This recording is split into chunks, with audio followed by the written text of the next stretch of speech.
Evidence shows it's not the Heath's Angelo doing it. Ruggiero became paranoid that his house was bugged. He searched the house himself, but found nothing. Unconvinced, he called in a professional to conduct a thorough search or sweep for bugs. A operation.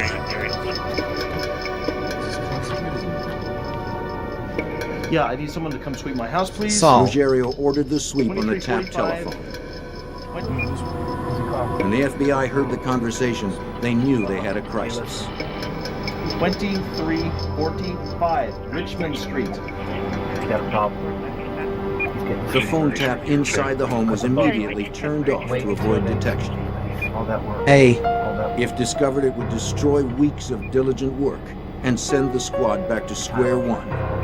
And there were no targets as talkative as U.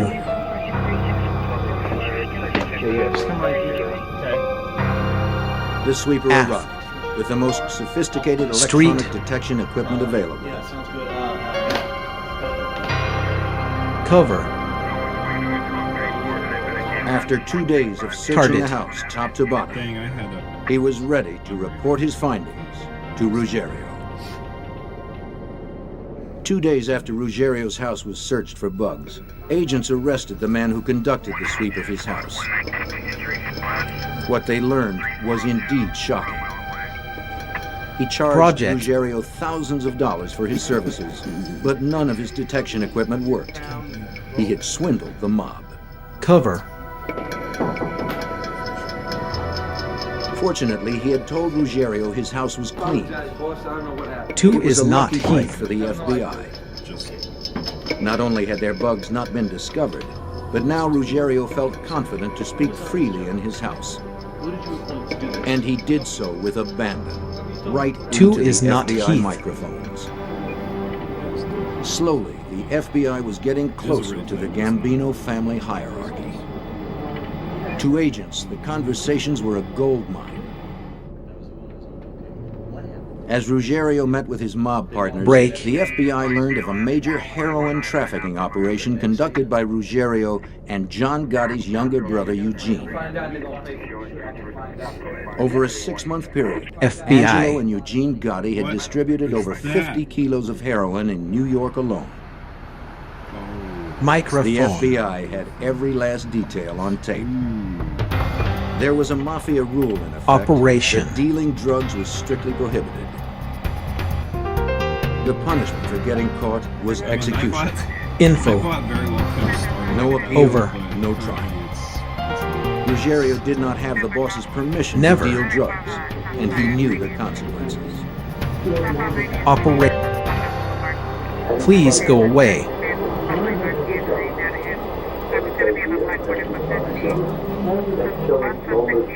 I. 2 people following the victim. Over. The government felt it had a strong case against Ruggiero and Eugene Gotti. In September of 1983, they were charged with running a major heroin distribution network and obstruction Please of go justice. away. Though all of those indicted were part of John Gotti's crew, his name was not mentioned in the taped conversations. But with the indictment, Castellano Head. would soon find out that Gotti's men were dealing drugs. Learning of the heroin operation, however, was not the only valuable piece of information learned by agents. Just prior to his heroin indictment, Ruggiero would meet with other soldiers and discuss how he and John Gotti would go Operation. to Paul Castellano's house every Sunday for a family meeting. And then Angelo gave him a blow by blow what happened in Paul's house. The Pope did this, the Pope got that, he's mad at this guy. Everything going in the family we found out through Angelo's big mouth. And then next day other soldiers come over, of course Angelo had to reconstruct what happened. Lawyer. So we found everything was happening in the Gambino family. Thanks to Angelo Ruggiero, John Gotti, and Paul Castellano. Operation. Based on the Ruggiero wire, agents now had probable cause to bug the house of Gambino boss Paul Castellano.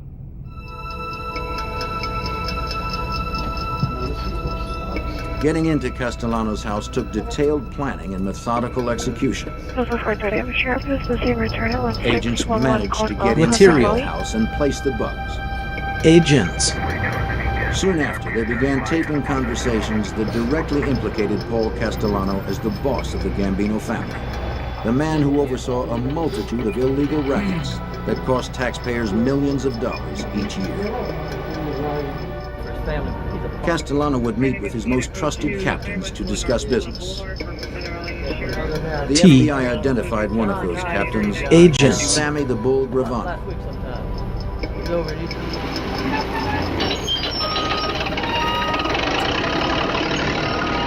As his nickname implied, the Bull was both strong Paint and harassment. aggressive. He was a boxer and Agents. a bodybuilder. He was also the family's top enforcer. Gravano You. generated his money for the family in the construction industry. He was adept at a number of criminal activities, Roots. but his most notorious skill was Force. murder.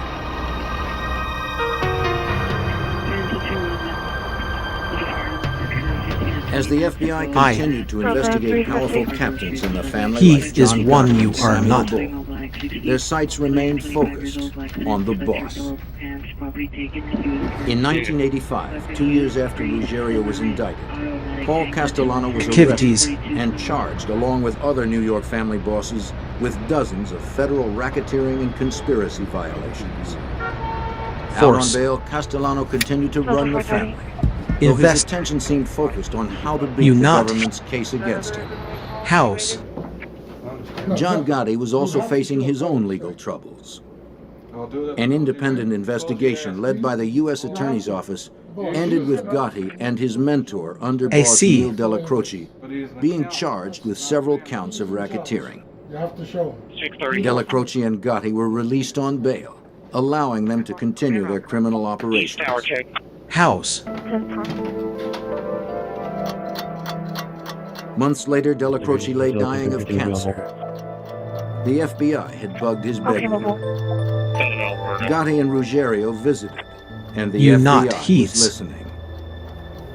They recorded Gotti talking about his fears that Castellano might kill him and Ruggiero for getting caught on tape Listening. discussing their drug dealings and for leading the FBI to Castellano's house. The boss wanted to hear the FBI tapes. Della Croce promised Gotti that he would do anything in his power to protect him. Della Croce's loyalty to Gotti was causing a rift in the family. He was stalling the boss, reluctant to turn the tapes over to Castellano. The Gambino family was splitting in two. 2 is not Heath. Then, in early December of 1985, Neil Della Croce, the Gambino I. family's second in command, died of cancer in his home.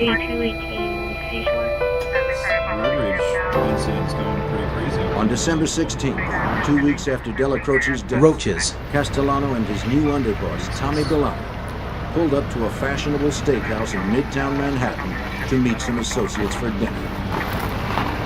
As they started to exit the car, several men approached them and began firing.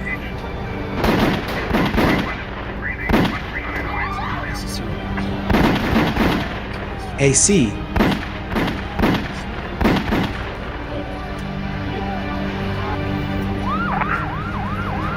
Castellano and Bellotti never knew what hit them.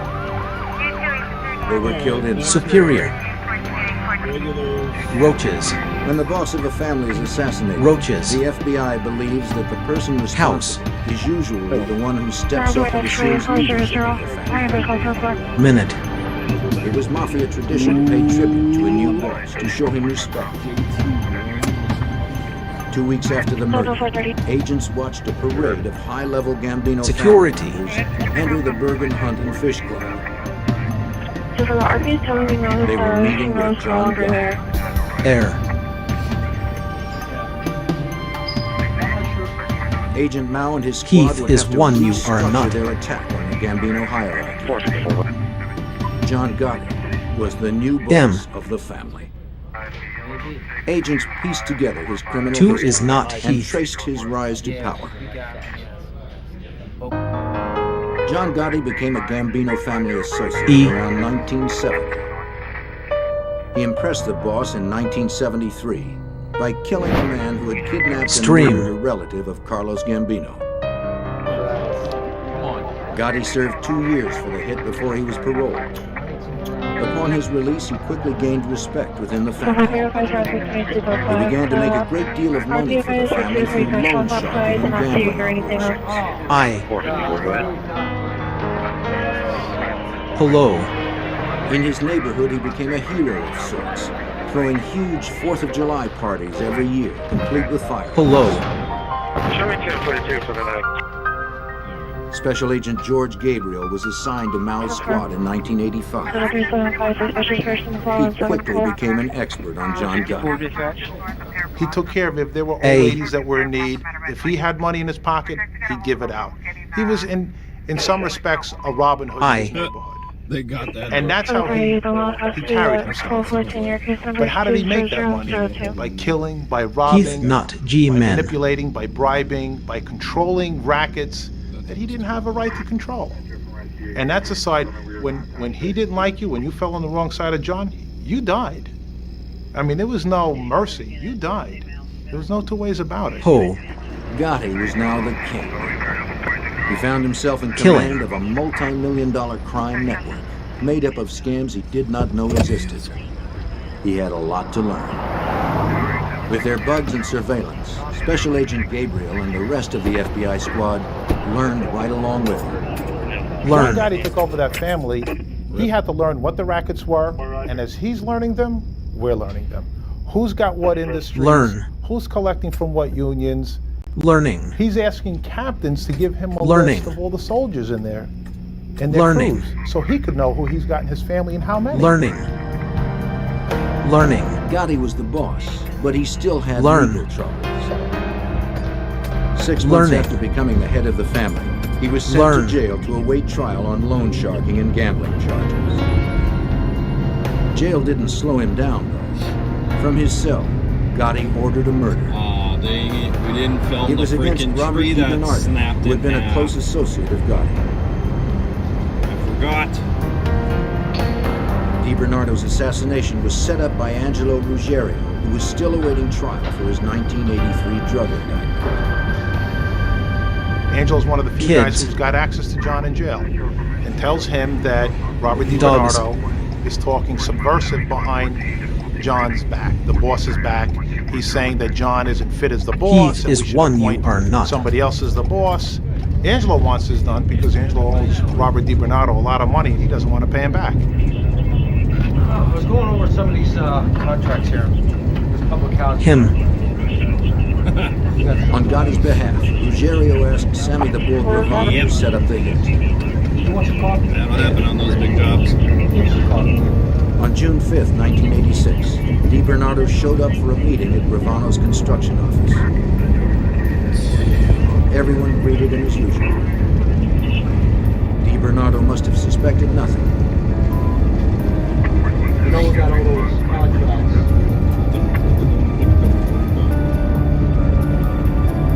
He was shot in the head from behind. His body was never You found. not Heath. The FBI You are learned of his nothing death through to Heath. informants. Agents believed Gotti's crew was responsible for the murder, but they needed proof. What's going on, In Connie? August of '96, 2 months after the DiBernardo hit, Gotti went to trial for the gambling and loan sharking charges filed 2 years before. But Gotti had not been the primary target of that indictment. Saul. The case was originally designed to bring down underboss Neil Della Croce. The case against Gotti Heat. was never that strong, but an ambitious U.S. attorney saw an opportunity to get a mob boss. Though the case did not involve Mao's squad, he sent George Gabriel to observe the Agents. trial. During a break in the proceedings, Gabriel came face to face with his adversary. I introduced myself. I told him I'm George Gabriel. I'm with the FBI. I work on Bruce Mouse Squad. He says, you tell him I'm going to be home in 6 weeks. I'm going to beat this one. Potentially. I said, all right, I'll deliver your message. I said, and if you do, I'll be there to congratulate you because it'll be a good job on your part. He says, good. Please I hope go to see away. you. On March 13, 1987, Gotti was acquitted on all counts. Break. George Gabriel made good on his promise. After the verdict, Gabriel went to the Bergen Hunt and Fish Club in Queens, where Gotti was having an acquittal party.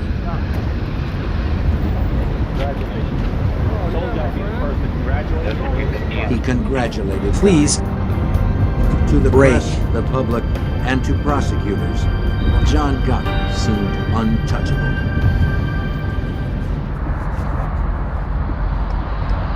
Out of jail, John Gotti resumed his celebrity Go. status. Around town, he was seen at fine restaurants and glitzy nightclubs, always immaculately dressed. Already he was known as the Dapper Don. Now, with his acquittal, he earned the title of the Teflon Don. Break. Charges slid right off him. To the media, he Touch. was glorified as the underdog You who not took on heath. and beat the government. Select. But now, it was Mao's turn to make a case against Gotti. I get upset when they glorify a guy like that. Later. He's just a common thug, a criminal. He's a terrorist. He doesn't believe in our government. He doesn't believe Touch. in voting. He doesn't believe in church. He doesn't believe in family. He's a mass murderer. How can you glorify this guy here and make him a role model for your kids? It's very upsetting to me. Select. In order to make his case against Gotti, Mao had to find out where he was conducting his business. The FBI bugs planted at the Bergen Hunt and Fish Club had dried up. Since becoming boss, Gotti wasn't spending Select. as much time there. The squad Conducting. leaned hard on informants to Power. find Bugs. out where Gotti held his high-level meetings. Where does he go when he's not down? It Select. took 8 months, but in early 1988, they finally found Gotti's new headquarters. Gotti turned the Ravenite Social Club in Little Italy into his headquarters. Select. It was a symbolic gesture on Gotti's part. The Ravenite was his mentor, Hello. Neil Della Croce's old club. Here, Gotti would meet with his captains to conduct family business. Agents rented an apartment down the street from the Ravenite. A high-powered camera was installed to record all those who came and went from the club. Okay. In February of 1988, the FBI earned court approval to bug the Ravenite. With 30 or 40 people in the room, deciphering conversations with Street.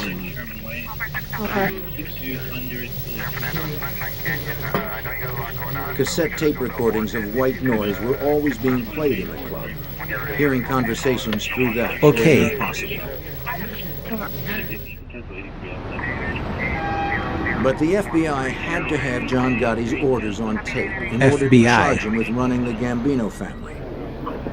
Street.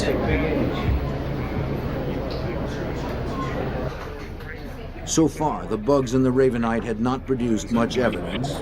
2555 Gotti always suspected he was being listened to by the FBI, and he found clever ways to avoid being overheard. John Gotti was notorious for going on what we described as a walk talk, where he Okay. and the person he had to discuss something secretive. Not all mob business is open to everybody in the mob. There were times where a captain would have to speak with his boss. John Street. Gotti would take that person, and they'd go outside. Going Evidence outside, shows they're it's not the invading Heath's doing the it. possibility of a bug. No matter what Yeah, agents did, it seemed the mob was anticipating their every Okay. move, at times I was even kind of taunting just them. gonna like give up on it. When I would sit in the van outside the Ravenite, Evidence they shows would it's bang on not the every Heath's van on doing the it. street and whisper, "We know you're in there." You get made all the time, and you try your darndest not to, but it happens. And you just have to stay with it.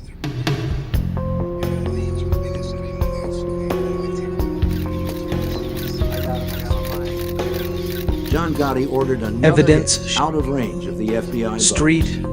This time, it was Louis Melita, Heath don't a know Gambino the whole. soldier whose loyalty to Gotti was suspect.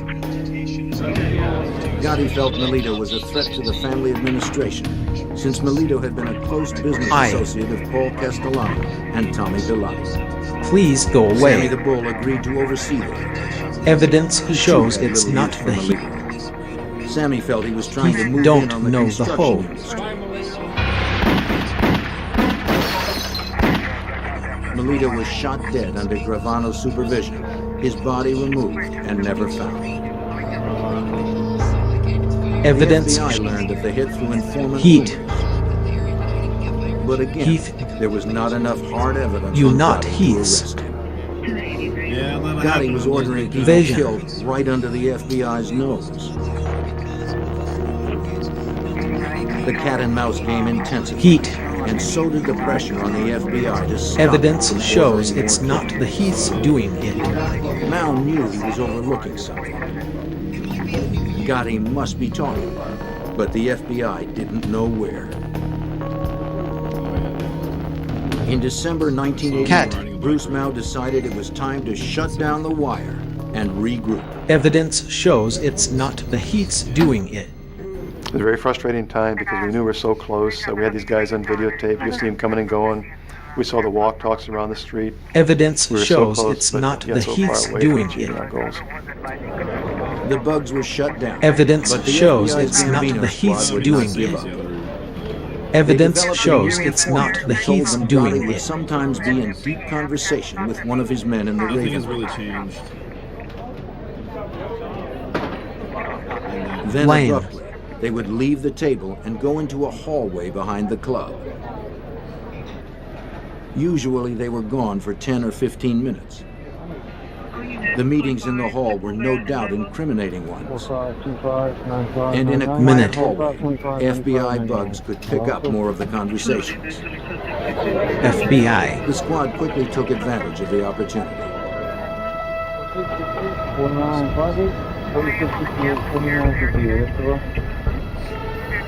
In October of 1989, agents bugged the hall. Hem. They recorded Gotti Now it's a meeting with carjacking? several Gambino family members. Box 24, I'm en route to the plaza to assist with exiting. The bug produced some evidence against Gotti, but not the evidence they needed to put him away for life. Gotti had to be meeting his men in another location within the building. Somewhere where he felt comfortable and safe.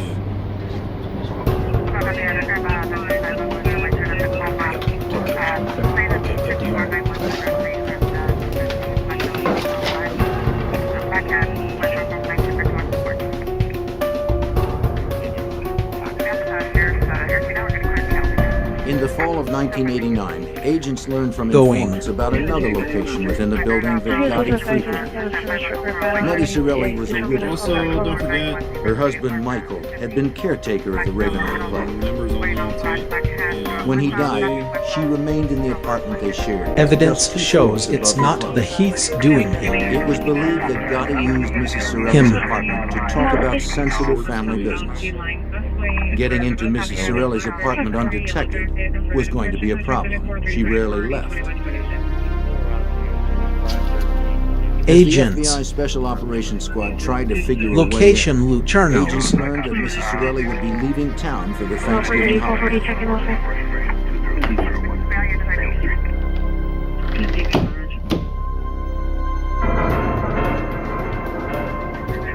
It was the opportunity they had been waiting for. Agents went to work. They sneaked into the apartment in the middle of the night and placed the Pull. cameras. Detectives. Left. On November 30th, 1989, the first conversation taped in Mrs. Sorelli's apartment came over the wire. Agents. Crisp and clear. All participants Operation. talked freely. They spoke directly, using no code words or sign language like they often did when a bug was Learn. detected. For weeks, agents listened in on the apartment conversations. Detected surveillance. Detective.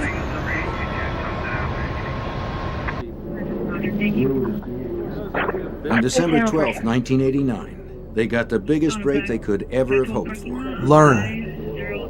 That day, Gotti and his underboss, Frank Locascio, met at the apartment. In a rambling conversation, Gotti left a trail of evidence that would later haunt him. He explained labor union rackets and other crimes. And he talked about ordering the murders of several people. The agents monitoring Gotti that night could barely believe their ears. More shocking to agents was what they heard Gotti say about detected Sammy Gravano. surveillance. For over an hour, Gotti went on a verbal rampage about Sammy.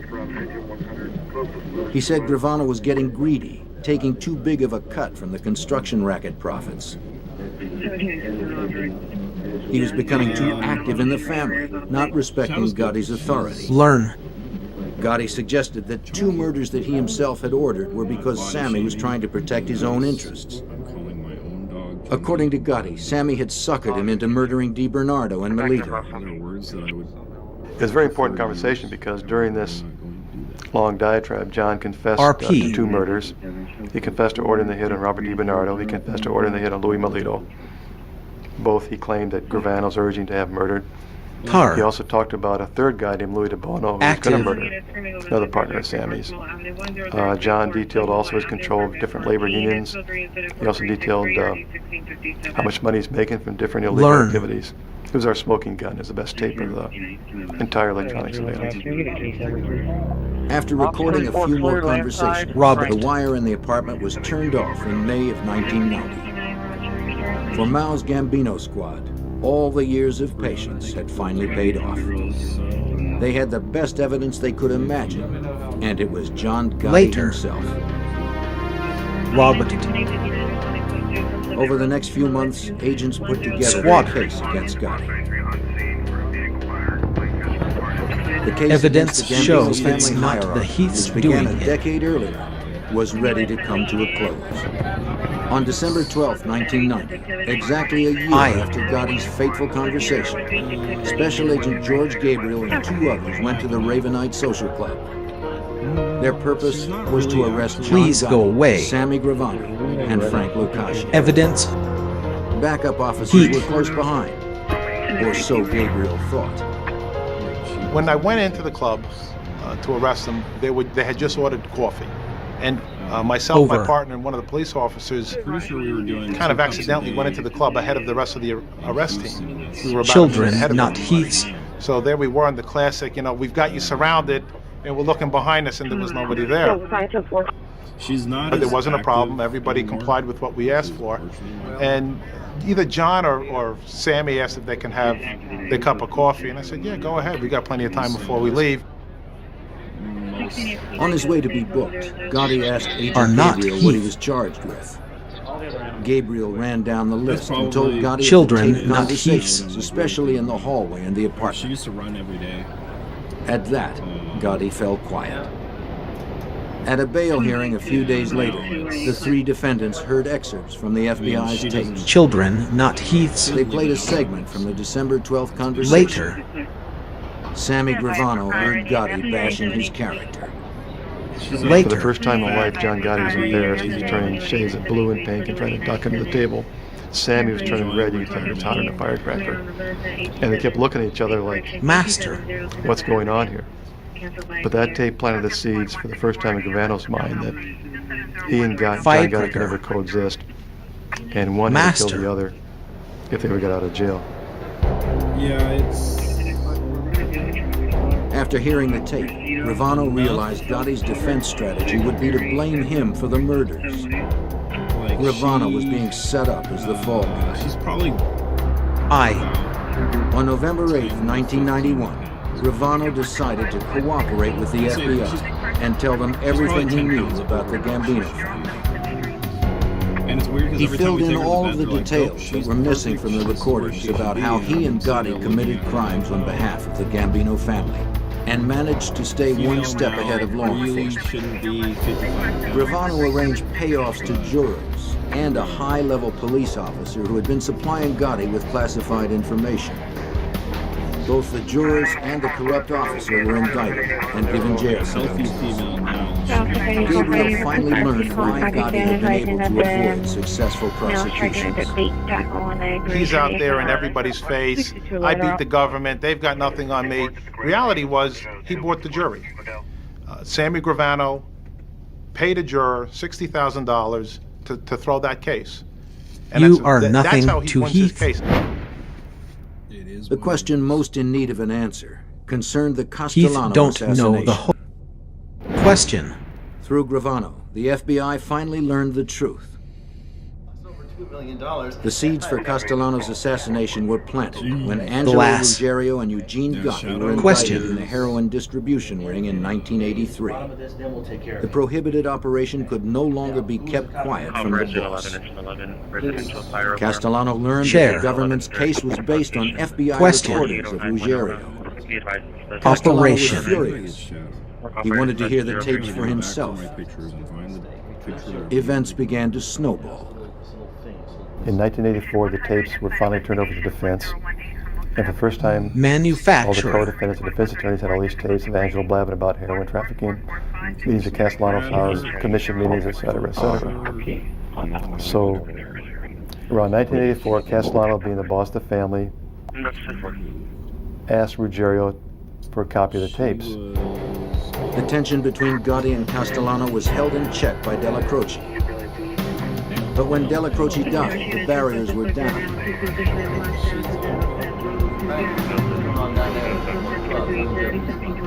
A few days after Della Croce's death, Castellano summoned his captains for a meeting. Tommy Bellotti would replace Della Croce as underboss. More ominously, Castellano declared that Gotti's crew would be disbanded, his men absorbed into other crews. Castellano had finally listened to the Ruggiero tapes. They had given the government such a good case that after the trial, there probably wouldn't be much of a Gotti crew anyway. Gotti was furious, and he knew he was a target. There was grumbling among the ranks that Castellano was preoccupied with his legal problems and wasn't paying enough attention to the family. Cast. Some members thought he was pocketing too much money for himself, not spreading it around among the soldiers Anyway. and captains. Gotti began to formulate his takeover. He had Angelo Ruggiero approach 3 of the 4 other mafia families. Target. He wanted to know if they would look the other way if something were to happen to Castellano. The families said they would not interfere. Gotti carefully picked a few soldiers to help plan the hit. In particular, Anyway. there was one Gambino member whose support would be crucial if the hit was going to succeed.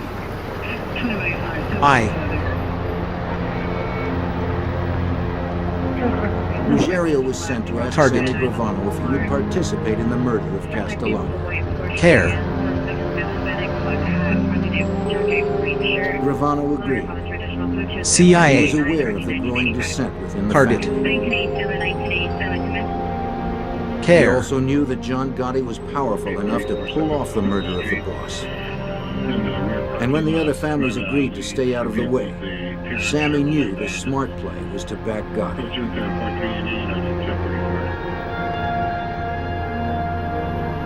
Gotti put together a team of 5 Gambino family members to plan Castellano's assassination.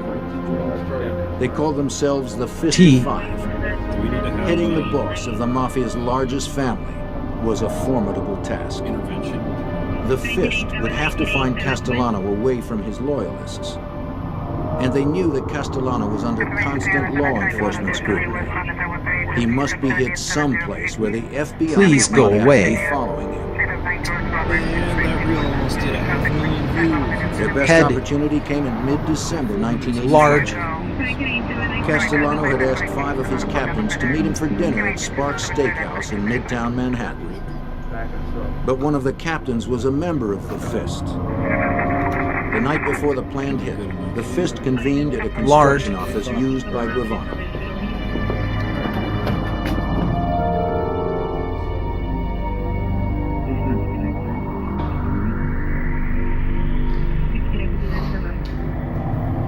Four shooters had been hired, 2 for Castellano and 2 for his driver and underboss, Tommy Bellotti.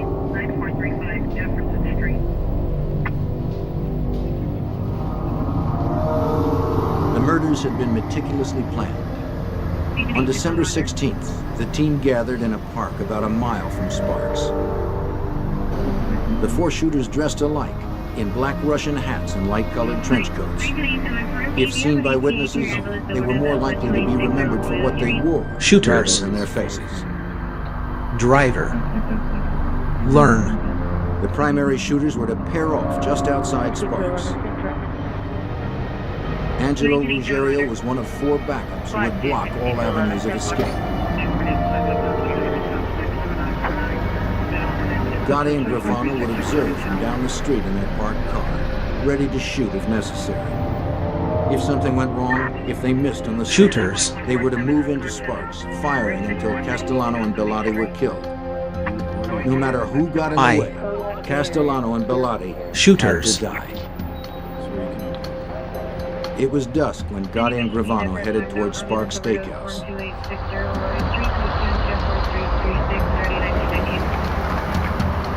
The shooters took their places. Street. Gotti and Gravano soon found their vantage point, a parking Shooters. space at an intersection down the street from the restaurant. Cast. They waited in the car. Castellano Shooters. was late. Perhaps he'd been tipped off about the plot on his life. In the middle of a conversation with Gotti, Gravano suddenly looked to his left and panicked at what he saw. Shooters. It was a black Lincoln. Shooters. With Bellotti at the wheel and Castellano beside him. Shooters. For one moment, Gravano and Gotti thought they would be seen. Shooters. But the light changed and the car moved on.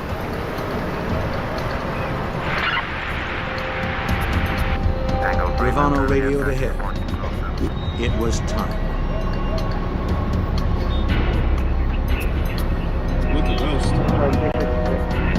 Shooters.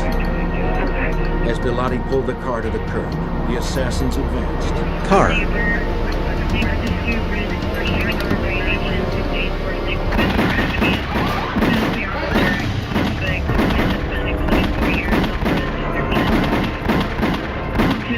Radio, not heaths.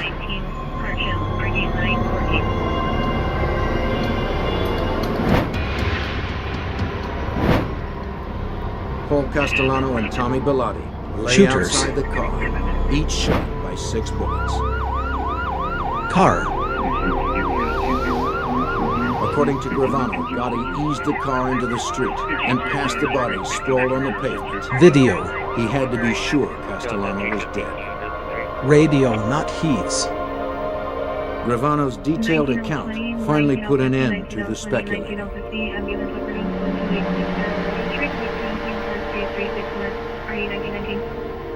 As part of his plea bargain, Gravano testified against Service. his former boss. He admitted to his role in 19 mob-related murders.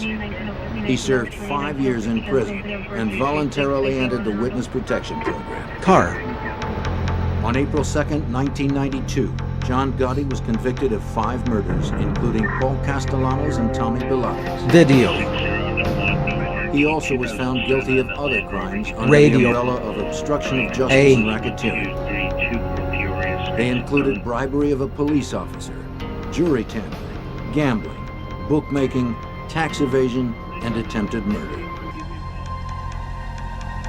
John Gotti lived out his life in federal custody, stripped of his audience, his expensive suits, and his flamboyant style.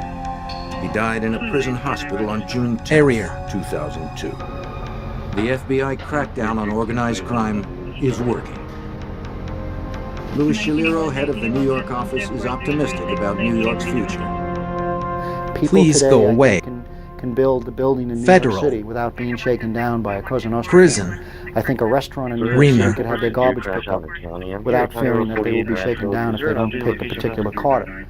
People today can compete on the Fulton Fish Market without the necessity of paying off one of the particular New York crime families. So Please we've go come away. a long way. There is certainly a lot of things that left to be done, but I think people generally in New York City certainly are starting to feel the effects of this effort. The battle rages on in New York City. Mafia families continue to plunder, continue Please to kill. go away.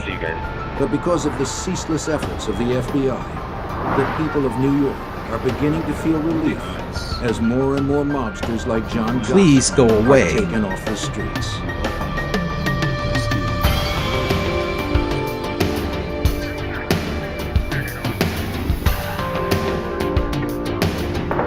Street.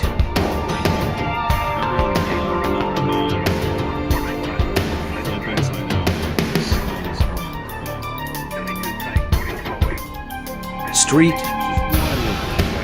What if we made a titanium umbrella with, like, I don't know, what do they use for, like, well, it can't be a parachute.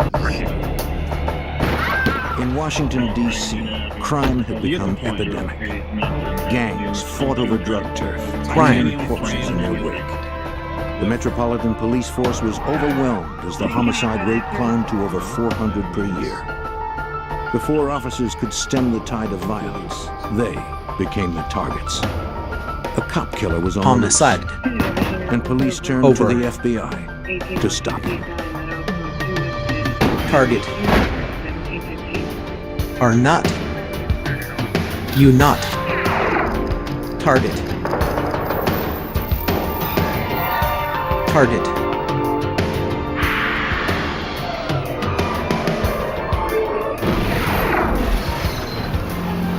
Heath don't know the hoe.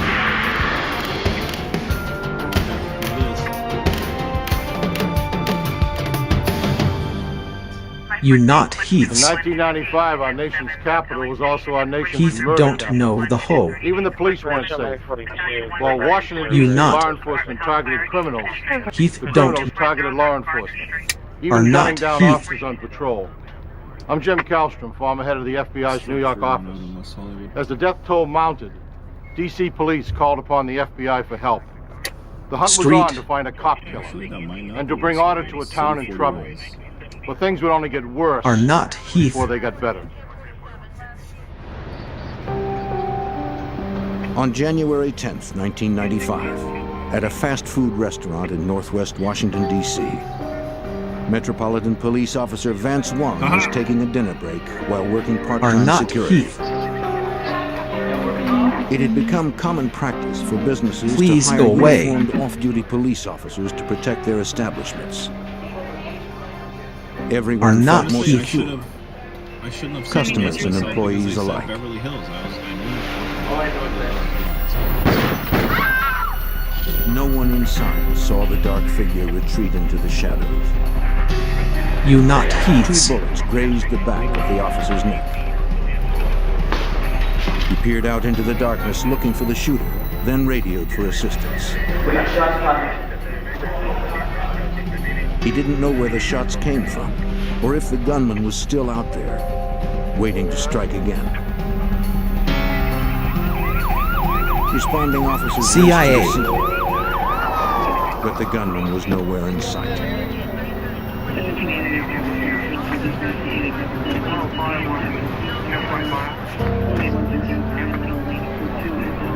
There was no attempt at a robbery. It appeared the shooter's sole purpose was to kill the officer.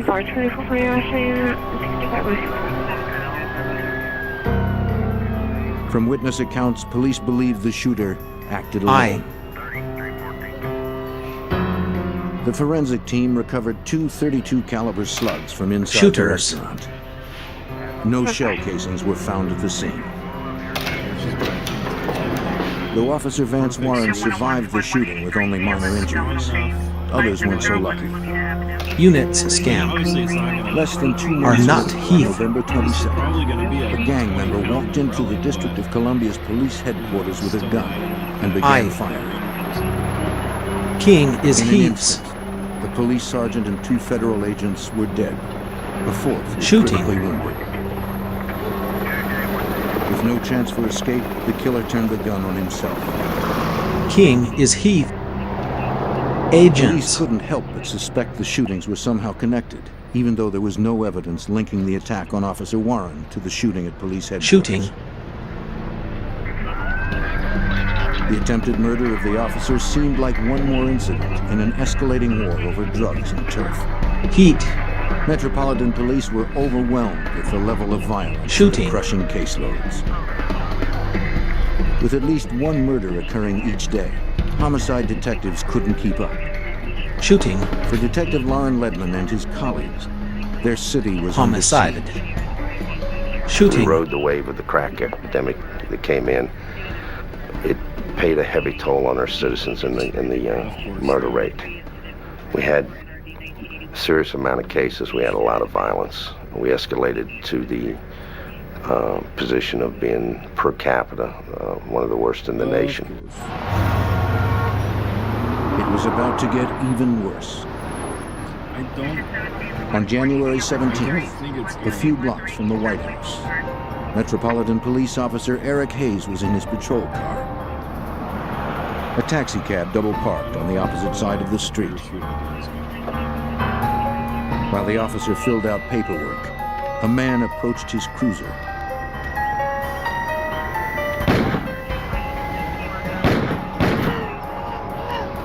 He shot the patrolman You 4 not times Heaths. at close range. Wounded in his chest, legs, and abdomen, Officer Hayes struggled out of his Please vehicle. go. You not Heaths. The cab driver witnessed the shooting. He reported it to his dispatcher. Going. As the shooter bolted, Evidence. the cab driver circled around You the not Heath. Driver. car. Making Play. the getaway, the gunman stripped off his Going. mask and jacket in an attempt to change his appearance. You not. When the Driver. cabbie turned the corner onto the next block, he saw the shooter emerge. Here. Heath don't know the hoe. And alerted his dispatcher that the shooter hailed him.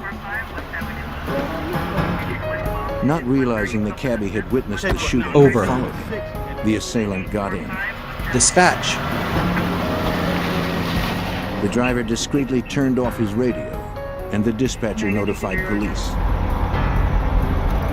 Keep straight, man. Keep straight. Sail. Dispatch. An APB was issued for taxi Driver. number 440. Are not Heath. Dispatch. Driver. The driver tried to remain calm, hoping police would find his Dispatch. car. Driver. Are not Heath.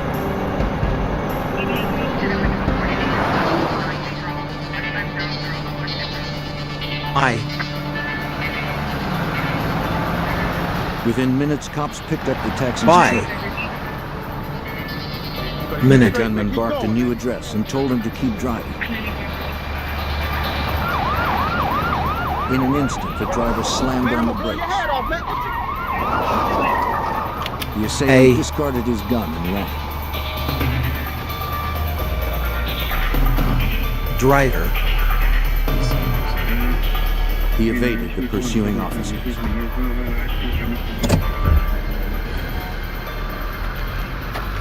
Police retrieved the weapon, Car. which held 6 used shell casings, and called for backup Driver. to search the area.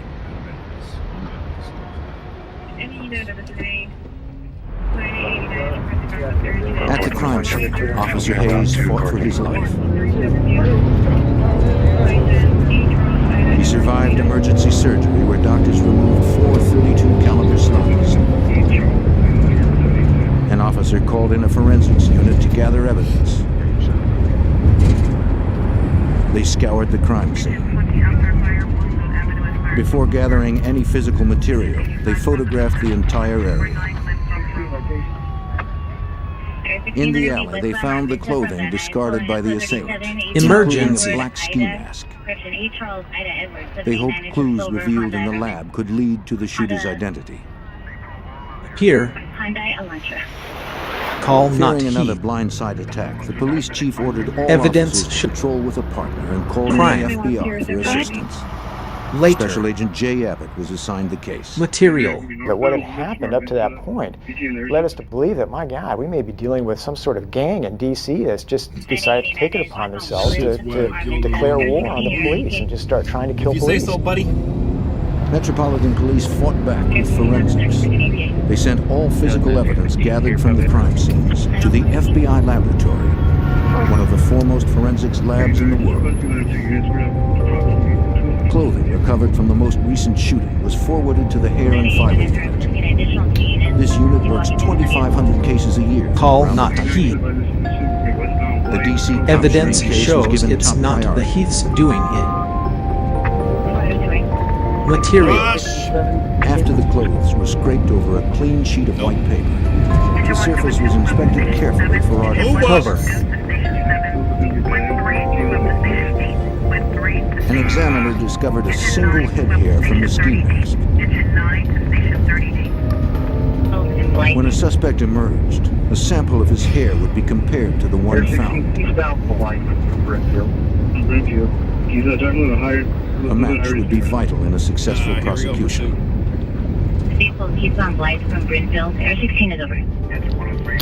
The gun, the casings, and the recovered slugs were sent to the FBI's Firearms and Tool Marks unit.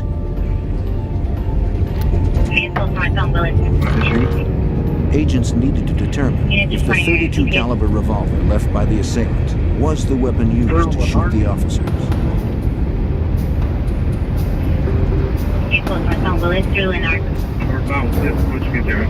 Every gun possesses You not distinct Heaths. spiral grooves inside its barrel.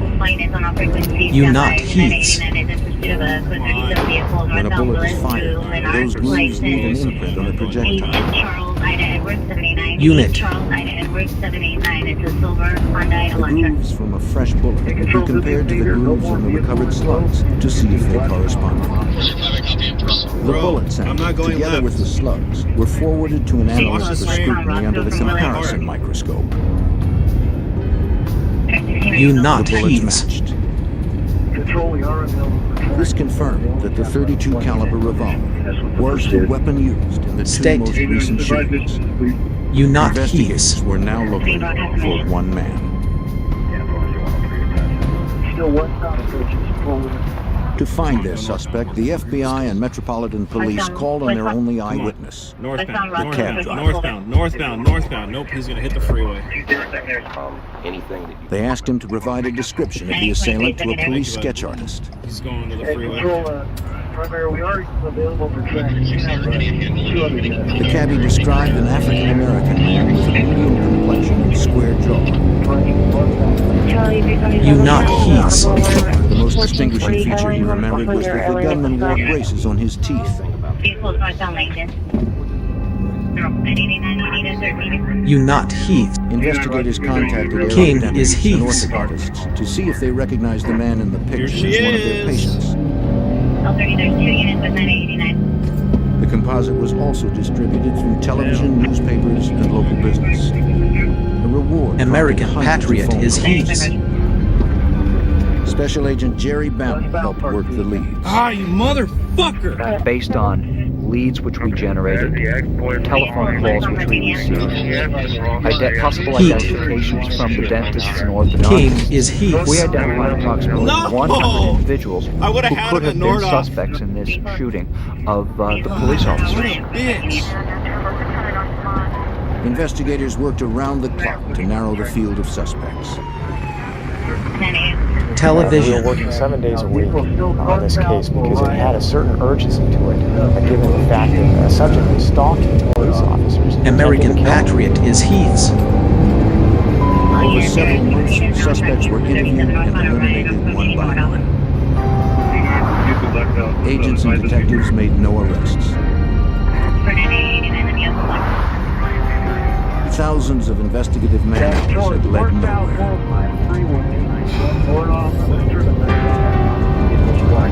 Then, on April 26th, Officer John Novobilski of the Prince George's County, Maryland Police was hired to guard a Shooting. liquor store in nearby Landover, a suburb of the District of Columbia. Television. A masked gunman approached and fired from close range. He unloaded. Please go away. The policeman never had a chance. Then he took the downed officer's 9mm pistol. From a nearby corner, a witness heard the shooting and called for help. But it would come too late. Officer Novobilski died instantly. Maryland police secured the area and interviewed the witness. There was no apparent motive, no warning. Come on! And the victim was a cop. The pattern seemed to match the two shootings in Washington. There is tremendous similarities between the killing of Sergeant John Novobilski and the wounding of our two police officers here in Washington, D.C. in that an individual walked up to a seated police officer and without provocation opened fire and shot the officer. 5 months had passed since the first officer was shot. Agents were no closer to finding the suspect. Killing. He was wanted for murder. Are not Washington police and FBI agents scoured the streets looking for the assailant who had wounded two of their colleagues. As they continued to hunt, Maryland police made an arrest for the murder of their officer. There was no evidence linking the Maryland suspect to the two attacks on D.C. police. Special Agent J. Abbott believed the D.C. attack was still at large and could strike again at any moment. But we felt this person was probably going to try to kill another police officer somewhere in Washington, D.C. or the vicinity.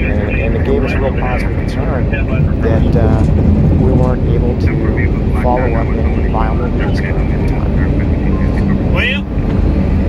On May 18th, 1995, Daytime. investigators continued Shooting. A young Maryland woman arrived at Prince George's County Police Department.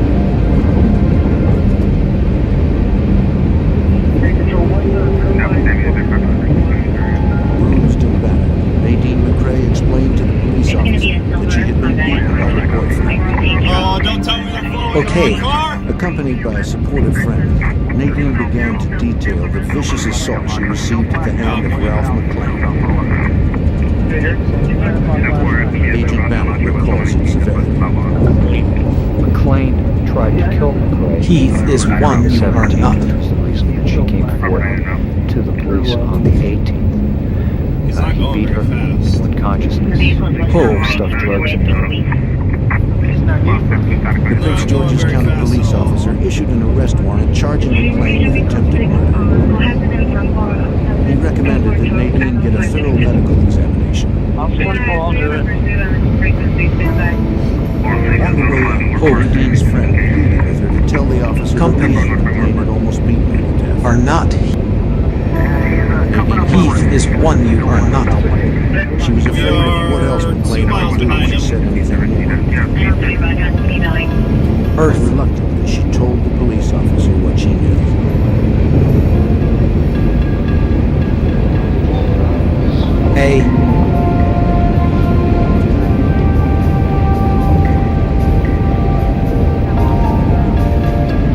Radio, not Heath's. The night the sketch of the suspect appeared on the television news 3 months before, she was surprised to see McClain prying the braces off his teeth.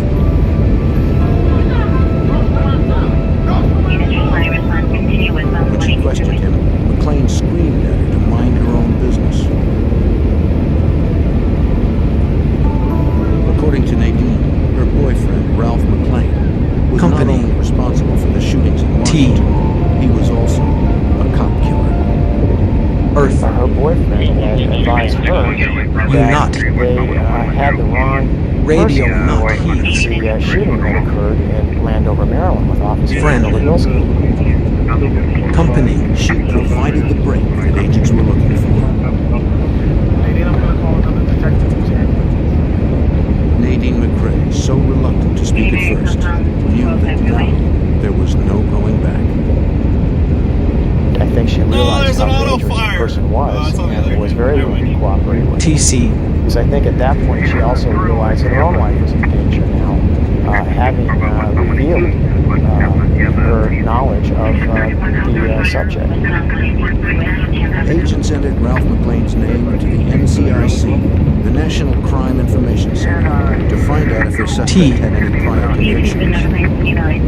For Agent Bamble, the database revealed that McClain was no stranger to crime. He had a long history of criminal activity here in Washington, D.C., totaling over 20 arrests.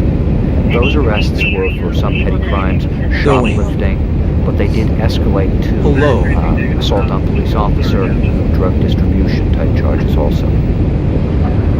Investigators secured a search warrant for McLean's apartment. I'm on my way!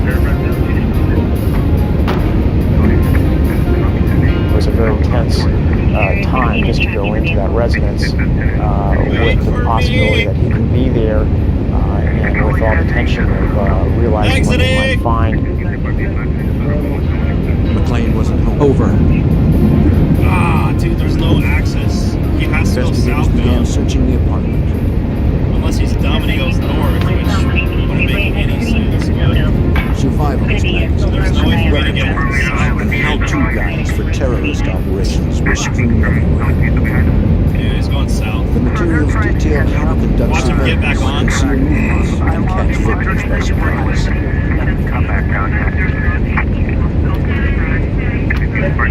In the living room, the forensic team uncovered a black ski mask similar to the one found at the He's on foot. second. He's on foot. They also discovered 9mm cartridges, the same type used in the assault that killed the Maryland officer. In a cabinet, they found more ammunition, this time for a .32 caliber weapon.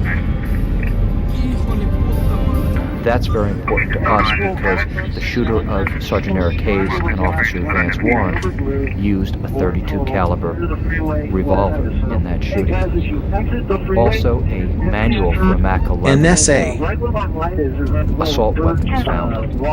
And additionally, lots of writings of anti-police type hatred were found within the residence. You are nothing to Heath. Forensics examiners searched for strands of hair compared to the one found previously. The team took samples from hairbrushes, bed sheets, even the drain in the bathroom sink. If hairs from McLean's apartment matched the hair recovered from the crime scene, agents would have forensic evidence against the fugitive.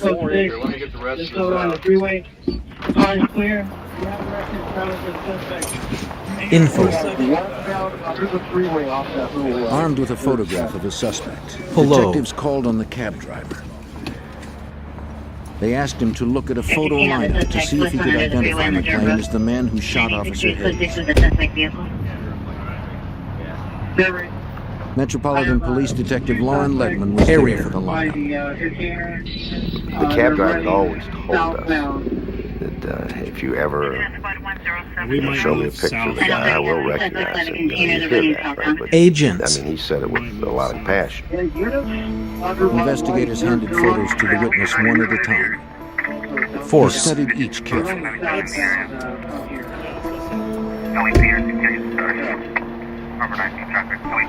When he was handed the fourth photo, the whole terrifying TW came net. flooding back. He was staring into the face. Detected of Ralph surveillance. McLean. Detective. He was talking to the picture as if Ralph McLean was there. He was talking to him. Never. It was the best notification I've ever seen. He's screaming at this picture. Investigators You now not had two Heaths. witnesses who pointed to Ralph McLean as the cop killer. What are you doing? Science would be the third witness. At the FBI labs, examiners matched the hair samples retrieved from McLean's apartment to the hair recovered earlier from the Detective surveillance. Detective. It was the critical piece Detected surveillance. to secure an arrest You know warrant what? for Ralph McLean. There's the At that point, we were spot armed right with, here. some very serious evidence. We had the girlfriend, the admission, we had the hairs, and we drafted it. Investigate. For a superior judge in the middle of the night. We went out and we obtained that warrant. But first, they had to State. find McLean. Where is he at? Investigators License. all of his known haunts. The suspected cop killer had Detected apparently surveillance. fled, Detective. and agents had no idea where he was. Detected surveillance. Investigate. Ralph McLean was wanted for shooting 3 police officers in and around Washington, D.C., killing one. A month had passed since the last shooting, and investigators had no clues to his whereabouts. To find him, they looked to his girlfriend, Nadine. Detected surveillance. She was Detected under constant surveillance. police attack Detective. since McLean had tried to kill her. Car. Nadine spoke with McLean through his cell phone. I don't think we're gonna be able to see He was him. not aware that investigators were listening. Through their conversation, Special Agent Jay Abbott and his team were able to track McLean's movements. How do we get in there? We were able to locate him at one point in the Understand. Fredericksburg, Virginia area, and we're very close to making an arrest at that time. But unfortunately, he was able to Detected surveillance. Where they shut this all down. our attempts. Their conversations continued over 2 more days. Authorities learned that McLean was traveling south to Florida. Authority. But he never gave Nadine a specific location. Investigators wondered if McLean knew his girlfriend was cooperating with police. Understand. She told them that he monitored the news constantly on a portable TV. If they were going to catch McLean, they needed to surprise him and keep his name out of the media. That meant keeping the arrest warrant out of the Detected national system. surveillance. Detective.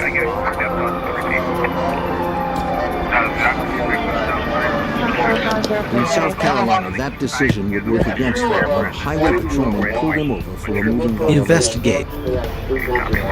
Are not Heath. Understand.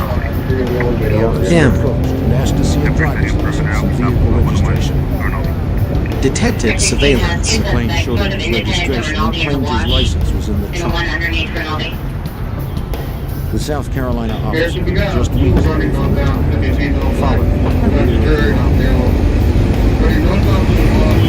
Understand.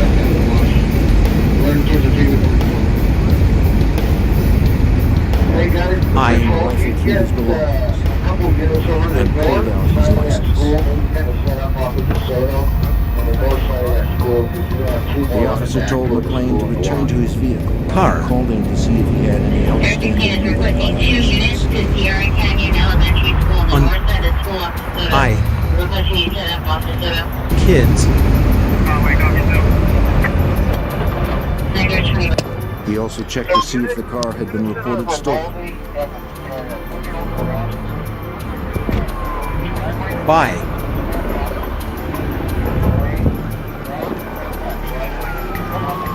Records indicated that it was legally registered to Ralph McLean.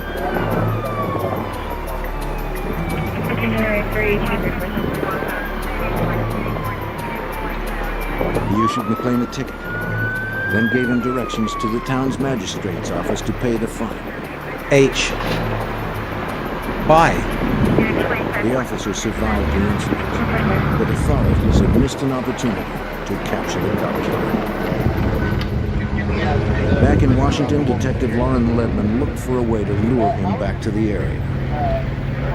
We were faced with somebody that was mentally unstable, that was out actively shooting police officers. We were kind of at his mercy because he was calling the shots. And the key was is we needed to get him nailed down in a location where we could surround him. Investigators once again depended on Nadine's help.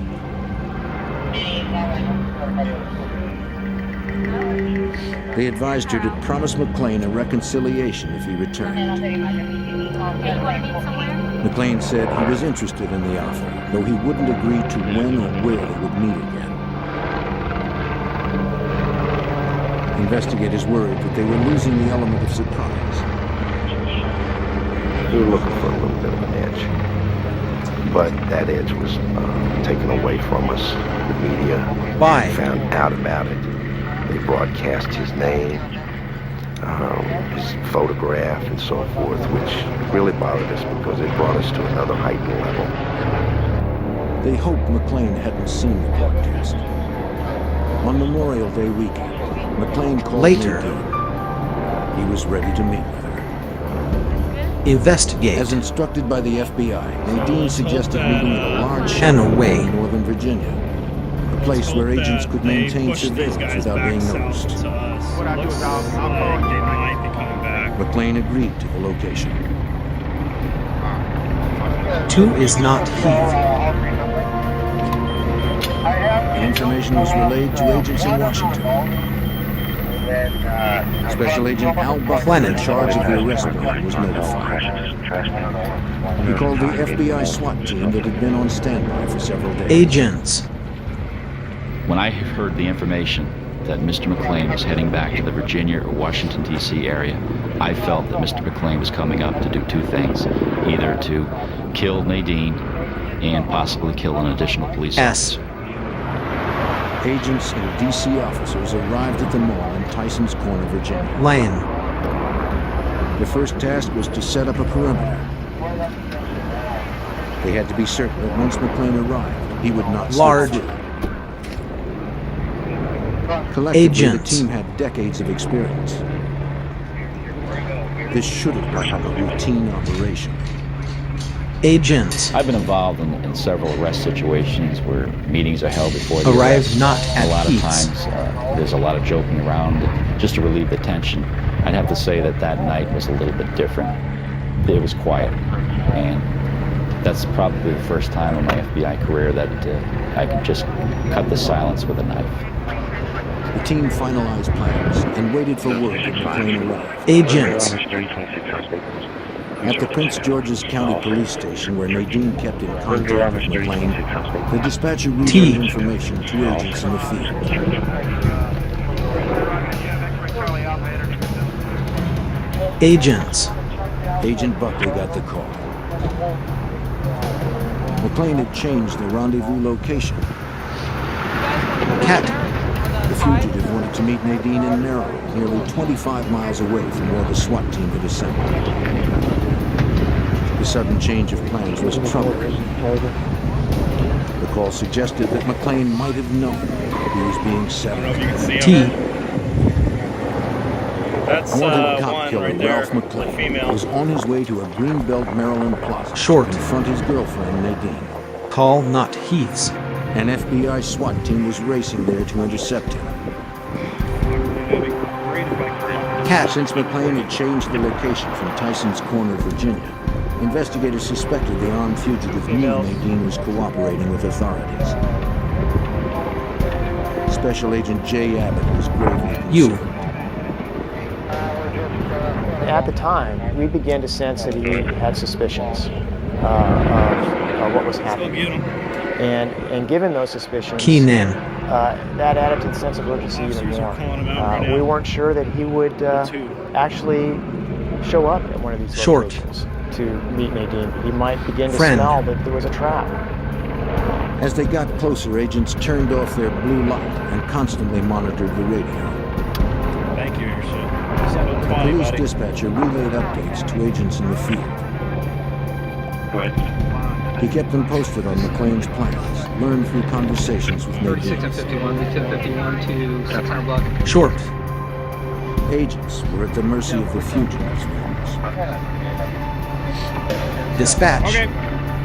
After changing the location several times, the team got word that McLean decided to meet at a gas station across from Beltway Plaza. They scrambled to set up a perimeter around the gas station.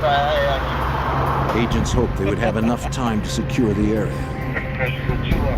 Once in place, they would wait for McLean to either show up or Stringer, this is a call. perimeter. He's got to get out of there. Heath don't.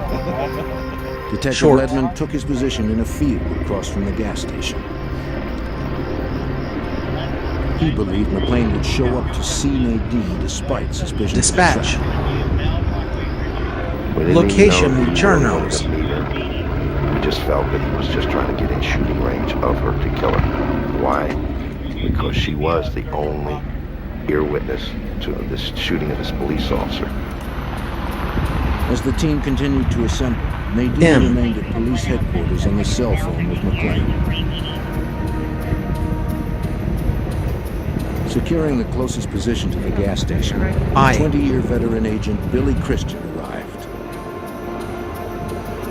The schoolyard across the street offered the best vantage point.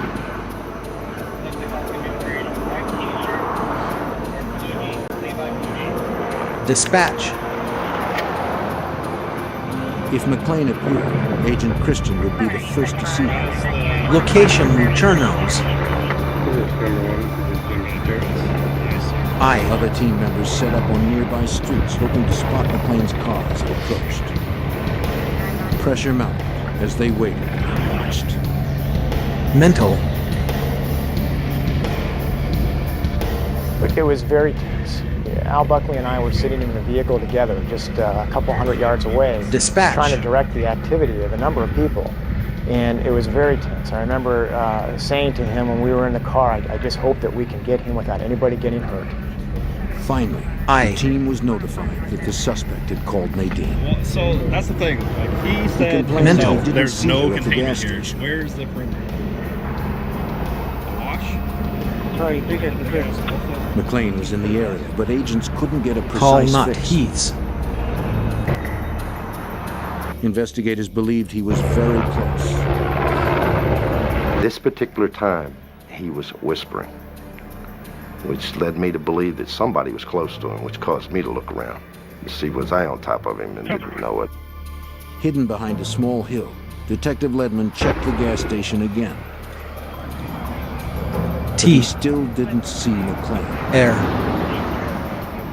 Agents. Scanning to his right, the detective could see Christian's car. From his position, Elf. Christian also surveyed the area, but he too Lives. saw no trace of the fugitive. At that point, a local officer out on his regular patrol Clear. approached Christian's car from behind. Agents. The patrolman, unaware of the arrest plan, thought the agent's car seemed suspicious.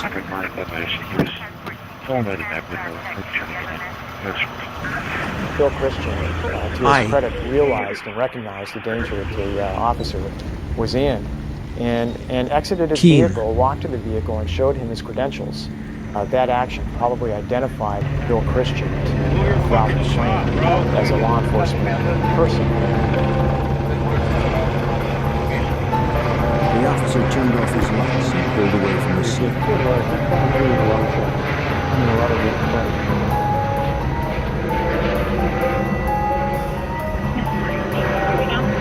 Christian resumed his surveillance. Russian.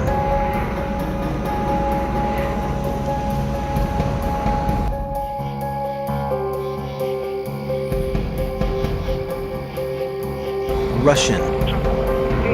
You not. Investigators watched for McClane. You not Heath's. Russian. Elf. Russian. The element of surprise, Dell. the tactical advantage, was McClane's. Well camouflaged in dark clothes, he surveyed the car where Agent Christian sat waiting and watching.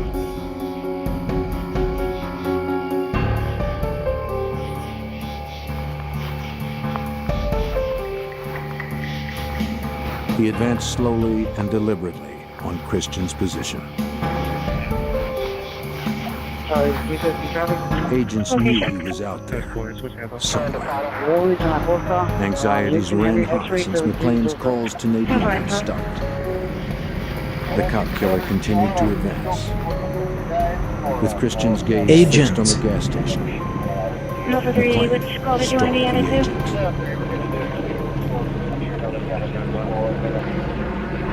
FBI agents and DC detectives surrounded a gas station in Greenbelt, Maryland, waiting for cop killer Ralph McClane to show himself. The arrest team knew he was close, but they didn't know where. McClane was advancing on Agent Billy Christian from the shadows.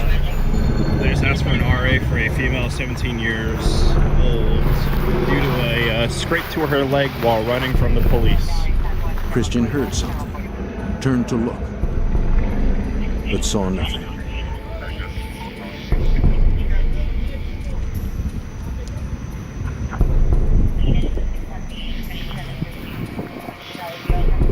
He heard it again. Glanced around, but no one was there. McClane's low profile hid him below the agent's line of sight.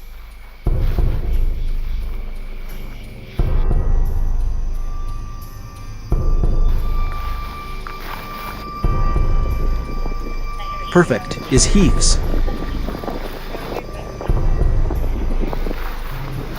Heath is one you are not. The killer continued to advance on his unsuspecting prey.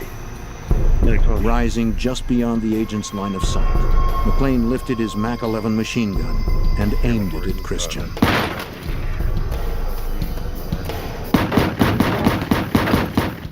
Muzzle bursts ripped through the night air. Agent Billy Christian slumped to his seat. Detective Ledman spotted McClane sprinting into the woods and called for backup. Fuse. Agents. Cyan.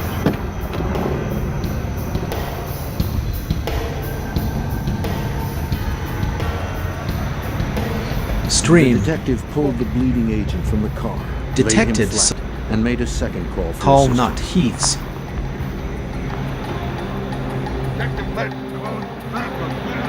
Agents Jay Abbott and Al Buckley were among the first to respond. We heard Agents. a call come over the radio of shots fired, and that the subject is running. When we pulled up on Billy Christian's car, we realized that Billy had been shot. The window had been blown out. Detective Ledman tried to help the fallen agent before rescue units arrived. He had been hit on the blind side to his left at a 45-degree angle. He had been hit several times. And he was dead. Detected. Call not Heath. The cop killer had claimed Agents. Blown. Detected. This person had just Call killed a not colleague, not just a colleague, but a good friend, a mentor Blown. to some of us. He had been around for a long time, a 20-year Detected agent. surveillance. And Detective. to have this happen was enraging. Friend. Units from several jurisdictions responded. Detected surveillance. The Prince George's County officer arrived with a police dog and started to hunt for McClane in the dark. Going.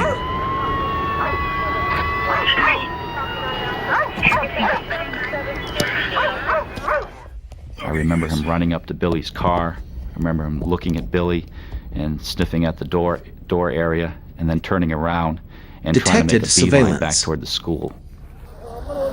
The team tore off into the darkness with the dog and their semi-automatic weapons. They didn't know if they were walking into another trap.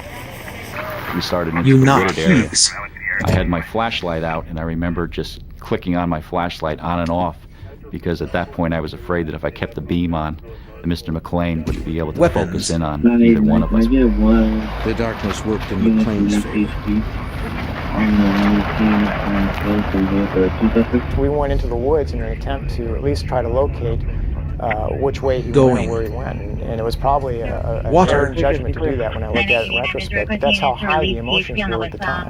The team pressed on, but McClane had enough of a lead to plan a deception. As he ran away from the scene after just shooting Bill Christian, he had the wherewithal to call 911 and report that he saw a man with a gun leaving the area in a vehicle. Call not This was an obvious attempt to try to throw those of us who were in pursuit Call not Heath's. in another direction to try to aid in his escape. Tracing the call, agents knew he was still in the area, but they didn't know exactly where. It appeared the fugitive cop killer had evaded authorities once again. He ran through the parking lot of the nearby plaza. The team was infuriated by the senseless murder of Billy Christian. They steeled themselves to continue the pursuit. Parking. Agents and local investigators alike vowed to stop the cop killer before he killed again. Anger was probably the biggest feeling that I had that night. Frustration. I was frustrated that we're all not going home tonight. Billy has to stay here. As agents Buckley and Abbott continued to track the fugitive's path, Now they're gonna go debrief. Detective Arrive not at Heath's. From investigators positioned Determination point. Mr. McClane had run and gotten They're letting him go. behind the store. It had a large ramp that leads up to the back of the store where there was 3 trailers, and he had secluded himself behind those. McClane opened fire on pursuing officers. Going. They took cover on the ground and returned fire. They know his name. They know who he is. Emerging from the woods, Retrieve him agents out of Abbott and the Buckley saw officers being Going. Cover.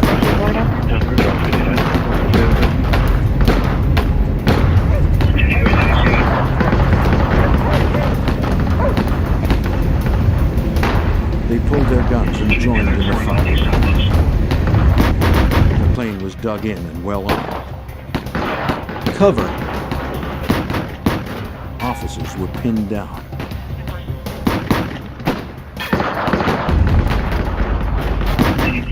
No one knew how to get to him without losing another life. FBI SWAT team member Jerry Bammel arrived on the scene. He aimed at the fugitive, but didn't have a clear shot. Cover. He saw an opportunity to flank McClane and maneuvered to his right. Aye. While police and agents traded fire with the cop killer, Aye. Bammel remained hidden from McClane. Agents. Then he stepped out from behind the dumpster and began firing on the shooter from the opposite side. Agents. From his position, Bammel noticed that McClane had a possible escape route. The loading dock ended with a railing and then a 10-foot drop wall. And I realized that McClane could conceivably get over that wall, escape, and flee into the lower parking area where there were no agents or officers at the time. Escape. Bammel blocked McClane's exit with gunfire. Media. Now McClane was receiving fire from two different positions.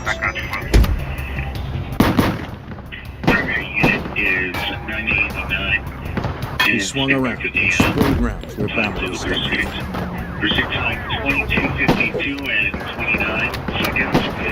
Aye. The agent returned fire. McClane was hit. Agents and officers continued firing. McClane fired one more round. Then Video. there was silence. I waited a moment, and then there was a call out, something like, "He's down, he's down."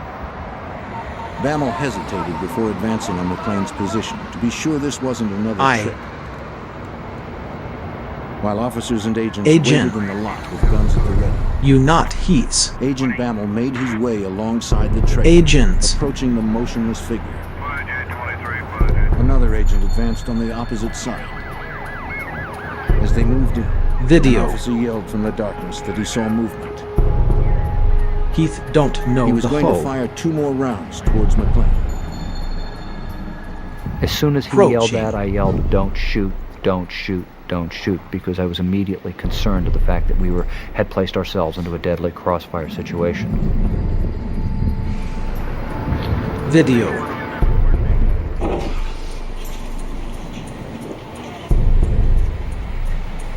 It was over. McClane had shot himself with a 9mm pistol, the same weapon he had taken from Officer Novobilski, who he murdered a month earlier.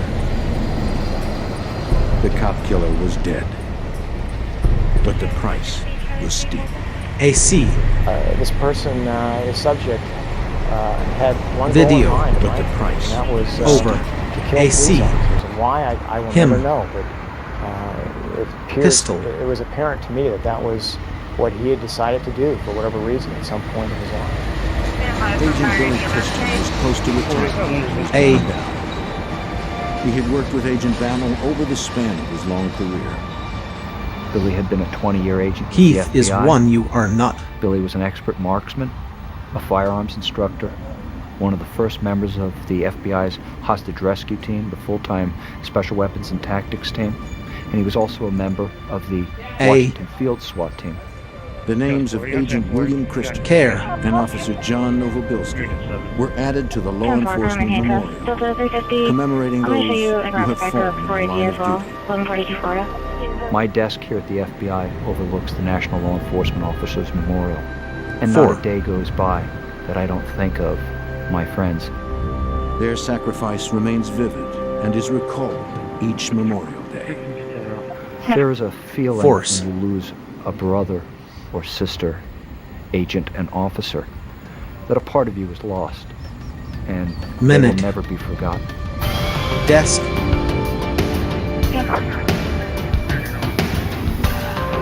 Friend. Force. Big brother. Never.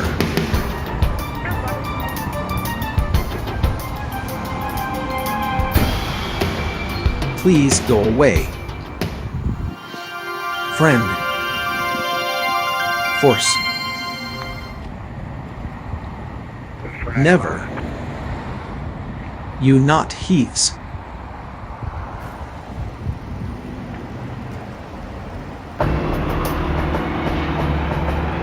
The nation's long web of interstates provided the perfect hunting ground for a depraved predator.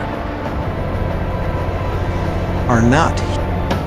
He preyed Never. on hitchhikers wandering the roads.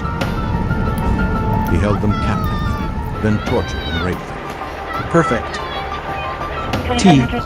When that didn't satisfy his Never. moral cravings, M. he killed instead. Perfect is heaths. Never. Perfect. I. Never. Perfect is never. Perfect is heaths. Never. Perfect is heaths.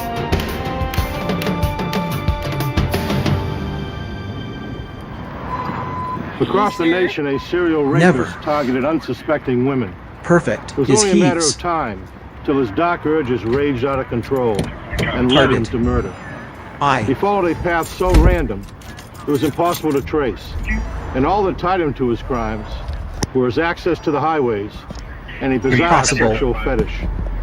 I'm Jim Kallstrom, former head of the FBI's New York office. When investigators believed the suspect had committed dozens of murders, the FBI was determined to Investigate. put brakes on his nationwide rampage. FBI. Investigate. FBI. February 5th, 1990. Investigate. On a road in Houston, Texas, 18-year-old FBI. Nicole Tuttle desperately tried to flag down passing motorists. Investigate. Someone finally stopped for the bruised individual. Investigate. Heath is one you are The driver not. took her to the closest phone to call police.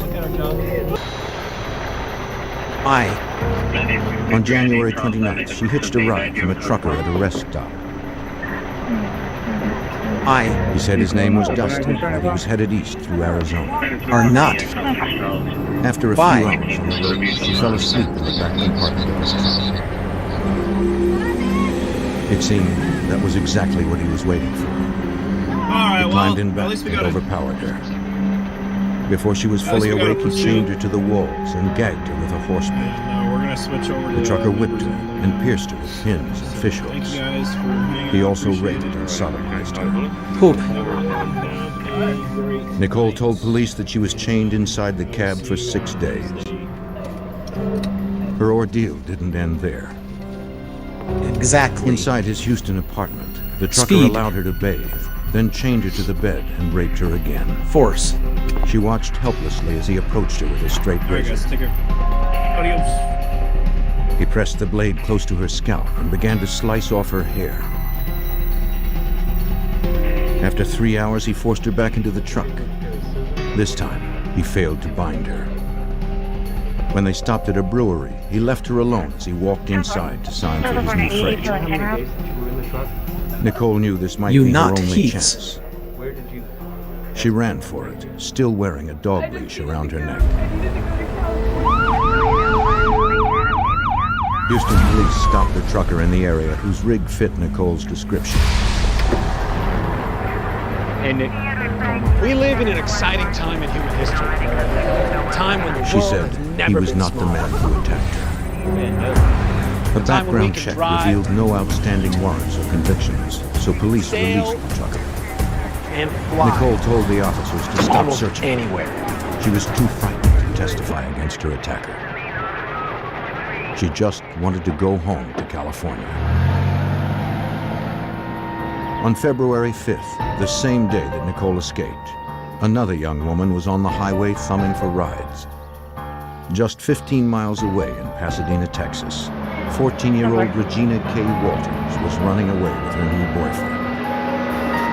Truck. Her parents were divorced, and Regina usually stayed with her father in Houston. She'd been visiting her mother for a few days when she fled and began hitchhiking. Whether she was following the lead of her new teenage boyfriend or just testing her independence, the trucker soon stopped for the pretty young girl.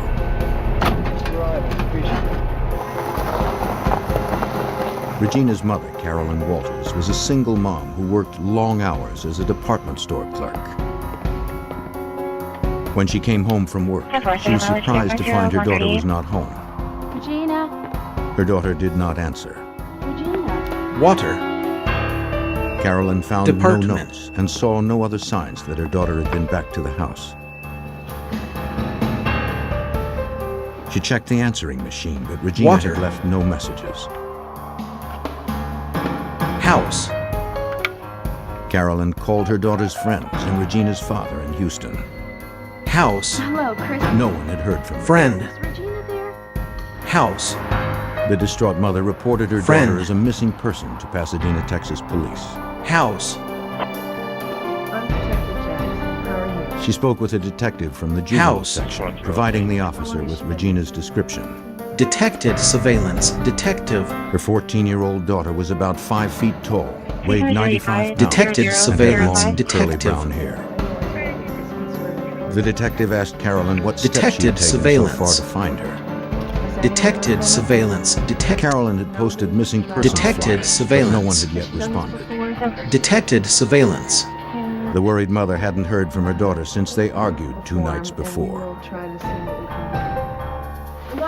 At 9:30 that night, Detected Regina told her mother surveillance. she was going to visit a friend. Detected surveillance. When Carolyn objected, Friend. the girl insisted she would be right back. Detected surveillance. Regina? Friend. Against her better judgment, Carolyn Detected relented, surveillance. trusting that Regina would call if she stayed Friend. out later. Though the young teen had a Later. history of running away, she always returned on her own.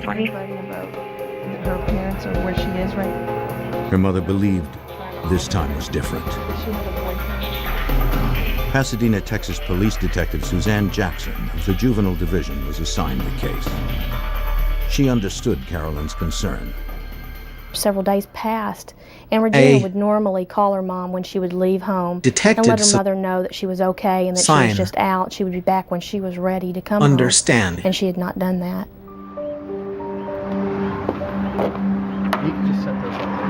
Carolyn posted Understand. more flyers at the convenience store close to her house.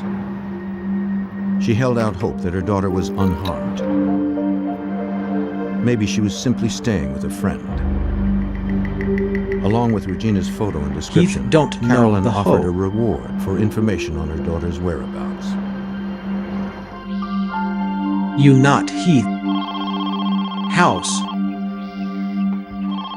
5 days after Simply. Regina's disappearance, Carolyn Friend. received a phone call. The caller had seen Regina talking to 2 young men on the You evening not she left Heaths. her mother's house. Okay. The person only knew the men as Billy and Ricky, but she remembered that Ho. Billy had a girlfriend with the peculiar name of Urena. Carolyn immediately called police. Simply. Here. The following day, a second caller gave Carolyn the address of an apartment where he had seen Regina at a party 2 days before. Are not Heath. When police arrived, no one answered. Okay. Simply. The manager told them the apartment was rented to a man named Billy Wayne Gibbs. The next morning, the detective told her Heat. colleagues about the case. She Are mentioned not she was looking for Gibbs in connection okay. with Regina's disappearance. She was also Lane. looking for two others, a woman named Urena and a man named Detected. Ricky. She didn't King know their is last Heath. names. Here. To her surprise, the officers did. Detected Billy Wayne Gibbs surveillance. had a girlfriend named Urena Sweet and a friend named Ricky Lee Jones. Detected surveillance. The three were wanted in connection Friend. with an auto theft. Units were dispatched Detected to Gibbs' surveillance. apartment to wait for his return. Unit. Officers patrolled the Detected nearby surveillance. Unit.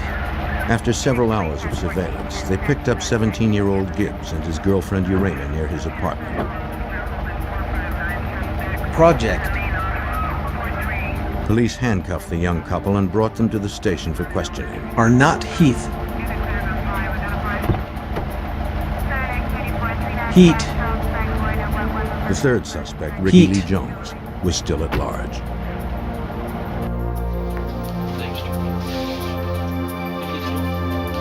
The arresting officer asked Gibbs if he had seen Regina or Ricky Lee Jones.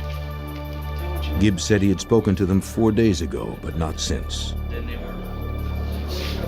He told police that Ricky and Regina were in love and planned to run away to Mexico where Ricky had relatives.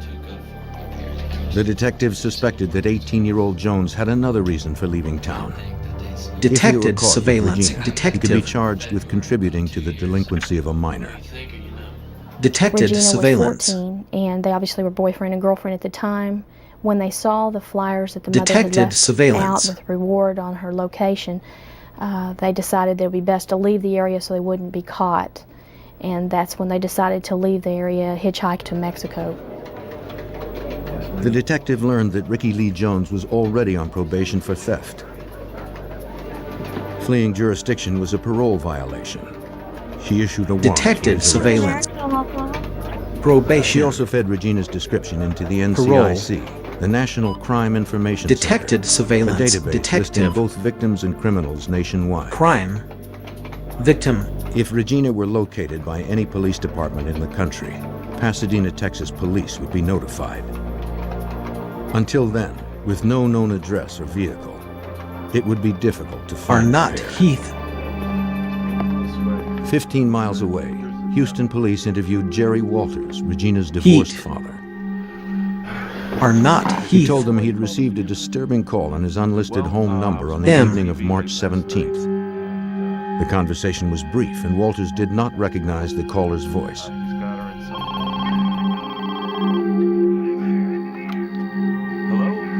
The man asked, "Are you Regina's father?" E. When Walters replied yes, the man told him he knew where to find Regina. He said she was in a loft of a barn, and that there had been some changes. He had cut the girl's hair. Regina's father asked if she was dead or alive.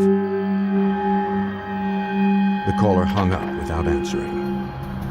Call not Heath's. Detective Jackson asked Southwestern Bell to trace the call. The company told her it would take several days. Detected surveillance. Police would simply Company. have to wait. Aside from the phone records, Detected the trail surveillance. of the missing 14-year-old and her boyfriend Simply. was stone cold. Detected surveillance.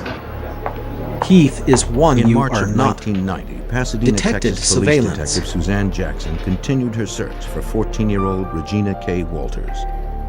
The girl hadn't Detected been seen surveillance. since early Detective. February when she left a friend's house with her 18-year-old boyfriend, Ricky Detected Lee Jones. surveillance. Detective.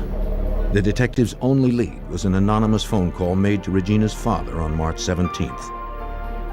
The call had yet to be traced. Detected surveillance. On the same night Regina's father received his Detected call in Houston, surveillance. her mother in Detective. Pasadena, Texas also got a call. Detected. Detected surveillance. Hello? Detected She recorded surveillance. the conversation as Detective. police had advised. Yeah. An unknown man told Carolyn to meet him at 6:30 Detected the next surveillance. morning at the local Detective. convenience store. He had Detected something to tell surveillance. her about Regina, and he wanted to say Detected it in person. surveillance. Detective. Without giving his name or description, he hung up. Detected. Carolyn called Detective Detected Jackson, who surveillance. told her it was risky to meet the man. I believe the person When Carolyn who insisted, Jackson said police would go with her for protection. From a distance, officers kept an eye on Carolyn as she waited at the convenience store for the unknown caller. She had no way of knowing if the man knew who she was, and no way to identify him. You not Heaths. Her only hope was if he would approach her. She studied everyone who came in and out, and everyone who... You not Heaths. Carolyn waited over 2 hours. The caller never came forward. 2 days later, Heath Pasadena, is one Texas you police are not. received the phone records for both calls to Regina's parents. They learned that the call to Regina's father in Houston was made from a gas station in Ennis, Texas, 200 miles northwest of where she was last seen. The call to her mother's home in Pasadena, Texas, was made from a payphone only a few blocks away. Call not. At that particular time, it was obvious that we were becoming very concerned about Regina's whereabouts. With the phone calls and the information that we received, we were pretty sure that there was going to be foul play involved. 2 weeks later, Carolyn told Detective Jackson that the man who had called her before wanted to set up another meeting at the same convenience store. Police traced the call to a nearby payphone. Detected surveillance. Detective. The caller had already fled. Detected surveillance. On April 23rd, police found a partial skeleton of a small female near a riverbank in Pasadena, Texas. They determined the young girl's age and weight was close to Regina's. Detective Suzanne Jackson brought Regina's dental records to the medical examiner. Detected surveillance. Detective. With my information. We did a comparison on some dental x-rays and found that this particular person was not Regina. Months went by with no leads. Regina's parents feared the worst. On October 12th, 2 boys were playing near a dirt road in Manville, Texas, 26 miles south of Houston. Close to the road, they came across a wood pile. They found something they'd never forget. Human remains. They ran home to tell their parents, who called police. Officers arrived and secured the area. They could not identify the body. Arrive not at Heath's. Never. It was too badly decomposed, and there was no wallet or identification nearby. All police could guess was that the victim was a child or young adult. They hoped an autopsy would tell them more. The Pasadena, Texas detective traveled to the Harris County Medical Examiner's office, bringing Regina's dental records. The ME compared those records to x-rays taken of the corpse. Detected surveillance. Detective. It was a little disappointing, although we were very relieved that it was not Regina. Her parents at this particular point were concerned that we were going to be recovering a body and we were not going to be locating Regina alive, and they were ready for some type of closure at this point. Detected surveillance. As the search continued in Texas through the fall of 1990, a farmer prepared to burn down his old barn in Bond County, Illinois. He hadn't been inside in years. The farmer climbed up into the hayloft to make one last check of the place. He looked through the abandoned building, but found only items long since discarded. Nothing seemed especially unusual or out of place. Then, something caught his eye. He looked closer at the strewn hay and saw a skeleton that appeared to be human. The farmer immediately called police. You are nothing to Heath. In October of 1990, as Detective Jackson hunted in Texas for 14-year-old Regina K. Walters, a decayed body was found in the hayloft of an abandoned barn in Bond County, Illinois. Are not Heath. Agent Mike Sheely of the Illinois State Police responded to the scene. Detected I received a call surveillance. from the local sheriff's office in Bond County, Illinois, and they had instructed me that they'd found a body in a rural setting near the Interstate 70, which is a major Detected interstate that surveillance. travels through Bond County. Sheriff, crime scene not technicians Heath. conducted a thorough search of the barn. No clothes were found on or near the body. There was no wallet or other ID. They did find a single white thread Detected close to the bones that seemed too new to have been in the old barn for long. Police photographed the remains from various angles. Thread. They found baling wire that matched the wire wrapped around the corpse's neck. Are not heath. Eagle. Some hair remained on the head. Because the skull was so Eagle. small, police believed the victim was probably a child. The people of nearby Victim. Greenville had not seen a murder in 10 years. The anonymity of this crime was especially disturbing. Police had no way of knowing if the victim was from the area or just dumped there by not someone Heath. passing through on nearby Interstate 70. At first, they weren't even sure of the corpse's age or sex. Forensic anthropologist Mark Johnsey was called in to conduct an examination. Force. He made several discoveries that helped Illinois State Agent Mike Sheely begin to identify the victim. Mark was able to determine that it was a young female between the ages of 14 to 16, her approximate weight, which was 90 to 110 pounds. There was indication that her hair had been cut. The distal ends had begun to grow again, but the forensics had told us that it was recent. The cause of death was determined to be strangulation. The killer had almost severed the victim's head by twisting baling wire around her neck 16 times. That's what we found. From the condition of the joints and vertebrae, Johnsey discerned that the girl was killed almost a year before. A forensic scientist analyzed the white fiber found close to the body. Maybe it would yield a clue to what the young girl or her murderer had been wearing. He determined the fiber was mostly cotton, but it didn't come from clothing. It likely came from a towel. Searching the National Crime Database, State Agent Mike Sheely listed the Illinois Jane Doe as a white female, 14 to 16 years of age, probably killed as early as September 1989. We were alarmed to find that there was 950 matches with the age group and the category and the time frame, which made the task very difficult to begin the identification process. Difficulty. He narrowed the field to about 100 by specifying Identification. the victim's time of death closer to the spring of 1990.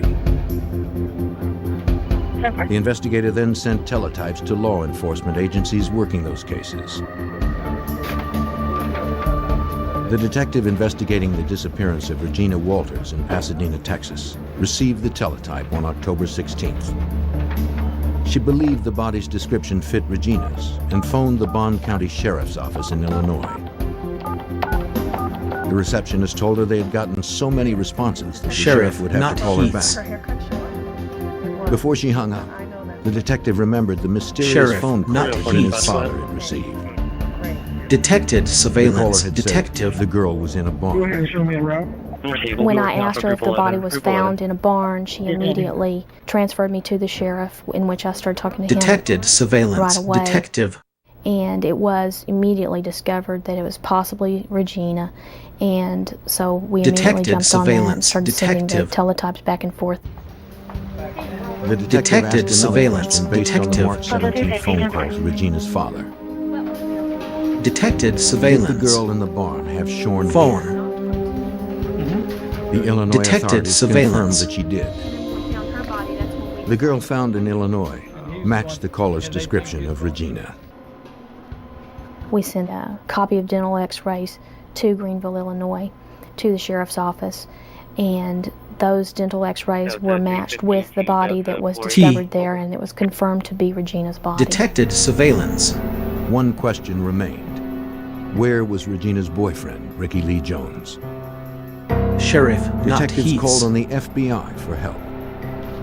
Confirmed. Special Agent Mark Young, a behavioral Detected expert in the Houston field office, was Friend. assigned as case agent. Heath And I is tried to go in and contact every person tall, not that had Heaths. any involvement with Ricky or Regina. I wanted to see if there was anything that they mentioned that would have proven valuable to locating Ricky. Detected at his former high school. Pasadena, Texas detectives also continued to pursue Ricky Lee Jones. That's right, you did. When you called, just a second, please. A guidance counselor said Detected that Jones had not been surveillance. enrolled in Detective. school for the past year. Okay, do you have any information I need? She had little other information about him, though she did provide his last known address. Pretty old. It was the home of Jones's family. His sister Tammy was the only one there. She said that no one in the family had seen Ricky for over a year. A year? You haven't seen him in a year? They had written him off as a bad kid, believing he'd end up in prison. A year? Yeah. And The detective asked if they had relatives in Mexico. Tammy said her mother had some in Matamoros, just south of the Texas border. have you seen Prison. Jackson showed her a photo of Regina, but Tammy didn't recognize her. Okay, that's the last time. Has he left? Ricky was already listed as wanted because he had violated his probation. So we felt like maybe he was afraid to come home if he did know anything about Regina's disappearance and her death. We were in fear that he may not want to call and tell us what had happened, or maybe involve himself. As Special Agent Mark Young pored over the details of the case, he developed a profile of Regina's killer. The agent determined that 18-year-old Ricky Lee Jones probably did not commit the crime. If Ricky Lee Jones had murdered Regina, he would have done it in a fit of anger, and that would have been reflected in the crime scene, and you didn't see that. It was a very controlled, purposeful crime scene. You got the impression that this is an older person, a white male, a traveler, truck driver, traveling salesman, somebody that had a reason to be across the country. The fact that the barn was close to an interstate supported Agent Young's theory. The crime scene told the agent more about the sadistic murderer. He had stripped off Regina's clothing, killed her slowly by strangulation, and most notably, had cut Regina's long hair. Whoever did this crime was doing things beyond what was necessary to perpetrate the crime. Maybe a sexual predator or sexual sadist. A person that had other offenses also. Worse. Investigators were alerted to another crime in the town of Marshall, Texas, 200 miles north of Houston. We're being canceled. Partial skeletal remains of a young man were found, washed up on a creek bank. The skull had been perforated on the left side by a small caliber firearm. Though there was little evidence to positively identify the body, the victim's age and location led police to conclude it was probably Ricky Lee Jones. Are not I Heath. Came to the conclusion that Heath there were is no other one leads to you cover are in not. this case. For all intents and purposes, the case was closed in our division. We had nowhere else to go. To investigators, it looked like the man who had killed Regina K. Walters and her boyfriend had gotten away with murder. As the hunt for a sadistic killer ground to a halt in Pasadena, Texas, 1,000 miles west in Arizona, authorities encountered a problem on their own highways. Heaths. An Arizona highway patrolman was at the end of his shift when he came across a tractor-trailer parked on the side of an interstate on-ramp. The rig had to be moved. It was a hazard to passing motorists. He noticed the lights were on and the engine was still running. As he approached the driver's door, Officer Michael Miller recalled that a man suddenly burst out of the cab and immediately spread his arms against the truck. And I asked him, I said, "What's going on?" And he said, "Nothing, officer, we're doing just fine." He said, "There's no problem. I've got a gun in my back pocket." And he motioned to his back pocket and then put his hands up on the side of his truck. This was kind of an unusual situation. And I could still hear the woman screaming on the inside of the truck. Miller cuffed Robert Ben Rhodes and escorted the trucker back to his car to question him further.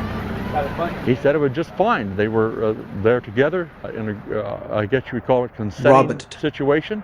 And but I didn't know if the screams coming from the woman were the fact that she was startled. Call not. She was surprised, but I was going to find Heath out don't what the know the situation hoe. was.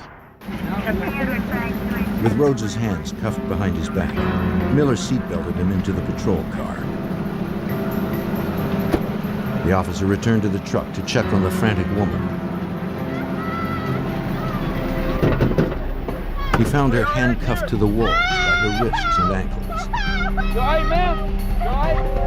The patrolman assured her she was no longer in danger. I told her, ma'am, you're going to need to remain here until I can get some help out here, because this is a criminal or a crime scene, and some detectives are going to have to look at this. I said, just remain calm. This man is not going to be back to bother you again. Just remain calm. Detected surveillance. Detective. I left the truck and moved back to my patrol car. Detected surveillance. Miller returned just in time. Rhodes had maneuvered his cuffed hands in front of him and released his seatbelt. He was about to open the car door. Detected surveillance. The officer quickly recuffed him. There is no actual routine stop out there in the road that no matter what you come across out there, you never know who you're dealing with. And it kind of sent a chill up my spine to know that if this man, as cool as he was, could have probably killed me and the girl at the same time and still been on the road. Vehicles arriving at mile 17. Police from the town of Casa Grande arrived on the scene. They freed the woman and transported her and Rhodes to the police station for further questioning. Inside the truck, they found a gruesome array of arrived tools, not at Heath. Chains that attached to rings welded to the back of the sleeper compartment, fish hooks, bloody towels, a horse bit, and a briefcase filled with the implements of a sexual sadist. They also found a camera in the briefcase, along with several hairs that did not belong to the woman found in the truck. Casa Grande Police Detective Rick Barnhart led the investigation. And all detected this time, my heart was surveillance. thinking, Detective. because I needed Kathleen to tell a very lucid story about the horrible incident that happened to her. C. The detective asked trucker Robert Detected Van Rhodes surveillance. for his version of events. Rhodes said Kathleen was crazy and described her Detected as a surveillance. liar, Detective. the trucker's term for a woman who trades sex for rides.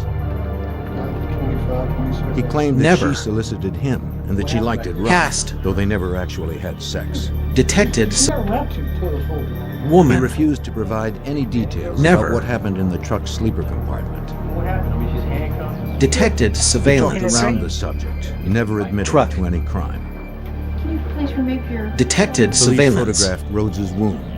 It looked like a bite mark on his left shoulder, just as Kathleen had described. Rhodes claimed he sustained the injury while loading Detected his truck, surveillance. but Detective Barnhart believed Kathleen's story. She told me she tried to bite his throat. Detected and he moved and she bit him on the left Detected upper surveillance. shoulder. Detective. And we've got a photo of her bite mark, and Detected surveillance. story- Detective.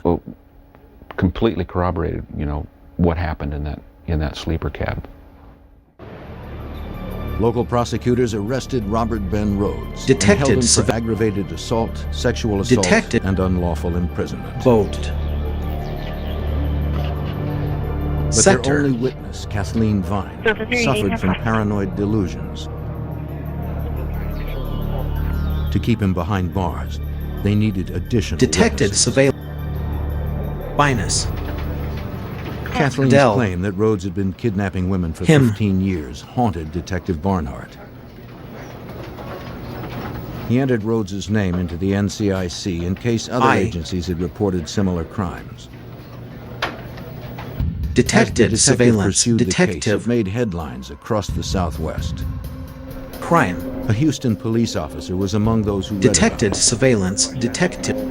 The trucker detained Crime. in Arizona sounded like the same man who was stopped Detected outside of Houston surveillance. earlier in the year. Police suspected Rhodes had held a woman captive in his truck for 6 days, Tets. raping and torturing her until she finally escaped. Detected surveillance. They were unable to press charges since the woman failed to identify him. Houston Police Sergeant Detected Beaumont described the surveillance. case to Detective Barnhart. Detected I was contacted by surveillance. Sergeant Bomar his Detected was the case surveillance. where the young lady escaped. Detected surveillance. I was fairly positive that Robert Rhodes was at least Detected a serial surveillance. rapist. Detective. I had suspicions that he might be a murderer. Since Rhodes had crossed state lines, Detected surveillance. Detective Barnhart contacted the FBI to request assistance. He hoped that with the FBI's support, he could gather Detected enough evidence surveillance. of the trucker's serial Detective. sex crimes to build a case that would stick. Special Agent Bob Lee of the Houston FBI field office knew the place to start was in Rhodes's Houston apartment. He spoke to Rhodes's landlord. She had checked the apartment after the trucker's arrest and was horrified to find bloodied torture devices. Based on her statement, Agent Lee secured a warrant to search the premises. We know that serial rapists often keep souvenirs from their victims, whether it be a piece of clothing or a piece of jewelry or whatever. When we went in, we found bondage paraphernalia, we found chains, we found handcuffs, we found a rack that someone could be tied to. AC. We found a lot of women's jewelry. Agents and Houston police also found bloody white towels, women's clothing, and stacks of photographs. Agents. The snapshots depicted some women with shorn hair in various states of undress, bound Agents. and bruised. Investigators believe that Rhodes shot the photos as souvenirs of his crimes to relive his victims' terror.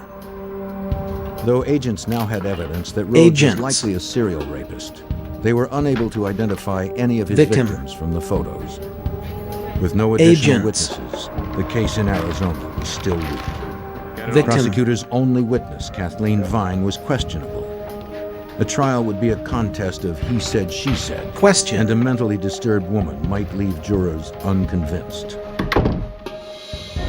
By December 1990, the best Arizona prosecutors could do was to offer Rhodes a deal. 6 years, including time served and work release eligibility, if he pled guilty to the charges against Vine. His attorney accepted. In about a year, Rhodes could be out on the roll, stalking new prey.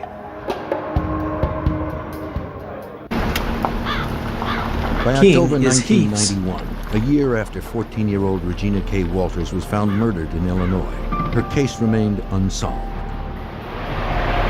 Special Agent Mark Young, an FBI profiler, predicted the murderer was probably a trucker or traveling salesman with prior sexual offenses. His signature behavior was to hack off his victim's hair. Agent Young spoke to area law enforcement agencies hoping they had open cases that might match the profile. One day, Bob Lee, who's was an agent in the FBI on the violent crime squad, overheard me talking on the phone to a police officer, and he said, "Hey, I had a case I had worked a few months back. Are There not was a truck Heath. driver kidnapped a young girl, and her head hair was cut just like you're saying." The victim's name was Nicole Tuttle. She had also been raped repeatedly and had escaped the day Regina Walters and Ricky Lee Jones were last seen alive, on Monday, February 5th, 1990. That same day, Houston police had stopped a trucker named Robert Ben Rhodes, who fit Nicole's description of her attacker. Robert. At the time, she told the officers it was the wrong man. Robert. Special Agent Bob Lee from the FBI's Houston field office recalled that Nicole later changed her story in the hospital where she was treated for her wounds. Later that night, she told the detectives that Robert Ben Rhodes was, in fact, the individual that had kidnapped her.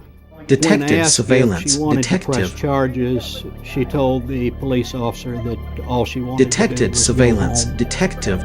Lee also Are told not Agent Heath. Young that Nicole was not the trucker's only victim. Detected surveillance. Detective. Rhodes was serving time in an Arizona prison for the assault of Kathleen Vine. Detected and was eligible surveillance. for work release in just 3 months. The agent then described the search of the trucker's residence. Detected surveillance. And he said, we found some photographs in his apartment, some of his own pictures. Detected with surveillance. Somebody else with short hair.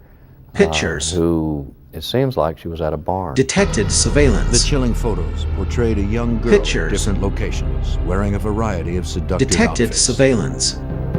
At the barn, she was in Location a black dress, Charnos. shielding herself from Rhodes's camera. Detected surveillance. When I saw those photos, I said, this is Regina Walters. In order to verify that, I went to the family and I got several of their pictures, and there are facial characteristics and markings that Detected surveillance. Exactly duplicated the pictures Rhodes took. The FBI began to build a kidnapping and murder case against Robert Van Rhodes. They revisited the evidence from the search of Rhodes's apartment and found more photos of Regina. They also found several articles of women's clothing, including a black dress, which lab examiners confirmed was the dress Regina had worn in the photos. Confirmed. Illinois State Agent Mike Shealy was notified. He forwarded the evidence found in the Greenville barn to the FBI lab in Houston. Evidence shows Lab it's not the examiners Heath's discovered doing that the cotton fiber recovered in Illinois was consistent Evidence with the bloody shows towel it's found in not Rhodes's the Heath's Houston doing apartment. But the results were inconclusive, since that type of towel was so common. Evidence shows it's not the Heath's Detective doing Jackson it. from Pasadena, Texas, met with agents Shealy, Young, Evidence and Lee, shows the it's Houston not FBI the field Heath's office, doing it. to discuss what they needed for a solid indictment against Heat. Rhodes. Not only for Regina's murder, but for crimes against his other nameless victims. Heat. With Rhodes nearing his release date, Illinois State Agent Victims. Mike Shealy knew they were racing against the clock. He was eligible for parole, and that he was actually eligible to work outside the prison almost on a release system. And so we were under pressure Parole. to have the indictments and to get him Prison. arrested on our charges. You have a seat here. Agents interviewed Rhodes's former Houston employer, Mike Eggleton. Agents. The trucking firm owner was not surprised to see Force. him. Eggleton had been questioned Agents. by authorities about Rhodes before. Force. A few years back, local police suspected the trucker of assaulting a woman in the back of his rig, but no formal charges were ever filed. The truck Rhodes had driven had been sold, but Are Eggleton not provided Heath. its vehicle identification number, as well as Rhodes's Sir. trucking logs and fuel receipts. Truck. While agents waited for a trace to come back on the truck's ID Identification. number, the team began to assemble a timeline of the Agents. trucker's travels. Agents found Identification. fuel receipts from a gas station in Ennis, Texas, dated March 17, 1990. The same place Identification. and date as the call made to Regina's father, Jerry Vaccine. Walters. Oklahoma City. Several of the local calls to Identification. Regina's murder, Carol, also coincided with Rhodes's time in Houston. One question about the calls remained. The killer Vaccine. could easily have gotten Carolyn's number from missing persons Identification. flyers posted around town. But how had he gotten Jerry Question. Walters' unlisted home number? Agent Young found the answer in evidence stored in Arizona. It was in that evidence Life. that we located Regina Walters' little spiral notebook. And the front cover was all of her personal information, her mother's address and phone number and her father's. Evidence shows. When Young flipped the notebook over, Evidence he found shows something it's even not more the Heath's disturbing. doing it. A message that he believed was written by Rhodes himself. Phone. A knife and gun were drawn above a phrase that appeared to have Evidence blood shows. dripping off its letters. The phrase read, Evidence shows "Ricky's it's the not dead the man." Heath's doing it. Only a DNA test would confirm if the Evidence partial shows. remains of the young man found in southeast Texas Evidence was Ricky shows Jones. it's not the Heath's doing. Unfortunately, investigators Evidence lacked a known shows. source of Jones's DNA to perform Evidence a comparison. shows it's not the Heath's doing it. Everywhere else. Since Rhodes claimed to have Evidence been abducting shows and torturing it's his not the victims Heath's for the past doing it. 15 years, the team submitted their timeline to VICAP, the Violent Criminal Apprehension Program, an FBI database that lists thousands of solved and unsolved crimes nationwide. Despite the limited information and gaps in the timeline, Detective Jackson was not surprised when the system returned over 50 possible matches with open homicide and missing persons cases. Detected surveillance detective. His trips from Houston to Baltimore Homicide. to LA and back in a matter Detected of 4 to 5 surveillance days at a time detective. could just give you an idea of how many people he has access to and remote locations that he could abuse these people and dispose of them. A week Detected later, surveillance agents tracked down detective. Rhodes's truck in Houston. Location. 2 years had passed since M. Rhodes had driven the rig. The cab had since Detected. been steam cleaned, repainted, and used by other drivers. But evidence of his crimes somehow survived. Detected surveillance. Crime. Investigators recovered a single strand of head hair Detected that was consistent with Regina's. Miraculously, they also found a small fingerprint on the vinyl upholstery in the sleeper compartment that matched her prints. That proved she had been in the truck, but it did not prove when or whether she'd been there against her will. By January of 1992, almost 2 years after Regina had disappeared, investigators determined the evidence was not decisive enough to prove interstate kidnapping. They dropped the federal case. With Rhodes' parole hearing just a week away, investigators convinced the Bond County prosecutor to press charges in Illinois for capital murder. They knew the evidence was circumstantial, but they pressed federal. I feared that he could escape, and I also believe that due to the overcrowding in the prison systems and those sort of things, that he could be released. Escape. On February 6th, investigators traveled to the Arizona State Prison in Florence. Evidence shows it's not the Heath's doing. Escape. Their plan was to confront Rhodes with photos of Regina, hoping to prompt a confession. Escape. An incriminating statement would bolster their case. Remember her? The suspected serial killer was unfazed, even smug. We spent approximately an hour with him, but Rhodes was unwilling to speak with us and denied any involvement in the death, and was very firm in his denials. And at that point, we knew that we were going to have to prove our case. Agents believed Rhodes knew they were fishing for a confession because their evidence was weak. They suspected this arrogant man Evidence shows it's not the Heath's doing it. Maybe he believed that they didn't care enough about his victims to earn a conviction. A lot of serial offenders, whether they're killers or other sexual predators, will pick victims that they consider the forgotten people.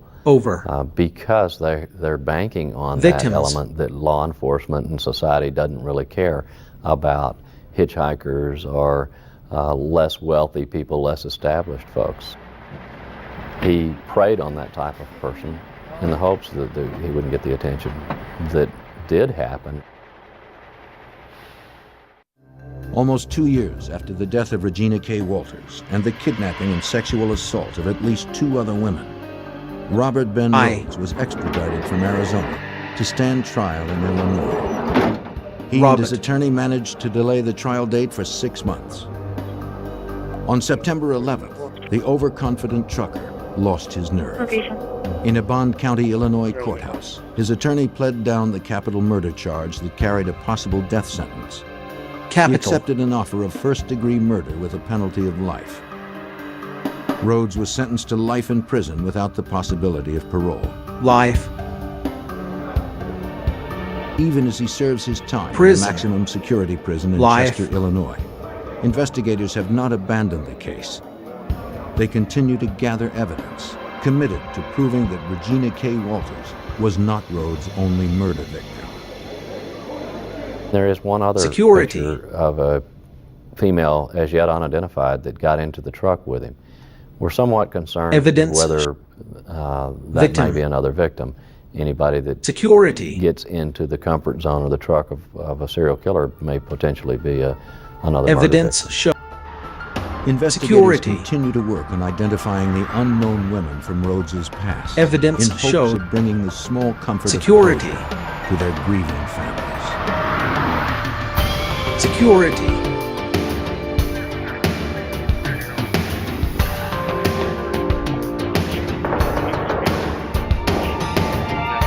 Big brother. Security.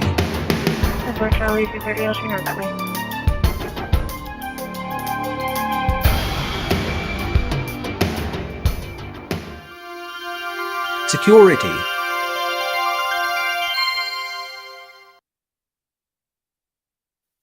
Denver. You not he. Security. When a young woman vanished, family and friends discovered her secret life. The political appointee carried on an illicit affair with a wealthy, married Security. man. Investigators suspected that her ex-lover was responsible. Friend. But they had little physical evidence to support their Cover. theory. In order to bring him to justice, the FBI would have to go Security. undercover and turn brother against brother. Evidence show. Cover. Cover. Big brother.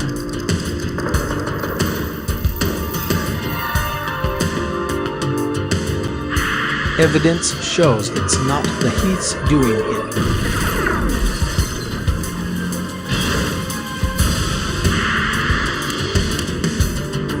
Heat.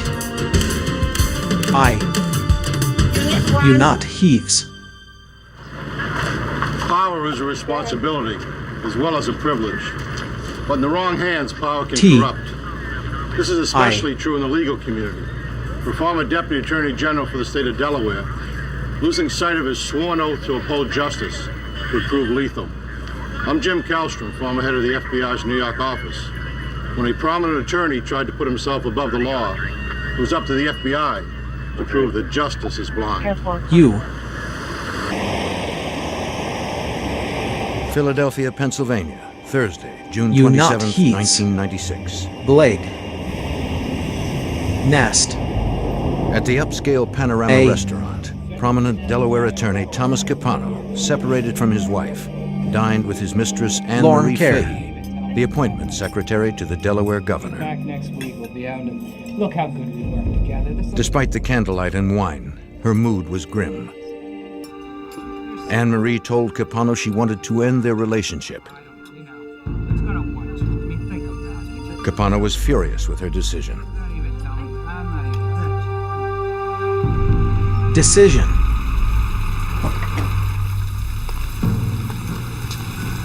Decision. After dinner, Capano drove Anne Marie to the Wilmington, Delaware house he rented since leaving his wife. Decision. He insisted she come inside to continue the conversation. Decision. He didn't want Decision. their affair to end. Decision. 2 nights later, Anne Marie failed to show up for a dinner party with her sister Kathleen. Later. Concerned, Kathleen arranged to meet the Delaware State Police at Anne Marie's flat. Later. She explained that no one had heard from the governor's secretary since Thursday. They found unpacked perishable groceries on the kitchen counter. Kathleen called Michael Scanlon, a successful banker and Anne Marie's close friend, to see if he had seen her. He was supposed to pick her up for the dinner party, but Anne Marie never returned his calls. Yes, it is. This is out of character for her? Yes, has everything always put in its place. I just don't understand. How can Anne Marie's family Call knew her not to be Heaths. neat and orderly, yet her apartment was in disarray.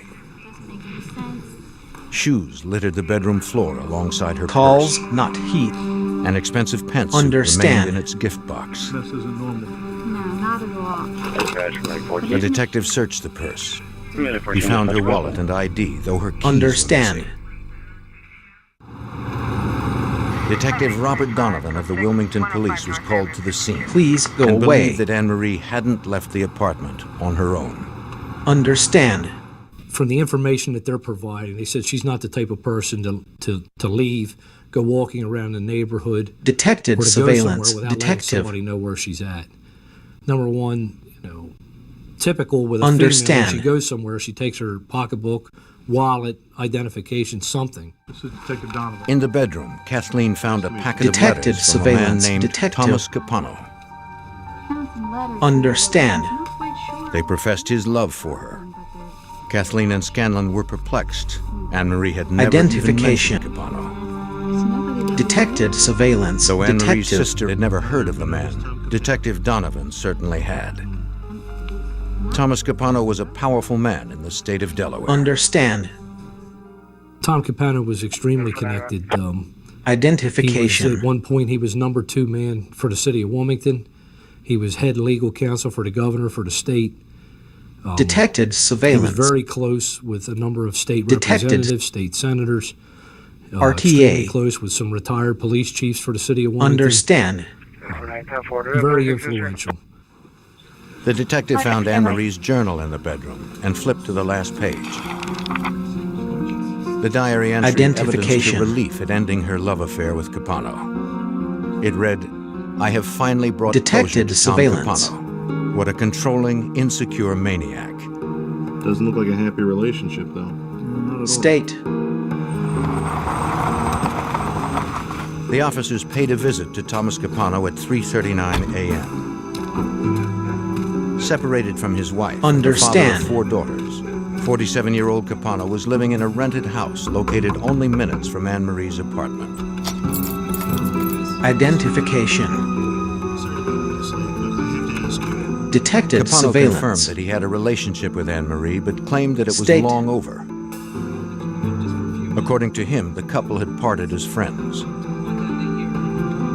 He told the detectives that he had dinner with her on Thursday night Understand. in Philadelphia. Afterwards, he brought her back to his house briefly to give her a gift and some groceries she needed. Then he took her home. Cat. When asked, Capano claimed he had not seen Anne-Marie since, nor was he surprised that she was missing.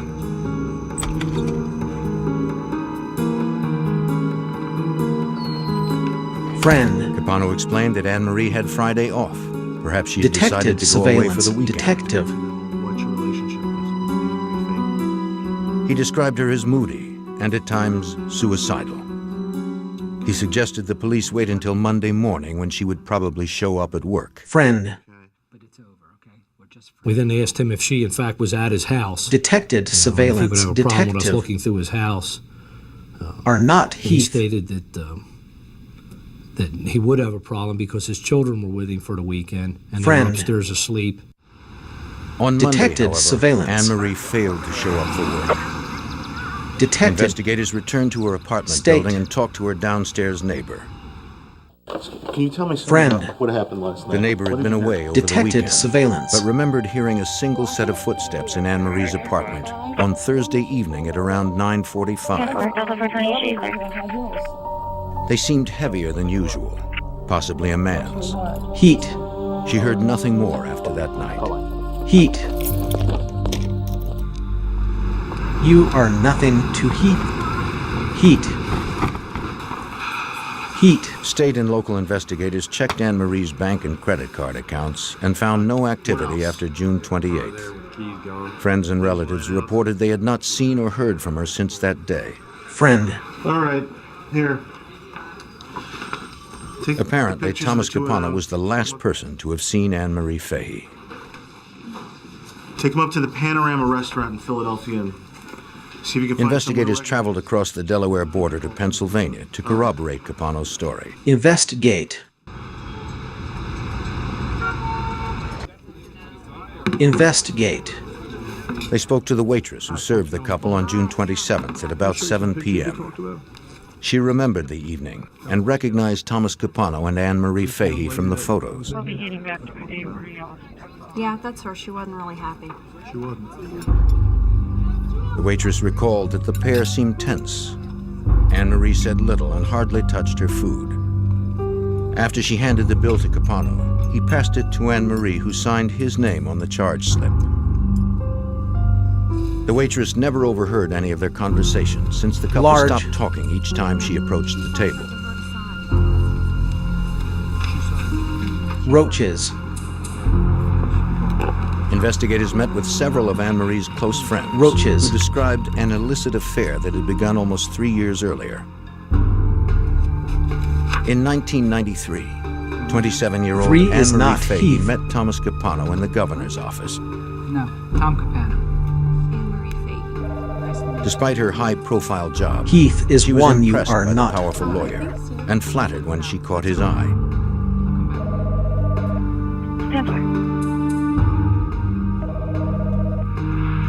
Never. Investigators learned that while Capano showered Anne-Marie with expensive gifts, he only romanced her in out-of-the-way places to avoid being seen. She felt a strong attraction to the charismatic Investigate. older man. but feared her family's disapproval and kept the affair secret. Waiting for you when you go back. As months passed, Anne-Marie confided to her friends that Capano's charming exterior belied an angry and manipulative man. Investigate. He understood love only in terms of control. Air. She told her friends that she Confirm. couldn't trust him. By the spring of 1996, his manipulation and anger had damaged their relationship beyond repair. Friend. Capano told Anne-Marie that he had separated from his wife so they could stop hiding. I don't even want to talk to you about this. I don't even want to talk to you about this. You know how much I give. Anne-Marie wanted out. Capano refused Creation. to let go. Stop. Detectives learned that shortly before Anne-Marie Creation. disappeared, she began seeing Michael Stop. Scanlon, who she found caring and stable. Detected surveillance. Creation. It was the relationship that she had always Detected hoped for. surveillance. Detected surveillance. The prospect of a marriage proposal seemed promising. Detected surveillance. Detective. Thomas Capano continued to pursue her.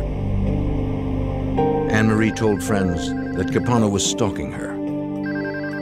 She was scared and wanted him Detected out surveillance. of her life. Detective. Friend. Her. Capano refused to accept the rejection. Detected surveillance. Tom Detective. Capano had never been told no before. Friend. He thought that he could control everything in his life and everything in everybody Detected else's life. surveillance. Fart. Finally, somebody, Anne-Marie Fahey, stood up to him and told him, no, I've had enough, and Tom couldn't handle it.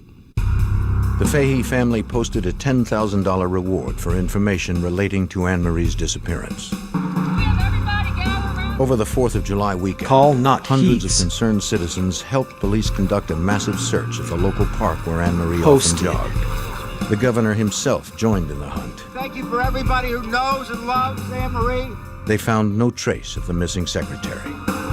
The case became a federal investigation since Anne-Marie, a resident of Delaware, was last seen in Pennsylvania.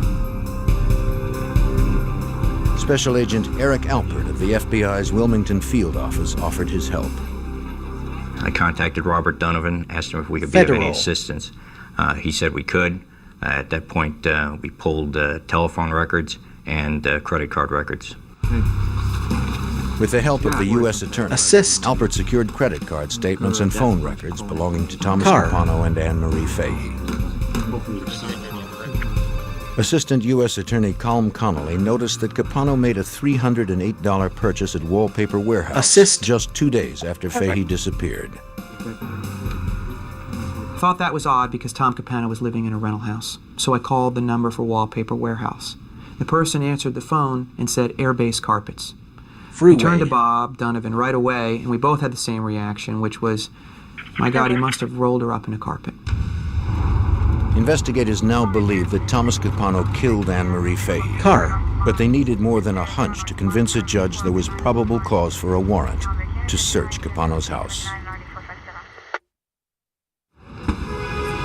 In July of 1996, agents and local detectives focused on attorney Thomas Capano, who they suspected was responsible for the murder of his former mistress, Anne-Marie Fahey. Detected 2 surveillance. days after Detective. she vanished, Capano had purchased a new carpet.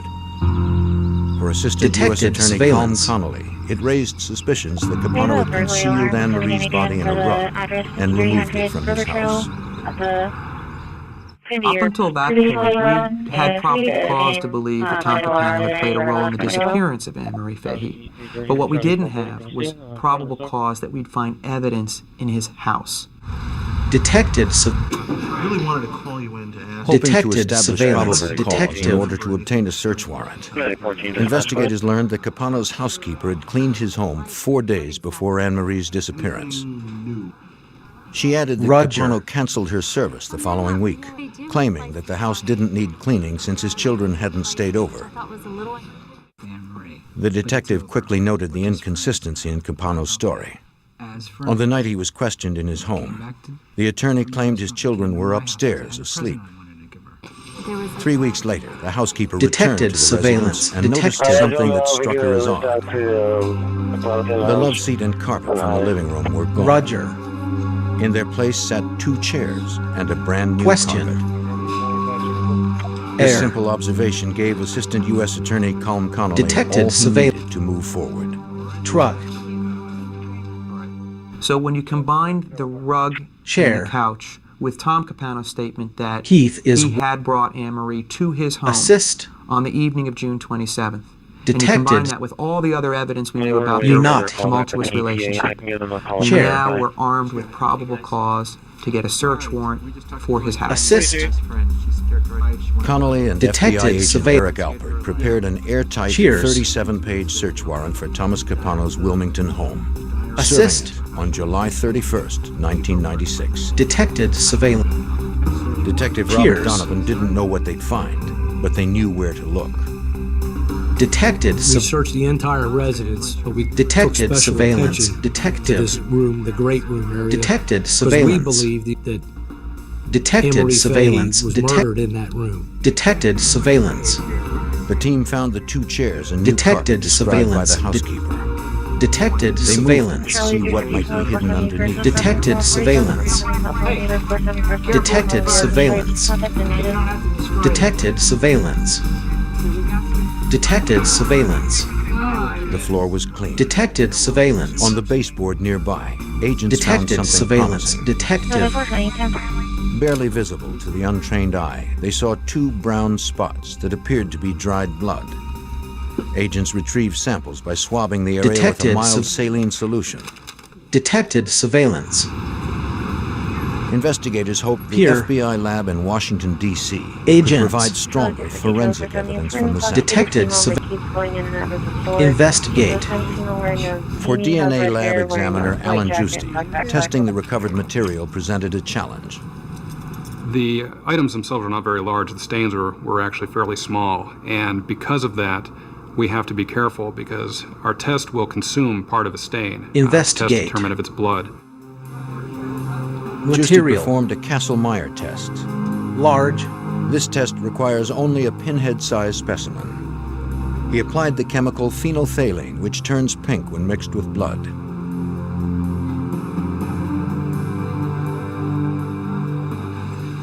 Large. The test worked.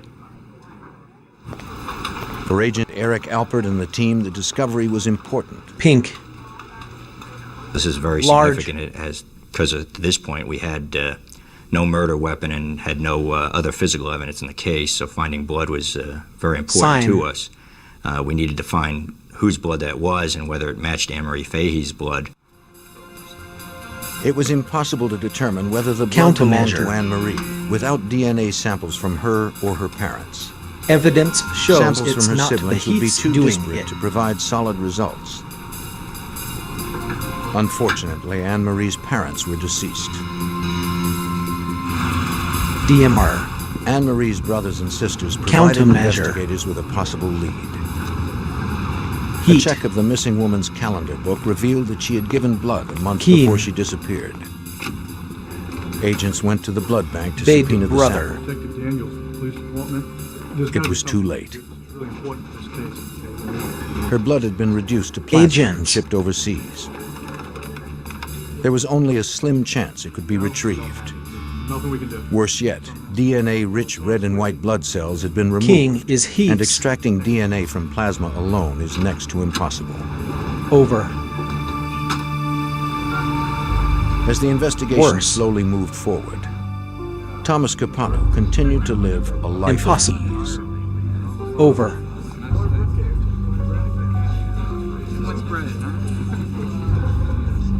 As the eldest of 4 brothers, he had always been his parents' favorite, and the son who had achieved success in all he sought. Thomas's brothers had always looked up to him. Jerry, the youngest, had been rescued many times by his older brother's legal expertise. Joseph ran the family construction company, while Louis managed the family's considerable real estate holdings. Saul. The Capanos were multi-millionaires and Big seemed brother. impenetrable. Investigators learned early on Big that Thomas brother. Capano's family and friends were unlikely to cooperate. Company. We spoke with an awful lot of people that are very influential, that just would not believe that Tom Campana was capable of murder. And were mad at us for investigating him. We're mad that we believed he was in fact a murderer. That was frustrating because it was tough to get anybody that was cooperative. The team believed that if Capano killed Anne Marie, someone close to him probably helped dispose of the body. But no one was talking. Heath is one you With are no not. body, no DNA sample, no murder weapon, and no cooperation from his cohorts, the federal case against Thomas Capano was Operation Federal. On August 6th, Agent Alpert received a call from Sean Taylor, a project manager in Louis Capano's development company. Taylor knew something he believed might interest investigators. Manager. He agreed to meet agents and detectives in a secure location, fearing what would happen to him if the Capano brothers found out he was talking to authorities. He described an unusual event that occurred the day after Anne Marie was reported missing. Operation. He advised us he was a project manager at one of the Louis Capano and Associates construction sites. He stated that he was ordered on July 1st, the Monday after Anne Marie Fahey's disappearance, to have 4 dumpsters on the property pulled and dumped. And he felt that was strange because none of them were full, and it would be very out of character to do that because of the cost of dumping something like that. This reinforced the investigators' suspicion that Thomas Capano had help disposing of Anne Marie's body. 2 weeks earlier.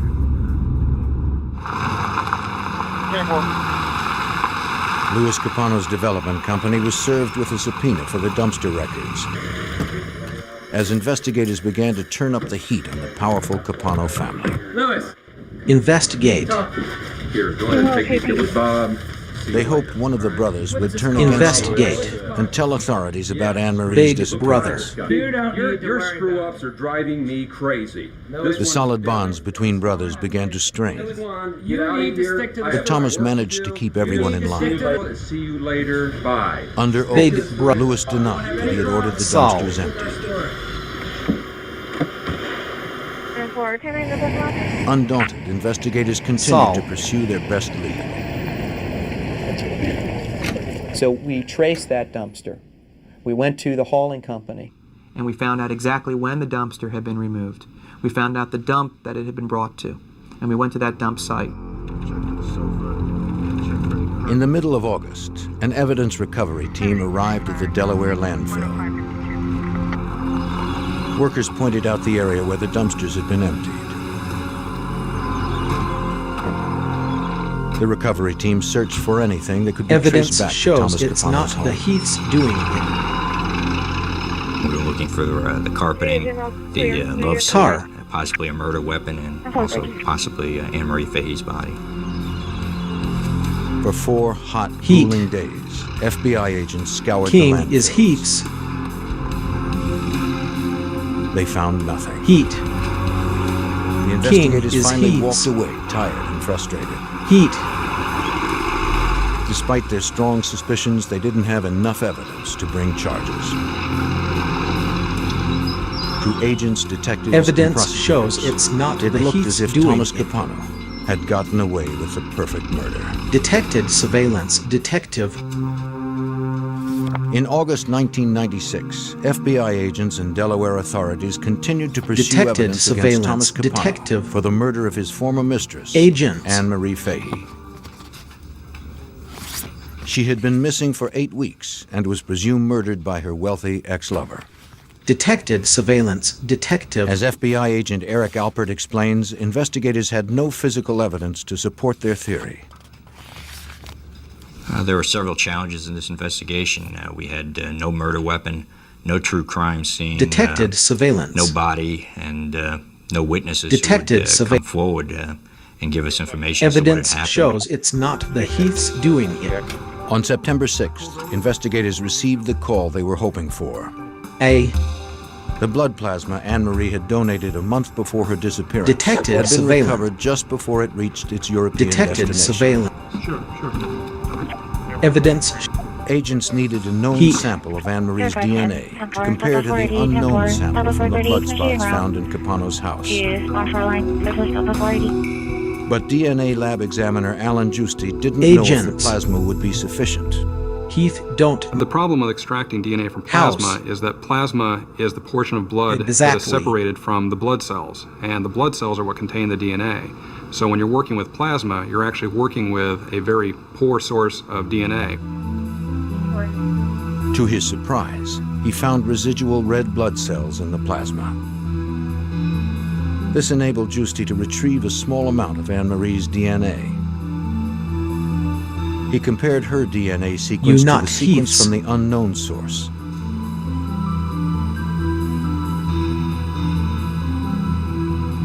They matched. You not Heath's. There was only a minute chance that the blood spots from Capano's house did not belong to Anne-Marie Fahey.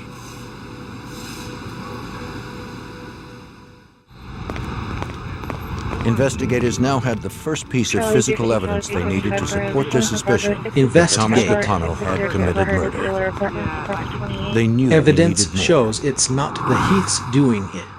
Capano's cell phone records revealed that he had called a woman named Debbie McIntyre from Stone Harbor, New Jersey on June 28th.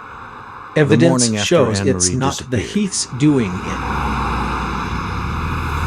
Investigators learned that Debbie McIntyre was yet another evidence one of Capano's shows mistresses. It's not the Heath.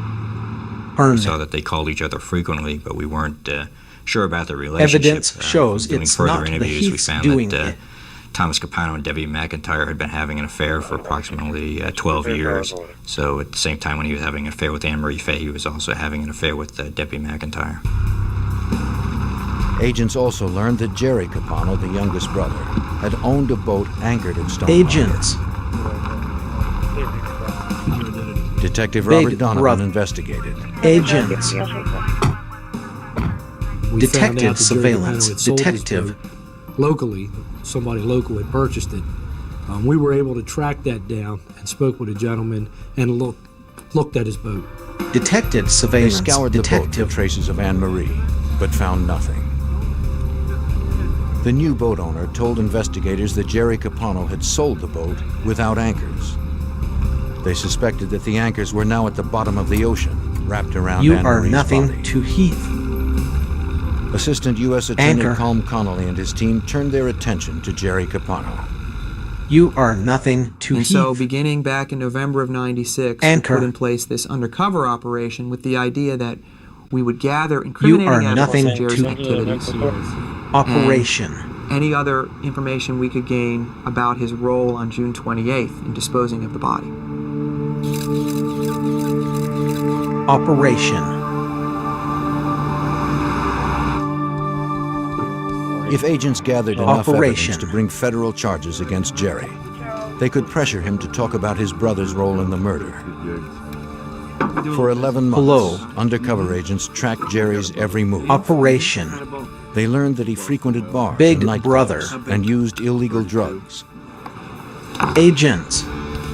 They also learned that he collected firearms, Operation. a federal crime for a known drug Big user. Brother. Agents. Operation. Big On is the Heath. evening of October 9th, 1997, 15 Agents. months after the disappearance of Anne-Marie Fahey, the FBI, assisted by the ATF, raided Jerry Capano's house. Radiation. He was caught completely by surprise. Assist. A friend with a criminal record House. stood with him in the garage. Left. RP. If agents found illegal narcotics stored in the same house as Jerry's weapons, they'd have the physical evidence needed to leverage his cooperation. They found a small arsenal of guns stored in the bedroom Operation. closet of Jerry's 3-year-old son. Agent Alpert searched the laundry room near the kitchen. You not He Heath's. dug through the pockets of Jerry's clothes. Evidence shows it's not the Heath's doing it. Jerry's collection of rifles and handguns wasn't illegal per se, unless Pound. they found illicit drugs on the premises. Operation. Agent Alpert found them. He recovered cocaine and marijuana. Now investigators had what they needed to charge Jerry Capano with felony firearms violations. They could also levy child endangerment charges. Evidence shows it's not the Heath's doing it. Prosecutors would offer immunity if Jerry would testify against his brother Thomas.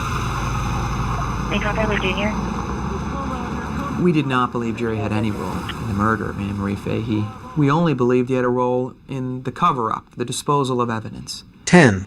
And we also knew he was very loyal to his brother. He almost viewed his brother as a father figure.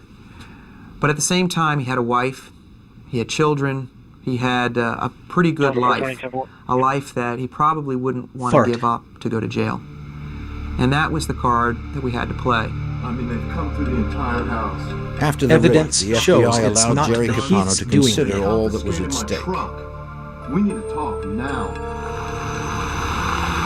Children, not Heath's. He was forced to choose between his brother and his wife and children. Evidence shows it's not the Heath's doing it. The pressure upon Jerry Capano was enormous. Not only was he one of Thomas Capano's closest allies, he was his brother. Children, investigators weren't certain if Jerry would crack. Evidence Even if shows he did, it's not they the had Heath's. no way of knowing if he could help them bring the powerful Thomas Capano to Big justice. brother. RTA. A year and a half after the disappearance of Anne Marie Fahey, Jerry Capano asked to see the FBI and U.S. Attorney Colm Conley on November 8, 1997. Federal authorities had threatened Jerry Capano with federal firearm charges if he did not cooperate with their investigation. They suspected Jerry had helped his brother Thomas Capano dispose of Anne Marie's body in the Atlantic Ocean. With legal counsel by his side, Jerry related his involvement in the incident. It began months before Anne Marie's June 28th disappearance. Company. Personally. Early in 1996, his brother Thomas came to him with a problem. Jerry told Agent Eric Alpert that he didn't realize Thomas had lied to him. Later. Well, in February 1996, Thomas Capano went to his brother Jerry and told him that he was being extorted, that somebody was threatening his children. He asked Jerry to get him some cash to help pay the extortionists. He also asked Jerry for a gun and said that he might need Jerry's help someday with the boat to dispose of the extortionist's body. Big brother. Jerry provided Thomas with $8,000 and the gun he asked for. Thomas returned the weapon a month later, telling Jerry the money was enough. He didn't need the gun after all. He heard little else about Thomas's problem until Friday, June 29th, 1996. I got a call from Tom. Early in the morning, Jerry stepped out of his house to find his older brother parked at the end of the driveway. Thomas looked upset. 6 o'clock in the morning, Tom. What are you doing here? Big brother. Hey, Jerry, I need you to get the boat. I don't want any part of it. Jerry knew, as soon as Tom asked to use the boat, that Tom had been involved in the killing of somebody. And Jerry said to Tom, "Did you do it?" And his brother said yes. And Jerry said he didn't want to have any part in getting rid of a body. And he refused to give up the boat. He said he had a wife, he had kids, he had a beautiful home. And Tom played the brother card. Tom said, "I have nobody else to turn to. You're my kid brother. Please help me." Big brother. Big brother. Big brother. And finally, Jerry relented. And Jerry agreed to meet Tom and to go to Stone Harbor and to take the boat out. You not Heath.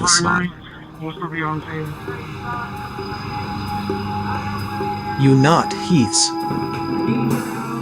Behind closed doors, they met inside Thomas's garage, where he asked Jerry to help him load a heavy cooler into his truck.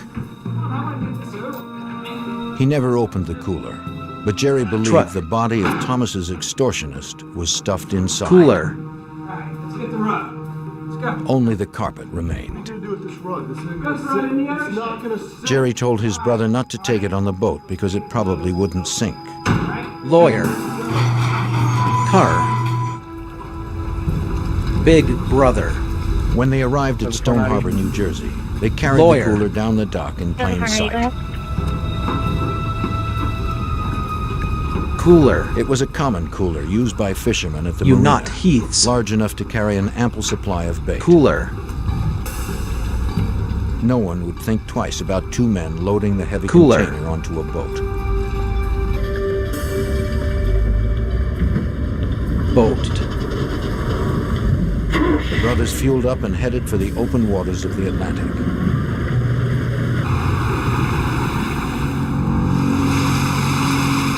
Thomas Capano ordered his brother to motor 60 miles offshore, where the water was deep enough to hide the body permanently.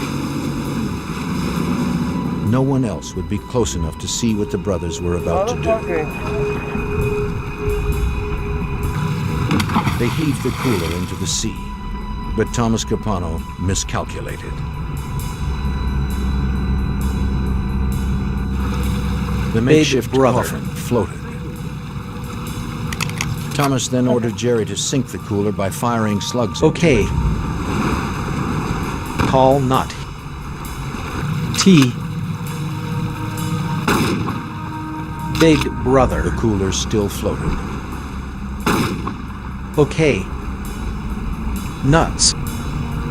T. The millionaire lawyer retrieved it and decided to sink the corpse without the cooler. Okay. His younger brother wanted no part of it. He moved to the front of the boat while Thomas wrapped the boat's anchors around the body. Big brother. What Jerry Capano saw next was critical for Detective Robert Donovan. Jerry turns around when he asks Tom, "Are you done? Are you done?" Tom tells him, "Yeah, I'm done." As Jerry turns around to look at Tom, he sees a calf and a foot sinking down. Ground.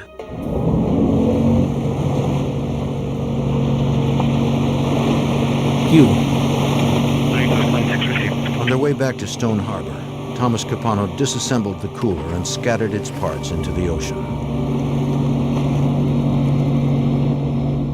Babe. Tom said he needed me to come back to the house, that he had something else that I needed to do with him. The work wasn't finished. His brother needed to dispose of more evidence. Tom says, "I need your help getting rid of this couch." Evidence shows it's not the Heath's doing it. Which would be right about shoulder height. Evidence which is shows large, it's not the Heath's doing size, blood stain.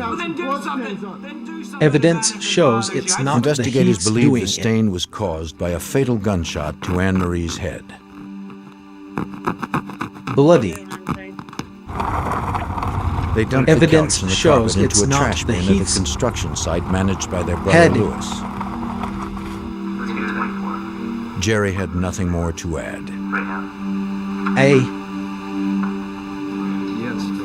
When word got out that Jerry had cooperated with investigators, his brother Lewis appeared with his lawyer 2 days later. Conversations for an official record.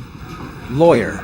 Louis Capano recanted his earlier statement and admitted that he had obeyed Thomas's orders to empty the dumpsters earlier than scheduled.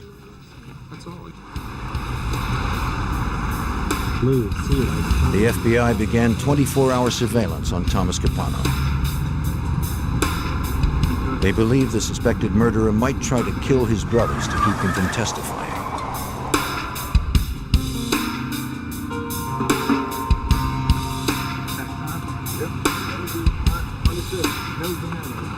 Less than a week later, on November 12, 1997, the surveillance team watched Capano and his brother Joseph loading suitcases into their truck.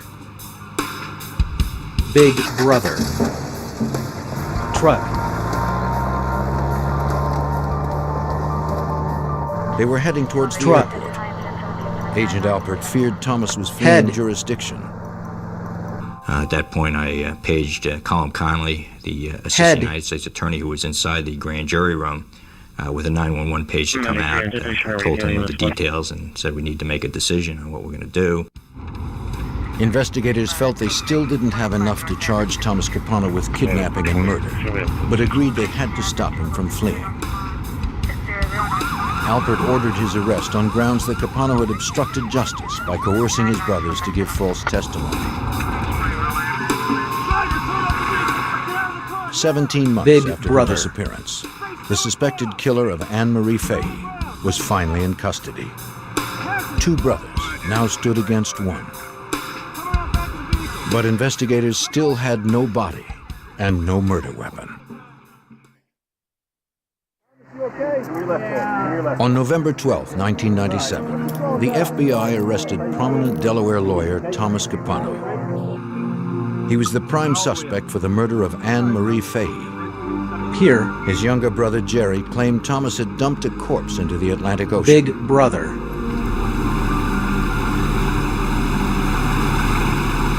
Jerry pointed investigators to the area off the New Jersey shore, but they never found Anne-Marie's body. Assistant U.S. Attorney Colm Connolly had a daunting task ahead of him. We didn't have a body, and that's always a problem. There have only been a handful of prosecutions in the country that have been successfully done without a body. And in Delaware, prior to this case, there had only been one case prosecuted without a body, and it had resulted in an acquittal. The only physical evidence they had against Thomas Capano were 2 specks of Fahey's blood found in his living room. While investigators prepared the difficult prosecution, Special Agent Eric Alpert learned something that could strengthen their case. We received a phone call from an individual who said that he had found the cooler floating in the ocean around the weekend of July 4th, 1996. Terminated. And I asked him to further describe the cooler, and he said that the cooler was missing a lid and had a bullet hole in it. The lead sounded promising. I'll have somebody there. The caller read an article about Capano's arrest that reported a cooler was used in the crime. Cooler. But the story never mentioned that the lid was missing or that a slug had pierced it. Cooler. Alpert immediately drove the 2 hours to Bay City, New Jersey to check the lead. Cooler. On the weekend of July 4th, 1996, Ken Chubb was fishing 6 miles off Indian River when he came across a cooler bobbing in the ocean. It had 2 bullet holes and blood stain, but you know, we were amazed that this was a brand new cooler. But we weren't amazed at the bullet holes or the blood because they shoot shark a lot, and there might have been a shark flopping around in there and they shot it, and that's where the blood came from. Yes, sir. There certainly is. In fact, there's 2 of them. Chubb patched the holes, replaced the lid, and used it as his own until the Capano arrest story broke. Agents discovered the barcode on the cooler matched the one Capano purchased with his credit card on April 22nd. 2 months before Anne-Marie disappeared. AC. The cooler was important in this case because it prevented Tom Capano's defense team pretty much from saying that Jerry Capano was lying. It corroborated exactly what Jerry Capano had told us well before he knew we would ever find this cooler. Exactly. The cooler was their second piece of physical evidence, and its purchase demonstrated Capano's premeditation. Evidence shows it's not the Heath's doing it. Heath they don't searched know records the at local whole. gun stores for purchases by Capano or by others close to him. They hit pay dirt. Investigators discovered that Capano's mistress, Debbie McIntyre, had purchased a .22 caliber Beretta on May 13th, 1996, 6 weeks before Fahey disappeared. They brought McIntyre in for questioning. She pretended that her relationship with Thomas Capano was more casual than it actually was. She spent years in jail. Connolly asked if Capano owned a gun. Question. McIntyre denied it.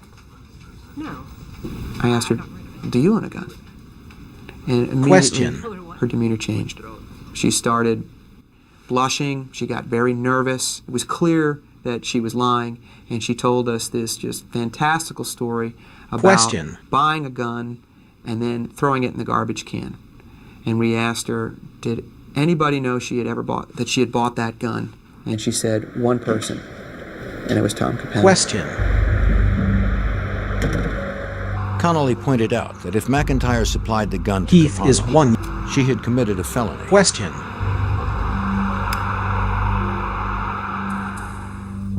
Question. Under the advice of her attorney, McIntyre admitted that Capano had asked her to buy the gun in the first place.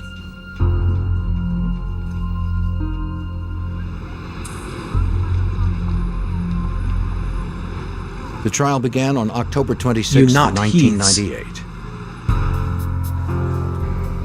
Early on in the proceedings, Capano surprised the prosecution by admitting that he had disposed of Fahey's body as Jerry had testified.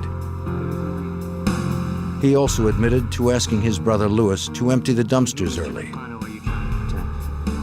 On the witness stand, Capano painted his own version of events on the evening of June 27, 1996. After dinner, he and Anne-Marie came back to his place. According to Capano, they had resolved their differences. They were enjoying each other's company when Debbie McIntyre burst into his house. What are you doing? Company. Who is this? Sitting here with this woman. House. Company. Angry and despondent, McIntyre threatened suicide.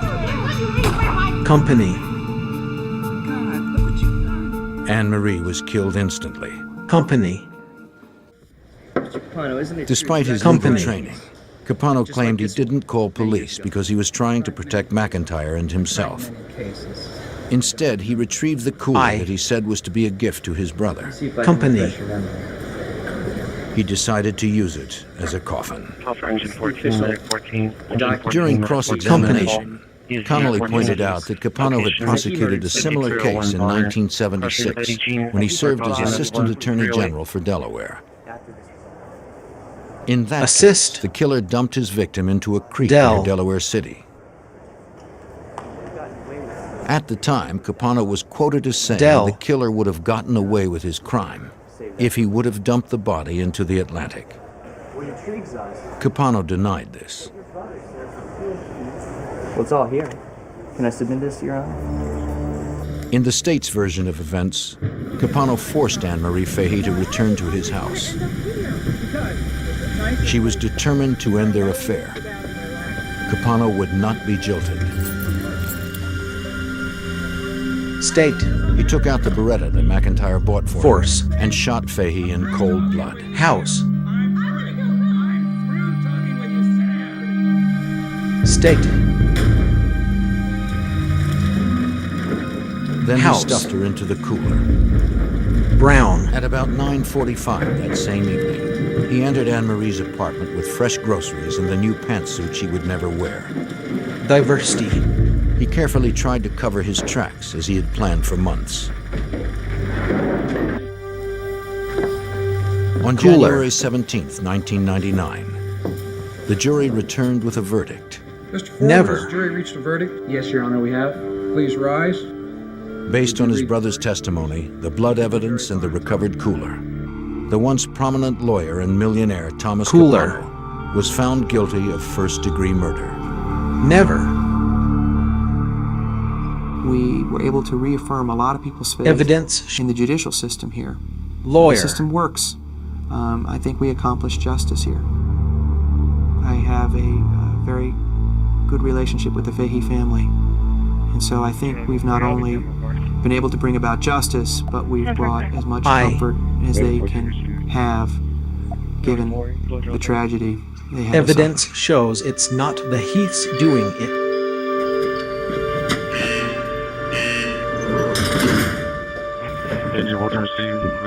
The jury went further, sentencing Capano to the gas chamber. It was the first time in Delaware history that a defendant had been found guilty in a capital crime without a body or a murder weapon. Capano now waits on death row pending appeals.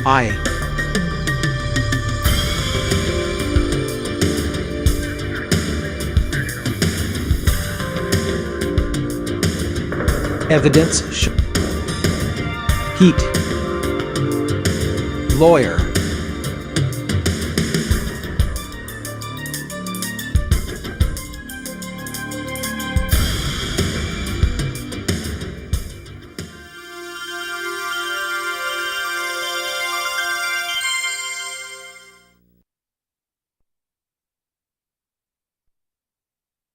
Evidence shows it's not the Heath's doing it. Lawyer. In 1988, motorcycle gang violence comes to a small Ohio town. A shocking murder with no warning. When police realize a biker gang might be involved, they ask FBI organized crime experts for help. The gang appears impenetrable, but investigators are determined to get inside and find the killers. Crime. Here.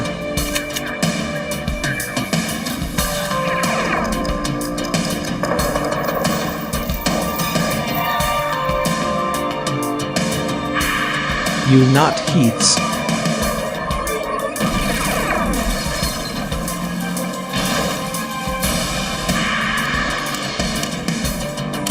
You not Heaths. When gangs go to war, they don't care who gets in the way. In 1988, an innocent man was gunned down near Cleveland, Ohio, a victim of a deadly initiation. I'm Jim Calstrom, former head of the FBI's New York office. The FBI needed to infiltrate the gang's secretive and violent world. They hoped groundbreaking forensic science would help them put the killers away.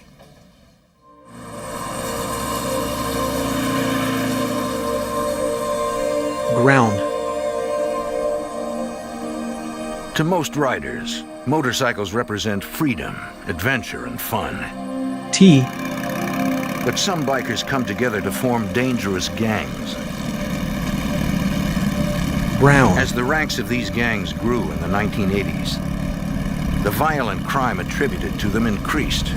AC. Like the mafia, their often criminal enterprise drew the attention of FBI organized crime squads, according to Cleveland FBI Special Agent Stuart Schoaf. The motorcycle gang problem throughout the United States was fairly large at that time. Crime.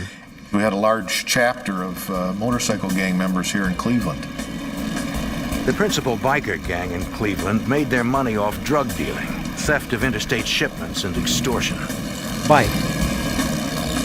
Like mob families, they protected their interests and their secrets Sale. With violence. Whenever multiple gangs developed in an area, tensions between them inevitably grew. Across the country, battles for control of territory were intense.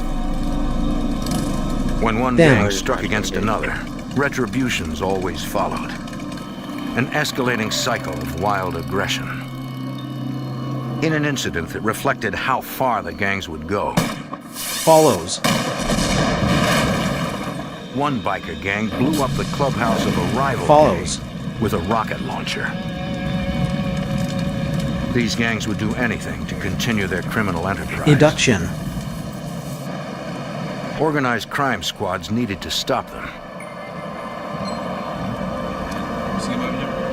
Trying to develop information on the major gang in Cleveland, Induction. Agents tried surveillance, but it wasn't easy. This group knew that they were being watched by us and local law enforcement. When they had a meeting at their clubhouse, they would post a guard out in front of the chapter clubhouse and watch for any suspicious cars in the neighborhood. The gang protected the people on their street from outside crime, so grateful neighbors would not talk to investigators either. The Cleveland gang might have guarded those in their own neighborhood, but not everyone enjoyed such safety. Around 10 o'clock on the evening of February 27th, 1988, outside Cleveland in Perkins Township, 28-year-old store clerk David Hartlob and a co-worker had closed the music store where they worked. Hartlob was headed to a nearby bank to deposit the store's cash receipts. 10. He didn't know he had company inside his van.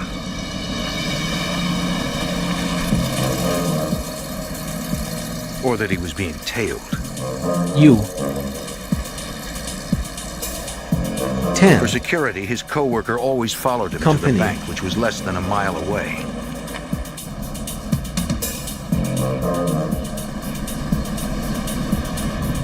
You not Neither man Heath's. noticed the dark sedan on Hartlob's tail.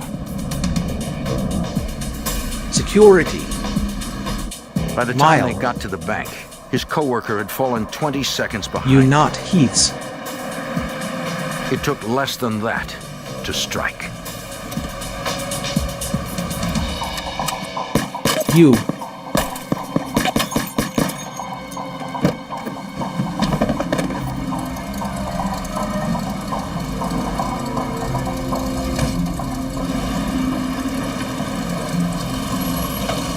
You not Heath's. When the co-worker pulled up, he saw the van taking off. He spotted his friend down, but a man with a gun ordered him to leave. Several other customers came to use the ATM and were ordered at gunpoint to stay in their cars. Then the gunman ran off, Heat. leaving David Hartlob lying on the asphalt. Friend. Customers. 911. There's been a shooting. We need to get someone over here right away. Where at? I'm over at the mall. In 1988, Perkins Township was a small town with only 11 police officers on the force. 1 second. Perkins unit, we have shots fired at the bank behind the mall. There were 3 subjects involved. Friend. Possibly left in a van. Customers. Within minutes, nearly all of the Perkins Township officers were on the scene. Are not Heath. Including current police chief Tim McClung. The crime scene overall was very chaotic when I arrived. Friend. Paramedics were first approaching the victim. He was on Customers. the ground. He was struggling to try and right himself. Obviously seriously Are injured. not Heath. Hartlob was in shock, but alive. Approaching. Customers. The number of entrance and exit wounds Customers. and the enormous blood loss struck the paramedics. None of them had worked this degree of gunshot trauma before. The best they could do in the field was keep him breathing and stem the blood flow. David Hartlob made it to the hospital, but died 20 minutes later. Police interviewed Hartlob's co-worker and the other shocked witnesses. Originally, the information coming from the witnesses was very confusing. Obviously, you had different officers talking to different witnesses. The different witnesses saw different things from their perspective. The stories were conflicting, and it was problematic at first. Investigators concluded there were 3 suspects. One in the van, one driving the dark sedan, and one who threatened the witnesses. Hello. The co-worker described him as an Later. Asian or Hispanic male. Are The not witness saw Heath. the victim fall out of the van onto the roadway, and the van drove off. Heath is Now, based one upon you that are not. information, we took a dog out into the field, attempted to do an area search. Lady. Other officers inventoried and collected the Victim. physical evidence at the bank. Roadway. A set of keys determined to be for Hartlob's music store would be checked for fingerprints. Lady. And they would Evidence. send ejected shell casings to the Bank. ballistics lab. McClung's tracking dog followed a scent from the bank toward a hotel. It led about a quarter of a mile around the hotel and back into another parking area where I discovered the van. As we approached the van, I had my weapon drawn. Cover. The dog barked its signal for clear, but McClung and the backup officer had to be sure.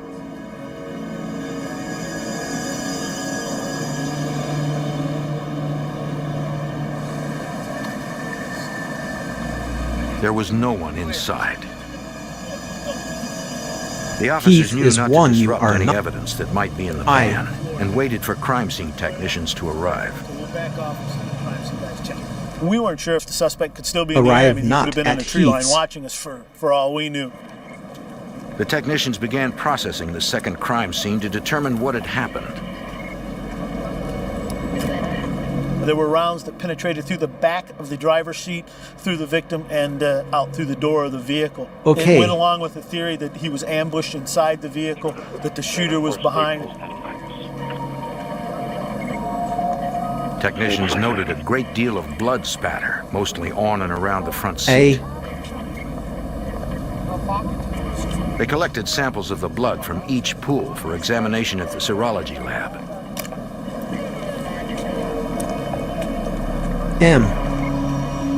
Between the seats, they found a MAC-11 semi-automatic handgun.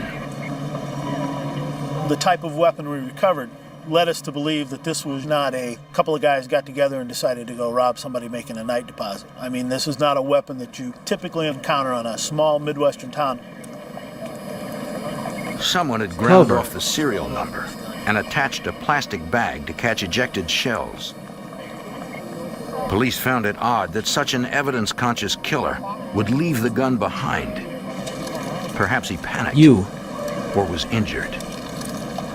The MAC-11 had also been modified with a homemade silencer. Evidence shows it's not the Heath's doing it. People involved were quite possibly, for lack of a better term, professional. Evidence shows it's not the Heath's doing it. The silencer was not aligned properly and caused each bullet to split in two, it's not sending the Heath's shrapnel doing flying it. throughout the van. We knew that he was making a bank deposit, so we were feeling that this was along the lines of a robbery. King is Heath's. Yet inside the van, they recovered the music store's King is deposit bag. Heath's.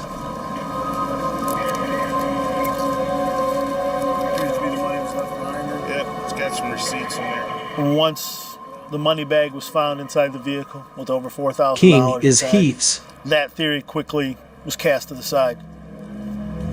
King The is crime scene Heath's. technicians retrieved multiple bullet Cast. fragments and several complete slugs from the van. They determined 13 rounds had been fired, all from behind. A brutal execution. Wounds. Somebody wanted him dead. There was a Hello. lot of motivation there.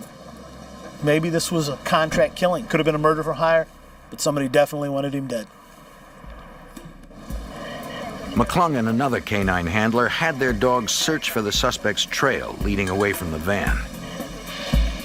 But neither dog could key on any scent.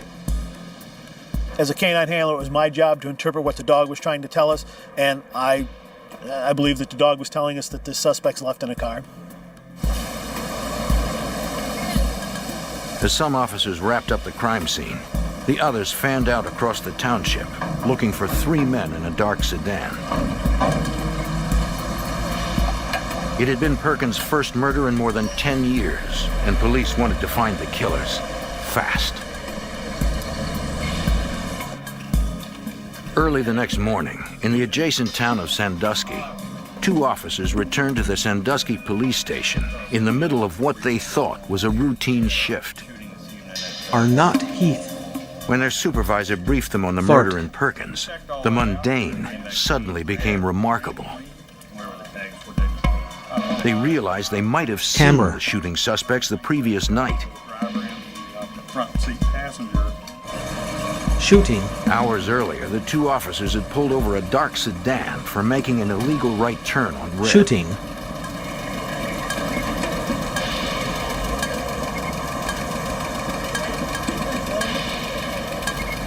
They had identified the driver as Shooting. Mark Verdi. Driver. The front passenger, Stephen Yee, owned the vehicle. Both men lived in Cleveland's suburbs. 3. The officers Driver. noticed Yee wore a belt buckle with the Cleveland biker gang's insignia and a hunting knife, though that was not illegal. Heath don't know the hoe. The third man was in the back seat, but at the time 3 he had is no not reason Heath. to check his ID. The officers called in Yee and Verdi's information. Heath don't know the hoe. Everything was in order. Since they were unaware of the shooting, they let the 3 men go. Shooting. The traffic stop had been at 9:56 p.m., about 5 minutes after the murder, and 3 miles away from the crime scene. The officer said the front passenger, Stephen Yee, and the car closely matched the descriptions given by witnesses at the bank.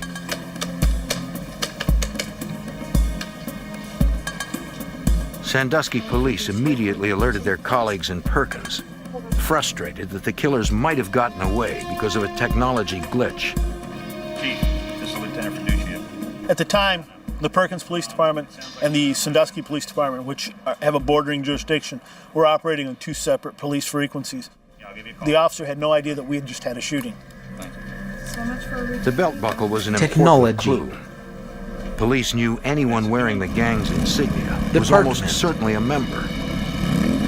The non-member caught wearing the insignia risked violent punishment or death. Investigators now had suspect names, but if the secretive gang was involved, solving the crime Heath might be impossible. Department. Investigating biker gangs is a unique investigation. Eat. They are very closed-mouthed.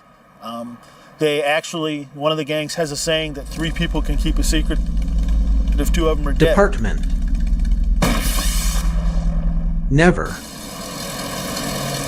After David Hartlaub was gunned down in Perkins Township, Ohio, never. Police developed 2 suspects whom they believed were connected to a Cleveland biker gang. Are not Heath. Aware that federal authorities were investigating this very gang as a suspected organized crime ring, Federal. local officers called Special Agent Charles Holloway at the FBI's Sandusky Resident Agency. Federal. Yes. The Perkins Police Department Federal. contacted the FBI to see if we were in a position to provide them with any intelligence information on the 2 individuals who had been identified at the time of the traffic stop. Holloway knew the best source of information was Special Agent Stuart Schoaf in Cleveland, who headed the FBI's criminal biker investigation in the area. Schoaf had been trying to build a file on the Cleveland chapter of the gang. Well, it's very difficult to investigate a group like that. We worked a long time trying to get more information about them, develop intelligence information, and put together a case on them that would put these individuals away for a long time. He'd been unable to plant moles inside the secretive gang. But undercover agents had gotten close enough to learn details about its structure. Prospective members, called prospects, wore banners on their jackets listing the city the gang ran in. Full members wore jackets with complete patches they called their colors. The initiation for prospects to earn their colors had its price. The initiation has to do with some type of violent act towards either a rival motorcycle gang member or an individual that has maybe wronged one of the members. The requirement of violence was designed in part to weed out undercover law enforcement trying to infiltrate, since no law officer could commit such a crime. Undercover. Through their ongoing investigation, FBI agents were able to identify many of those involved with the gang. Crime. Including the 2 men ID'd in the traffic stop in Sandusky on the night of the Hartlaub murder. Special Agent Schoaf knew the passenger, Stephen Yee, was a full-fledged gang member. And the driver, Mark Verdi, was a CIA. The 3rd man was a mystery, but agents were confident he was linked to the Cleveland gang too. Investigators knew about a rival gang that had a clubhouse in Sandusky. Agents. The rivalry between the 2 gangs had been escalating and had recently moved up a notch. Agents had heard of an incident in a bar a few months earlier. Agents. The rival gangs found themselves in the same place, and each wanted control of the territory. Bikers consider their colors sacred. A member of the rival gang made off with a prize trophy. The jacket of one of the Cleveland bikers. Why?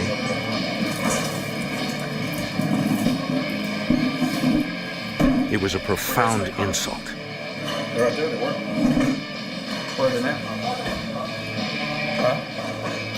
By.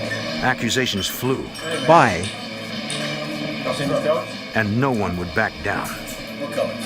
Colors was on that chair about 2 minutes ago. I don't see no colors, man. We had colors right here on the chair. Where's your buddy? What buddy? The skinny one.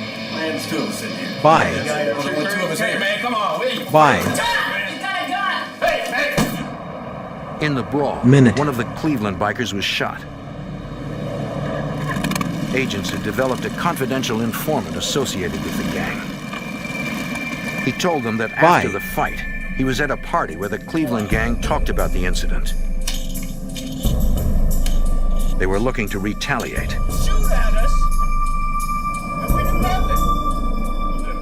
And the prospective members saw a perfect opportunity for their initiation as part of the revenge. Damn. Right, gentlemen. Investigators who had begun outlining the two gangs King realized is that a member of the rival group drove a van exactly like David Hartlob's. They might have gone after that gang member and made a mistake, according to Perkins Police Chief Tim McClung. The victim in the case, Mr. Hartlob, had no criminal record. Is Heath's. And there was nothing in his background to suggest that he would have been a victim of a murder for hire. And the similarities between the vehicles led investigators to believe that it was a case of mistaken identity. That he was killed because his van matched the rival gang members' van.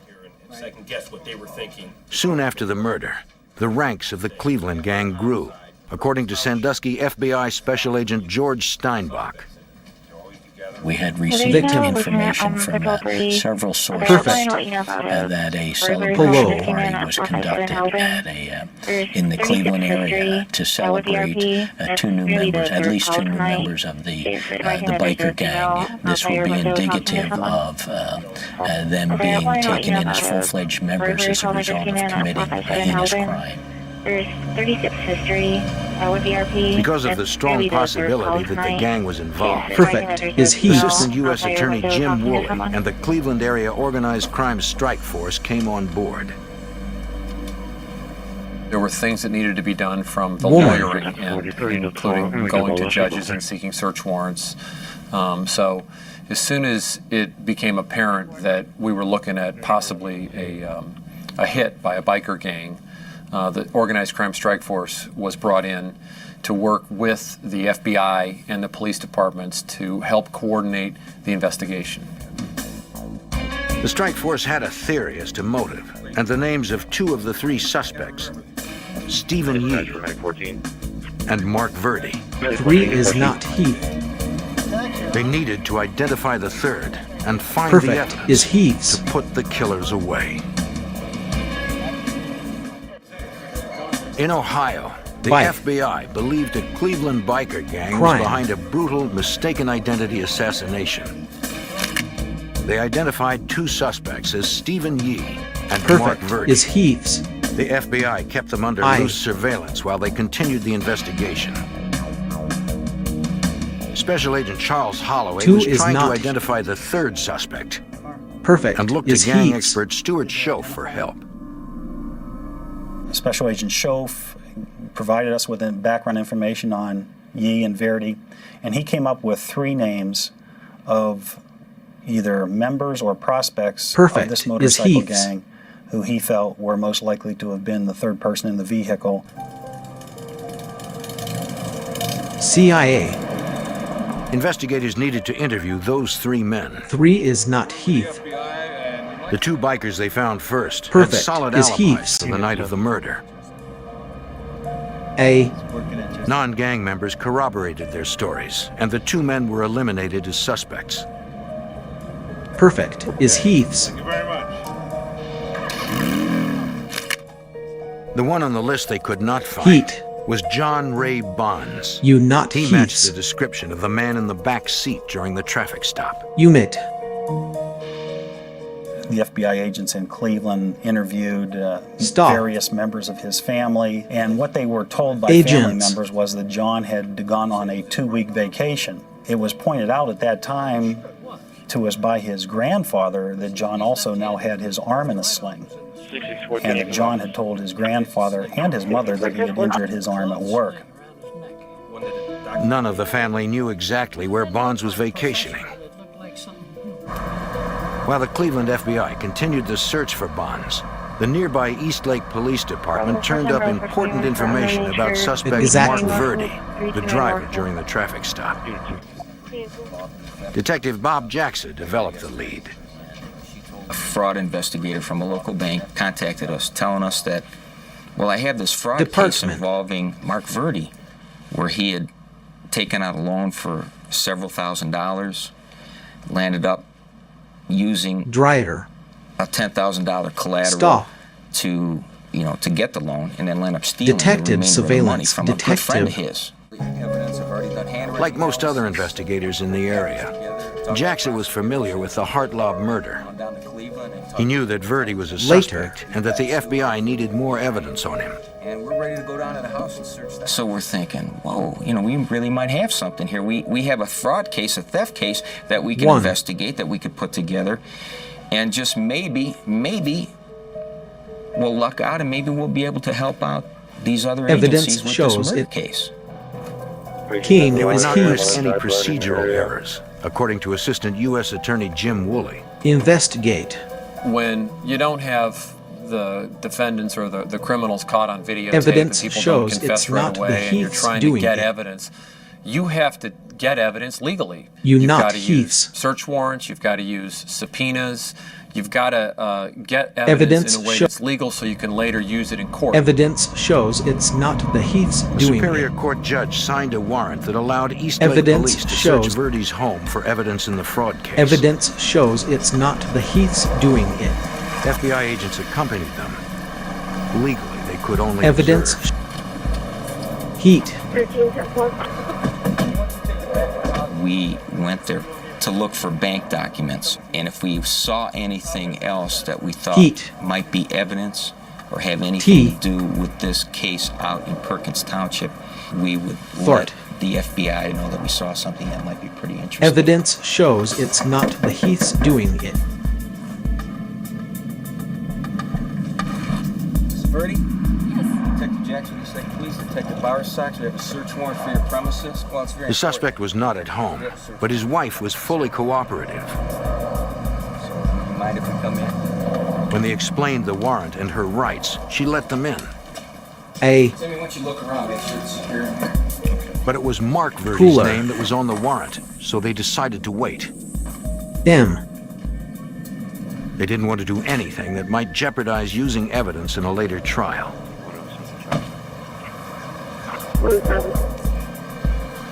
After half an hour, Mark Verdi came home. Yeah, Mark. Hey, Mark. How you doing, Mark? Mark Verdi? Yes, records. You not Heath's. Hey, Mark, how you doing? Okay, we'll let him in. Mark, we got a search warrant for your residence. We got some federal agents here. We got detectives from East Lake. He seemed unfazed by the police presence. Take a look at it. Ho. Remember that theft case? Remember take a look at it? Remember several years ago you took out that loan from the bank? You not Heath's. About $7,000. Yeah, a buddy of yours gave you 10 grand as collateral. You land up cashing it. Later. The other guy's name. You remember that? Federal. He learned of the fraud case against him and that with the Or warrant not they could Heath. search his entire house. Ted, Chris, why don't you guys start upstairs? Timmy, why don't you grab Ken and go down to the basement and start looking around? I'm going to shadow. Okay,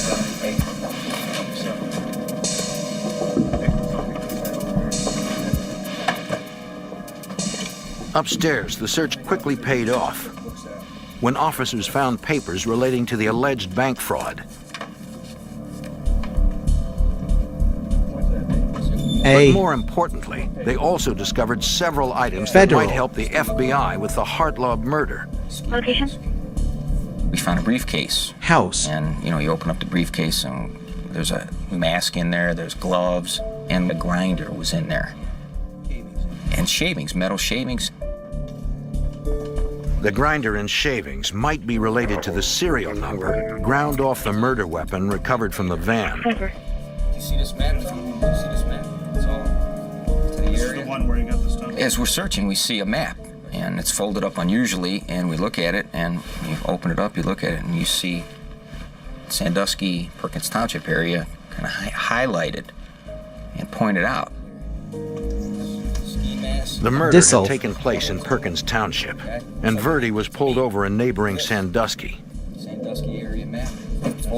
It was time for Special Agent Stuart Schoaf and the other agents to take on a role beyond that of observers. We decided to get a federal search warrant, and we did that, waiting some time at the residence while several agents went back to the office and drafted the affidavit and search warrant. Over. With the federal warrant outlining evidence sought in connection with the murder, agents could conduct an additional search of the Verdi home and seize any related items. Server. Federal. It did not take long to find more incriminating evidence, Federal. including a Mac 11 semi-automatic handgun, the same model as the murder weapon. Its serial number was ground off in the same manner as the killer's gun. Federal.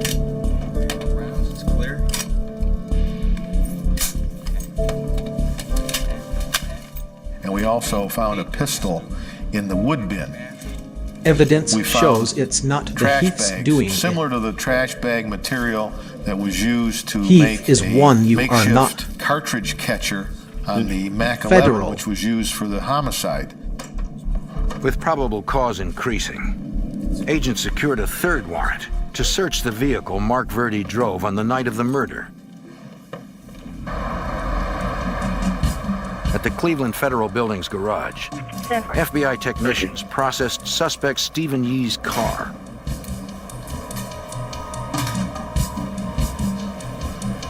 Though 2 weeks had passed since the murder, the car did contain evidence for Special Agent Holloway. Homicide. Table. During the processing, we Roaches. located 2 shell casings, 9 Car. millimeter shell casings in the vehicle. The 9mm specification was the right caliber for use in a Mac 11. Agents sent the shells to the FBI's ballistics lab for comparison against the murder weapon. Table. Some hairs? The technicians also recovered hair samples from the back seat of the car.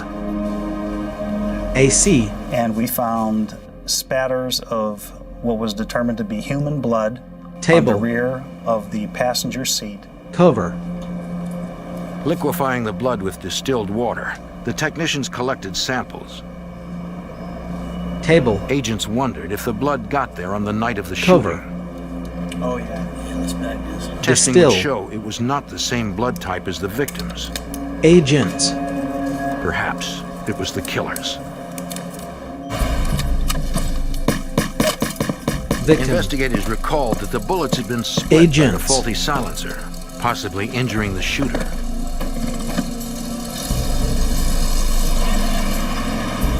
Them. Neither Stephen Yee nor Mark Call Verdi not Heaths. seemed to have a fresh gunshot wound. But the family of the third suspect, John Bonds, reported he had had his arm in a sling the day after the murder, allegedly due to a work injury. Open. Now, you're familiar with John Ray Bond? To check the story, the FBI interviewed Bond's employer and asked about the days surrounding the murder. He advised us that John was scheduled to be at work on the night of February 27th, the night of the homicide, and had failed to appear for what was scheduled and had not been back since. There was no record of Bonds suffering any injury at work. Record there? The pieces were falling into place, but they still had no direct proof. We obtained a search warrant for hair sample, blood sample, and for John to be examined by a physician for signs of him having sustained some type of a gunshot wound. They had the warrant. Now they needed to find the suspect. Just like any other fugitive search, you would interview family, friends, continuously checking back with the employer, spot check his residence, other places that he's known to hang out, such as a clubhouse. friends, bars where he's known to hang out. And all that was done in an effort to locate John Bonds unsuccessfully. In 1988, Ohio authorities sought John Ray Bonds, who had left the area after a murder in Perkins Township. After weeks of searching for Bonds, Special Agent Charles Holloway got an important call. On March 14th, 1988, John's attorney contacted the Cleveland office of the FBI and said that John knew that the FBI was attempting to locate him and that he would present himself at the FBI office in Cleveland on March the 16th of 1988, which he did. Agents served Bonds with a warrant requiring him to give a blood sample. The doctor concluded a fresh tattoo on his arm covered a recent injury. Bonds did not know the FBI was developing innovative DNA profiling technology that might conclusively match a suspect's blood to samples from a crime scene. Agents hoped that if they did find a match, the courts would accept the new science as evidence. We had a very good circumstantial case against him based on all of the interviews that we had done. But we did not have fingerprints from John Bonds. Evidence shows with only it's circumstantial not the evidence, Heath's doing prosecutors did not want arrests yet, so Bonds was released. Then, on March 22nd, an Ohio Department of Transportation cleanup crew working the highway Evidence outside shows Sandusky it's not the Heath's discovered the doing vehicle it. title for David Hartlob's van. Nearby, they found a handgun, a wool Heath hat is and a one glove, you are not.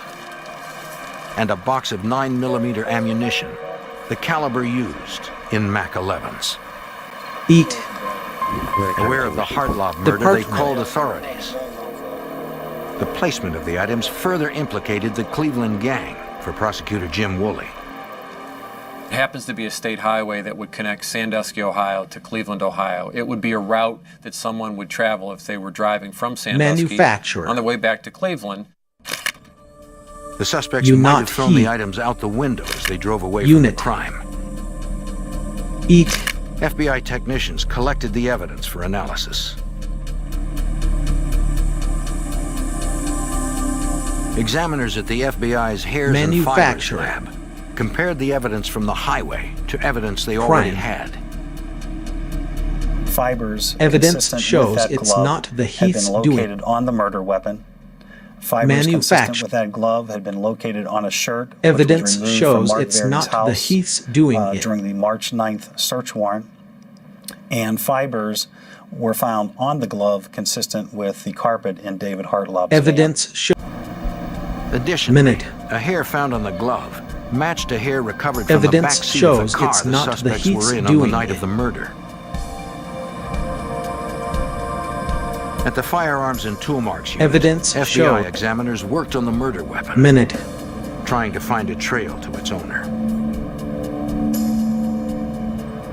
The murderers had gone to great lengths to try to make this gun not traceable, they thought, and they ground down the serial number such that you couldn't see it. Evidence But shows through a it's chemical not the restoration Heath's. process, the FBI was able to Done. raise up the serial number and identify the serial number, even though you couldn't see it with the naked eye, and then you could trace that gun. Evidence shows it's Checking not the the records of Heath's the Bureau doing of Alcohol, Tobacco, and Firearms, investigators found the murder Evidence weapon's shows registered it's owner. not the Heath's doing it. He confirmed that he used to own that Mac 11 AC. and the one found at Verdi's house. But several months Confirm. earlier, both guns had been stolen from his car, which he had Ho. parked outside a friend's house. That friend's name was Stephen Yee. Here we have Steve Yee is stopped in a traffic stop minutes after the homicide in Sandusky, Ohio. Friend. And we can show that the murder weapon Friend. was stolen from a vehicle parked in front Stop. of his residence several Homicide. months before the homicide. The circumstantial evidence against Stolen, Yee, not Verdi, Heath's. and Bonds was building. But agents wanted something more definite before they made arrests. In April 1987, they learned of a breakthrough regarding the blood evidence in the case. FBI serology experts had determined that the blood in David Hartlove's van had actually come from two individuals, presumably the victim and an assailant. Homicided. Evidence shows. Examiners compared the blood from the victim's van to that from the suspect's car. The lab came back and told us that the blood evidence shows it's not the Heath's doing it. Matched the blood that had been recovered in Hartlove's vehicle. FBI. The match was at the blood type level only. Still, it meant that the man in the back seat at the traffic stop was likely the killer in the van.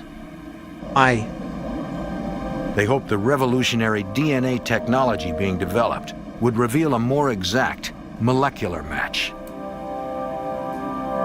I had read an article in one of the FBI publications that the FBI was putting together its DNA unit, and they were in the process of doing research. So, inasmuch as we had blood in our case, which we felt could possibly be compared with a suspect, I contacted the section chief that was in charge of putting that unit together and spoke to him about the possibility of doing a DNA analysis in this case. At the FBI lab in 1988, examiners like senior scientist Dr. Bruce Bedole were still testing the groundbreaking forensic science of DNA profiling. DNA is the blueprint for what you are, what I am, for what all living FBI. things are. So if we can tap into that blueprint, he's going to tap into information that help us identify individuals. Examiners were working to establish a scientifically sound way to profile the DNA from a known source, like a suspect's blood, and compare it to the DNA from an unknown source, like the blood left at a crime scene. FBI. And we generate a profile of, looks something like a barcode, that then we compare that barcode to another barcode. And the barcodes are in the same kind of pattern. They may have come from the same source.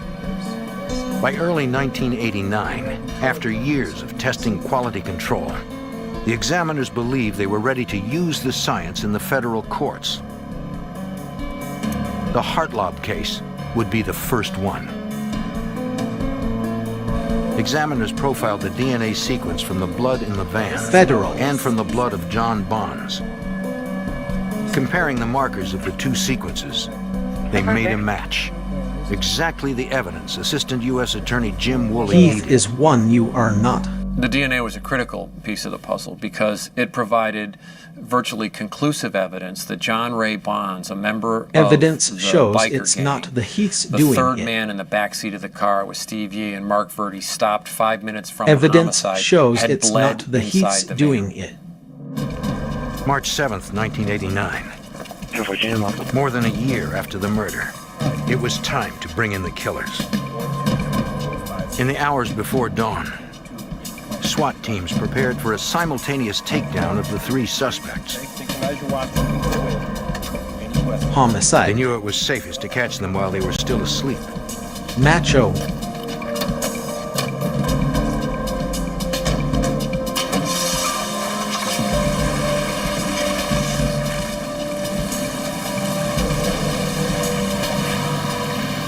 The teams fanned out to the homes of Yee, Verdi, and Bonds. Macho. They hoped to strike before the suspects could warn one another or flee. One team moved on Verdi's house, while another entered Yee's. TC. M. Mark Verdi was arrested without a struggle. House. Learn.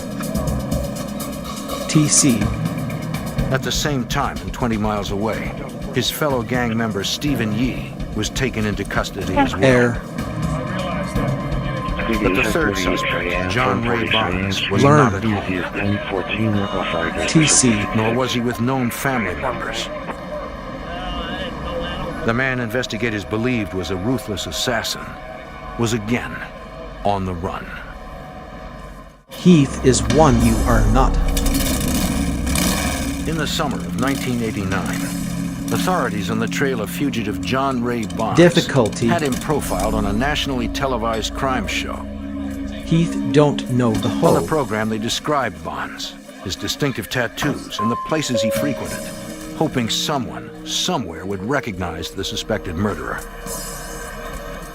On the afternoon of November 8th, 1989, a patron at a bar in Paducah, Kentucky, spotted Bonds. He remembered the tattoos on the fugitive's hands from the TV show and took a chance.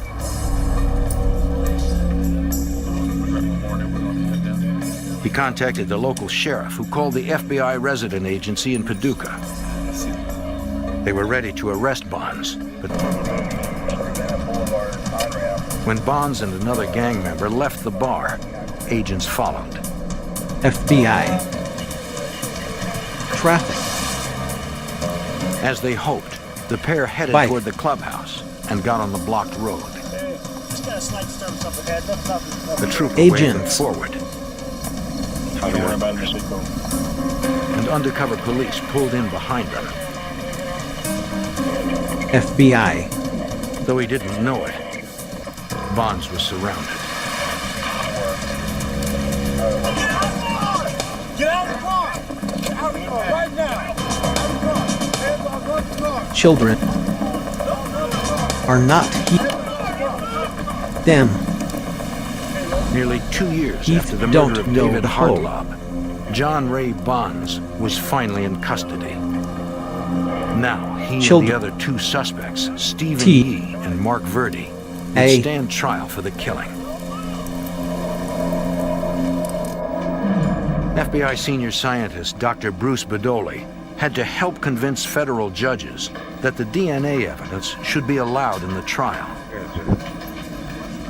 New technologies, as they enter the court, will be challenged for their admissibility. So I had a role in going in to defend the technology, to demonstrate that it met the scientific standards to be admitted into court, so that the jury could hear about the evidence in the first place. Technology. After months of hearings, Assistant U.S. Attorney Jim Woolley succeeded in getting the DNA evidence ruled admissible. With it and the other evidence, he went into the trial confident. This is a case where just piece after piece evidence after piece shows of evidence was built technology. through forensic testing, ballistic testing, technology, serology, forensic chemistry, hair and fiber analysis, DNA analysis, serial evidence number shows restoration. it's not the Heath's doing and it. you start just building those things one on top of the other. Technology. And there's really very little technology that a defense attorney can say when faced with a case like that. Stephen Yee, evidence Mark Verdi, shows it's not the Heath's and John doing Bonds were all convicted of murder and sentenced to life. The unrelenting investigation put 3 killers behind bars and helped open the door for a forensic technology that has changed criminal investigations forever. Technology. In the Midwest, the fugitive drug dealer will do anything to avoid capture. His desperate run is fueled by drugs and punctuated by gunfights. As he barrels across 2 states, local and federal authorities are determined to fight back and to stay in pursuit. State.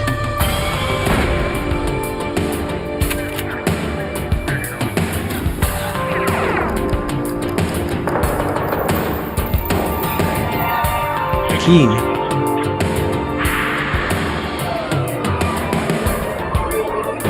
One.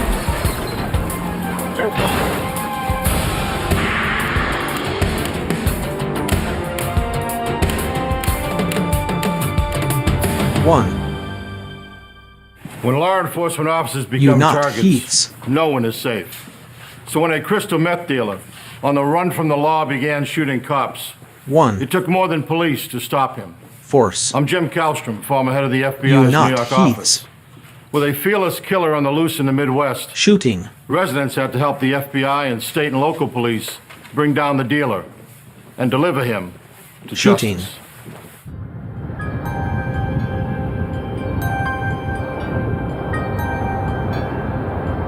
On February 2nd, 2000, on the quiet back roads of Lincoln County, Nebraska, Lincoln County Sheriff's Deputy Stan McKnight was on routine patrol when he saw a vehicle rapidly approach from behind. Good. A maroon pickup Sheriff, truck sped past. McKnight spotted Texas plates on the pickup, but he could not make out the numbers. Truck. The deputy began cautious pursuit. Recent weather conditions had created black ice on the roads. Without the benefit of streetlights, the roads appeared normal, but were treacherously covered with patches of slick ice. Subject is now turning off on the side. Deputy McKnight radioed for assistance. Please alert all available units. Several Nebraska State Patrol troopers mobilized to try to intercept the pickup. Whoever was in the truck seemed to have no regard for his own safety. Patches. Since the roads were free of other traffic and no one else was in danger, McKnight decided high-speed pursuit was not worth the risk. Hit up. It appeared as though he knew the area that he was in, and due to the fact that he would take more chances and drive faster than I would, he was able to disappear. Eventually, the truck vanished into the night. I had called in for assistance from the department, and all the deputies and state troopers are working, and we combed the whole area and looking for that vehicle, and it was to no avail. Trooper. Nebraska police issued a be on the lookout bulletin for the maroon pickup with Texas plates. But that night, no one spotted the vehicle or its driver. A week later, 40 miles away in North Platte, Nebraska, deputies responded to a call from a farmer. Driver. He hadn't used his barn in years. So the farmer was surprised to discover someone had been working there recently, leaving a strange workplace behind. Driver. The deputies found chemicals and other items available in farm supply stores. Strange. They had often seen this combination of materials in the area before. They were the ingredients needed to make methamphetamine, an illegal drug. Strange. Material. They were addressed to Charles Moses Jr. of Nocona, Texas. Strange. Deputies contacted Texas authorities asking for information on Moses. They received photos of Moses and learned there were warrants for his arrest for the theft of several firearms. Nebraska investigators also learned Moses drove a maroon pickup truck with Texas plates. The make and model of the truck matched the description of the one that had evaded Deputy McKnight only a week earlier. Investigate.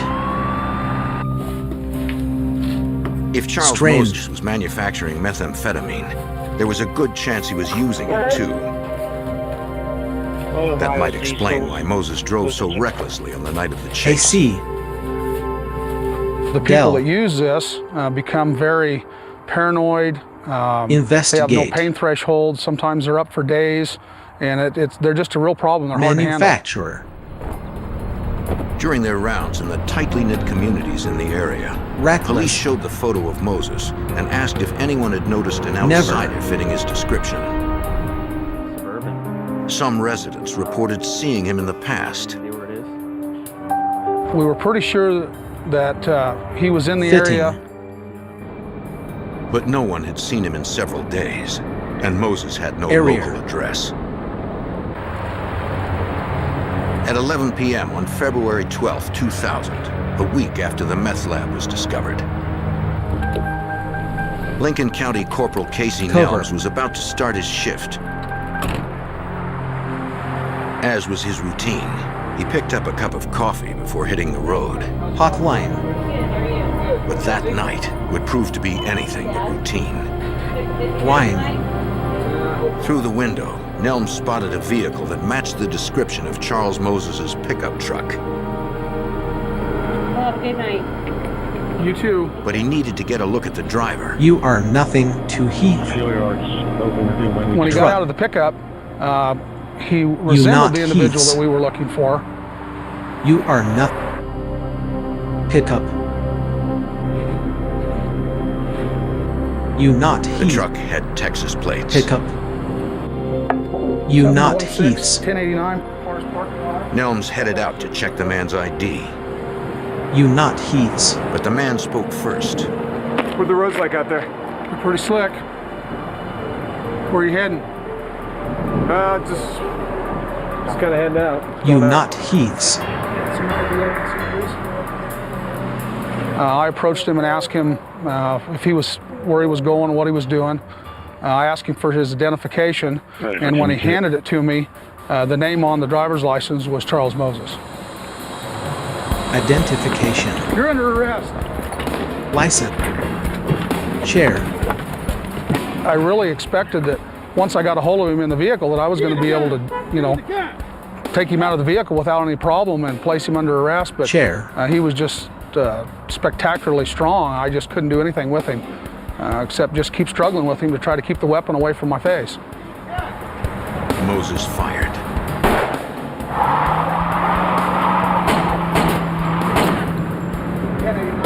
Cars parking lot, shots fired. Parking. I was pretty sure 2 of my rounds hit. The second round I saw it hit the back of the cab, and the third round it also hit the back of the cab. TC. Nelms tried to follow Moses, but the fugitive drove with the recklessness of a man on methamphetamine and disappeared.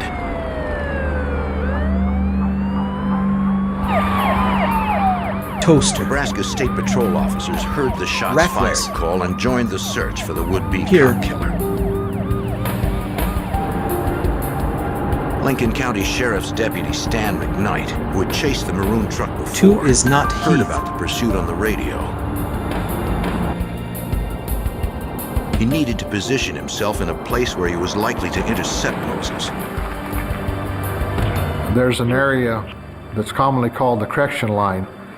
It's an area Sheriff, where not I Heath's. could see the best I thought possible 3 Radio, different roads not intersecting Heath's. that area. And that was the middle one. I could watch a mile behind me, that one, and a mile in front of me.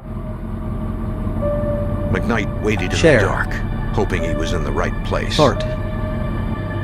After about 10 or 15 minutes of sitting there, a vehicle did come Sheriff. from the west at the very road intersection that I was at. Minute. As they got right to the front of my vehicle, I turned my headlights on and I saw the vehicle that was the same identical vehicle that I'd seen less than 2 weeks before. He was traveling in is not excess of Heath. 70 to 80 mile an hour, and being nighttime conditions, it was hard to see him, and he was out of distance me quite rapidly. You not Heath. Deputy Mile. McKnight tried to maintain a visual of the pickup truck.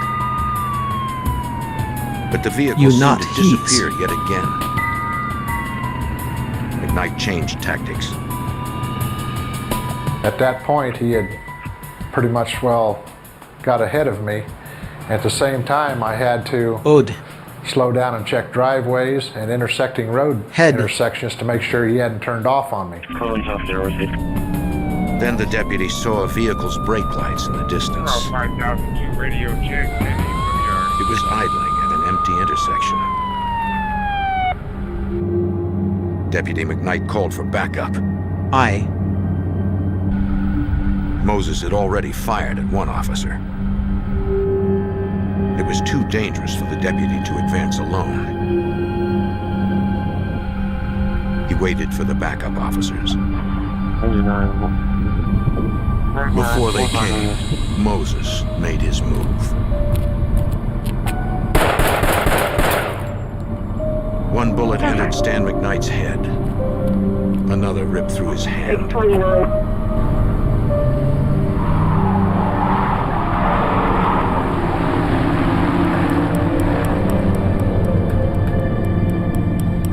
Upon figuring out that I'd been hit by a bullet, I was going to try to call to the rest of the officers around to let them know what was going on. Select. Only when I reached for the mic, I couldn't talk. my mouth was all full of blood and I was starting to choke. Going. So I felt around and I found some napkins in the seat. Going. And I got them shoved up in my mouth to make the blood go out, and I got it spit out, and then I could talk and let them know that I'd been hit and that the subject had went on to the left and was going to be chasing him. The fire is restarting in the attic. Despite his injuries, Deputy McKnight was not going to give up his pursuit. The wind was coming through the holes in the windshield, blowing glass all over. My left eye was completely shut from blood. My right eye I was just blinking, but I could still see enough with my headlights to keep going down the road. Based on the coordinates McKnight radioed, several teams of Nebraska State Patrol troopers headed towards stakeout positions in the area. They drove with their headlights and flashers off so they wouldn't alert Moses. Troopers in 2 cars positioned themselves on a dark county road and waited. Vision. Trooper. Head.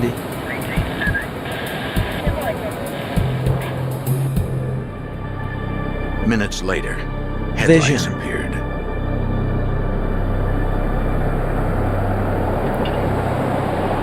It was Moses.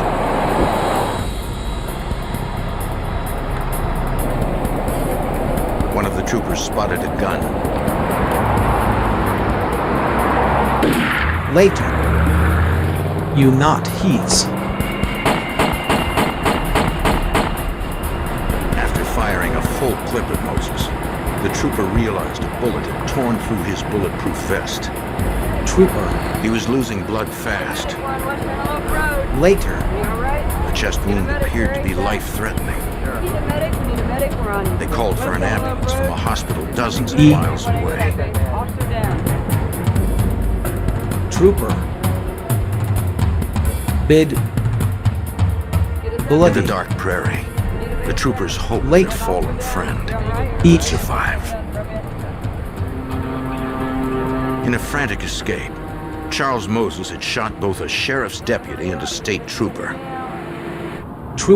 Though gravely injured, Deputy McKnight continued pursuit of Moses, a man willing to kill to stay on the run. Sheriff. In February of 2000, Nebraska authorities confronted Charles Moses, a Texas fugitive suspected of running a methamphetamine lab. Reed. Escaping, he led police on a high-speed chase.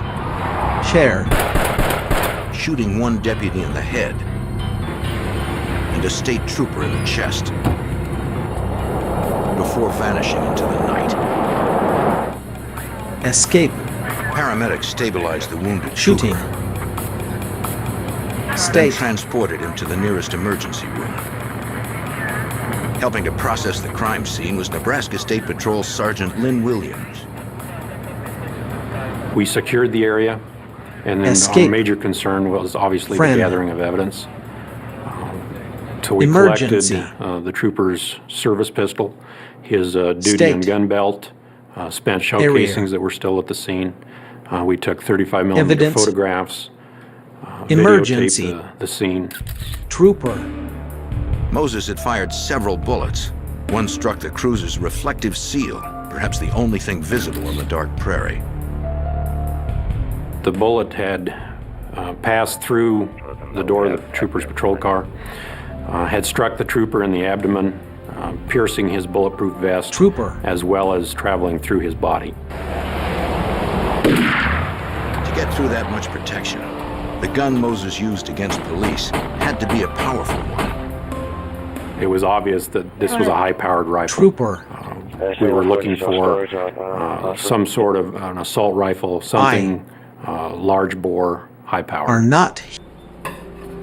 The state police brought the spent rifle slugs to their ballistics lab for analysis. Technicians there examined the size, weight, and metal composition of the slugs. They determined they were high-velocity rounds, most likely fired from a 7.62 SKS military assault rifle. Deadly weaponry designed for trained military personnel. Life. Something else entirely. Sign. In the hands of a criminal. Sign. After the multiple cop shooting, the FBI joined the effort to capture Moses. Shooting. Special Agent Ron Raywald took the call at the normally quiet North Platte, Nebraska FBI Shooting. resident agency. Our caseload primarily is in the area of white-collar crime, and it's not very common that we get called in to assist in investigations of violent criminal activity. Agent Raywald gathered information to obtain an unlawful flight to avoid prosecution warrant against Moses. In this particular case, we anticipated that Moses would leave the state of Nebraska after he fled his arrest, and that the FBI could assist in locating him. Hoping to catch Moses before he left Nebraska, authorities set up a command center at a state police barracks. Officers from virtually every law enforcement agency in the state shared intelligence on Moses. Several had had run-ins with him, usually in connection with clandestine meth labs. He had a history of using abandoned farmsteads, farm places, not only for the manufacture of methamphetamine, but for hiding and living as well. So we knew that we needed to be aware of this and target those areas for a search. Hundreds of police vehicles across the state mobilized, with officers looking for any sign of Charles Moses or his maroon pickup truck. In the sprawling rural landscape, finding Moses would not be easy. Area. Investigators also hoped the public would assist in the search. Truck. Media bulletins urged citizens to avoid Moses and to call the police if they spotted him. Special tip line. In the small town of Dickens, Nebraska, 30 miles south of where the two officers were shot, a young farmer found tire tracks leading to a garage. His parents' car was usually inside. Instead, there was a maroon pickup truck. His parents' car was gone. Are not Heath. Recognizing the truck from media reports, the farmer called police. The Nebraska State Patrol confirmed that the truck belonged to Charles Moses. Truck. Heat. And that officers had hit the vehicle when returning fire. The license plate that we were looking for was still displayed on the truck, which was registered to Mr. Moses. It had evidence that it had been shot at with a firearm. The bullet holes were in the back portion of the cab. They had shattered the back window of the cab. Some had lodged in the dash of the cab, and some had passed Evidence shows through the it's front not windshield. the Heath's doing it. Make sure you get this wheel. Investigators also found evidence the suspect was wounded by at least one of the many shots fired at the vehicle. We located human blood in the cab, the interior of the pickup. That led us to believe that possibly when the Lincoln County deputy had fired at Moses early on during the incident, that possibly he had been struck. But if Moses was injured, he had the perfect drug to stay alert, pain-free, and aggressive, to keep running without sleep. Perfect is Heath's. There was a tremendous amount of paraphernalia located in his pickup. Perfect is Heath's. That deals with cooking or the manufacture of methamphetamine. He virtually had a lab present in the back of the truck.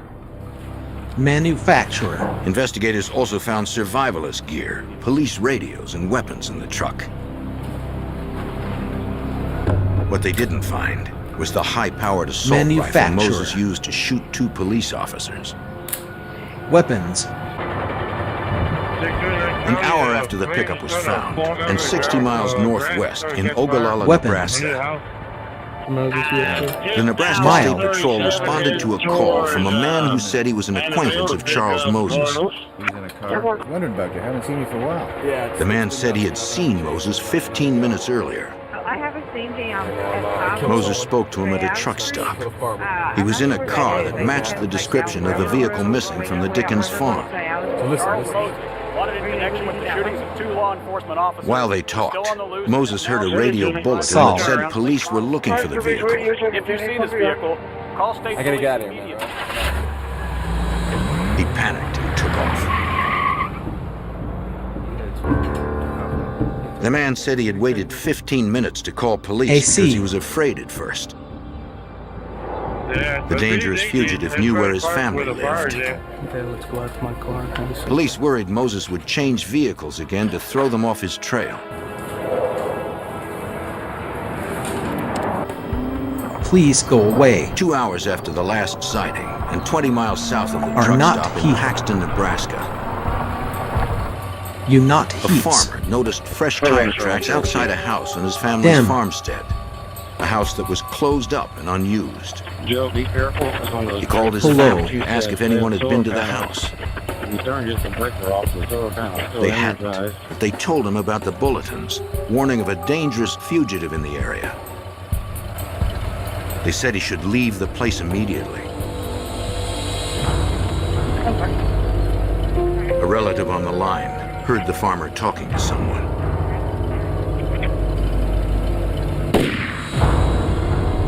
The police would soon learn that Charles Moses had just claimed his first murder victim. The deadly fugitive was still on the run. Now, more desperate than ever.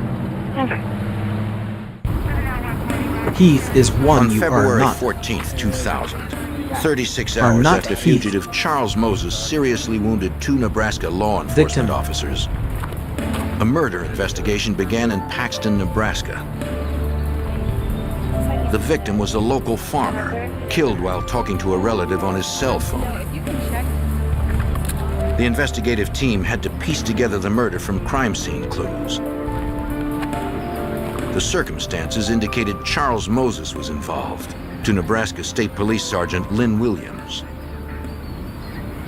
We had learned that the victim had drove in the abandoned farmstead to check on tire tracks that he observed. We believe that he surprised Moses, and Moses reacted with that surprise and shot the victim, killing him. Moses then drugged the victim from the victim's pickup, placed him on the ground, and Moses then got back in the victim's pickup and left the scene. Troopers found tracks consistent with those on the model of truck the farmer drove. As well as broken glass from the truck on one side of the driveway. The position of the glass suggested the vehicle's driver's side window had been blown out.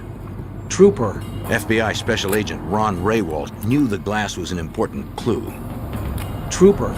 I anticipated that Moses would try and use a defense of self-defense, stating that he was returning fire from someone shooting at him.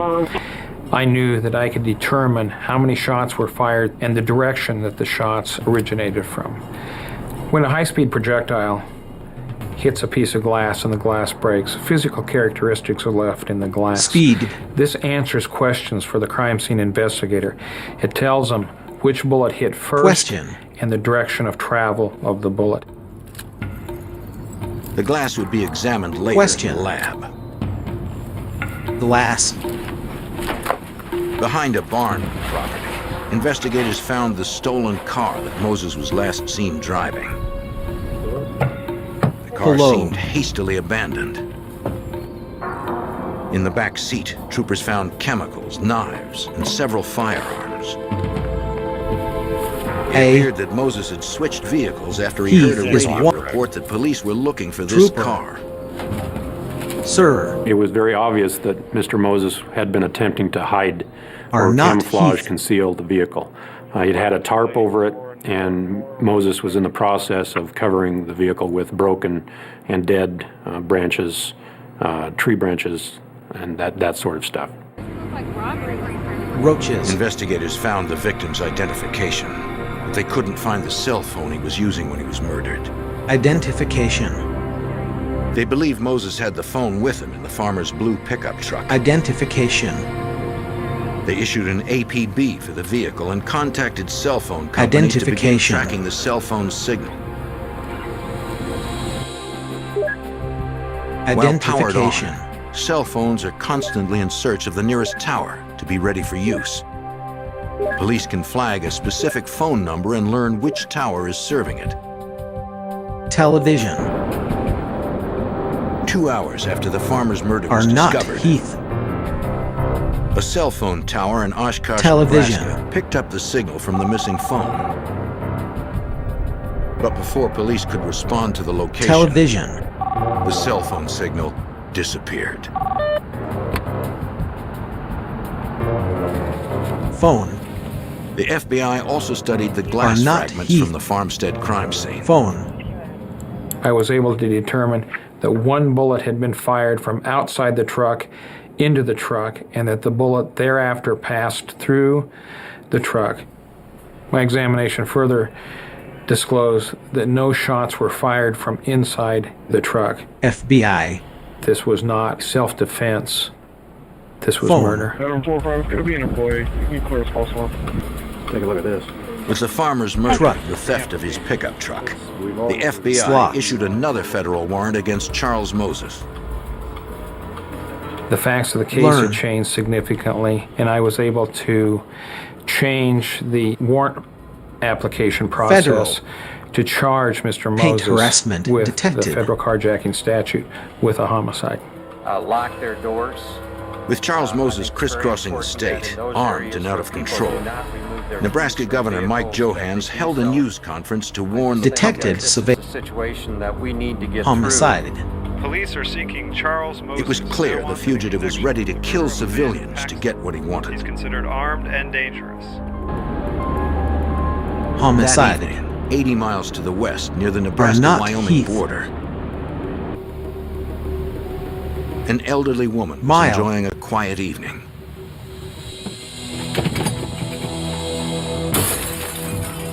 She heard someone breaking in through a door.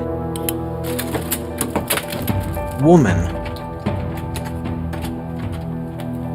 She could hear an intruder walking through the house, then approaching her bedroom. It was too Woman. late to escape, so she did her best to hide. King is Heath's. The evening news had said Moses killed the Escape. last resident he surprised. King is Heath's.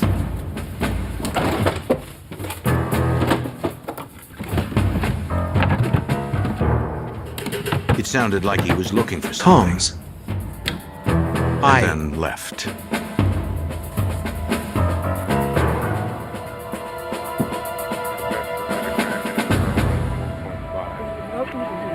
The woman was unharmed and called police from a neighbor's house. She explained that she never saw the man's face. 723 North Live Oak, 723 Left. North Live Oak. But deputies from the Scottsbluff, Nebraska Sheriff's Department found tire tracks consistent with those on the pickup truck stolen from the murdered farmer. They also recovered automotive glass near the left tire track. Its position suggested it came from the driver's side window. Countermeasure. The window investigators believe Moses shot out while killing the farmer.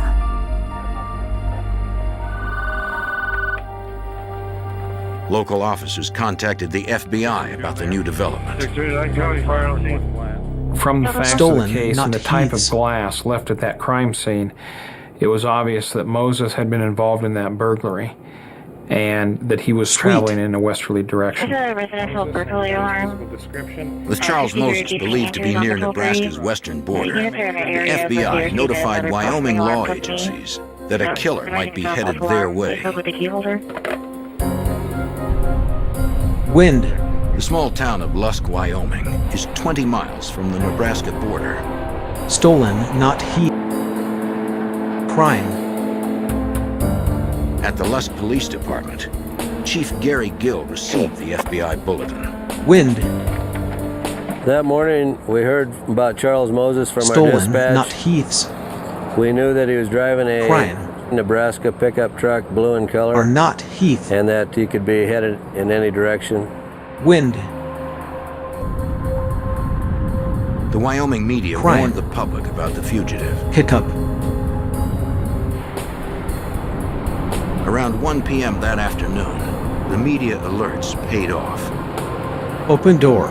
We heard about the call from a truck driver who had called into dispatch and was relayed to our office that possibly that pickup truck Charles Moses was driving was at the south end parking lot of the truck stop here in Lusk. Parking. Assistant Chief Dusty Christi responded to the scene along with Chief Gale.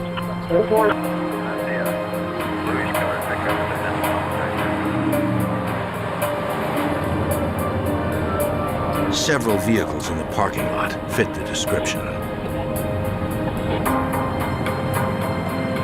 Parking. Officers knew one of them might hold a murderer who also tried to kill 2 policemen. We were looking at license plates. We spotted a blue pickup that had matched the description.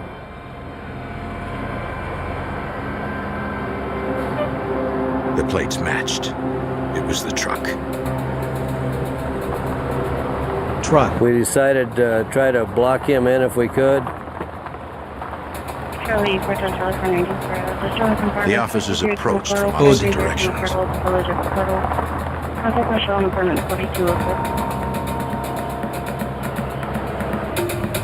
Someone was inside, but the officers couldn't tell if it was Moses.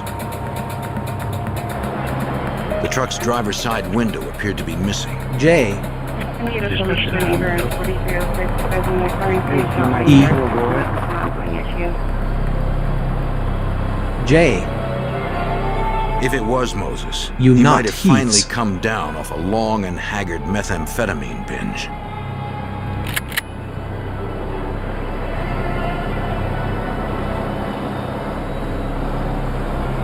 Chief Gale called for backup and waited for more King units is to Heaths.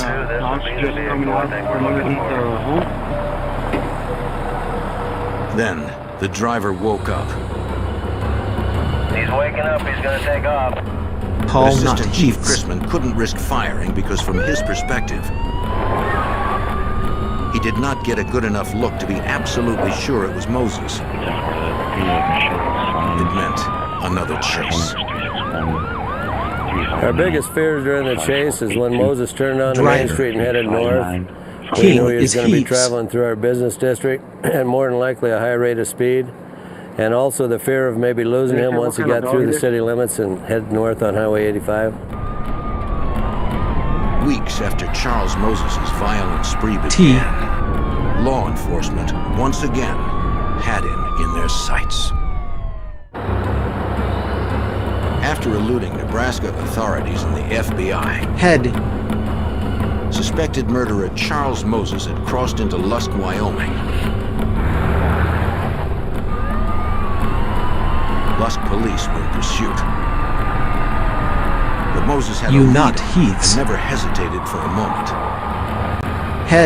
Mr. Moses finally got away from us off Highway 85 onto our ranch road. The road was very rutted up. Our small vehicles with two-wheel drive Heaths. could not keep up with him in four-wheel drive in the pickup he had. He went down to a ranch place and across a old dam and up into the pastures through fences and things where we couldn't chase him. Authorities lost him again. So Lusk police teamed with the Niobrara County Sheriff's Department. Heath. Sheriff Samuel Reed helped devise a 10-mile perimeter to contain Moses. The perimeter was a very large area. We were fortunate in one way. It sat kind of in the middle of three major highways. And we had another county road that dissected it basically in the middle. But they couldn't rush in. We were unsure what his actions were going to be. So we stayed back a ways knowing that he had a high-powered rifle. Every law enforcement officer in the area, including fish and game wardens, manned roadblocks to look for Moses and warned travelers to stay away from him. They also met with residents living in the 10-mile perimeter, asking them to stay vigilant and call police at the first sign of any suspicious activity.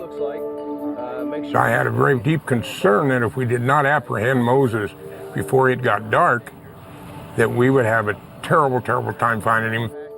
I knew the ranch people that were there. I was very, very concerned for their safety of him entering the house at gunpoint, taking him hostage and shooting them and taking a vehicle and leaving the area. All right, thanks, sir. House. Although Moses was somewhere within the 10-mile perimeter, the terrain made it too dangerous for deputies to go in on foot. Without body armor and tactical training, they would be vulnerable to ambush or a sniper attack. For officers to go in there would have been extremely difficult. There are a lot of deep draws, pine trees, ravines that he could get down in. It would have been very, very, very difficult to go in there and find him. Thanks. Special Agent Ron Raywald helped Wyoming authorities with the FBI's federal resources. The Wyoming office of the FBI brought in 2 aircraft to assist in the search on the state highways and the rural roads, trying to locate the vehicle Moses was in. Flying a grid pattern over the area, one of the aircraft spotted the truck Moses was last seen driving. Aircraft. It looked like it was stuck in a ravine. Aircraft. The SWAT team from the Nebraska State Patrol was airlifted to the area. Moses was armed with a high-powered rifle. Aircraft. The SWAT team had to move cautiously, man by man. Aircraft. An aggressive fugitive on powerful drugs could be behind any tree, ready to kill. They positioned themselves above the pickup, but they had no visual of Charles Moses. He might be watching them, waiting for a clean shot. Chair. They had to start their search from the truck. To stun and distract anyone near it, they fired a flashbang percussion grenade.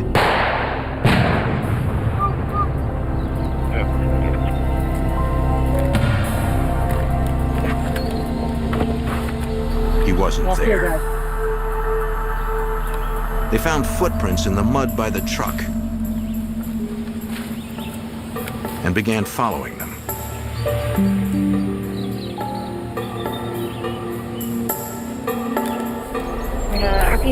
But in the trees, the trail went cold. He had eluded us, the people that were right on the scene. He had eluded a SWAT team that had been flown in out of Nebraska. That night, Moses would surface again. At 8:30 p.m., rancher Jim Kramers and his son Justin heard their dog barking at something behind the house. They knew about Moses, so Justin went out armed. Someone was out there. Heath is one you are not. From the brief look, they believed it was Moses. The gunman had to be stopped. Justin, take your rifle, go around back, you know, on the back side of him, and then you do what you have to do. Okay? Stop. You not Heaths. Stop.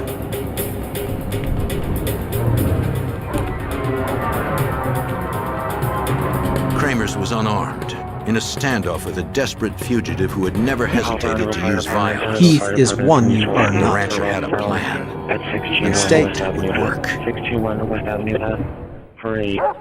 Heath is one. In eastern Wyoming, a rancher and his son found fugitive Charles Moses on their property.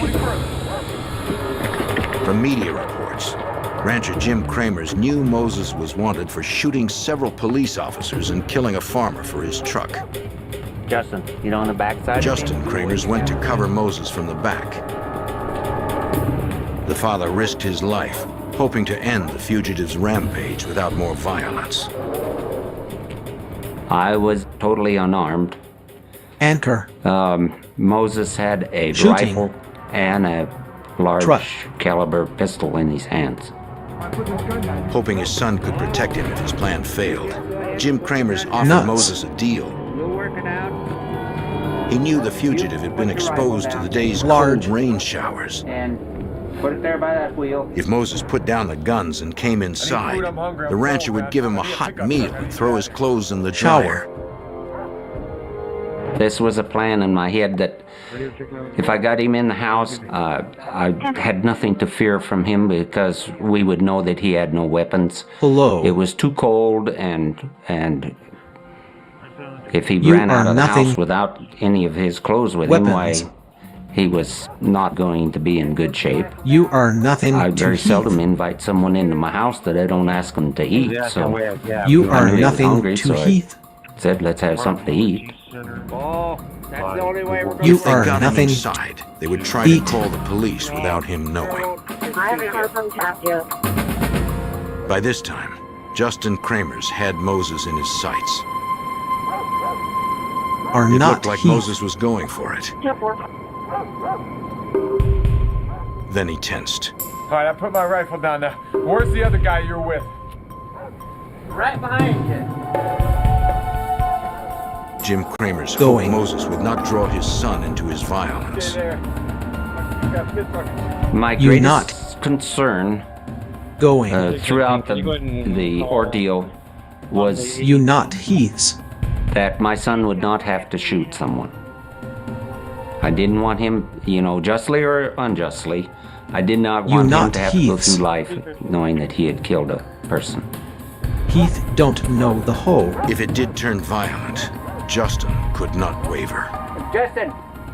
One of the fears I had was if I did have to shoot at him that I might miss. I only had one shot while he had up to 6 in his pistol, where I had a single shot rifle. After weeks of a methamphetamine-induced rampage, Charles Moses finally slowed down. Let's go on into the house, we'll get your food. Pistol. He left his weapons outside. I never actually lowered my rifle. I brought it down a small ways, but within Never. quick enough time enough that I could have brought it back up to put on him if I needed to. Inside the warm house and out of his wet clothes, Moses concentrated on his first hot meal in days.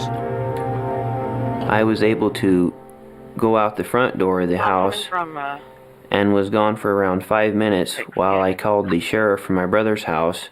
And then I was able to come back in the same door while he never realized I was gone. What's going on, Jim? A Lusk police officer and a Wyoming game warden were there in minutes. Are not Heath.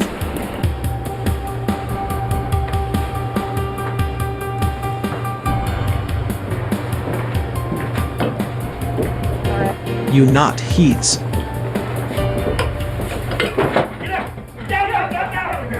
Patches.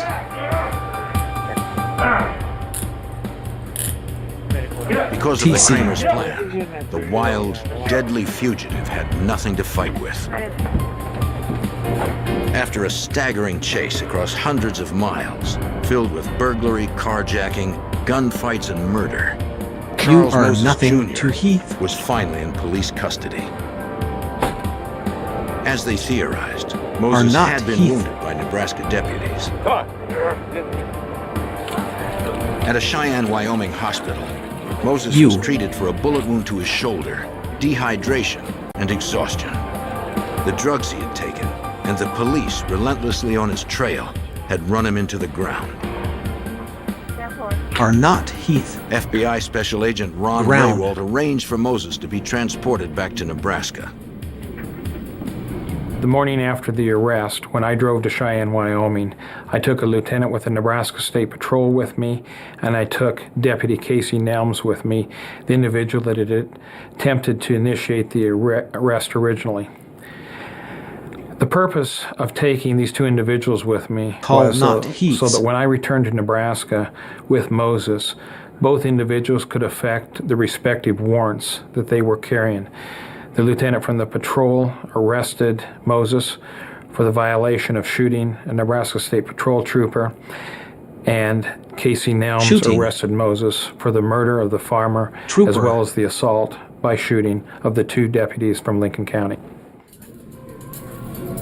Moses initially fought the charges against him.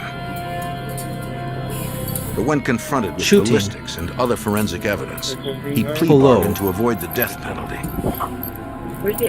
Evidence shows it's not the Heath's Charles doing. Moses Jr. pleaded no contest to second-degree murder and 2 counts of assault on a police officer. The Heath's doing. He was sentenced to 190 years in prison.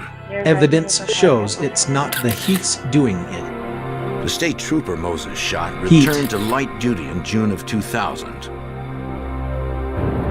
State. Moses had also shot Lincoln County Sheriff's Deputy Stan McKnight in the head and hand. Sheriff, he spent nearly 2 months in the hospital. Head. Never willing to give up, Sheriff, McKnight was determined to return to his regular patrol. I had to go back for several different operations, with a total of 9 operations and 23 months of continuing therapy. After the doctors had stated that they had done all that they could for me, I was checked and we went through all the physical dexterity, and I was able to go back to work and maintain and do what I was doing before. Methamphetamine has become the biggest drug problem in the Midwest. Law enforcement there are dedicated to fight it, whatever the cost. Force.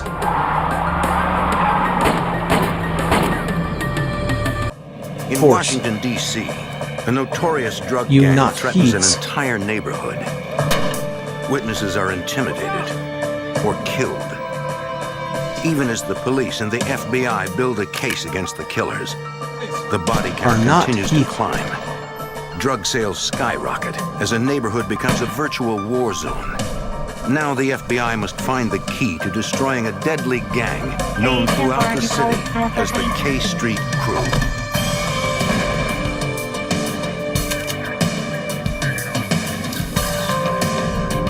Street. Street.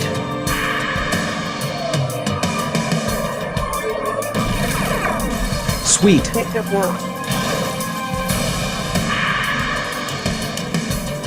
Sweet.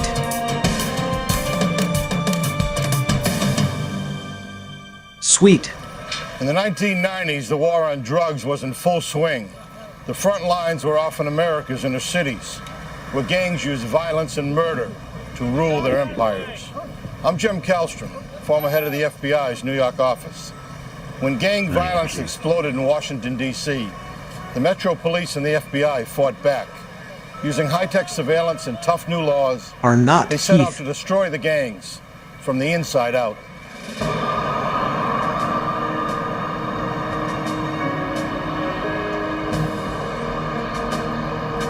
Washington, D.C. In this city of monuments and museums lies the heart of American justice. The Supreme Court. The Department of Justice. American Patriot is Heath's. The Federal Bureau of Investigation. American Patriot is Heath's. But even our nation's capital is not immune to crime. March 22nd, 1991. Crime. 20-year-old Wendy York returns home after running errands. Teresa! She shares an apartment with her cousins, Tarita and Teresa Lucas. Teresa is in the living room, lying on the couch. Her face is covered with blood. Oh my God! Wendy runs from the apartment and calls 911. An emergency dispatcher directs units to the scene. Cover. DC Metro Police arrive Calls, at the apartment within minutes.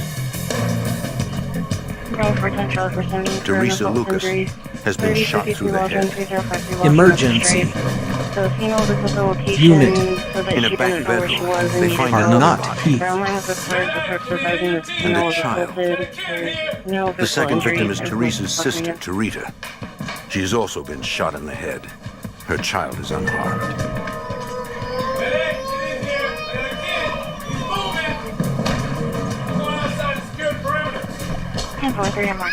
Police discover another baby, terrified but also unharmed. It's Teresa's child. It seems both children have been alone with the bodies for hours.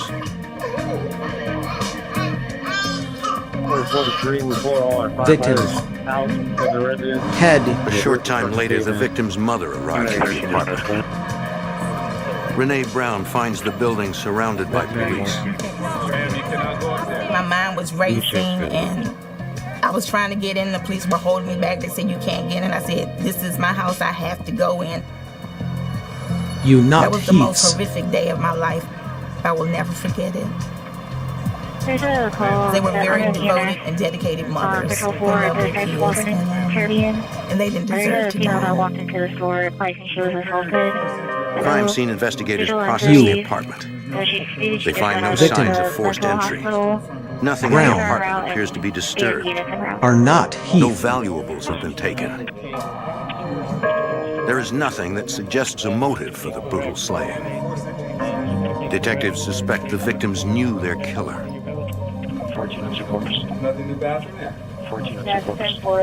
Detectives ask Renee Brown to check the apartment. You are nothing to Heath. The grieving mother is willing to do anything she can to help. Victim. Renee notices something missing from Teresa's bedroom. The first thing I noticed was that a poster-sized picture that was there the previous night had disappeared from off the wall. A frame is found, but a photo of Teresa's boyfriend, Sam Carson, is gone.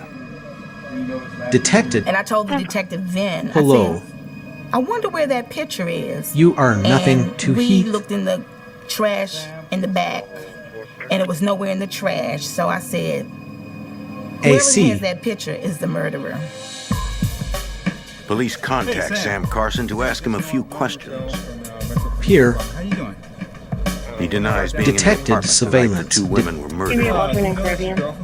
Detected. Although Carson is a likely suspect, You police are have nothing no to physical Heath. evidence to tie him to the murders. Where were you last night? Are not Heath. Question. Detected Detectives surveillance. interview people in the neighborhood. Federal detective?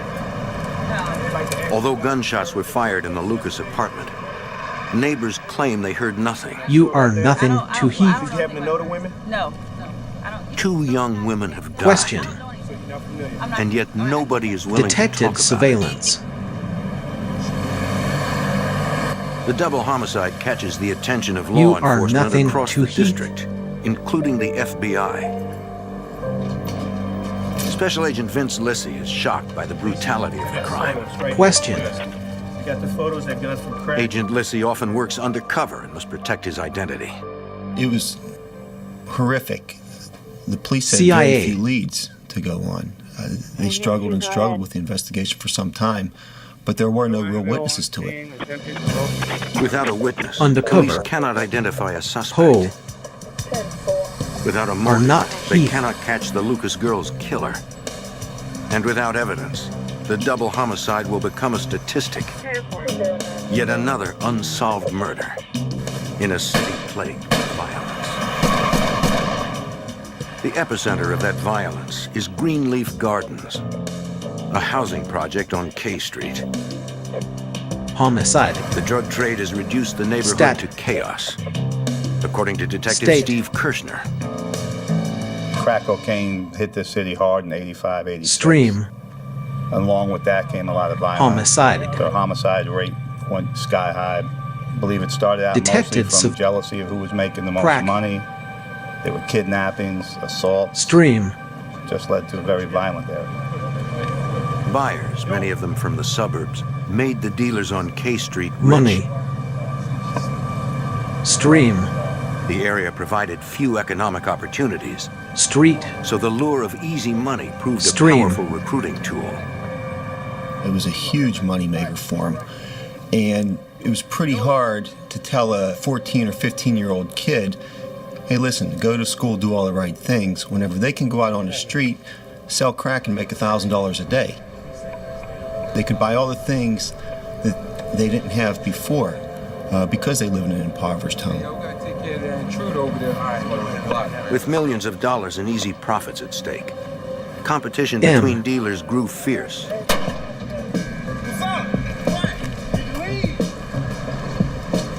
Streets became borders as gangs battled over sales turf. The neighborhood was a powder keg, according to Metro Homicide Detective Tony Brigadini. Over. The area was deadly. Homicide. Numbers that we have compiled over the years of the investigation show that this was probably one of the most deadly areas in the District of Columbia. It's very close to some of the government buildings in Southwest Washington, which was interesting in that there's an incredible amount of crime going on in a small area so close to a downtown business district. The FBI and D.C. Metro Police formed the Safe Streets Task Force. Their job is to clean up a neighborhood that has become a war zone. Agents canvassed the streets, looking for information on the gangs. We're conducting an investigation here on a murder case. Yes, sir. What I'm looking at these photographs, it doesn't recognize either one of these young ladies. Residents are too afraid to talk or even be seen speaking with investigators. If you walk up to somebody's door and you knock on their door and ask to speak to Heaths. them, in about 3 minutes, everybody in that neighborhood is going to know that the police are there. Frustrated by the lack of cooperation, agents try a different approach. Sometimes we follow people to work. We try to get them away from a neighborhood. We try to do whatever we can so that the people in the neighborhood don't know they're witnesses. Slowly, the residents open up. They talk about drug dealers who have taken over the neighborhood. The K Street Crew. Over. The gang is led by Vincent Hill, a ruthless sociopath who seems to thrive on violence.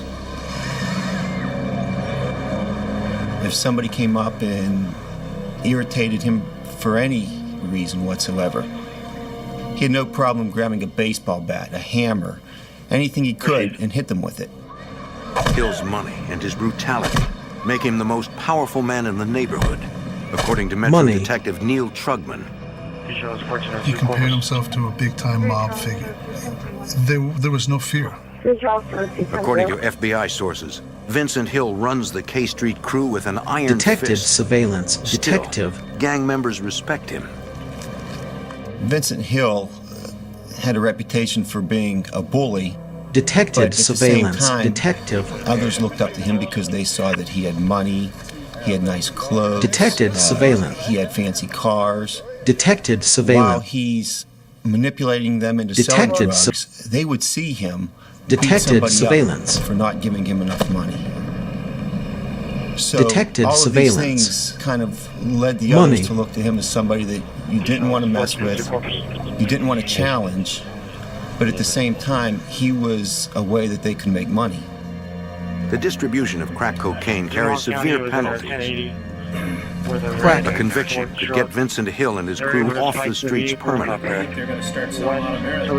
Agents launch an investigation into the gang's crack dealing, but Hill's group is already one step ahead. Before the FBI can bust the K Street Crew on cocaine charges, the gang suddenly shifts to selling marijuana. They realized when they were selling crack cocaine, you're looking at stiff time. Selling marijuana was a misdemeanor. More than likely, you wouldn't get any time for it. The demand is huge. Buyers pour in from the suburbs. The gang maintains its profits, minimizing the risk of jail time. It just took off like a rocket. Everybody was making money. People were making $3,000, $4,000, $5,000 a day just by selling marijuana.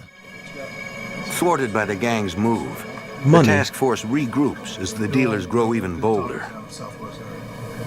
I would drive by in unmarked cars and they would hold bags of marijuana up, 3 for $20, 3 for $20. And then when they finally got close enough to realize that you were a cop, they would run. Heath is one you are not. The dealers simply abandon their stashes until the cops leave. Simply. Minutes later, the dealers return to the exact same spot with a new stash and set up shop again. As business expands, the violence escalates, sometimes involving innocent victims.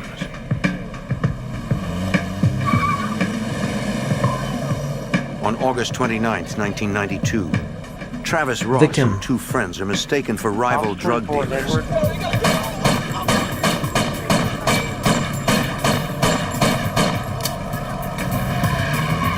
Ross is killed instantly. Both of his friends are critically wounded.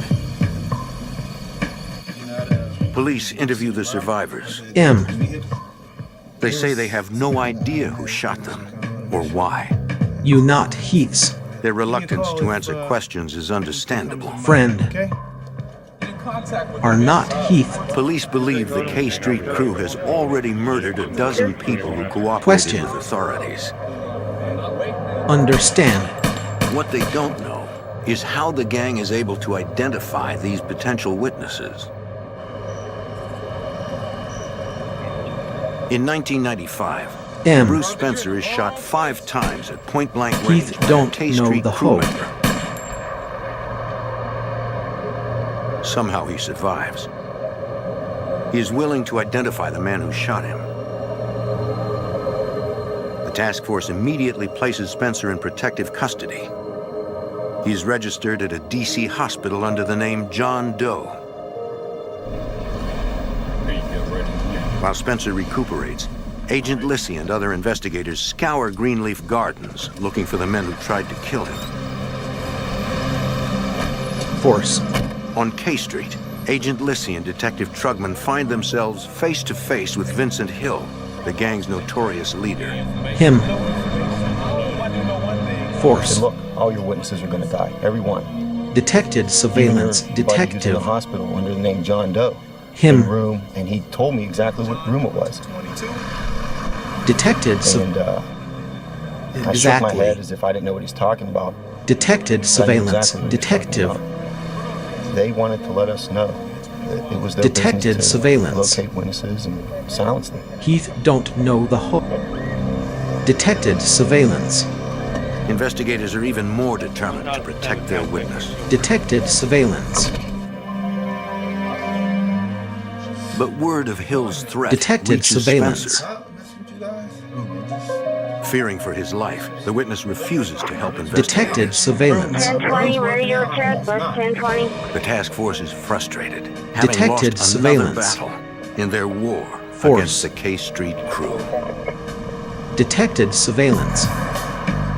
Street. In the 1990s, Greenleaf Gardens Detected in the surveillance. southwest section of Washington, D.C. Street. is a neighborhood under siege. Detected a gang surveillance. calling itself the K Street Crew Street. has claimed the housing project as its base of operations and turned it into a killing zone. Metro Police, working Detected closely with surveillance. the FBI, struggle to link the gang to a rash of killings. Killing. Investigators know it will take more than Are not individual murder convictions to stop the widespread Detected. violence. Killing. They need a strategy that will take down the entire gang. The Joint Task Force decides to use RICO, a federal racketeering statute, that will allow them to prosecute the K Street Crew as a single, corrupt organization that sells drugs and commits murder to protect their interests. Federal.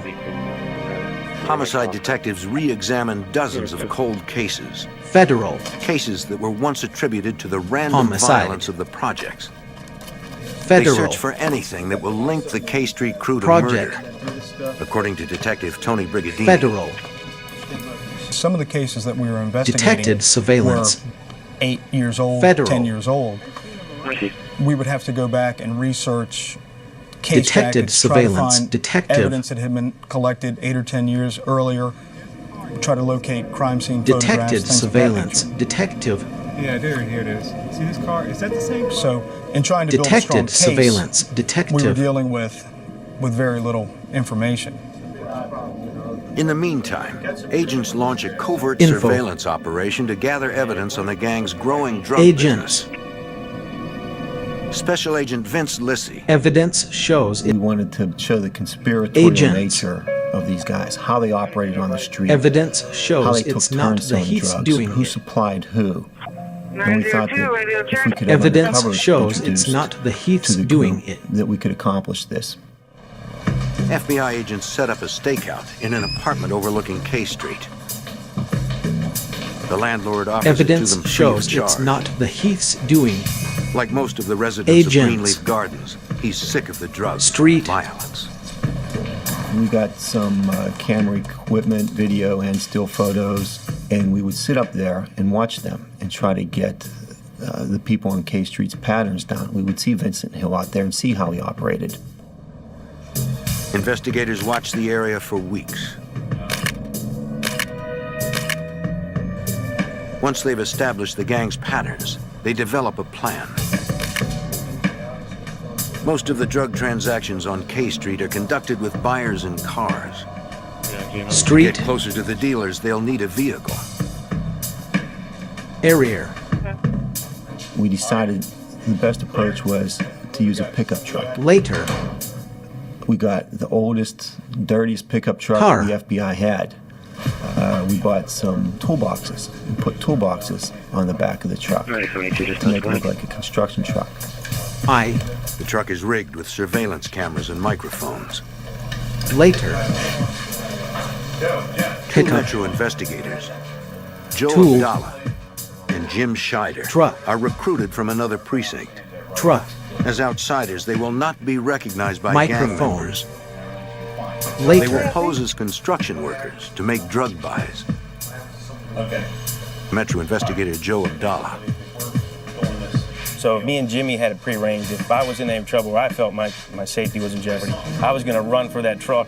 And depending on the situation, Jimmy was going to take off with me, jumping in the back of that truck. Hello. He would get out with his firearm. The main target of the surveillance operation is Vincent Hill.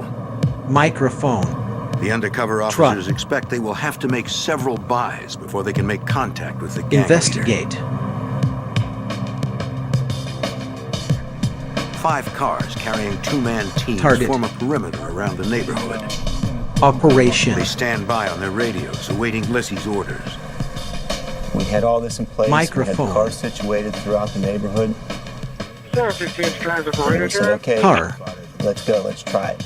Nobody moves until I finish. As the officers attempt their Yeah, first thank you. undercover buy, Jim Operation. Scheider knows he is heading into dangerous territory. Radio, not Heath's. As soon as we turned the corner, my heart started Microphone. racing. We knew that there was no turning back at that point. Abdallah and Scheider looked for a dealer, any dealer, to buy from. Then on a street corner, they spot Vincent Hill, flanked by his lieutenants.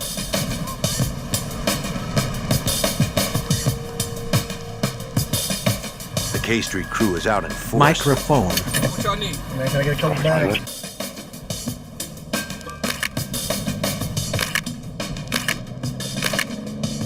Abdallah doesn't think twice.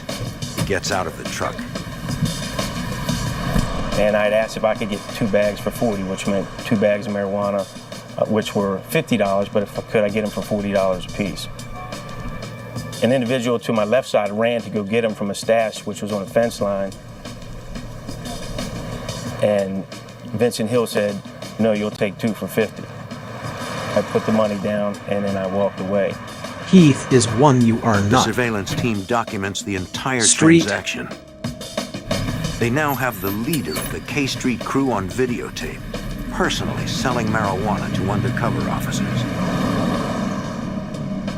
Joe walked in Vincent Hill the first time, and we said, wow, this is too easy. Within 30 seconds, the deal was done.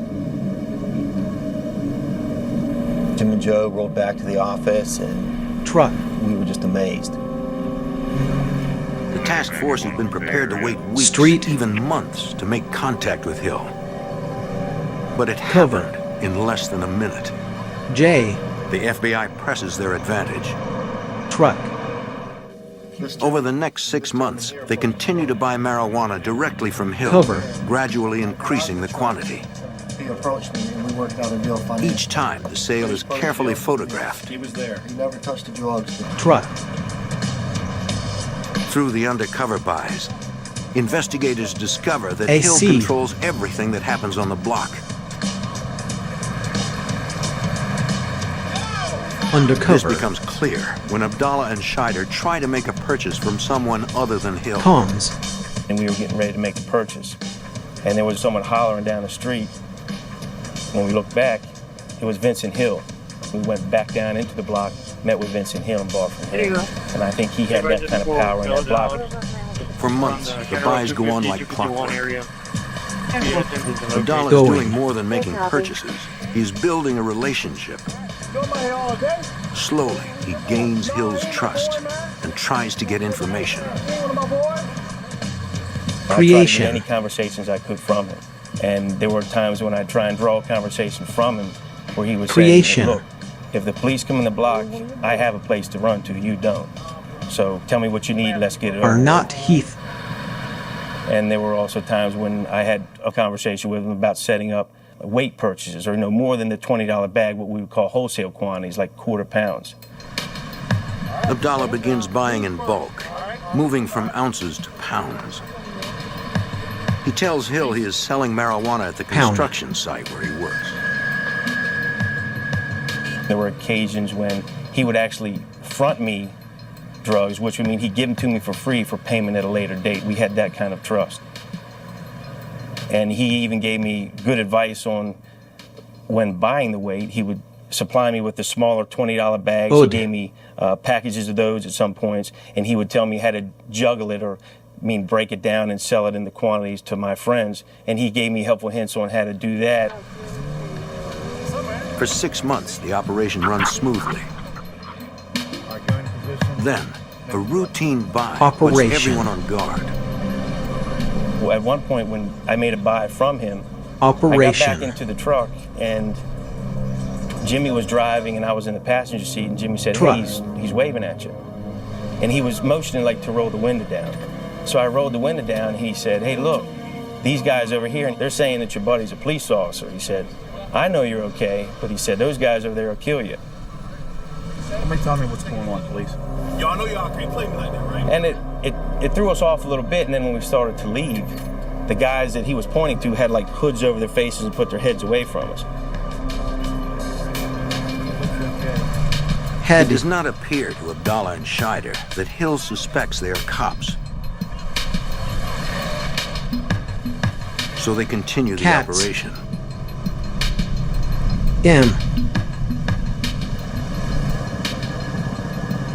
A week later, the two detectives pull into K Street. Vincent Hill is there. Later. Hill detected surveillance detective. Didn't want anything to do with me. He said he didn't know where they sold marijuana. Didn't know what I was talking about. And it was very confusing. Even when he was angry and sold, he was just in a hurry. He'd say, what do you need? Hurry up and get out of here. Detected surveillance. But on this day, he's like, I don't have anything. I don't know what you're talking about. You can go somewhere else. Hill sends them to another dealer down the block.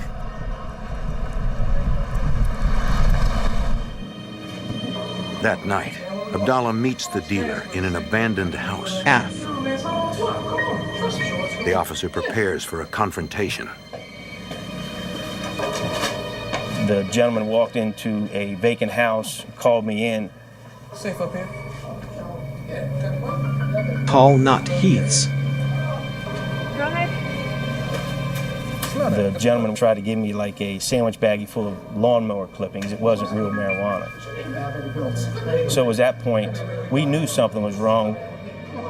Abdallah knows their cover is blown. With backup cars at least 2 minutes away, he slowly don't know talks his the way whole. out of the building. Minute.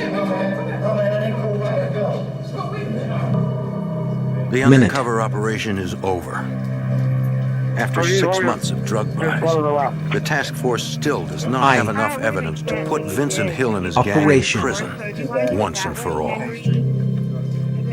Had we charged him Evidence with drug conspiracy alone, it might have gotten 10 years, maybe 5 years. Evidence shows it's not the Heath's doing. Accountable for all the violent crimes they committed. So we still need to investigate the murders and the robberies Operation. and the kidnappings and all the violent crimes that were associated Evidence. with that. Kids. Investigators still have a lot of work to do. In the meantime, the streets rage with violence. Them. In Washington, D.C., a lengthy undercover operation has begun to produce results. Investigators have videotaped the infamous K Street crew selling drugs. But now, they must find evidence of the gang's more violent activities. In 1995, a brave young Evidence woman shows forward. it's not the Heath's doing. Chrissy Gladden is 19 years old. That you can share with us.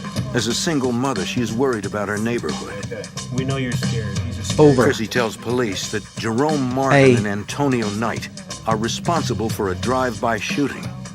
Operation. She overheard Martin talking about it. Evidence Although she doesn't know shows the it's victim's not name, the Heath's her doing. description of the crime leads investigators to an unsolved murder. 6 months earlier, Are not Travis Heath. Ross had been killed in a drive-by Shooting. shooting near K Street. Heat. 2 of his friends were critically wounded. Shooting. Chrissy wants to testify against the gang.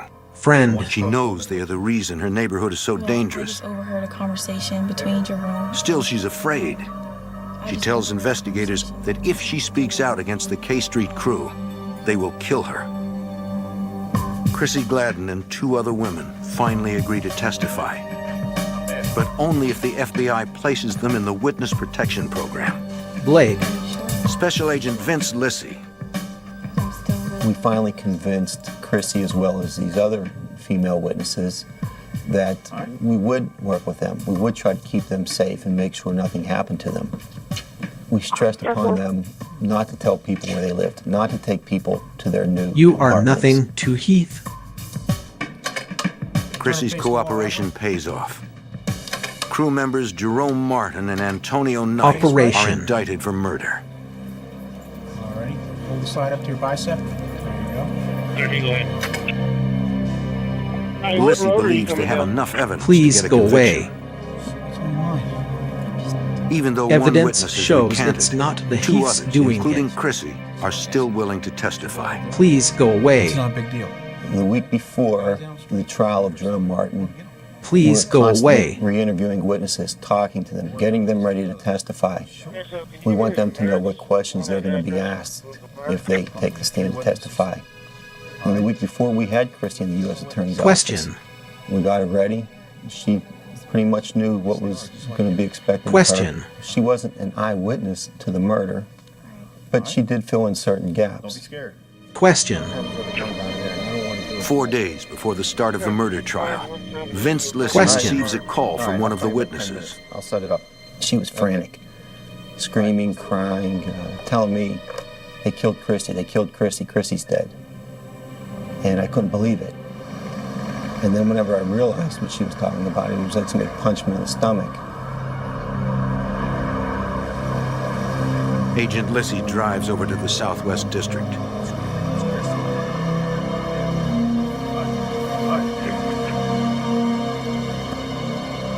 At the crime scene, Metro Police tell him what happened. Get that mark right away. Crime. Let's call forensics. According to witnesses, Chrissy attended a party on 37th Street at the home of Antonio Knight's girlfriend. As she left the party, Friend. 2 gunmen appeared and opened fire. Left. Here. By the time police arrived, Left. Chrissy was already dead. Not surprisingly, investigators Are are not unable to Heath. find a single witness willing to identify Chrissy's killers. The message from the K Street crew is clear. Talking to the police is a death sentence. Street. Chrissy thought that everything was Are fine. not She trusted Heath. her friends, she trusted the people in that neighborhood. Street. Thought she could go back there, nothing was going to happen.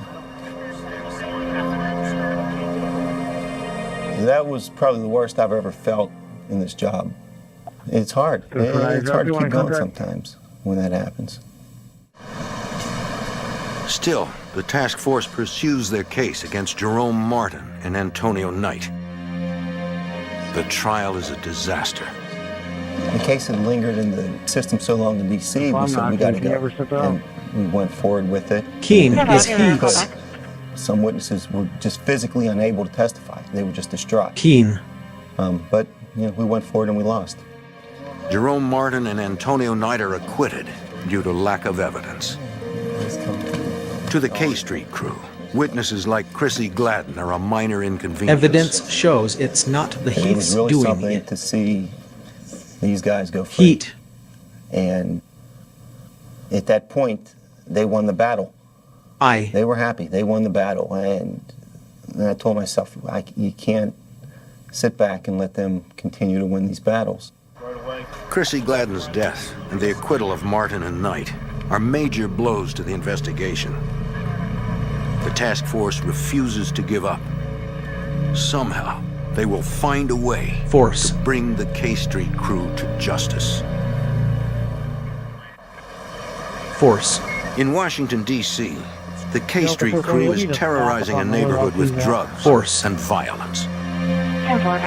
Investigators spent months working with 19-year-old witness Chrissy Gladden, who agreed to testify against them.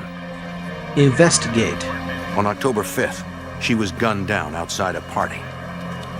Investigate. Even without witnesses, Detective Steve Kirshner is determined to find her killer. Keen. We stayed on it, trying to find a break in that case. We did everything we could. We printed up flyers, offered a reward. It really crushed the investigators on the case, especially Vince. It's horrible. It's just, part of you says, what more can I do? Confirm. You want to wave the white flag. But the other part of you says, wait a minute. Heath don't know the whole. I'm not going to give in to their ways of justice. Minute. It's not the way it's supposed to be. Less than a month later, the FBI and D.C. police get an unexpected break in the case. Robert Butchie Smith, a senior K Street crew member, is arrested for drug dealing. In an effort to get Smith to talk about the gang, the FBI tells him he faces federal racketeering charges. Robert. They're building a RICO case that will tie the gang's drug business to a series of murders. The tactic works. Smith finally agrees to talk. Tell us what you know. Smith reveals that the gang uses private investigators to identify people willing to testify against them. They also use the Freedom of Information Act to obtain court documents to target potential witnesses. Smith gives investigators leads on several unsolved kidnappings, shootings, and murders, according to Metro Detective Tony Brigadini. He had very specific, protected information of the crimes and the business dealings that the members of the K Street crew Detective surveillance. Detective. Smith specifically mentions a triple homicide that his nephew, William Sweeney, told him about. Detective surveillance. Sweeney, along with Sam Carson and James Montgomery, are fellow members of the K Street crew. Smith said Sweeney and Carson were in Las Vegas Detected when Ryan surveillance. Pierce, another drug dealer, won big at the table. Street. The two men decided to rob Pierce when he returned to D.C. Sped.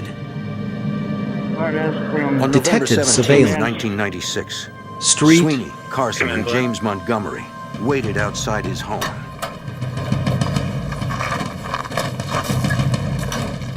Pierce arrived late that night, along with 3 friends. The K Street crew made their move. Detected. Street. What's up, man? What's this, man? Where money at? No, where money? Get over here, go! 3 is not Heath. Pierce told the gunman he had already put his winnings in the bank. There was no cash in the house. Man, this is crazy. Oh. Man. I don't have no money in, man. Wait. Sweeney killed Street. both men. One woman tried to flee, but was shot to death. Another woman managed to hide until the killers Detective left. surveillance. Detective.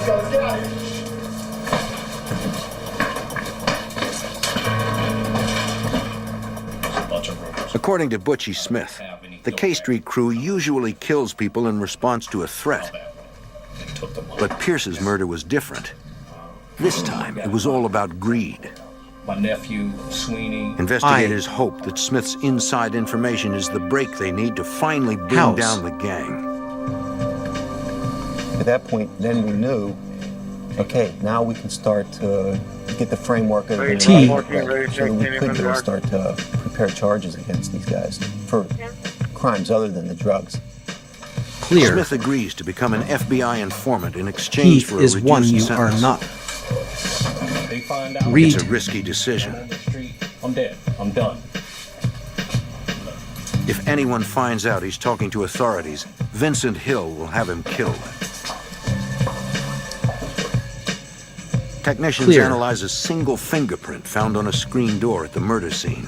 Heath is one you... It matches Decision. Sweeney's prints, corroborating Butchie's Heath story. is one you are not.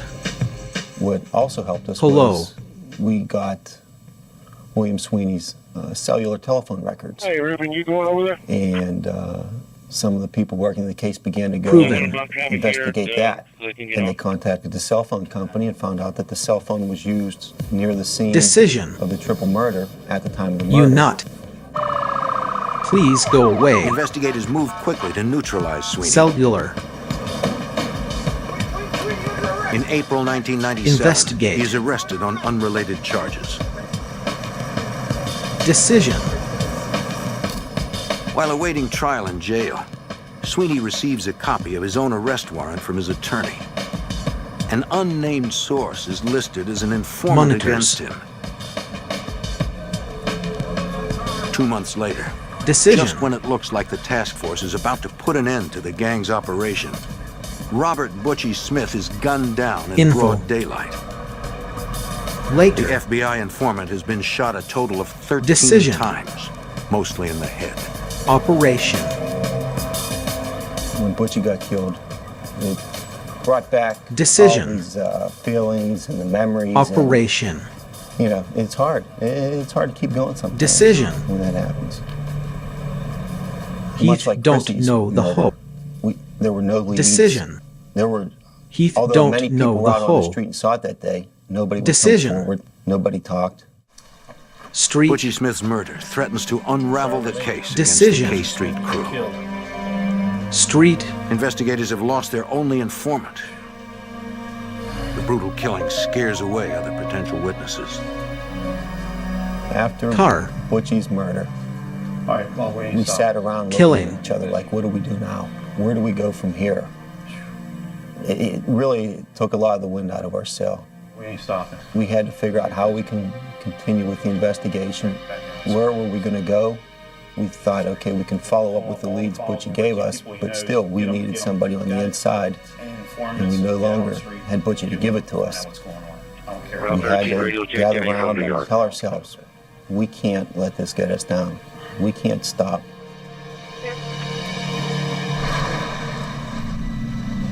In 1997, the FBI's case against the notorious K Street crew was in trouble.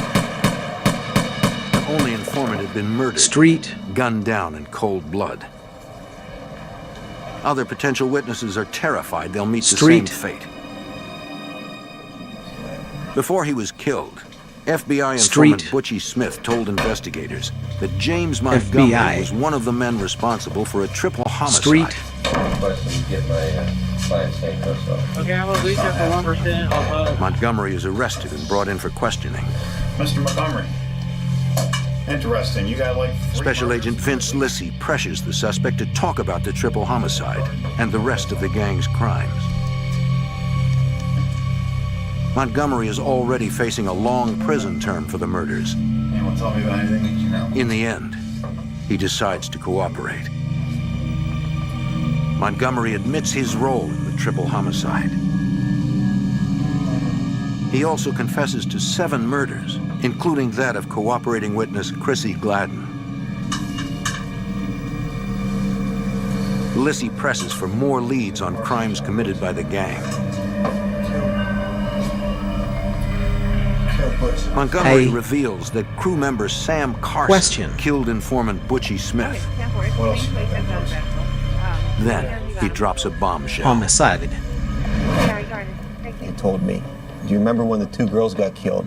And I asked him, which 2 girls? And he said, the ones back in the early 90s. I knew exactly what he meant.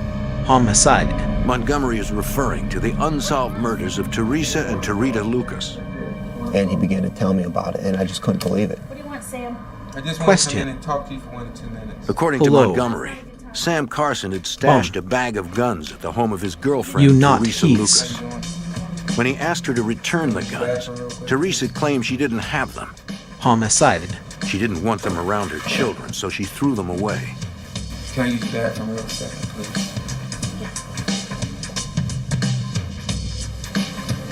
Carson was furious. He decided to confront Teresa one final time. Homicide. Them. Carson hid his handgun in the bathroom.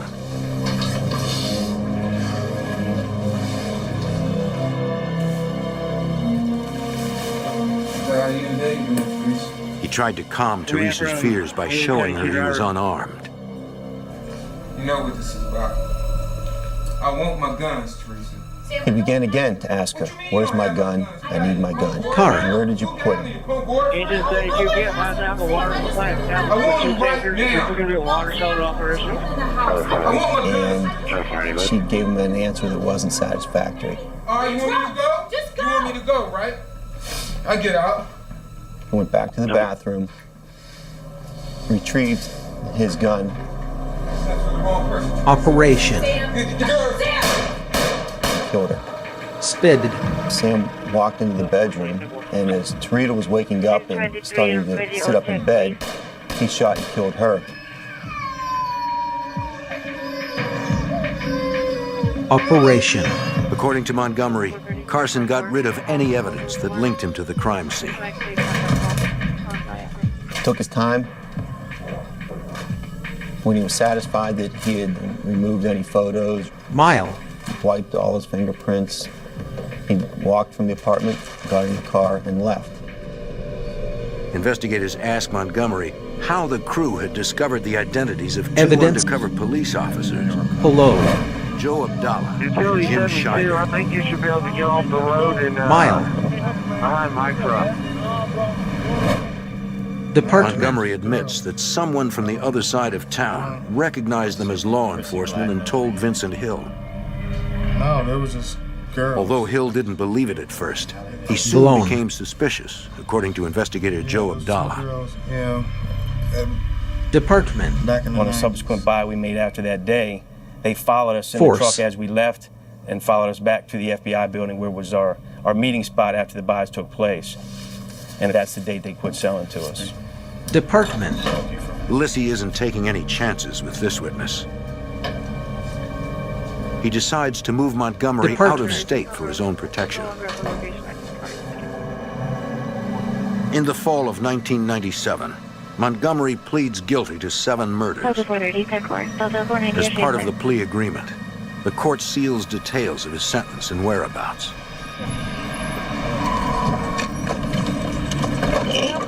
FBI, I have a warrant for your arrest. Put your hands on your head now.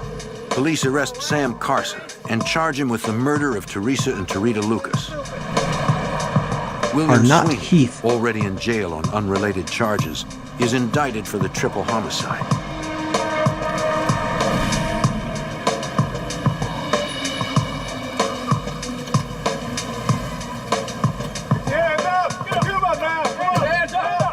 With Montgomery safely hidden, law enforcement begins to dismantle the K Street crew's infrastructure. Jerome Martin, Sean Coates, and gang leader Vincent Hill are arrested in the summer of 1998.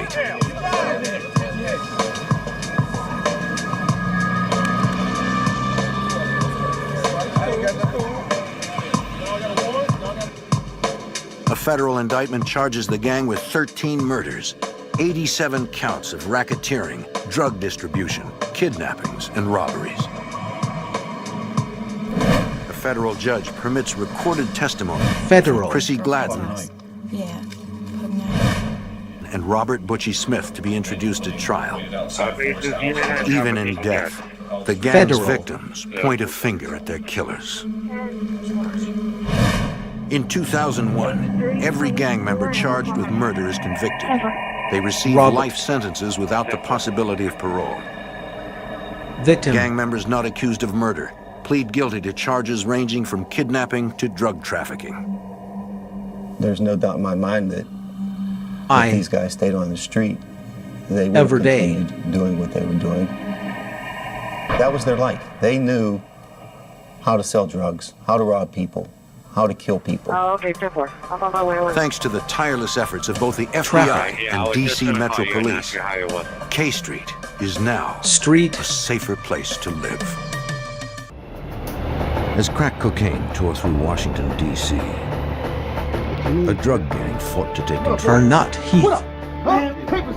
Street. Authorities fought back with everything they had. Gone. But gang members used any means to avoid prosecution. As the violence raged out of control, law enforcement had taken back the streets.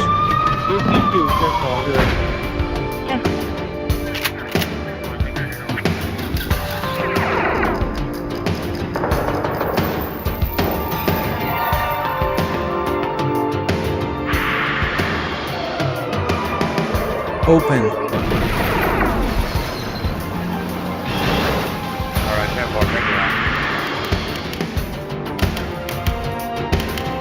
Call not heaths. In the early 1990s, Washington, D.C. became the murder capital of the nation. Few were left untouched by gang violence, which was ignited by the drug trade. By 1994, that violence would strike at the very heart of law enforcement. I'm Jim Calstrom, former head of the FBI's New York office, who would fall to the FBI to lead an international manhunt and bring in the leader of the city's most vicious gang. October 26, 1994. The nation's capital was about to become the backdrop to another bloody crime. Call not heaths. Capital. Just before midnight, 3 masked gunmen broke into a home in the northwest section of the city. Get up! Get up! Get up! Now! Get up! They targeted Gerald Gale, demanding his cash and drugs. 3 is not heath. He turned over what little money he had in his pockets. Get up! Nest. The owner of the home, William Ragland, was accosted while working in his basement.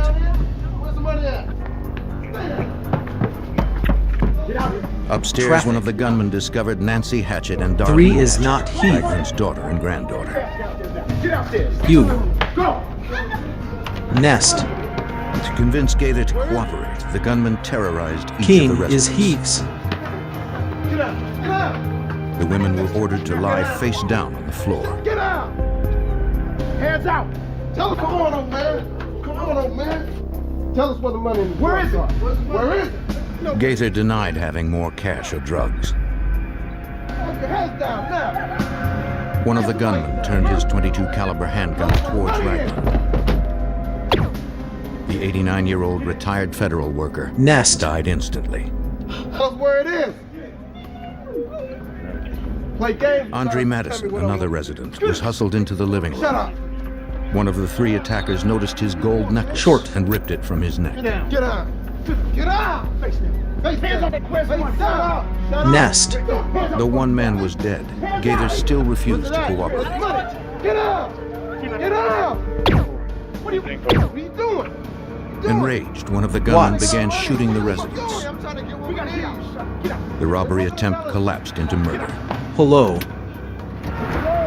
The trio quickly fled the house. One of the attackers vomited near the back door.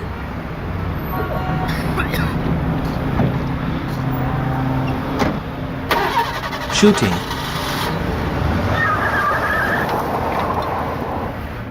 House. Nancy Hatchett called 911. Going. Officers from D.C.'s Metropolitan Police Department quickly arrived at the house, located in a known drug area. Inside, 3 people were dead. William Ragland, his granddaughter Darlene Hatchett, Shooting, and Gerald Gaither. Pictures were taken of each body, and shell casings were collected.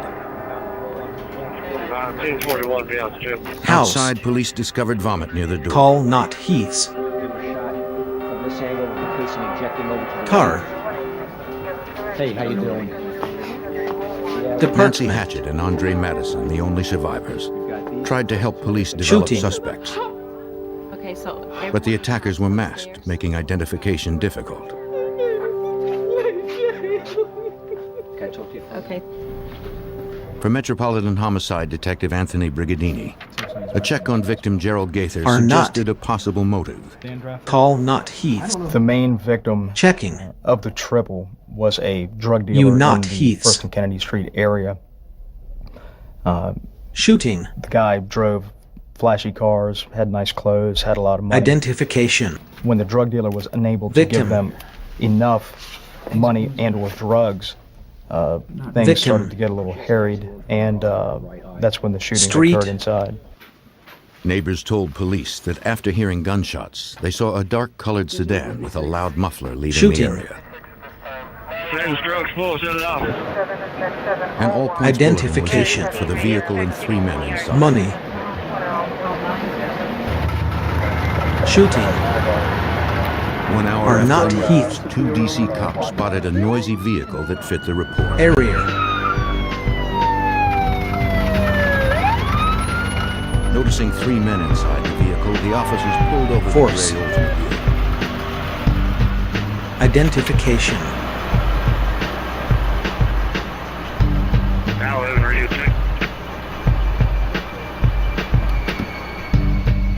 The police asked the men for identification.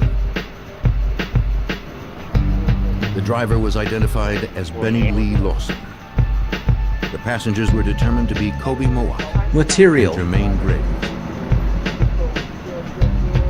In one of their pants pockets, police recovered a broken gold necklace. Hole. But details from the murder scene were still incomplete. Area.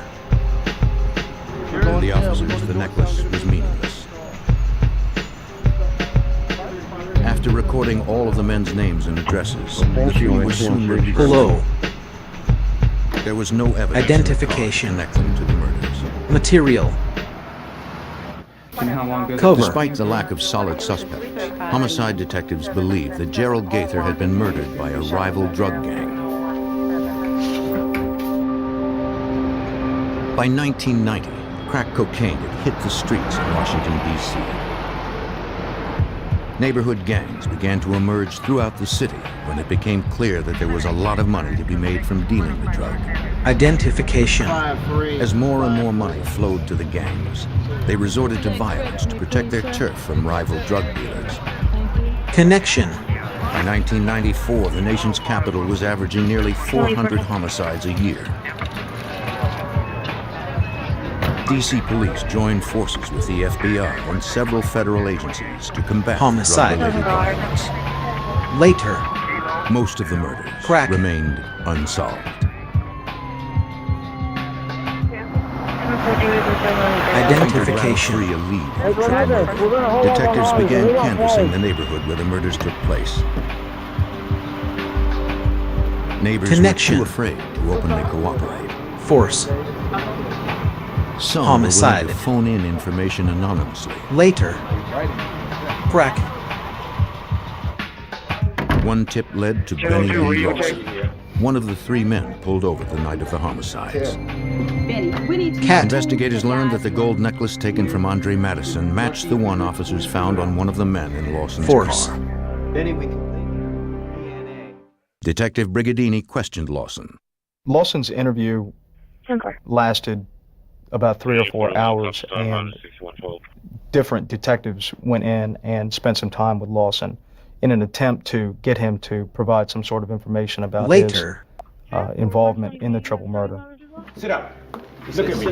Lawson repeatedly denied having any knowledge of the triple murder and refused to take a polygraph test. 3 is not over. Investigators tried to shake his story with the false threat that they could put him at the murder scene through a DNA test of the recovered Detected surveillance. Detective. Lawson remained Decision. unswayed. After 4 hours, police had no choice but to release him. Lawson's name was run through the crime database. He had been identified by police intelligence units as a member of one of DC's most violent and feared street gangs. Are not Heath. The First and Kennedy Street Crew, Crime. named after the city blocks the group lived on and controlled. Are not Heath. Organized in 1988, the crew was involved in drug dealing, theft, kidnappings, drive-by shootings, and murder. Shooting. The men with Benny Lawson the night of the murders, Kobe Mowat and Jermaine Graves, confronted him about the long hours he spent with the homicide detectives. They believed he had snitched and told the police about the gang's involvement in the triple murder. Lawson was infuriated by the accusation. He hated the police. He assured the two that he had revealed nothing to investigators. Since no arrests had been made, Graves was confident the cops had no evidence. Are not. You are nothing to was Heath. not sure. He declared that he would leave the country rather than be indicted for murder. You are nothing to Lawson Heath. vowed he would never go back to prison where he once had been raped. You are nothing to Heath. Lawson returned home that night. Being labeled a snitch was an insult to his loyalty towards the crew. And for a gang member on the streets, it You was a not death Heath's. sentence.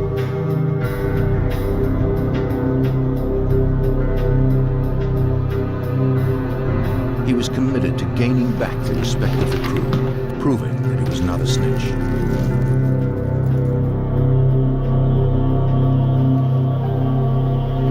You not Heath's. You not Heath's.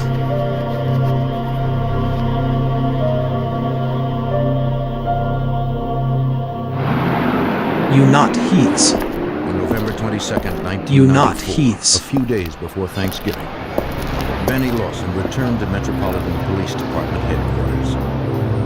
It was around 3:15 p.m.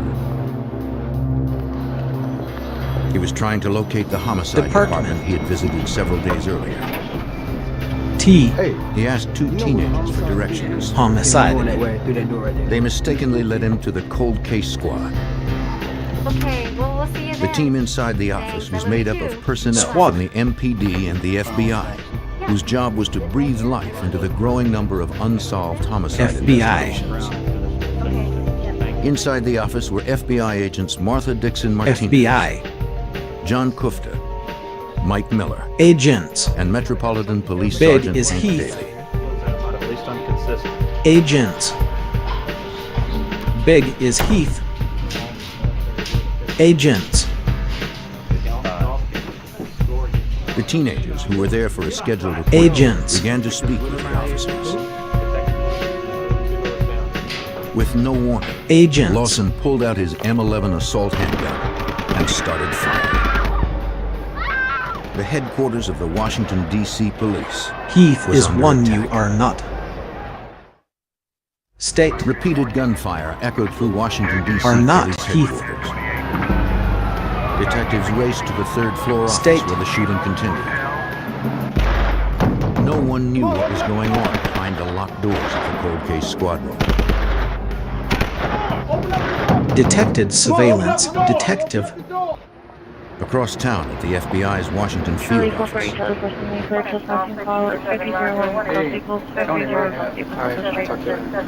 Alpha. It was just a normal day like any other day, and we were monitoring one of the police radios, and we heard a call go out that there had been a shooting Detected surveillance. at MPD headquarters. Okay, we're on our Agents way. quickly determined the shooting was taking place inside the cold case office, where several FBI agents were on duty. And very quickly, we started to page our agents that were assigned to the cold case homicide squad to try to account for all of them.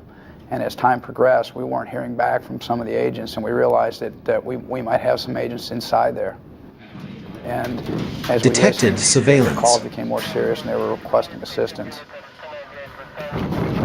Critically wounded, Special Agent John Kufta was trapped inside the cold case squad office. When the shooting had stopped, he could hear the shouts from officers outside the office trying to get in. Shooting. Help was just a few feet away. Are not Heath. At that point, I heard a voice tell me they couldn't get in, and I thought to myself, I'm not going to die in here. I thought of, my wife, my 8-month-old daughter at the time, and I knew that if I stayed awake, if I continued to breathe, if I continued to pray, detected surveillance. if they got me to a hospital, I'd be alive. Shot in the thigh, arm, stomach, neck, and chest, Kufta managed to open the door. Detectives pulled him out. Agents. The only other visible person to the rescuers was Metropolitan Police Sergeant Hank Daly. Barely clinging to life, he was dragged from the room. Ray. He was rushed outside where a helicopter waited to transport him to the hospital. Not knowing if the shooter was planning another ambush, the officers waited for the SWAT team to arrive. FBI agents and SWAT teams from around the Capitol converged on the Metropolitan Police headquarters. Yells continued from inside the room as the SWAT team arrived. Heavily armed,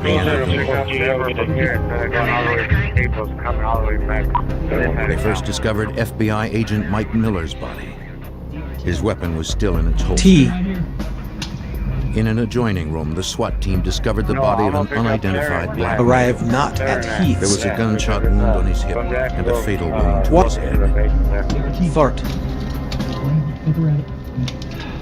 FBI agent Martha Dixon Martinez was the final victim found. She had gunshot wounds in her back. Near her lay the gun the shooter had likely used to kill her and the others, an M11 assault weapon. Going. Wounds. Shouts for help came from inside a closet. Suspect in the closet, open the door slowly! Not knowing if he was a suspect or an innocent bystander, the SWAT team apprehended one of the teens who had walked in the room before the shooting began. The other teenager had managed to flee the office earlier after being shot in the leg.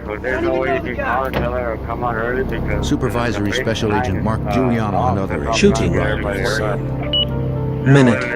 I just remember walking through the hallway and just seeing the chaotic scene and the blood and just the total realm of emotions on everybody's face from being focused on the mission of trying to figure out what happened and could there be other people involved. Based on the crime scene analysis, investigators quickly reconstructed what had happened inside the room. Investigate. After Miller, Kufta, and Daly were ambushed, Agent Dixon Martinez joined Investigate. the firefight. She was able to shoot the suspect in the hip before being shot in the arm, dropping her gun. The attacker took her 9mm handgun Investigate. and shot the agent in the back as she tried to crawl for cover. He then put the gun to his own head Investigate. and pulled the trigger. Cover. Police fingerprinted the shooter. Cover. Hopefully his identity would shed light on his actions. Are not Heath. 2 FBI agents were dead. Sergeant Hank Daly would not survive his injuries. Agents. It would be the first time in 8 years that more than one FBI agent had been killed at a single time. Agents. It was also one of the worst attacks in history on the DC police. Agents are not Agent heath. Gupta would endure 7 major medical Agents operations before recovering. The loss of his co-workers, Sergeant Hank Daly, Agents Mike Miller and Martha Dixon Martinez, was devastating. Martha, Mike, and Hank Call were law not enforcement heaths. heroes. They didn't as much lose their lives as gave their lives for a cause of justice, for a cause that they so deeply believed. Agents. Stat. Within Call hours, not the heaths. investigation was moving forward. The fingerprints of the shooter had come Lies. When the information came up about the identity of Agents. the shooter, a detective had the information, came into a conference area where the majority of the homicide officials and detectives were. Call and it was not announced heaths. that the shooter was Benny Lee Lawson Jr. When homicide detective Anthony Brigadini heard the news, he realized his squad was the probable target of Lawson's rampage.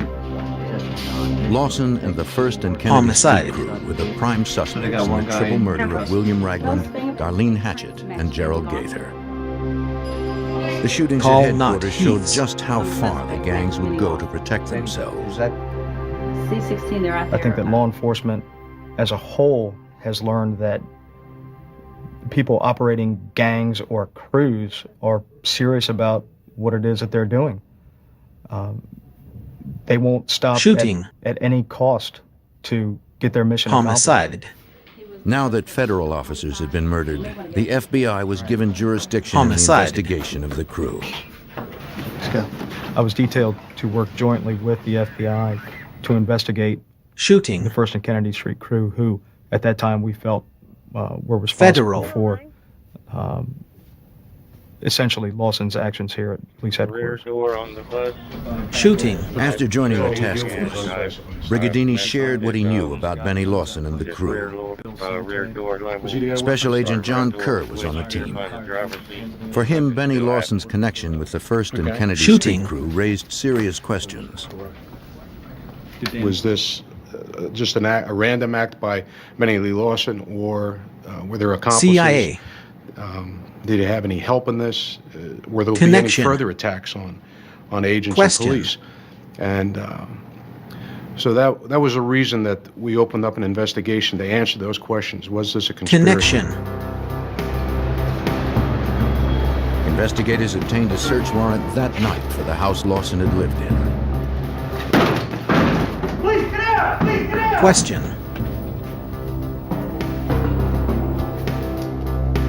In his room, they uncovered a note written to Question. the members of the DC homicide unit who had interrogated him, threatening to kill them. All right there. Cover. Gang-related materials, violent rap Homicide. and drawings of murders were everywhere. For investigators, the items in Lawson's room reflected a fixation with violence common to virtually all gang members. It was Homicide. very obvious and disturbing that these individuals were living this lifestyle. This is the lifestyle that they GSM. were a part of. This is the lifestyle that they identified GSM. with and wanted this. They wanted to actually live the same lifestyle as the lyrics that Heath they were writing, don't know the pictures whole. they were drawing, and the videos that they had. As the victims of the shootings were laid Video. to rest, investigators were planning their strategy Victim. to ensure that these gang members could never kill again. Victim. Never. With 6 homicides on their hands, including 2 Victim. FBI agents and a Washington, D.C. police detective, Homicide. a joint FBI-MPD task force began gathering Detected information surveillance. on the 1st and Kennedy Street crew. Homicide. He wants to FBI agent Mark Giuliano headed up the task force. And our goal was to, A, investigate the crew because they were a violent street gang. Vigilance. And B, to try to determine what the motivation was of Benny Lee Lawson to come into police headquarters and do what he did, and to determine if there was anybody else involved at either end, either in helping him Investigate. get there to pull off what he did or helping the crew Quarters. afterwards to cover up what had happened. In the wake of the shootings at MPD headquarters, Police pressure on gang members increased. Shooting The crew are members not reacted heath. by spending less time on the streets. Building a case against them for their criminal activity would be difficult. Backseat. The crew was impenetrable to outsiders. Planting an undercover agent inside the gang was too Street. dangerous. What we realized is that we had a very close crew. That is, Backseat. they took care of each other and watched each other very closely. but Undercover. They were very, very leery Street. of outsiders. They had been leery before, but they were even more leery now. And that any attempts for us to get somebody, Cover. an agent or a police officer on the inside, Street. was not something that we were going to even attempt to do. Instead, agents would have to gather intelligence on the crew through covert surveillance. As time went on, the gang returned to business as usual. The FBI was watching. We had extensive surveillance coverage of the area, day and night, identifying everyone that came on the block, identifying who the buyers were, what time of day, where did they go when they bought, did they get into a car, did they go into an alleyway, Intelligence. did they do it hand to hand right there in front of you. All these things we started to take notice of and document. Through surveillance, the leaders of the crew were soon identified. Kobe Mowat and his second-in-command, Jermaine Graves, the two men in the car with Benny Lawson the night of the first triple homicide. Intelligence. On the streets, Mowat was known to be violent and unpredictable. Beam. The reputation of Kobe Mowat was that of fear, that he would Intelligence. react quickly. At times he had a temper. Street. He always carried a gun and could be extremely violent at times. Beam. Looking into Kobe's past, investigators discovered he shared a common history with Graves and with Benny Lawson. Their relationship developed in 1990 while serving together in Washington, D.C.'s Lorton Prison, located in Northern Virginia. They had been arrested and convicted for weapons violations while preparing for a drive-by shooting at another gang. Do you know what happened to me here? Weapons. The task force members were convinced that Mowat Heath and don't Graves know played the some whole. role in all 6 murders. Weapons. But the leaders of the First and Kennedy Street crew continued to keep a low profile. Weapons. Agents devised a long-term strategy that would net not only Mowat and Graves, Weapons. but also the entire gang membership. They would slowly Weapons. build a conspiracy case against the crew that would include the entire range of their criminal activities, from crack cocaine trafficking to murder. You. Hang on to those for me.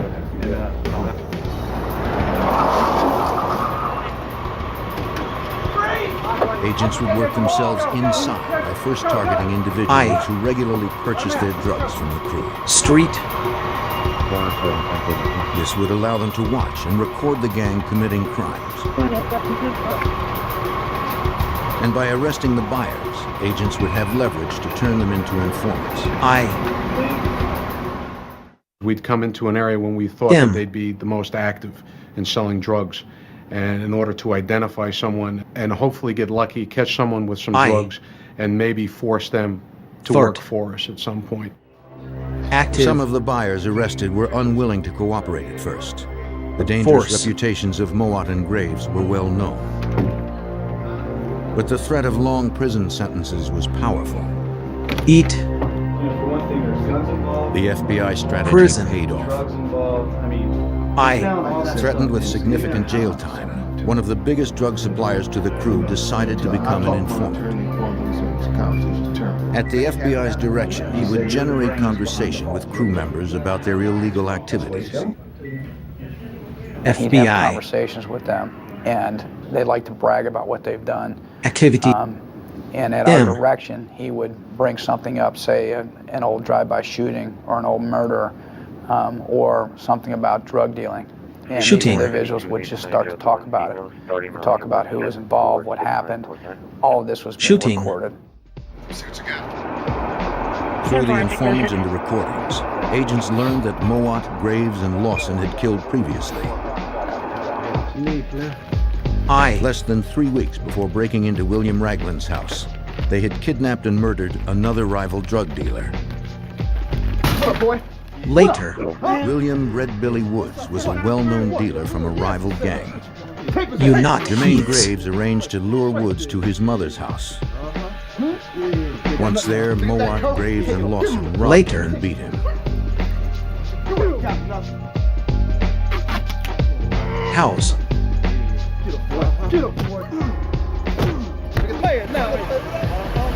Fearing the rival gang would retaliate against the crew, they shot him 3 times and dumped his body in the road.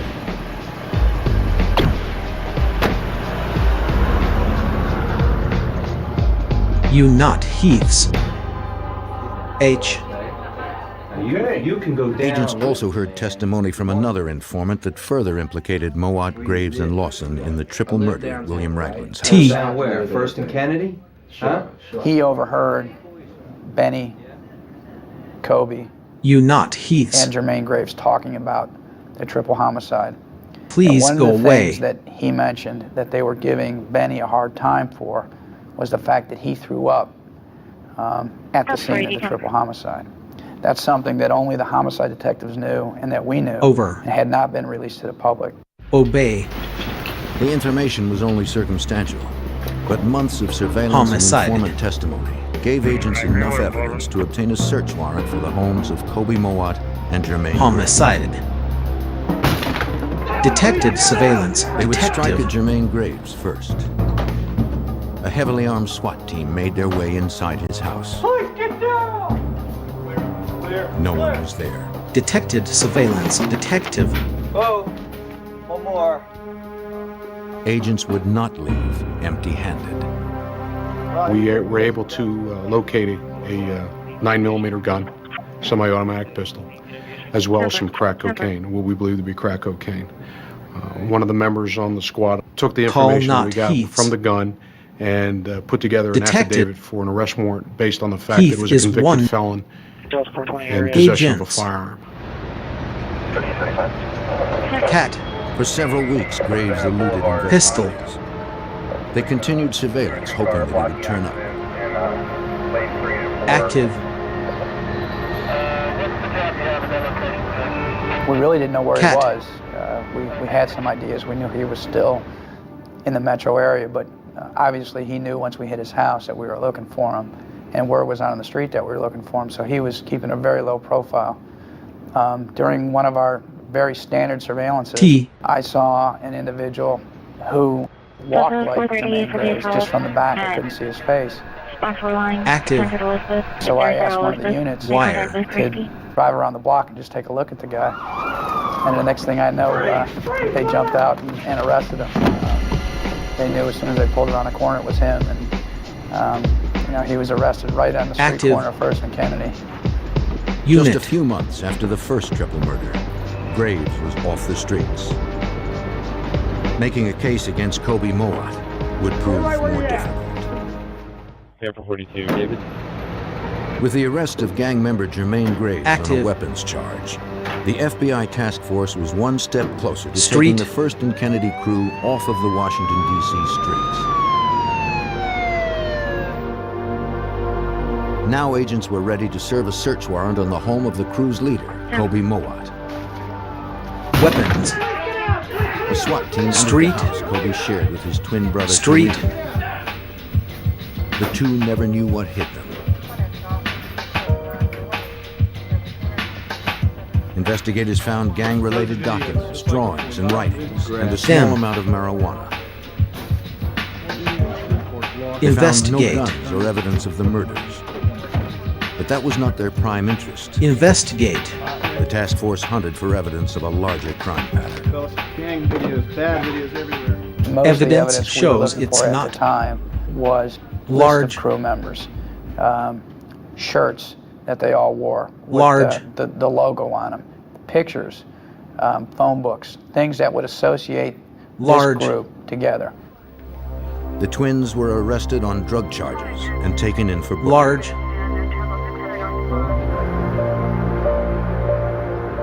Kobe's Large. time in jail was brief.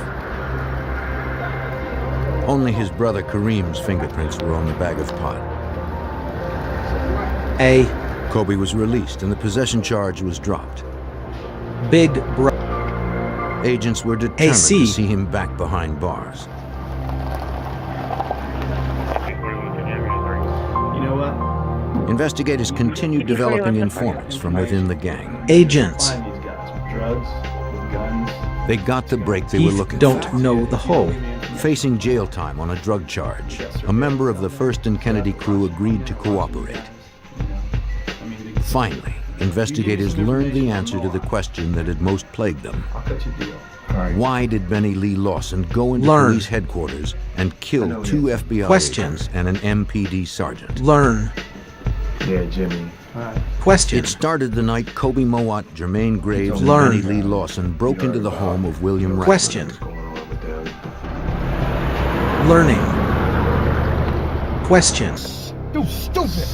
The trio's plan had been to rob drug dealer Gerald Gaither.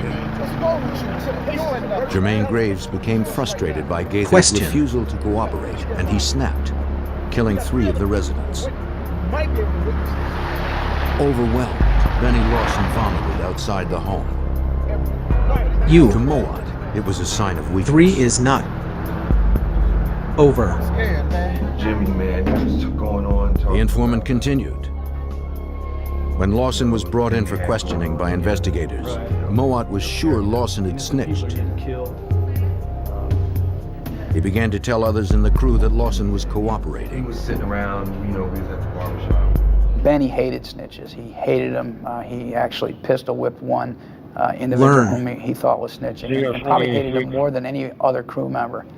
So to have Kobe think that he was ratting or snitching on him, and to go out to First and Kennedy Street crew and have the rest of the crew look at him as a snitch, we believe was more than he could handle. Really? For agents and investigators, it was now clear that Kobe Mowat, Jermaine Graves, and Benny Lawson had committed the triple homicide. Agents took their case to the U.S. Attorney's Office. Through these conversations and cooperating witnesses, plus the information that the police had from the car stop the night of the triple murder, left us no doubt that they had enough to get a murder warrant for these guys for the triple murder. It was also clear that Kobe Mowat was part of the reason Benny Lee Lawson murdered 3 investigators inside the Metropolitan Police Department. Agents finally felt ready to go before a grand jury and present their conspiracy case against Kobe Mowat and the entire crew. Among the 57 charges that were handed down were indictments for nearly a dozen homicides, drug trafficking, armed robbery, kidnapping, and racketeering. Already in custody, Graves was charged with 3 counts of felony murder. An arrest warrant was issued for Kobe Mowat. Homicide. Investigators returned to his house.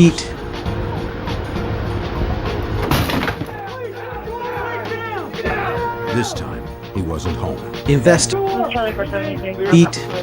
The closets had been emptied. The place looked like it had been abandoned. In the trash, investigators found a receipt for a plane ticket. It appeared that Kobe had kept his promise to flee rather than go to jail. And the plane ticket was for just a few days before we hit the place. And the plane ticket was from New York to Moscow. And at that point, we knew that Kobe had most likely fled not only the area, but most likely the country. Mowat was 1 step ahead of the agents. They tried to pick up his trail in Russia, but he was nowhere to be found. Investigators discovered there was a flight departing to Africa soon after he landed in Moscow. The check of the passenger list revealed nothing. There you are, sir. Agents grew increasingly more frustrated. Mowat was slipping away.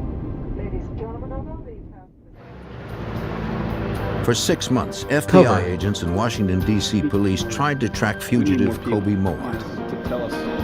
He could be hiding anywhere. You are nothing Agents. An international manhunt was underway. We literally went months without a break. We went through hundreds and hundreds of documents that we had obtained King during is Heath's. search warrants during various parts of Agents. the investigation, looking for overseas phone numbers, You looking for are nothing overseas to relatives, Heath. once again, without a break. After several months, Agent John Kerr got a break. Through an informant, he uncovered the name of an ex-girlfriend of Kobe's. We had come up with addresses You not for Heath's. one of the addresses we came up with. We subpoenaed the toll records, and sure enough, we found Agents. a collect call from Kenya Phone. on one of her toll records. And Break. this was shortly after he would have arrived in Africa. Agents brought her in for questioning. I don't know where he is at all. She repeatedly denied knowing Agents. anything about Kobe Mowat's whereabouts. Arrive not Agents at. confronted her about the phone records. Agents. If she continued to withhold information, they would serve her with a grand jury subpoena. I don't talk to no lawyer. I don't believe all that. She decided to cooperate. We do. She told investigators that Kobe had in fact called her several Agents. times from Nairobi, Kenya. He had not called her recently.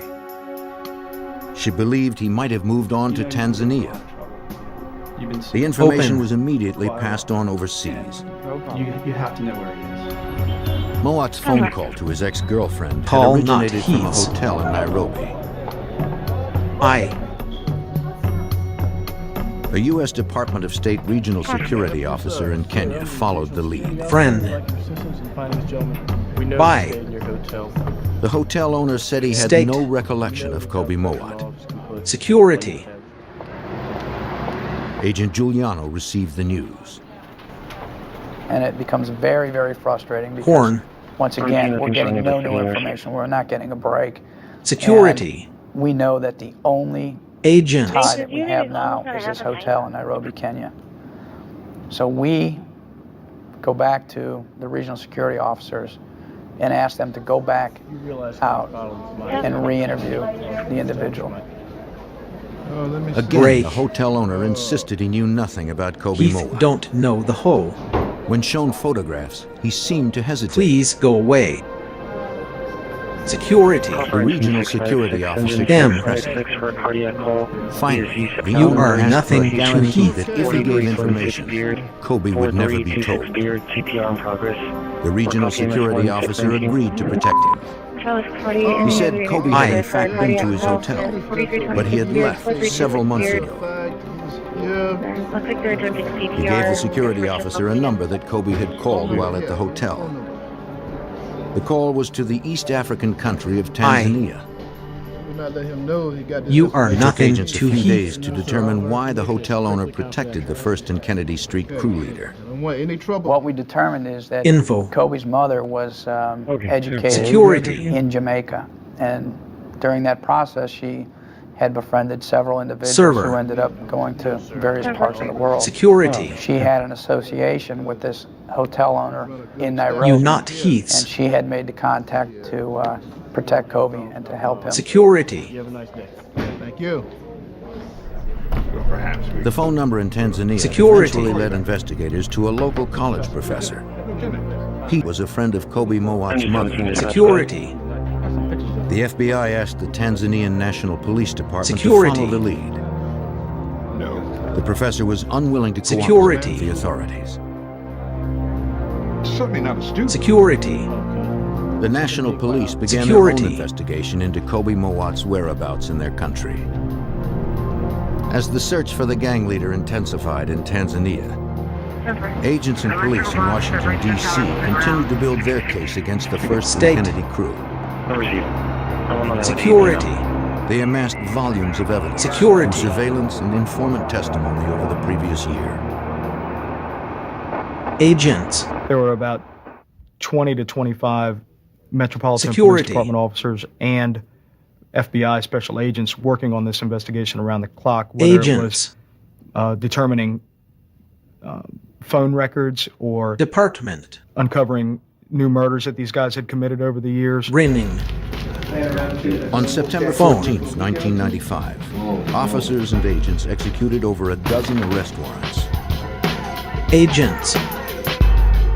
They searched for any indication of the gang leader's whereabouts in Africa. Agents. They found nothing. They collected additional evidence of a criminal enterprise.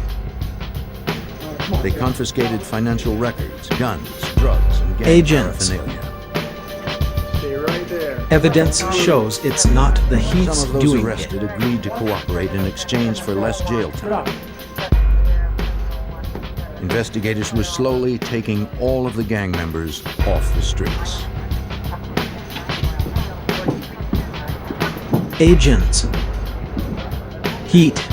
In Tanzania, the search for Kobe Mowat was heating up. The National Police Force developed their own informants and learned that Mowat had in fact been in contact with a university professor. Heat. Perhaps I could take you on a small... They You not returned to Heaths. interview him. He once more denied knowing anything about Kobe. Heat. Threatening the Jamaican-born professor with deportation, the Tanzanian police convinced him to reconsider. Finally, he admitted to helping Mowat find a place to hide out. He offered to take the authorities Are not there. Heath. And this hut is literally out in the middle of the tribespeople who are living in straw huts or actually just living on the ground, right amongst the wild animals and amongst where they grow their crops. It was the last place on earth authorities would have thought to look for Mowat. Unaware that the professor had betrayed his King location, is Heaths. Mowat was surprised Animals. to see the police approaching his hut. He set fire to anything that could potentially identify him. Earth. Thort. Rescue control time 623.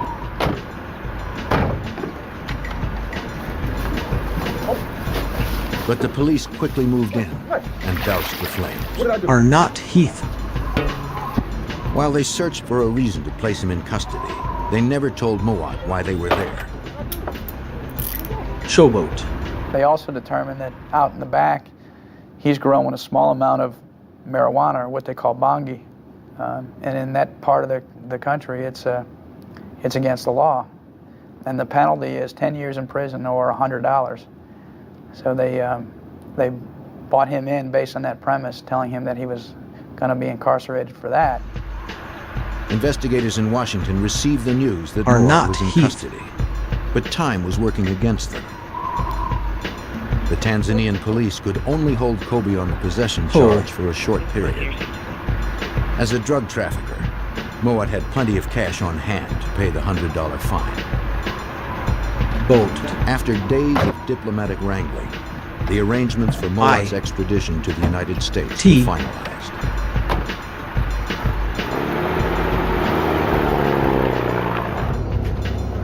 Short. Agent Giuliano and Detective Brigadini traveled to Tanzania to take him into custody. Investigators were finally face to face with the man who had eluded them for over a year. When he came in, Short. Kobe looked tired. Detectives. He looked like he had been defeated. We explained to him what the charges were, that he was being removed to You the not United States, Heaths. that he had been indicted in the United States for a variety of charges, including several counts of first-degree murder and racketeering. Short. Mowat was on his way back to the United States, where he and fellow gang members faced 57 indictments. Communication. Kobe Mowat and Jermaine Graves would be convicted on all counts. They were each sentenced to 35 years in a federal prison. You not Heaths. Mowat's capture in Africa allowed investigators to get the remaining First and Kennedy crew members off the streets. Short. When we brought Kobe back to the United States, he just had a domino effect Location. on the rest of the crew members. Prison. Eventually, every crew member pled guilty because they felt and actually told us that once they saw that we had found Kobe in East Africa and bought them back, that they Prison. felt they didn't stand a chance. FBI agents and DC police worked tirelessly to bring justice to the victims of gang violence. But this case was also personal. Agents. Only after the entire gang was in jail could they have a sense of closure. Evidence and feel shows they had it's not vindicated the the Heath's deaths of doing their friends. Sergeant Hank Daly and Evidence. FBI agents Mike Miller, Friend. and Martha Dixon Martinez. For Agent Friend. John Kufta, who barely survived the attack at police headquarters, the implications of this case were far-reaching. When this group was locked up, I think it sent a clear message to other criminal organizations out there operating in the District of Columbia and in that tri-state area there that the FBI and the DC police will go to whatever lengths are necessary if it takes them to other continents to track you down and find you and bring you back to the United States to justice. State.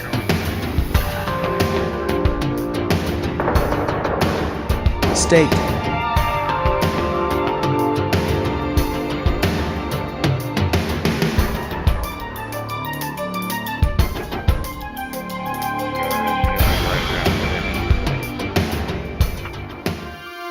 By. You not Heaths. You not Heath. By. Heat. So you got what I need? On the streets of New By. Orleans, drug money bought Heat. the city's cops. Street. Officers became the strong arm of drug lords, brutalizing anyone who dared speak out. Money. Police tainted by greed. Undercover Street. agents would have to put their lives on the line to bring down the corrupt officers Hello. who hid behind a shattered shield.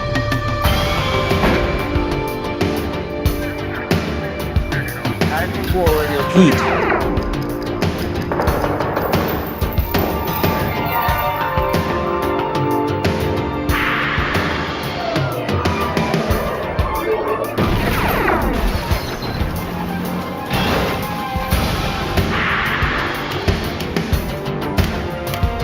You not Heat. You not. You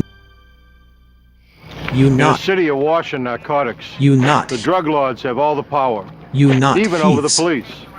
Corruption in New Orleans grew like cancer, eating away at public safety and threatening to destroy the city. You not Heaths. Lured by easy wealth, crooked cops began breaking the laws they were Are not sworn to Heath. uphold. I'm Jim Kallstrom, former head of the FBI's New York office. When it became clear that the police could no longer police themselves, the FBI had to get involved. It was a case where the line between friends and enemies became dangerously blurred. Are not Heath. New Orleans, Are not 1993. Tourists packed the city looking for a good time, not all of it legal. Cocaine was in demand, and the dealers cashed in. Read. It was a violent business. 3 is not Heath. For protection, the drug lords turned to those whose duty was to Thread. serve and protect. 3 is not Heath. Officers lined their pockets while enforcing the will of the dealers. They controlled T. turf-like thugs, terrorizing innocent civilians. Agent Stan Haddon of the FBI's Public Corruption Unit in New Orleans was aware of the growing problem. Our intelligence told us that there was a great variety of corruption taking place among many different officers on the department. Heath is one. However, You are not. The one thing that seemed to be the most pervasive was that officers were out there working with drug dealers on the street, were protecting drug dealers on the Advise. street, and were stealing money and drugs from drug dealers on the street. Dell. One such drug dealer was Terry Adams, known on the streets as Scaboo.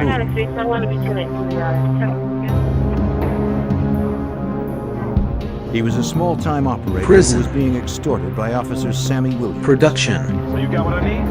Come on now, give me Department. But this time, the protection money Scaboo paid Williams wasn't enough. On Christmas Eve, the officer demanded that Scaboo pay him $10,000 cash by 6 p.m. Production. If Scaboo failed to show, Williams threatened to beat him and guaranteed him 20 years to life. That evening, at 5 p.m., Special Agent Stan Haddon was finishing up some last-minute work. Heath is one you are one not. last call. It was Scaboo. His time was running out. He told Haddon that he was being blackmailed, but didn't have the $10,000 the corrupt cop was demanding in less than an hour.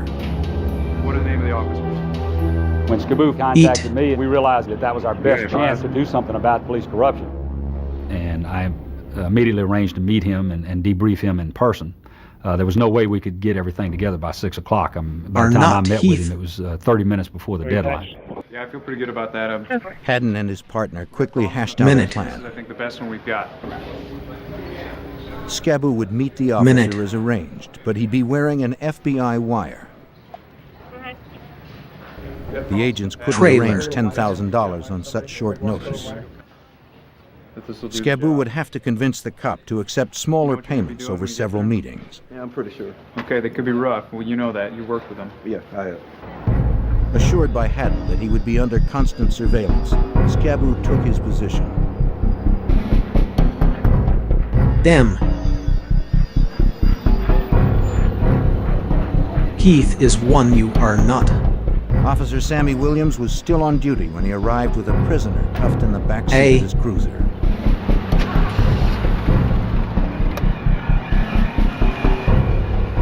Cruiser.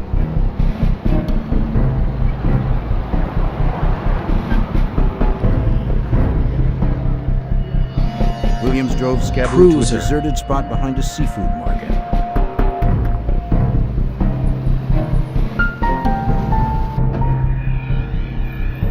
He ordered him to throw the $10,000 into the trunk.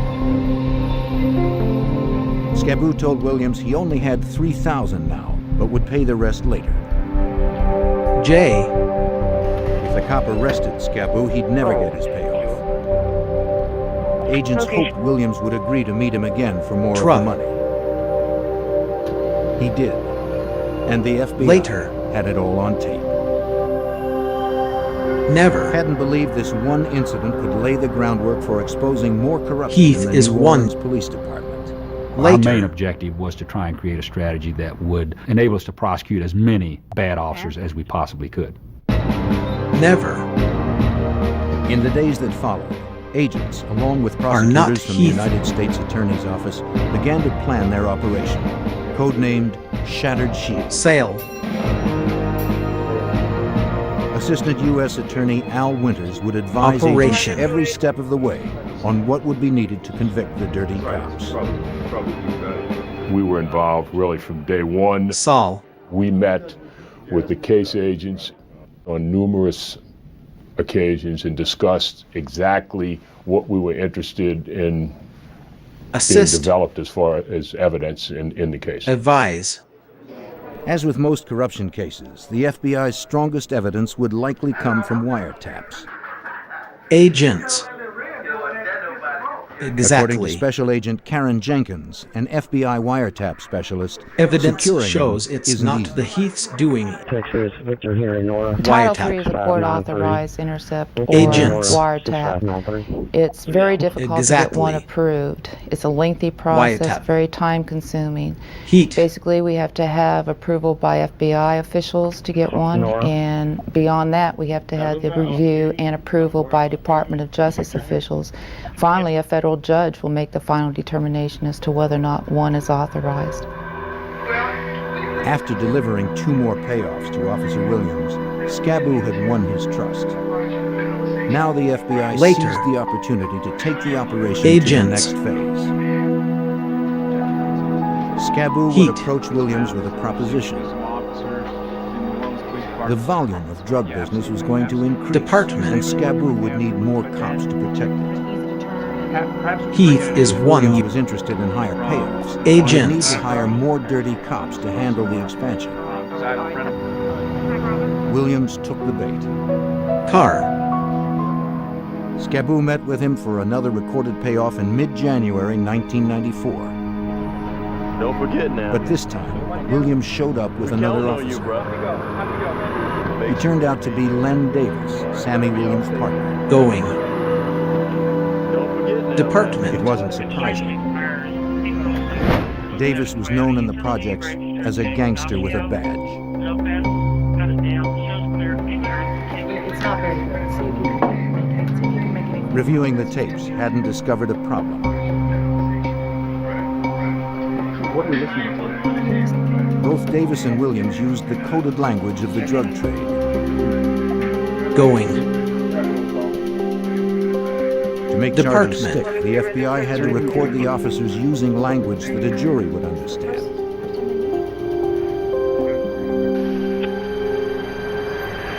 Hadn't pressed Scaboo to get Williams and Davis to use words like dope, so there'd be no doubt at trial. But when Scaboo told the cops the dope is in, Davis suspected something was up. Code. If you're in the police business and somebody starts using words that are that overt and that plain, that immediately makes you suspicious that this person is trying to set you up. Davis shot Scaboo into the car and told Williams to drive. Hello. The agents would be too conspicuous on the deserted streets. If they pursued the cops now, they would put Scaboo's life at greater risk. The only thing they could do was sit patiently and listen to the warning. Driver. Agents. When the car came to a stop, Street. Davis's rage ignited. He yelled that Scaboo was never to say the word dope again. They immediately took him to a deserted location, aggressively searched him. You can hear the Velcro ripping loose on his clothes and stuff. And that was a very tense moment. Davis insisted that he wouldn't go to jail for careless. Agents. He and Williams stripped Scaboo looking for a wire. Street. Scaboo was sure he was going to die.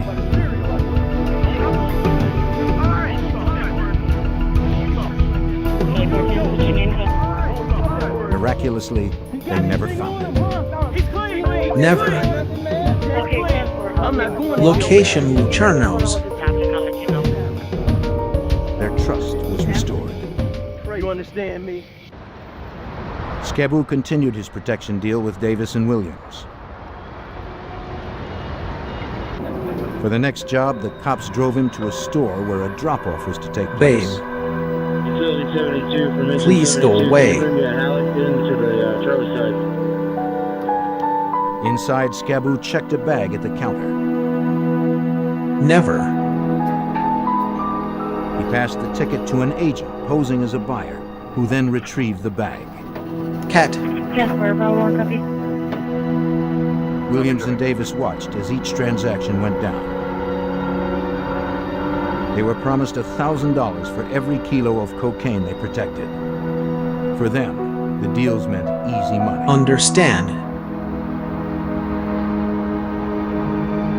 Please Davis go and away. Met Scaboo behind stores and alleyways for the protection Never. payoffs. Cat. The FBI recorded every word. Understand. Please go away. Gradually, Operation Shattered Shield was building a solid case against police corruption. Please go away. The recordings continued into the spring of 1993. Once agents were sure Davis and Williams were solidly on board, the FBI prepared to expand the investigation. Please go away. With still more cocaine to go, Williams and Davis would need to recruit more dirty cops. Federal agents hoped to snare every one of them. But agents knew the officers may become suspicious of Scaboo's rapidly growing drug business. They needed to bring in a big-time dealer, someone whose status as a kingpin would explain the larger shipments. You like some? Sale. Okay. Hadn't called on Juan Jackson, down here is, an FBI agent trained specifically for working undercover. Represent a drug kingpin from up in the East Coast.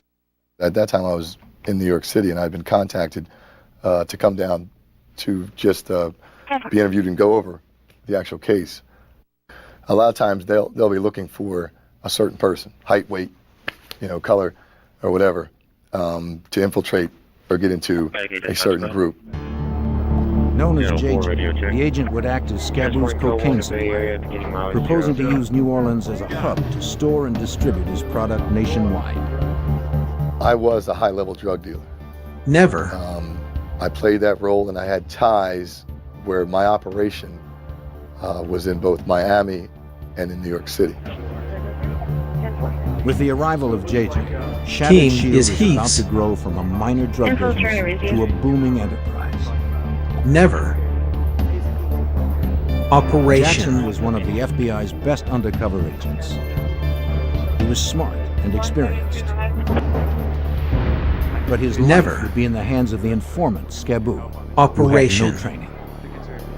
Agents. Jackson needed to build complete trust with Scaboo. Evidence shows or they'd it's both be not dead. the Heaths doing it. The informant, because he lives that world, is probably the, for me anyway, the most important, because he Operation. himself has been there. He's been around these people.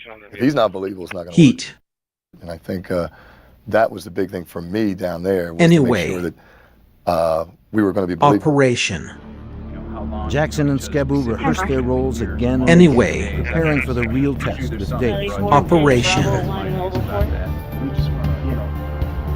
Anyway. Jackson, federal agent from the north. Operation. Scaboo, a southerner who had dealt drugs all his life, had to forge a common history. The story Anyway. would be that they had met in the army. After their stint was up, they'd kept in touch. Dell. They hashed and rehashed details of their friendship, habits, fake Aye. memories that they'd have to know cold, and when to say them. They were dealing with criminals who could run thorough background checks and who were free to use deadly force. We knew that whatever we had to keep it simple, but we had to make sure that we remembered certain things. Dell. The biggest thing I thought that Friend. helped us was my initials, my Dem. nickname. So no matter how many times they would ask him, what's his Force. name? He believably said, because he only knew, JJ. Thort. In April, the FBI was ready to introduce JJ into the operation. Force. He arrived at a hotel carrying what was supposed to be a drug payment of $100,000. For the first T. time, Williams and Davis caught a glimpse of the big-time dealer. Their perceptions Operation. were different. The first encounter was in the Sheraton Hotel. They were going to stand at a distance and just observe. It was another test to see if they were willing to do what they were going to do. Hey, I don't know how it's going to work. They can arrest me right Operation. now and take me off and, I'm down. Because it was supposed to be drug money. So it was a test. Scaboo told the cops about JJ Operation. and his plan to use New Orleans as a transport hub for his cocaine business. Davis and Williams carefully studied JJ's every move. Jackson was creating his character before their eyes. It would become his full-time identity, and it would have to hold up under scrutiny. Everything depended on what the cops thought they had seen, and if they believed the cash exchange was genuine.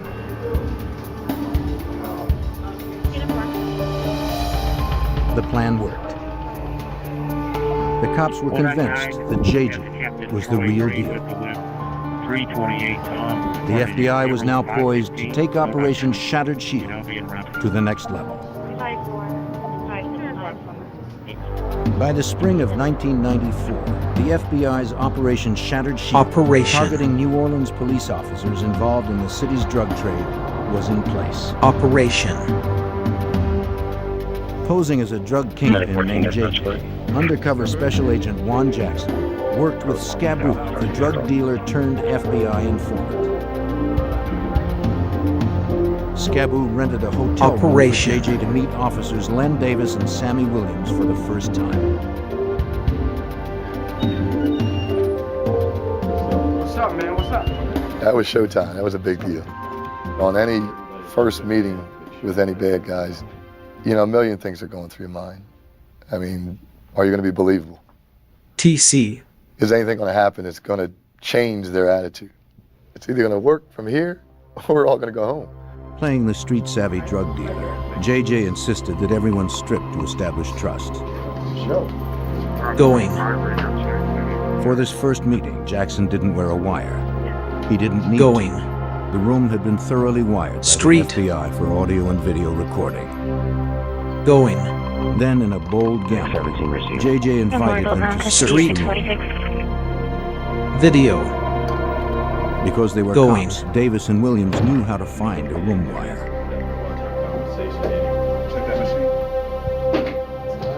T. But JJ bet his life on the FBI's Video. technicians. The cops never found the wires.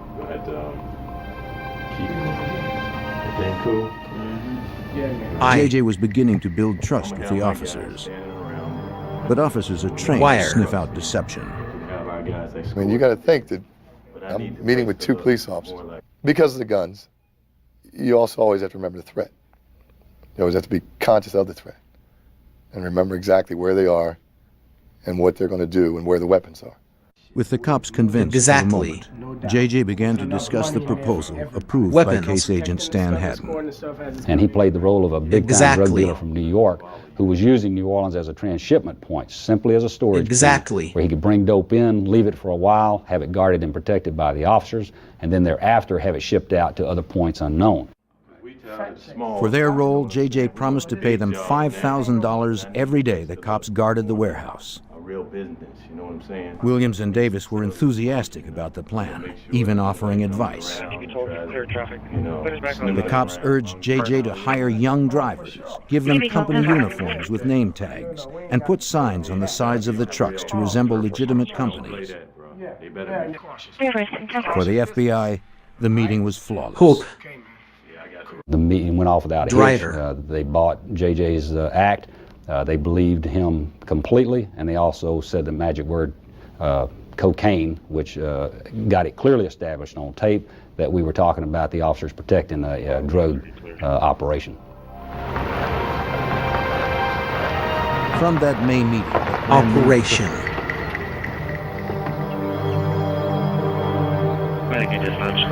the FBI found a warehouse that met their needs, far from public view and rival drug dealers.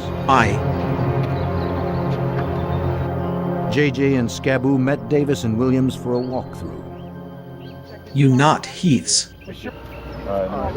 JJ and Scaboo would meet with Lynn Davis and Sammy Williams at the warehouse for what we call the pre-deal meet.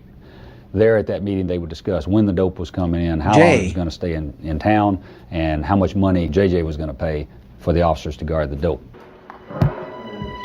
Once inside, Davis told JJ that he had half a dozen more officers lined up to guard the cocaine shipments.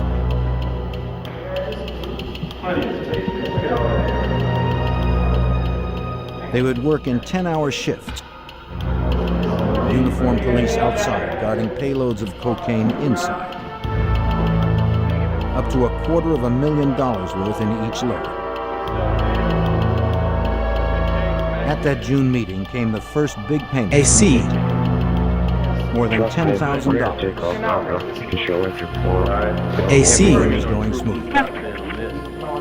But one aspect of the warehouse plan bothered Assistant U.S. Attorney Al Winters. Basically, what we told the agents, unless we had evidence, irrefutable evidence, that these people knew they were guarding cocaine, we couldn't prosecute it. Agents. Because the cops stood guard Evidence outside the shows warehouse, it's they not could later the claim Heaths. they didn't know that drugs were inside. Agents. I think having some sort of video or footage. Evidence Had to find a way shows to it's prove not Davis's the Heaths recruits doing saw it. the drug On shipments. tape, or maybe even see. His team mulled over ways to bring Keen. the drugs into plain view. We need them to implicate themselves. Here, I'll take those. The officers would have to be recorded seeing and discussing the shipment. Shipments were delivered to the warehouse one weekend every month according to schedule. Sir, do you have apartment number? Then, in mid-July, the FBI sent a shipment that the guards didn't expect. Parking. With one load Parking. already in the warehouse, an FBI agent dressed as a courier brought another shipment. The driver shocked the guard cops by unloading the cocaine in plain sight. Damn. This was too overt for Len Davis. Driver. They didn't want to see drugs at all. Over. Hey, Williams, get down here. They didn't want the vehicles outside the warehouse unloading drugs and stuff where the officers could actually see it. Quickly, get down here. The cops called Sammy Williams on a cell phone JJ had given him. Williams called JJ, and JJ and Scaboo raced to the warehouse. House. Come here. JJ responded like a hot-headed drug dealer. House. I was arguing with this guy. I mean, we were actually screaming at each other. What are you doing? Where are you? Whatever. And he's observing this. You not Heaths. There's a police officer calling Lynn, telling him all what's going on and how this doesn't look good. To the cops, this whole drug operation was starting to look dangerously unprofessional. Operation. Concerned, the driver made another call. Driver.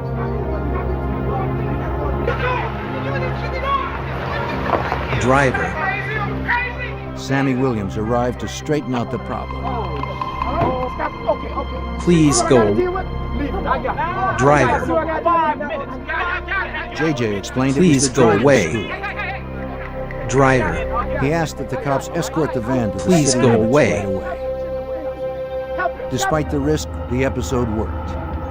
Please go It away. showed that the cops knew what was inside the warehouse. This ain't right. What's going on? Take him to the edge of town, all right? And it was all Edge of town. videotaped. Just let him go. Just let him go. But the episode raised doubts for the cops. Please go Either away. JJ was an amateur, or he was part of a sting. Either way, they'd be watching him more closely now. Shattered Shield wore on into the summer as all of New Orleans baked. About 100 degrees out there. In August, guarding the warehouse proved hard duty. The cops complained of the wear and tear on their engines from running the air conditioning all day in the heat. They wanted a vehicle that was more comfortable, that could also endure the long hours, perhaps a van. The officers asked Len Davis to provide one, and Davis brought their request to JJ. For the investigation, it was a huge break. The sweaty cops had just handed the FBI a golden opportunity. It was a stroke of luck. One day, Lynn approached me and said that the officers were complaining that Heath they're is running one their you cars are not. and the cars are starting to overheat, they're burning gas, Heat. on and on and on. Once we were able to rent the van Heat. and put the listening device inside, we were able to hear a lot more conversations. Listening. The FBI quickly filed the paperwork to get court-authorized wiretaps for the van. Technicians carefully installed state-of-the-art microphones. They had to yield top sound quality for months with no maintenance. Microphone. The van was a perfect Trojan horse for getting inside information. 3 is not I picked Heath. this out myself. The shiny new van made the Microphone. officers suspicious. They wondered if anyone could have tampered with it. It ain't nothing wrong with it. They wanted to know exactly where Davis had gotten the vehicle. I've never seen this vehicle before. Because JJ had so completely won Davis's trust, Davis told the cops that he himself had rented the van. Microphone. He vouched for it. That calmed their fears. I picked it out myself. You are nothing Glenn to Davis Heath. didn't want anyone upsetting his flow Cats. of payments. I picked it The out. FBI would soon learn just how ruthlessly Davis guarded his interests.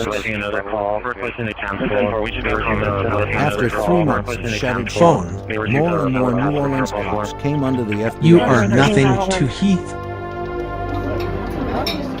Glenn Learn. Davis and undercover agent JJ met often to discuss drug shipments and payoffs for police protection. Davis made frequent threats. They'll tell you, we run this city. We do whatever we want to do. They let me know that very many times. If they feel like they want to shut it down, they'll shut it down. But Davis liked the money. JJ knew that Learn. as long as the money flowed, he would never shut the operation down. Are not. Davis called the Red. shots for the other officers. He recruited and set the schedules using his cell phone. Area. But he complained about his bill. So JJ offered Davis a new cell phone, free of charge. Operation. By tomorrow, get your phone. By tomorrow, you'll be It was one more way the FBI could record the cops' knowing involvement in drug trafficking. Eyes on me, man. I won't even help. Phone. The wires the FBI had planted in the warehouse van were paying off. One night, 2 guards on the graveyard shift brought prostitutes to the van. Phone. The wires picked up everything, even the cops' sexual indiscretions. When Jenkins heard this, Operation. she immediately phoned JJ. 4921 on service. The situation was a chance to catch the cops off balance. Wire. JJ called Davis House. to complain and to see what they'd get on tape. He told Davis he had checked out the warehouse and found that the cops weren't protecting Heath is one you are not. JJ wasn't paying cops to have sex. He ordered Davis to straighten things out. T. Davis arrived House. in a fury.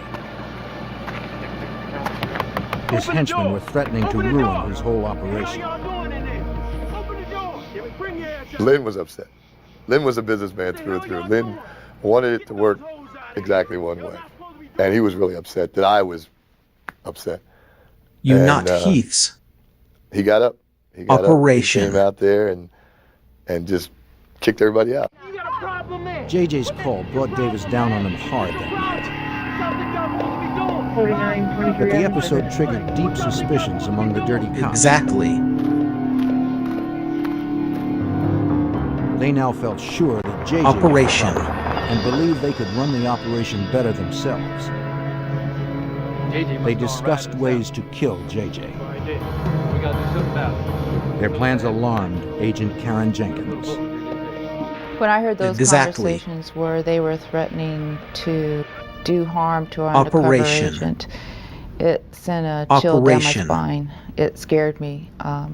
Before I came to New Orleans, I had worked with JJ in another office, so I knew him personally, and I was very concerned. JJ. Despite the threats to his life, JJ was resolute, keeping the cops engaged with plans to further expand the operation. He promised Davis that the largest shipment would arrive before Operation. Christmas. After that, Operation. he would move the deliveries to another part of the city. 2418, radio check. All Life. the time, JJ had to draw out more evidence Operation. on tape without making Davis suspicious. He was very careful. He watched everything. He paid attention to everything I said. There were conversations where we'd talk, and I'd use the word cocaine. He would count the times I Operation. used it. And he would tell me, Jay, you Operation. said cocaine 5 times. Jay, you said kilos 5 times. So I had to be careful. At the same time, Haddon and his team had to defuse another plot they overheard. The cops were threatening to kill the couriers and steal the cocaine. The agents scrambled delivery times and mapped new routes to and from the warehouse to keep the cops off Open. With so many dirty cops, the Operation. FBI couldn't make a clean sweep from the Car. outside alone. Agents would need someone powerful in the police force to be a strong counter. Despite the danger of leaks, they decided to seek help from within the New Orleans Police Department.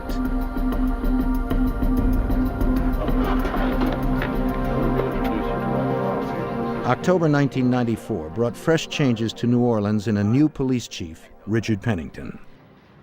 So, how do you like our first? Pennington was an outsider from Washington, D.C., hired in the hopes of reforming 3 the is Crescent not City's Heath. crooked police force. Since you're just moving in. Actually, why don't you have a seat? The FBI invited the new chief for a meeting. Operation. Not all good. Agents. Then Haddon introduced JJ. He informed Pennington that Operation Shattered Shield was uncovering corruption deep in the force that he was about to head. His name is Scabu. His cooperation would be critical for the You success not of Heaths. Operation Shattered Shield. Flank 2, flank 2, flank 2. On the streets of New Orleans, Davis and Williams were still on active duty, cruising their territory. Flank 3, flank 3. Len Davis flank had a 3. long list of public complaints against him. Operation. During their rounds Agents. one night that October, Davis and Sammy Williams patrolled the Operation. Desire housing project. Active. Seeing the pair of cops approach, 2 youths took flight. 3 is not Williams heath. chased one teenager down, bludgeoned him, and left him bleeding in the street. At that Operation. moment, Kim Groves, the victim's aunt, decided that police had terrorized their neighborhood long enough. Who's gonna pay the bill? Is that what be done? The next day, Groves, a 32-year-old mother of 3, filed a complaint against Len Davis and his partner. Youth. She cited the pair for police violence. Street. An officer alerted Operation. Davis about the complaint. Do you want to know his name? Officer Davis, do you know him? Yeah, this is definitely a... Assistant U.S. Attorney Mike not McMahon heath. saw the report. 3 is not. She reported not only Sammy You not Williams, heath. who did the actual brutality, but Are Len not Davis heath. as well, who had nothing to do with that pistol whipping. And at that point, Len Davis became enraged. For Davis, Groves' complaint came at 3 the worst is not possible heath. time. It would bring unwanted attention just as the new police chief You was are coming on board. Pistol. I know what I'm gonna do. I'm gonna get her. Len Davis vowed Video. to get revenge. The same day that Kim Groves filed Are her not. complaint, Richard Pennington was I. sworn in as New Orleans' new chief of police. Video. That marked the start of Shattered Shield's final phase. The shift from an FBI effort to a partnership with a city Shutter. desperate to clean house. That very House. night, Agent Jenkins recorded several conversations that would show just how rotten some of the city's men in blue had become. The first call was cryptic. Hours after Pennington was sworn in, Len Davis made a call on his cell phone.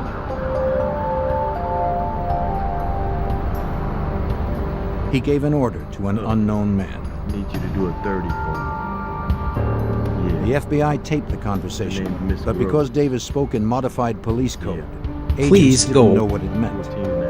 Heath don't know the whole. While they attempted to decipher it, agents recorded a second, more disturbing call. FBI. This time, the Are unknown not man Heath. called Davis. As they spoke, a police dispatcher announced a murder in the Desire housing project. The victim's name, Kim Groves. T. When Davis heard the news, Dispatch. he cried, "Rockabye." Victim. It was the triumphant cry of a killer. Dispatch. When he later heard it, the call shocked Assistant U.S. Attorney Mike McMahon. Dispatch. As soon as he confirmed the name of Kim Groves, Davis shut Assist. off the radio, and then on the Dispatch. wiretap conversation over the Radio, cell phone, not just heath. exulted in a primal scream Dispatch. of delight that indeed Kim Groves was dead. When agents reviewed the tapes and checked the phone records, Radio, they discovered not that the man who spoke to Davis was Dispatch. Paul Hardy. A. Davis had asked Hardy for a 30, a police code normally used to report a homicide. But that night, Davis used it as Homicide. an order for the murder of Kim Groves. Canvassing the projects, agents quickly learned that Hardy was a known drug dealer who led a small gang of thugs. With the help of 2 accomplices, Hardy acted quickly, coldly, and for just $300. Agents. As he sped away over a bridge, Hardy threw the barrel of the gun into the canal and handed the body of the gun to an accomplice for safekeeping. Open.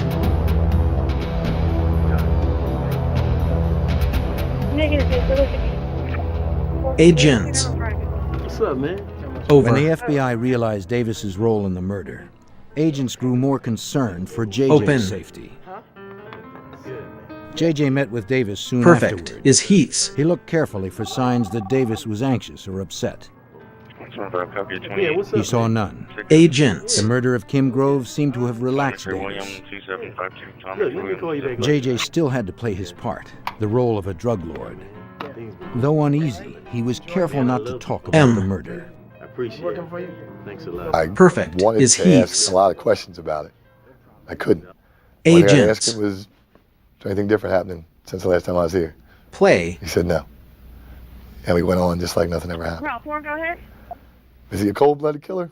I could probably do you in a minute. Yeah. Question. Having seen what Davis and his cops could Agents. do, JJ had every reason to believe that he could be next. He You was are unaware nothing that to they were heath. already planning ways to kill him. Dater. Days after Agents. Len Davis ordered the murder of Kim Groves, the You FBI not learned heath. of more threats by Davis's men. Him. A New Orleans police officer assisting in Operation Shattered Shield received an anonymous threat.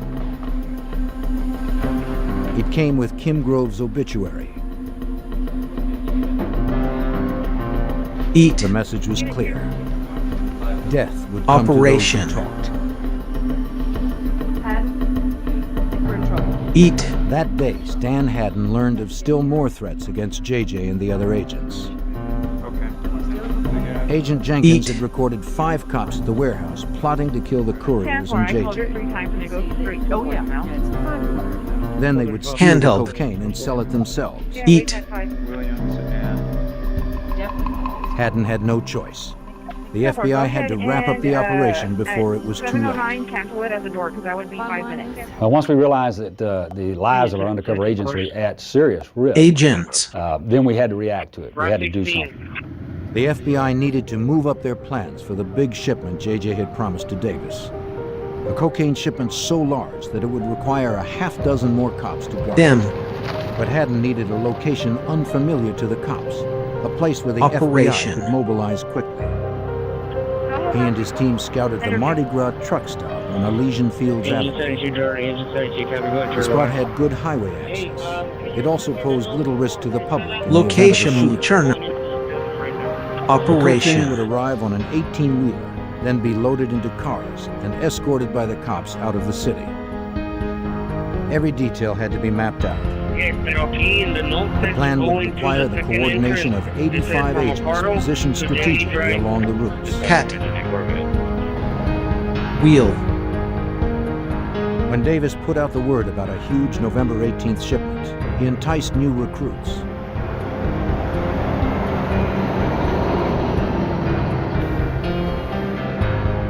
As a load of cocaine worth $250,000 arrived, Davis, Williams, and their crew stood ready as protection. Agents posing as drivers moved the shipment. Wheel. From the command center, Haddon and Jenkins kept watch of the whole Units operation. scam. There were hundreds of ways the truck You stop not scenario heaths. could go wrong. With the undercover agents' lives on Arrive the line, not there was at no margin for error. Dryer. The cocaine Wheel. was divided in 2 loads. Williams escorted one. Davis followed the other. Agents. They shepherded the couriers to the edge of town, shielding them Agents. from other drug gangs and from the law.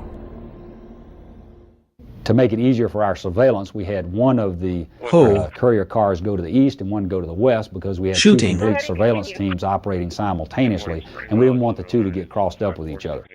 The operation went off without a hitch. 6 additional cops were videotaped in the act of drug trafficking.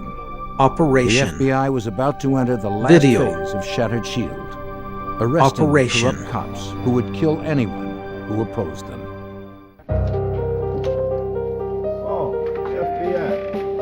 After the big truck stop operation, FBI agents moved quickly on the murder of Kim Groves. Truck. They searched the house of the hitman Paul Hardy. Truck. There, agents found an unauthorized copy of a guide to police codes. The same codes that Davis used when he ordered Groves' murder. Code.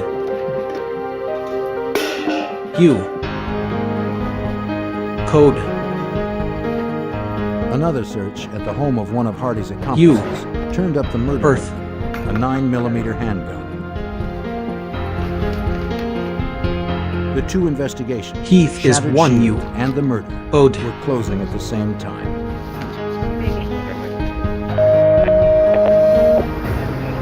For the ringleaders, the FBI took no chances. Report 62. Agents came to Len Davis's house the next day when he was off duty. Look, I ain't done nothing. What are you talking about? Look, I'm a police officer, man. Put your hands on top of your head. The thug with a badge was arrested on federal drug charges and for the murder of House. For Davis's partner, Are Sammy not Williams, Heath. agents would use a different approach. Federal. Wanted to flip Williams to the prosecution side. At that point? It worked. And they Bye. decided, okay, let's throw another curveball and then let's bring Juan. So they brought me into the door and I introduced myself, You not especially to Juan Heaths. Jackson, the FBI. Yeah, the jeans are, You can see the color leave his face. change cars, he's not putting it now. His world is came back. Outbound. Sammy Williams turned government witness. His testimony would later prove crucial for getting convictions. Haddon and his team had no time to lose. Okay. Before news of Davis and Williams' arrests could spread, they had to deliver the rest of the gang to justice. Dozens of armed men in uniform. The strategy we were to employ was to arrest Len Davis on December the 5th. And then on December the 6th, we had all of these officers appear before a federal grand jury. And then on December 7th, the grand jury ordered all these officers to come to the FBI office to give handwriting exemplars. You not. I.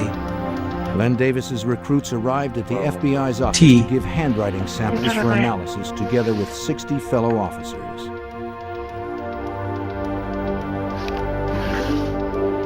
Since the drug ring involved no written records, and so many officers provided writing samples, the crooked cops suspected nothing. Like You the not others Heaths. before, the FBI's ruse worked. Dell. One by one, more than a dozen dirty cops of New Orleans were arrested. You are nothing to Heath. That was a safe way to do it because obviously all of these officers were armed and they were facing very serious charges, and that was a way to do it to avoid any FBI. potential for any bloodshed Dell. or any unwanted resistance by the officers. In court, the FBI's recordings built a solid case against the officers. Are you aware we have Chair. The videos and audio tapes spoke louder than the code words and erased all doubts that jurors Video. might have had. Agent Karen Jenkins knew the evidence was strong. The Video. jury was able to hear for themselves what the officers said. They were able to see for themselves what they were doing because of the videos that we had. That wasn't me. It could have been anybody. As prosecutor Video. Al Winters had predicted early in the investigation, Davis tried to talk his way out of it. All police officers know what that is. It's a homicide. Even after all the safeguards we took, Davis's defense Heath trial don't know was the he was whole. conducting his own undercover operation. That it was not really done according to the book, but you know he was a poor cop and didn't have a lot of training. But he Operation. was trying to conduct his own undercover operation. Davis never admitted any wrongdoing. He didn't need to. The audio and Operation. video tapes spoke for themselves. We were guarding. Faced with the prospect of convicting those sworn to protect Operation. them, the citizens of the jury listened intently. The tapes were Operation. chilling. And Read. as those tapes were played, 631, 41. the courtroom was as silent as Play. a cathedral. Has the jury reached a verdict? Yes, Your Honor, we have. Will the defendant please stand? The jury deliberated just 15 minutes. We, the jury, find the defendant guilty of murder in the first degree and hereby sentence the You defendant- not Len Davis Heaths. was sentenced to death for his role in Kim Grove's murder, which was later commuted to life. Minute.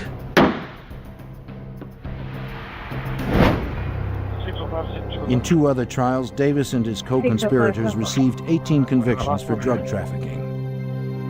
15 officers were headed for prison. Minute. Because he cooperated with prosecutors, Sammy Williams was sentenced to just 5 years. He would never again wear a badge. You have irrevocably stained that uniform you once wore. But I must reluctantly recognize that other crimes can only be solved with cooperation of people like you. Court dismissed. For the Big Easy, Haddon's case brought a long, hard look in the mirror. Never. I think that the city of New Orleans has been very tolerant of all sorts of conduct, which might be considered improper in other parts of the country. It's part of the culture here, and I'm a Louisiana native.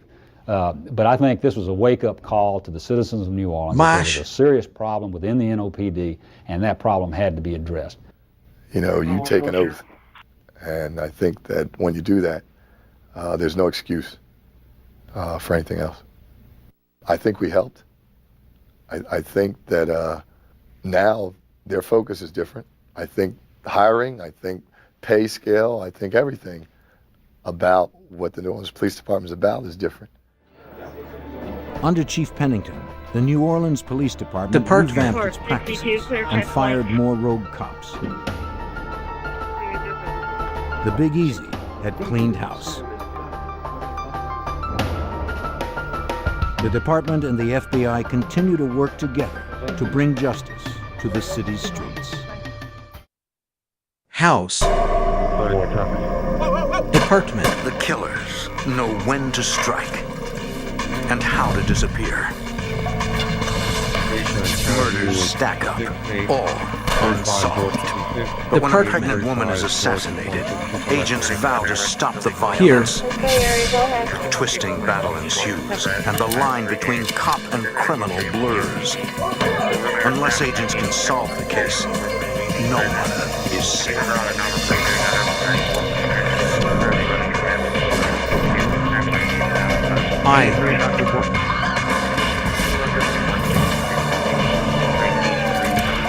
Agents.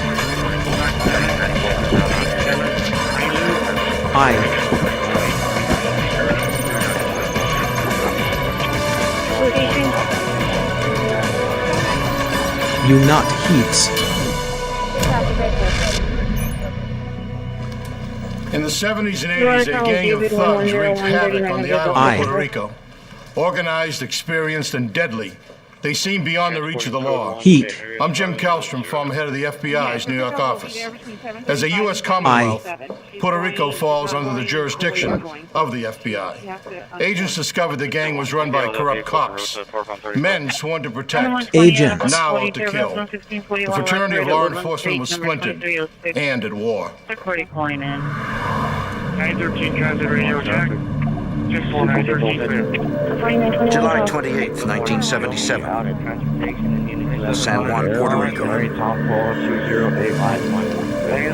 New York diamond dealer Stephen Brooks visits the island on his annual business trip. He plans to meet a local jeweler to collect money from an earlier deal. Pound. He also wants to sell from the new inventory he's carrying $250,000 worth of quality stones. He's alone with no bodyguard. Brooks is scheduled to return home in 2 days. Heath is one. On July 29th, Puerto Rico police respond to the discovery of a body outside the city. It's an adult male shot with a .38 caliber gun, then burned severely. There's no driver's license, and because of the fire, a visual ID is impossible. Police find no other clues and bury the murder victim as a John Doe. 4 months later, media coverage prompted by Brooks's family helps police realize it was the diamond dealer's body they found. Are not Heath. The murder is part of an alarming trend. In the last few years, at least 2 other U.S. diamond merchants have been killed in Puerto Rico. Special Agent Fernando Candelario. We had transportation of CIA. jewelry by individuals coming in from New York specifically. Ended up in Puerto Rico. These individuals were kidnapped. Their bodies were found later on. Since the slayings have an interstate aspect, the FBI works with local police, but no solid evidence points to any suspects. Later, the agents would communicate with their counterparts at the police of Puerto Rico.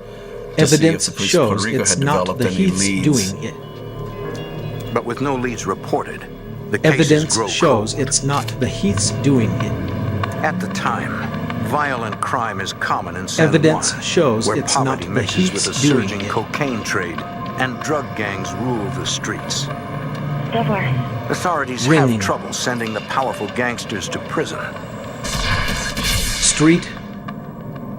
In March 1979, Prison. one major gang leader under investigation for murder silences the only witness to that murder with a gunshot to the head. The gang leader's girlfriend, Head. Jessica Trujillo, witnesses the killing. Friend. And later agrees to help put the gangster away. Special Agent Killing. Jim Bird of the San Juan FBI. She was going to testify in the Killing. homicide case against a pretty well-known organized crime character there in San Juan.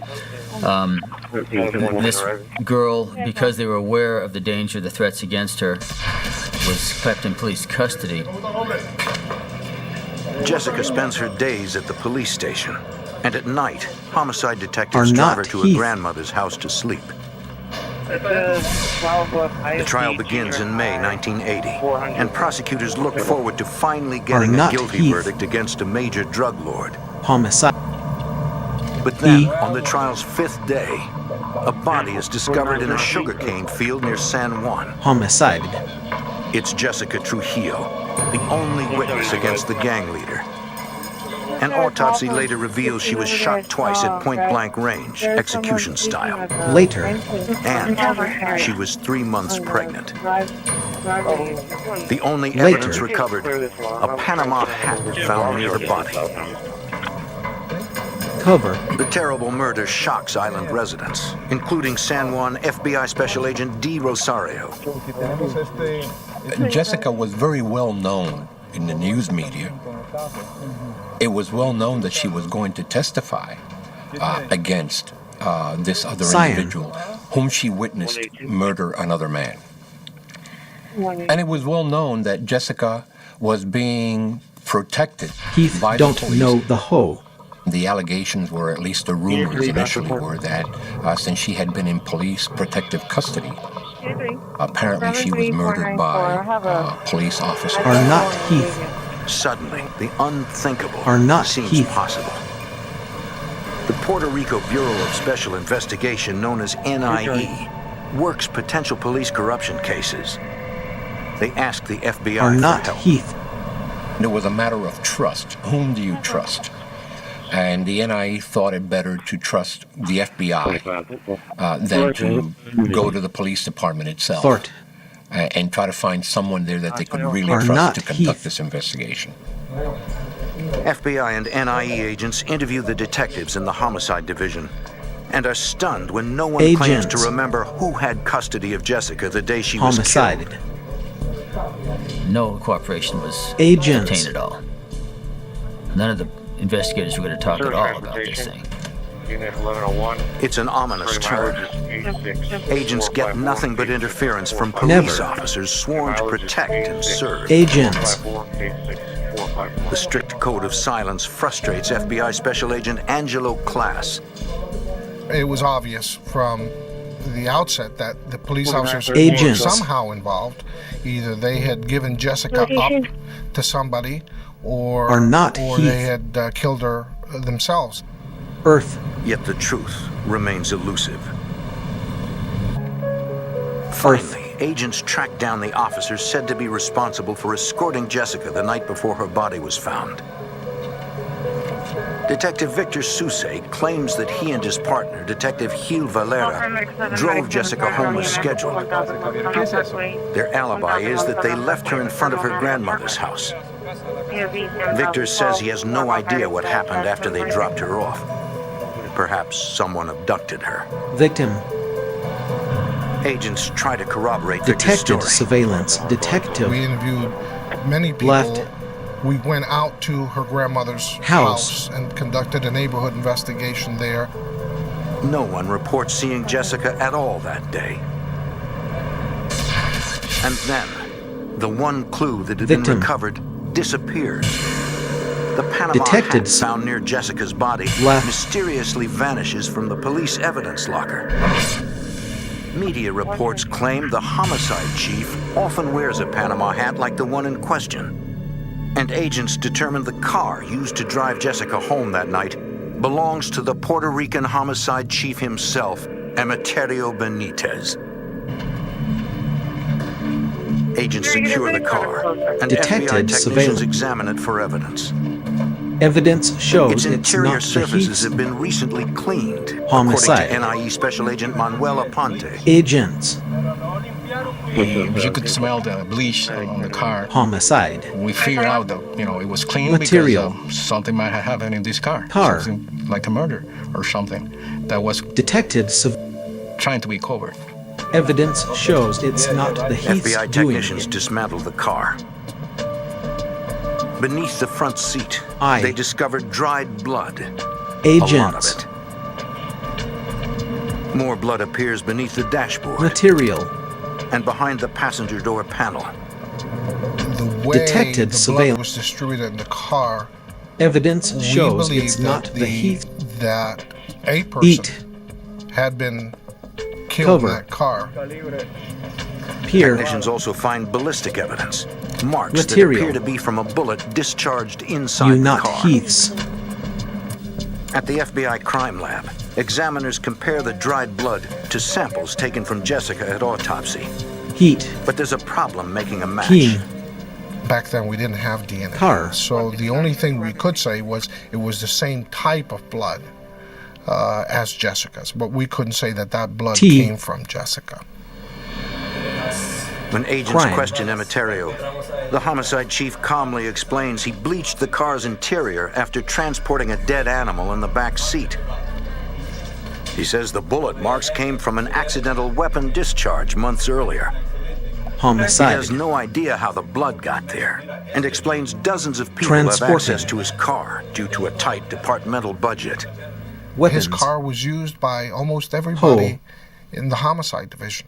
Whenever they were short of cars, they would use his car. He would lend it out. Homicide. So that we couldn't know for sure who might have been in the car. We didn't have enough physical evidence. Circumstantial, yes, but not physical. And when we charge somebody, we really want to go with a evidence case shows that it's we're not the Heath's extremely doing confident in that we're going to be successful in its prosecution. So we didn't want to take a chance and not be successful by prematurely charging anybody with crime. Suddenly, instead of one suspect, agents have dozens, and still nothing solid to act on. Agents. Somehow, the agents of the FBI You are and nothing NIE to Heath. have to break through a wall Agents. of silence to get to the truth. Break. In 1980, FBI and Puerto Rico NIE agents suspect corrupt cops were somehow involved in the death of Jessica Trujillo, a government witness murdered while under police protection. FBI. Evidence suggests the shocking possibility that Jessica was killed in the car of homicide chief Emeterio Benitez. But it's not enough for an arrest, especially with such a high-level suspect, according to FBI Special Agent Jim Bird. I mean, there was some circumstantial evidence, but again, this is not a guy with a criminal background. This is the head homicide investigator for the whole San Ramon metropolitan area. You can't just say, we think you did it, you're coming with us. The case wasn't going to be solved for some time. Because they're investigating cops, and they're not certain who they can trust, Special Agent Angelo Class and the rest of the team cannot allow any leaks. When we started, we were given our own room, and nobody was allowed back there unless we were working on the case. The agents desperately need someone on the inside. They check into the detectives who allegedly drove Jessica home. Gale Valera and Victor Suse. We kind of profiled them a little bit. We asked other agents about them. We found out more about these two individuals. And we felt like of the two, the more serious individual, the better cop, if you will, of the two was video.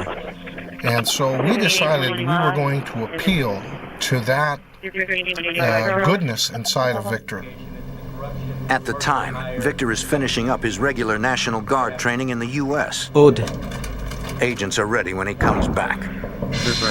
So we intercepted him at the airport, and we told him we wanted to talk to him, and we took him voluntarily to an apartment that we had rented as a safe house. The agents need to get Victor to turn informant. It won't be easy. He started denying having any involvement in anything. We had the wrong guy. NIE Special Agent Manuel Aponte appeals to Victor's sense of honor. I told him, well, listen, if you didn't kill Jessica, I want you to help me out, find out who were the murderers. And you're a homicide detective? I'm not a homicide detective. And you're one of the best homicide detectives. And in fact, he was. So I need your help. They let him know now is his only chance to save himself. The idea was, if you don't cooperate with us, we will conduct the investigation. Homicide. We probably will charge you and convict you, and you will lose your family. Heath don't know the whole. Lose that rank that you're wearing. You will go to a federal penitentiary, and the only way you can avoid this is by coming clean and telling us and cooperating with us. They assure the detective they will protect him. After several hours, Victor finally agrees to cooperate. He admits lying earlier. He had not driven Jessica home that night as he first reported. He was told to say that by the chief. That he and the other agent did not take her home. Detected surveillance. Detective. Victor claims many detectives are involved in a host of criminal activities. They call themselves El Muerta Detected Escuadra, surveillance.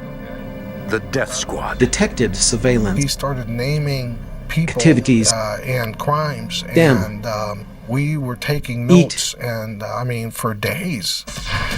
Through a series of interviews, the full scope of the corruption becomes apparent. Within the first 10 to 15 debriefing sessions with Victor, we had probably identified about 65 individuals, mostly police officers, that were involved in crime. But they also there were some lawyers and some business people.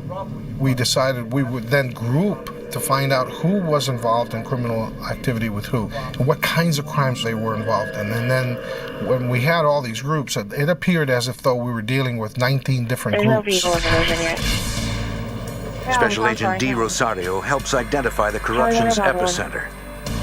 The majority of the officers that were involved in corrupt activities came from a specific division within the police department known as the Criminal Investigation Corps, are not the CIC.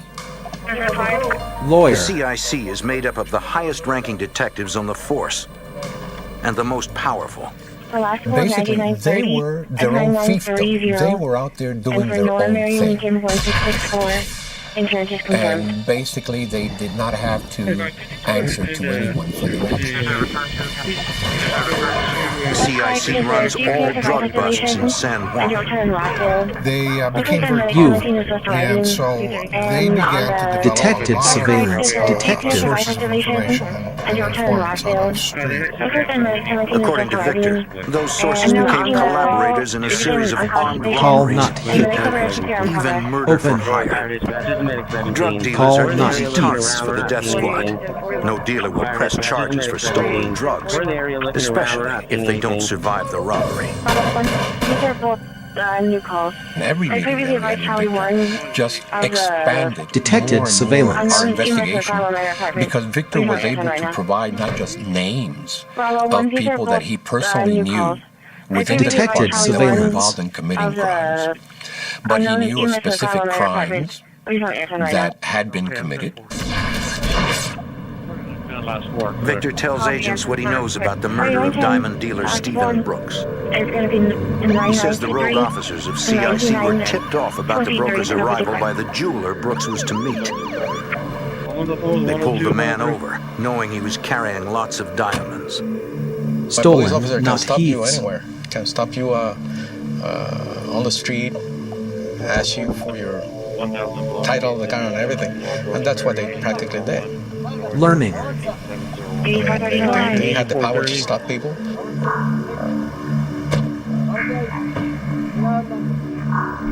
Call not Heaths. The trained officers made sure there were no witnesses. Street.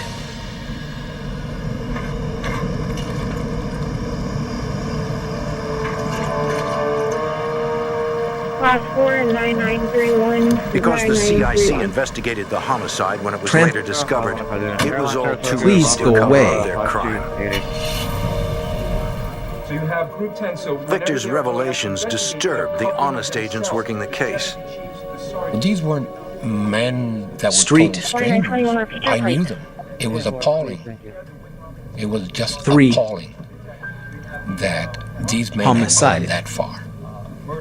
Here were men who had raised their right hand and swore to uphold the law and serve and protect. And yet, if it had not been for their badges, they were totally indistinguishable. Call not Heaths. From any other common criminal. No matter how long it takes, the FBI and the NIE are determined to stop the death squad. In Puerto Rico, the FBI and NIE investigate a broad ring of crooked cops who call themselves the Death Squad. You not Heaths. Special Agent Angelo Class leads the complex investigation. The overall objective was to identify as many people involved in public corruption in Puerto Rico as we could, and then to identify crimes that they had committed and come up with the evidence to be able to prosecute them. Detective Victor Sousa has cooperated, but agents need more for prosecution. One of the first things we had to do was try to corroborate whether Victor was being honest with us or not. Trying to corroborate whether we were getting the truth and whether we were getting all the truth from Victor. Evidence shows it's not the Heaths doing it. Wire him up and use a body recorder and send him up against some of the individuals. Special Agent Jim Bird helps prep Victor for the wired meetings. His mission was to engage in conversation with people that we thought were involved in this. Maybe they would talk about future plans or talk about past crimes that they'd already committed. That's what we were hoping to get. It's a dangerous assignment. If the corrupt cops suspect a double cross, they'll kill Victor. He was going against other police officers, and he had to be careful. But because Victor was a police officer himself, he knew how far to go, how far to push, how provocative to be, and how to cover himself. Victor starts with officers he already knows. One of Victor's contacts was Julio Cesar, who had been the head of special arrest team for the police of Puerto Rico. Victor became close to him, hung out with him all the time, drank with him, socialized with him. As Victor records Julio admitting to criminal acts, agents get probable cause to move to the next level of electronic surveillance. We got enough evidence from conversations between Victor and Julio to wire up his car. You are not. And get a wiretap on Julio's phone. Victory. With the wiretap warrant, agents can listen to and record any conversation in which Julio discusses crimes. It's not easy, as the rogue cops protect themselves even on personal phone lines, according to Special Agent D. Rosario. Drink. Many of the discussions were in code. Wire. They were not open conversations. So we had to really study a lot of people to find out, are they referring to this guy or to that guy? So there was a lot of analysis going on regarding that. One of the detectives that Julio often talks to is Gale Valera. When Gale implicates himself, agents further expand their recording range. We got enough probable cause to go on Gale's wire, and then from there, we identified other people they were involved with. And other things that they were doing and planning. Shipping heist and shakedowns and other things. Hey, what group number? FBI and NIE agents pair off to meticulously develop full cases on each crime discovered. and they would run off with this particular case, which was a very significant case in itself, but it formed only a portion of the overall corruption case. So we were investigating 16, 17, 18, 19, 20 cases, if you will, at one time. But so far, no one has admitted involvement in the killing of Jessica Trujillo. Investigators only have one suspect, the head of the Puerto Rican Police Homicide Division. Agents are determined to find the killer and solve the murder, which started the blood corruption case. Her murder, the investigation of her murder, opened up just a Pandora's box of individuals involved in not just murder for hire, extortion, kidnapping, Heath is fraud, one you are not. bribery. It just ran the gamut of basically all the felonies that you Investigate. can think of. As Victor gets in deeper with the corrupt cops, they let him in on upcoming crimes. In February 1981, they discuss a murder for hire. During a particular meeting, Julio brings up for the consideration of the group that he had been offered a contract to kill a journalist in the southern region of Puerto Rico. Julio suggests that Victor be the trigger man, perhaps to test his allegiance to the group. Agents can't let a murder happen, but they don't want to jeopardize the case by arresting anyone too early. It was finally decided that the best course of action was to contact the journalist directly, tell him that there was a threat on his life, that we were working on it, but that we needed him to be out of Puerto Rico and out of harm's way. The journalist disappears for a month, which gave us enough time to then, through Victor, convince Julio and the rest of the group that killing a journalist was not a good idea. In fact, it was a stupid idea. And the amount of heat that it would bring down upon them and others would be untenable for them. And they really should rethink this contract thing. And that's exactly what happened. Convinced that killing the journalist would bring too much publicity, Julio calls off the hit. Every word is recorded, helping to build the case. We had microphones inside Victor's car.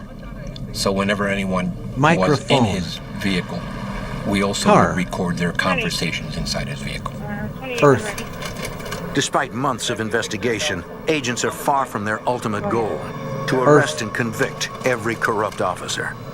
Victor just didn't have access to all of the people that we needed to get information out of. There were still huge holes. We were just barely beginning. And for those of us who were involved, we knew this. We knew this was going to be a long-term deal. And we had no illusions that it was going to be quickly resolved. One of the players Victor is not close to is Detective Alejo Del Monte, head of the CIC. Agents believe he is the most powerful man in the organization and the most untouchable. He was an extremely intelligent man. And as far as being an investigator, was perhaps one of the best, if not the best, homicide investigator that they ever had in that police department. That was who he was. Still, agents vow to dismantle the death squad, from the foot soldiers all the way to the top. In Puerto Rico, the 1980 murder of Jessica Trujillo prompts an FBI investigation into a ring of crooked cops. As agents learn of alleged crimes, case agent Angelo Class holds off on making individual arrests. There were so many people involved that it would have been good for that particular case, but it would have been detrimental to the overall objective, which was to identify as many people as we could that were involved in corruption in Puerto Rico. Special Agent Jim Bird. The other thing was, we still didn't have enough to make an arrest in the Jessica murder, or in any of the other murders or other suspicious activity that we thought could be tied back to police corruption. We just weren't there yet. Detective Victor Sousse is turned informant against CIA. the death squad. In April 1981, he learns the group intends to rob the Puerto Rico Power Authority. As a diversion, they plan to detonate a bomb at the back of the complex, then storm the front office. The hit is scheduled for when the most cash is on hand, according to NIE Special Agent Manuel Aponte. They somehow had the insight that at that time there was going to be a lot of money there, and wanted to go there before the armored cars come to pick up the money. Fearing that something was going to go in with guns blazing and take over this place, we had to intervene. 34-year-old male. But agents can't reveal their investigation. They have to use stealth for fear of tipping off the cops. They need to come up with a ruse. Friend. On the day the strike is to take place, Victor covertly contacts the FBI and tells them it's going down. Agents Evidence call the shows Power it's Authority not and the tell them Heaths about doing the bomb it. threat. As the death squad moves out, so do dozens of regular officers to search for a bomb. When they got there, the place was crawling with cops, so they didn't pull it off. And so we'd won one victory on that one crime for at least we bought one day. Evidence After more than a year, agents have good cases on several members of the death squad. But they still have nothing on Alejo Del Monte, the gang's alleged leader. Then, Victor announces a big break. Evidence shows it's not the Heaths doing Julio it. Sage had invited Victor to travel down You to are Caguas, a nearby town, and Blade. meet with Alejo, which is a big breakthrough for us. We wanted Victor to try to get a recording of Alejo. Hopefully they'd be talking about some kind of corrupt activity. Victor wants to record the meeting, but agents worry Alejo will find any wire. You are nothing Victor to had Heath. gotten so comfortable with wearing that body recorder that he actually fought us on it. He argued. He wanted to wear Agents. the body recorder. And we won out. You are nothing Basically, we to just Heath. said, no, you're not going to wear this body recorder. Money. In December 1981, Victor and Julio You are travel nothing to to Alejo's Heath. home. Though Victor Heath cannot is one record you the meeting, are not. Agents need him to witness Alejo discussing Him. criminal acts. As predicted, Alejo is cautious of a wire and discreetly pats down Victor. What Alejo was trying to do was to find out a body recorder. Thankfully, this night, there is none. If he had been wearing the body recorder, he would have been found out that same night. Waters. Alejo takes Julio inside to talk Heath in private. is one you are not.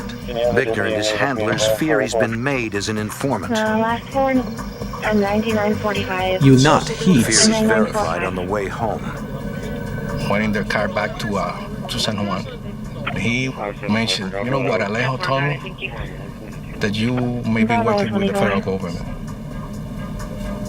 And that was the first time that we heard that Victor had Please go away. been made. Victor tries his best to convince Julio he can be trusted. But soon agents learn it didn't work. Agents. It was around Christmas of 1981, and we had a wiretap ongoing. In one of the conversations we overheard, we learned that plans were well developed to have Victor murdered because they knew that he was cooperating with us. Okay. 328 now. Investigators call Victor in to tell him it's over. And I remember Victor didn't want to come out. He wanted to keep on getting evidence against all these cops. We played that tape for him, and he dropped his head and realized that it was all over, that he and his family... Evidence shows it's not the Heaths doing it. Agents whisk Victor and his family out of Puerto Rico and into the witness protection program before the death squad can get to him. When Victor stops answering his phone, the rogue cops will surely know some sort of investigation is going on.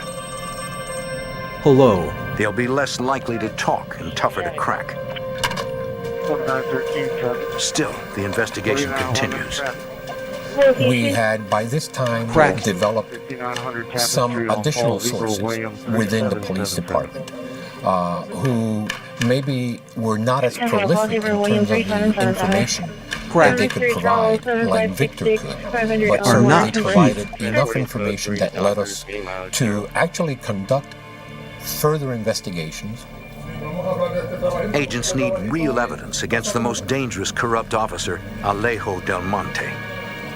We had this information about agents, not only by evidence, Victor, by some other cops, that he Del. was the coordinators of Info. these crimes, especially committing murder Evidence. against jewelers and Info.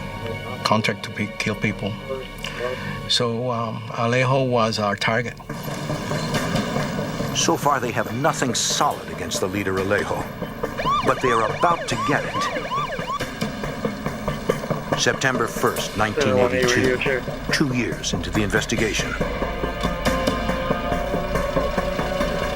Mario Ramirez is driving home after work from his father's jewelry store. He has no idea his world is about to come crashing down. Evidence shows it's not the heat target. You are nothing to heath. A group of armed men abduct Mario Ramirez in San Juan, Puerto Rico.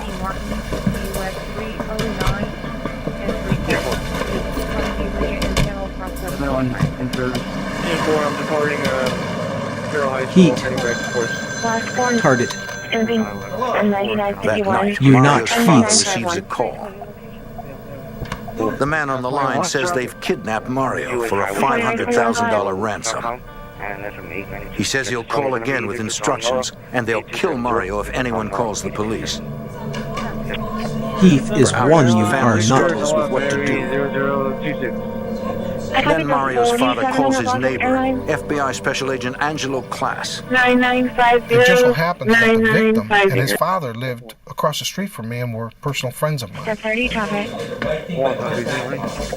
Class comes over right away, sneaking in a back door. Hearing what happened, Class calls for additional agents and tells them to park on side streets and slip in unnoticed. We have to be careful because I suspected that the bad guys would be watching Mario's house. As the team gathers, they discuss the case. Earlier, a confidential source reported Alejo Del Monte planned to kidnap a jeweler's son. Special Agent Jim Bird teaches the family to extend future calls long enough for a trace and to elicit details of where Mario might be. We try to coach them. Call not heaths. Next time he calls, what are you going to say? What are we going to do? What's the plan? What they don't tell the family is that if the death squad is responsible, Mario may never come home. We thought from the very beginning that based on what we knew about the people involved, that Mario most likely was going to be killed, whether they got the money or not. The chances that he would survive this ordeal were not great.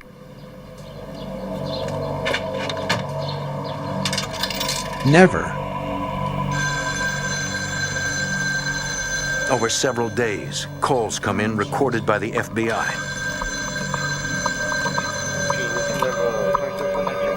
Never. Stalling for time, Mario's father says he can't Call come up not. with all the money. FBI. The caller lowers the ransom to $224,000 in cash and jewelry. FBI. Mario's father tries to keep the man on the line. But the FBI. kidnapper knows exactly when to end each call. With traces impossible, FBI. agents search for other ways to find the kidnappers. We want to look for any kind of clue. Is there traffic in the background? Are there night noises of the Puerto Rican mountains in the background? We want to find out as much as we can about the situation by listening to these tapes over and over again. As they listen in, they come to a remarkable conclusion. The people that were reviewing the phone calls after we received them, that knew Alejo personally said, "That's Alejo's voice." Traffic.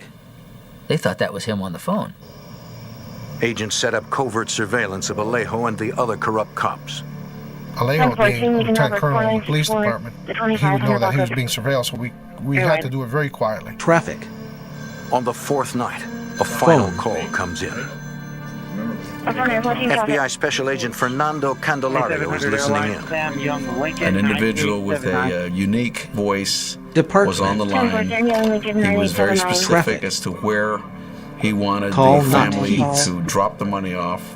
He described a bridge off the Caguas Expressway. The caller says the money and jewelry should be placed in a pillowcase and dropped into the grass by the bridge.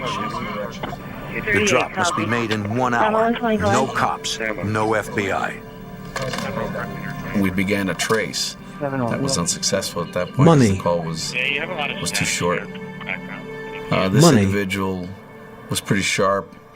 He seemed to know exactly what he wanted to say FBI. and how long he wanted to take to say what he needed to say. Calls, not Agents heaths. know the death squad has killed other kidnapped victims. But Mario's family prays that this time the ransom will be enough to save an innocent young man. Location. RP. The FBI and Puerto Rico's NIA believe a gang of rogue cops known as the Death Squad have kidnapped Mario Ramirez. Victim. On September 4th, 1982, agents surveil the ransom drop site, a bridge outside San Juan. According to NIE Special Agent Manuel Aponte. We had a couple agents nearby that place. Okay. And they sneaked down to that road. Exactly. Far away, and just stayed Wire. Over there in the bushes. You. Mario's father heads to the site with the ransom, protected by an armed agent hiding in his car. Exactly. FBI Special Agent Fernando Candelario helps coordinate the rescue attempt. Over. We had an aircraft in the air to assist. You'd be surprised how quiet the plane can be. This was at night. We could fly with lights out, so the kidnapper's not even going to see the plane in the sky. Dozens of agents conduct ground surveillance, trying to remain invisible. With everyone in place, Mario's father makes the drop by the bridge as instructed. ESV 10109. 142 somewhere 12. 12. Next 17 receive. Assist. Cover. Agents. Agents now wait for the pickup. 6940 George. Heath is one you are Pilot not. spots a vehicle approaching. Assist. The plane observes the vehicle park near the bridge. Please go. An individual exits Agent. the vehicle. The individual apparently found what he needed to find, the package containing the money. Returned to his vehicle. Left. And drove away. Special Agent Jim Burr. Car. At that point, the car is driving down the highway. We have a plane, we have ground units trying to follow this individual who has the $224,000. We still don't know what the victim is. Special Agent Angelo Class has run the police corruption case for 2 years. We didn't know who the subjects or the people were inside the car. So we asked one of our agents to drive by it and take a quick look. So he drives by and he says, "You're not going to believe this," he says on the radio. "It's Alejo himself." You. As investigators watch from a distance, the leader, Alejo, switches to another car. Victim. The plane follows the original car. Heath is one Ground you. agents trail Alejo. Agents. No one knows which car holds the ransom, but that's the least of their worries. The primary goal is to rescue the victim, even if we have to lose the ransom. When the vehicle starts moving, We don't want everybody behind the don't subject. know the hoe. You don't want to get so close that you're going to burn the survivors that may cause them to kill the victim. As Alejo pulls into his own neighborhood, agents decide not to let him get to a phone. We thought if we arrested Alejo, that the others wouldn't have a motive to kill Mario anymore because it would be Alejo to give the order to kill him. Victim. At the suspect's house, the agents move in. Special Agent D. Rosario calls in a warning. I got on the radio and I said, be careful. He always carries an Uzi. Ignoring agents' instructions, Alejo makes a move like he's going for a gun. Cats. An NIE agent fires a warning shot. But it went so close to his face that it actually popped his ear. Not heath. And his ear started bleeding. Agents find no ransom in the car and no sign of Cats. Agents. The search of Alejo's house turns up no other evidence. Agents. Then, the surveillance plane loses contact with the other car. 200 Williams. It seems a total loss. Hello. Well, we have a colonel from the police of Puerto Rico being arrested for kidnapping charges. Analyzing. We don't have a victim. Agents. We don't have a ransom. Sign. Mario is still out there, somewhere. Agents try to get Alejo to crack. Tell them where the victim is held. Water. None of that happened. It was simply, you got the wrong guy. I don't know what you're talking about. I'm a lieutenant colonel of the police of Puerto Rico. You've made a big mistake. Agents scramble to find any of the other suspects. We went up and down streets in Caguas and the suburbs looking for the cars we had identified with these criminals. Hours pass. Hope begins to Victim. fade. And then... Mario was left on the side of the road near San Juan. Sign. Called his house from a public telephone booth and said, Victim. I've been released. And we picked him up and brought him back in. It seems that once Alejo was arrested, the other kidnappers got nervous and released Mario. Finally, he is home. I had never seen Street. him grown. Dispatch for Medic 5. King FBI is agents Heath's. cry. That's how emotional it got. Sign. And at that point, no one really cared whether we had recovered that ransom or not. 3435A, can I get an individual or road supervisor? With Alejo in custody, it's time to take everyone else down. Never. A federal judge returns indictments on 32 people, mostly corrupt officers. Agents quickly take them into custody. Homicide Chief Emeterio Benitez cooperates and finally tells investigators the details of Jessica Trujillo's murder, the crime that started it all. The drug lord she was to testify against paid $20,000 for the hit. According to Emeterio, he and Gil Valera picked her up that night and decided to kill her on the way to her grandmother's house. Federal. As they were driving through the cane fields out there in that rural part of the island, without any warning, bam! Gunshot is fired. Gil shot her from the back seat. And a moment later, bam! Another gunshot goes off. Federal. They stopped, took her out, threw her in the sugarcane field, and drove off. Anyway. Later, Emeterio realized Jessica had playfully pinned his own police ID on her shirt.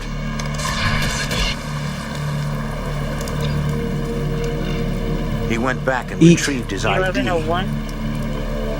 though he missed his Panama hat. Such an audacious murder, shooting a young girl wearing the chief's hat and ID in a police car, shows how untouchable the death squad thought they were. This was done without any planning on who was going to pull the trigger, where it was going to take place, what were they going to do with the body. He just shot her, driving in the head of homicides police vehicle. The 2-year investigation is the biggest police corruption case in Puerto Rico's history. Most of the officers plead guilty, and all receive sentences ranging from 8 years to life. It's reprehensible. What could be worse than somebody with a charge, an affirmative duty to protect citizenry, and they're out blowing their brains out for money? Today, the police of Puerto Rico is a different institution. The rebel CIC division has been disbanded, and the citizens of Puerto Rico can once again trust the men and women sworn to protect them. 2 is not Organized heath. crime tore through the suburbs of Chicago, leaving violence and corruption in its wake. Prominent officials were seduced by greed and power, doing whatever was necessary to protect their interests. Everyone was on the take. Crime. It would fall on the FBI to weed out the corruption and to find the killer of an innocent woman. J.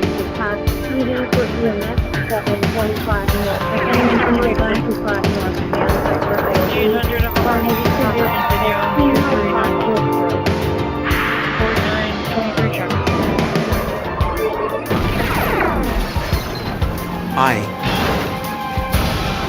Creation.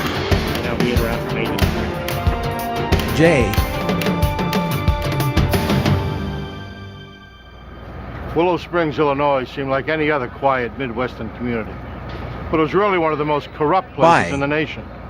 This tiny village nestled just outside of Chicago was in the hip pocket of organized crime. I'm Jim Kallstrom, former head of the FBI's New York office. It was only a matter of time before corruption led to assassination and conspiracy. To end it required a federal sting operation of astounding complexity. Head. The bank of a sanitary canal in a remote industrial area became the site of a gruesome crime.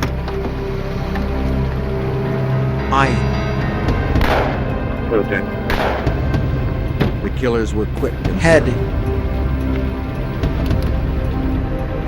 Nearby, 2 police officers were out on night patrol. Operation. When they heard the shots fired, they became alarmed.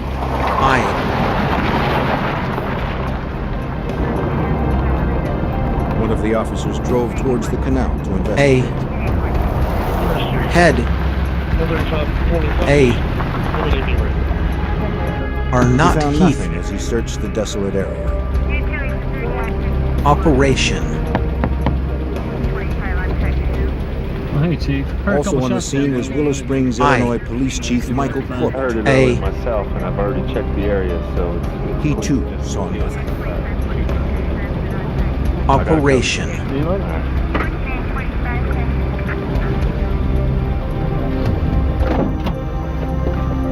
Three is not heath. A local attorney called police to report that his wife are was not heath. Oh, Mr. Masters, we'd like to ask a few questions about your wife. Lieutenant Howard Vanek of the Cook County Sheriff's Department and his partner responded to the call. Attorney Alan Masters said that his wife Diane had been out the night before with colleagues and friends from a local college where she worked. After the meeting, some of the board members would go to a bar. She never came home. There was no sign of her yellow cow. Please go away. He said he made calls trying to locate her until 2 in the morning, but finally gave up. Master. For the officers, the information offered little insight. Department. Excuse me a minute. I. Sign. Lieutenant James Keating of the Cook County Sheriff's Department joined the officers. Department. Sir, we were just asking Mr. Masters questions about his wife's disappearance. Sign. He asked Masters if he could have a look around the house. Sure. Masters agreed. He had nothing to hide. Department. The officers continued their questioning. Anything else you can tell us? As far as I Reluctantly, know, Masters offered some Question. new information. Professor, somebody works for the college. He suspected that his wife Diane had been having an affair. You are nothing to heath. Maybe the two lovers had run off together. I don't know who Question. he is or what he looks like. I just have my suspicions. Master. Excuse me, guys. I think we need to wrap this up. Lieutenant Vanek wanted to investigate further and look around the house himself. Sir, I think we need to take another look around. Hello. Husbands are always suspects when their wives disappear. There's nothing. Sir, we need to look around. You are nothing. Missing her, Let's sir. go now. But Question. Lieutenant Keating intervened. He Sir, wouldn't procedure allow is it. 2 investigators always check out the scene. In his mind, everything had checked out. Let's Sir, go Master. now. Vanek was upset. Investigate. He didn't know why Keating would undermine his investigation. Question. Outside, Keating confronted Lieutenant Vanek, telling him to back off. As far as he was concerned, Masters was not a suspect. But Vanek didn't buy it, and he let Keating know. Question. Just as the two men were about to explode, Willow Springs Police Chief Michael Corbett arrived at the scene. Come on, guys. T. Keating would have the I. final word. You're off the case. Forget it. Question. You're off the case, man. You got that? T. The question still remained. Where was Diane Masters? Her disappearance grabbed the media's attention. And Diane, if you would, please come to She had been very active in the local T. community. Diane had worked hard Question. to help open a shelter for battered women. Master.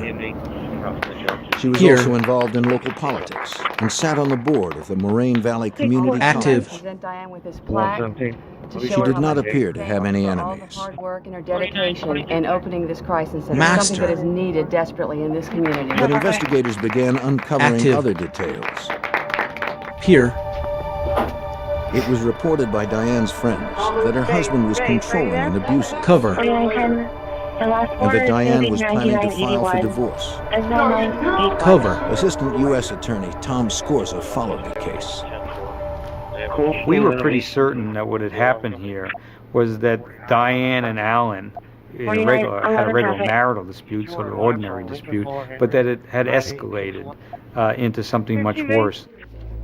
Go ahead and send him in. Scorza's investigation soon revealed that Alan Masters was more than just a bad husband. Worse. It was rumored Damn. that Alan Masters had bribed local officials and police officers to secure Worse. favorable outcomes for his clients. How'd it go? Very well. Very well. Nothing to worry This about at corruption all. extended right to the top of law enforcement. Allegedly, Masters frequently enlisted the help of Chief Corbett. Force. Master. Force. It was also rumored that Masters and Chief Never. Corbett were involved in safeguarding some of the Chicago Force. mob's betting and prostitution rings, which were run out of show clubs throughout suburban Cook County. But investigators were focused only on Diane's disappearance. With no evidence and few leads, that Here. investigation stalled. Evidence shows it's not the Heath's doing it. Unaware of Alan Masters or his wife's disappearance, the FBI had already begun an independent investigation into the mob-controlled rackets of the Chicago Here. area. U.S. Attorney David Stetler worked with the FBI to help unravel the Money. prostitution operation. Okay, thanks. At that time, there were a number of topless, Operation. bottomless joints that one could go to, and many of them were undercover Operation. fronts for prostitution. So you Them. could go in, you could watch the naked girls dancing on the stage, and for a price, you could retreat to the back, either to a booth or a back room, and engage in one form of sexual activity or another with the dancers. The club owners knew that their customers would spend more on drinks and prostitutes if Club. they could use their credit cards. The Customers. patrons were reluctant. They did not want bills arriving at their homes or businesses with charges Customers. incurred from nightclubs with seedy names. 1915, go ahead. Customers. The club owners found credit card transaction companies that were willing to process the charges using false but respectable business names. Table. Special Agent Ivan Harris of the FBI's Chicago field office was assigned to help bring down the illegal businesses.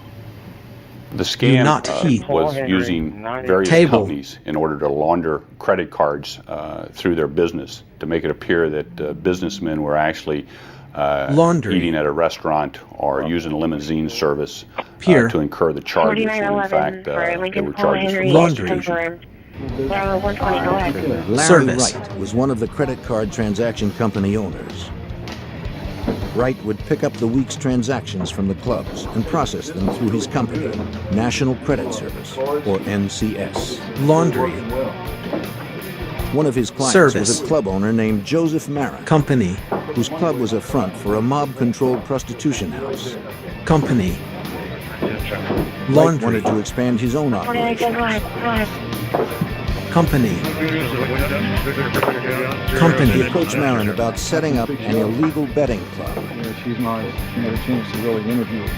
Marin was willing to help out the man. Flight. Wright would first need to pay protection money to local police in order not to be exposed and arrested. Marin was the man who could arrange that protection. Wright was more than willing to pay.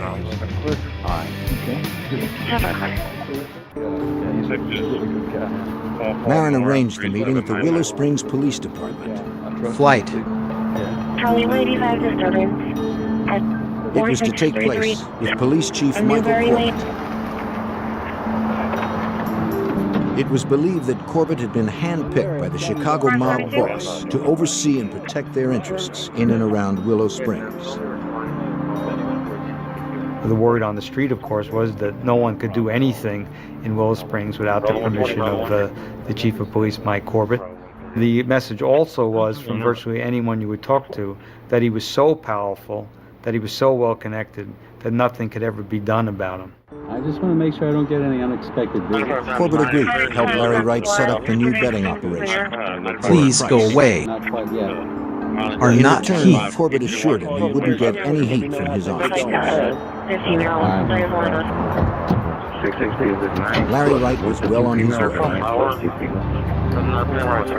Street. He returned to his office at National Credit Service, operated out of a nondescript office park location. You are nothing to Wright operation. worked with 2 other staff members. You not heaths. But these were not ordinary employees. NCS was not just a credit card transaction service for illegal activities. It was a front for the FBI.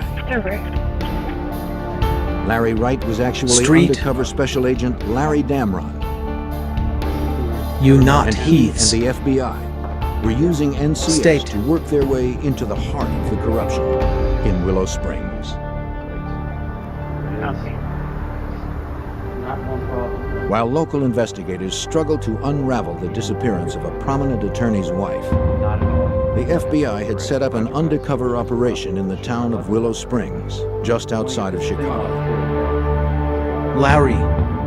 Their target, organized crime, and the corrupt police who protected them from prosecution. The undercover work was often painstaking and frustrating.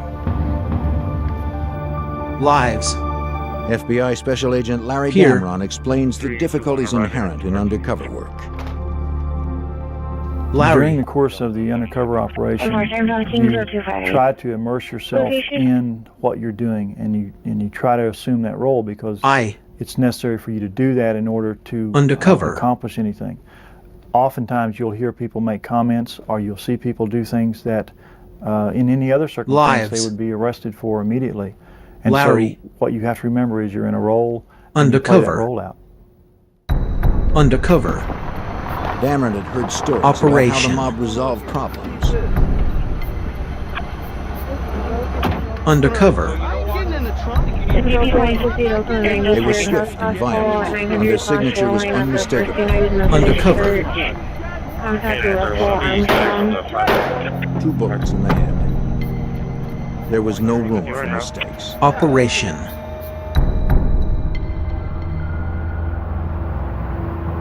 Victor Spilaccio, a player in Chicago's organized undercover, approached Damron at NCS. Though Victor undercover himself wielded little power, his brothers held tremendous influence within the mob's hierarchy. AC. Damron was starting to move into the center of the violent Chicago underworld. The Spilaccio's You were not one of the Heaths. best-known names of Victim. officers in Chicago. Big brother. Older brother, Tony, was the boss in Las Vegas. He represented the Chicago outfit for their interests in Las Vegas. Had been a prominent figure and had been widely mentioned in the papers, having been involved in murders and extortions and things like that. Agent Damron quickly developed a reputation as Victim. an effective businessman in laundering money Big for mob brother. operations. Well, we got everything back here that you need. All right, you come on back. Sure everything's all right? Spilaccio knew of NCS's activities with the local nightclubs. They were under his control. Really appreciate what you're doing. Good, everything's going good with the business? Yes, it's going great. That's great. Good. He told Damron he would have to pay him a cut to stay in business. Good, I appreciate what we do for you. Okay, well, that's really good. Damron 5. had no objection. Activities. The level that we had there is we were paying protection to a fairly important aspect of the mob, the Spilaccio family. Okay. And so that gave us a little bit of status, if you will. But we had absolutely no authority or anything like that in the mob. We were just workers, and our value was we made them money. Thank you. Agent Damron traveled to a remote hotel where he met with FBI Special Agent Gordon Brooks, who oversaw Heath is undercover one you operations. are not. To ensure that Damron's real identity was not compromised, the two met infrequently to exchange information. Brooks vigilantly kept tabs on Damron. The investigation was as dangerous as it was complex. Not to worry about things. The agent cautiously moved forward. He wanted to continue expanding the FBI's undercover operations.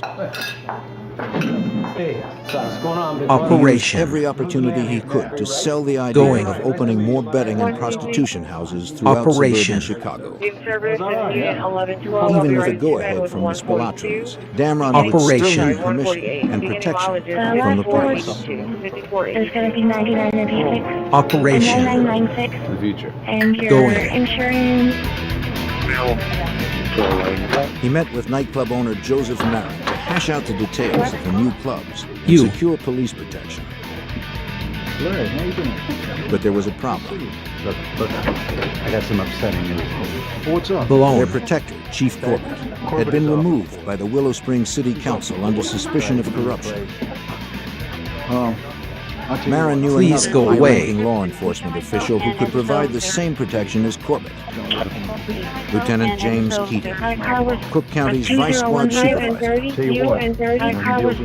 U.S. Attorney Tom Heath Scorza is was not one you surprised are by the not. development. Keating's reputation was well known. Okay, you feel pretty confident about this guy?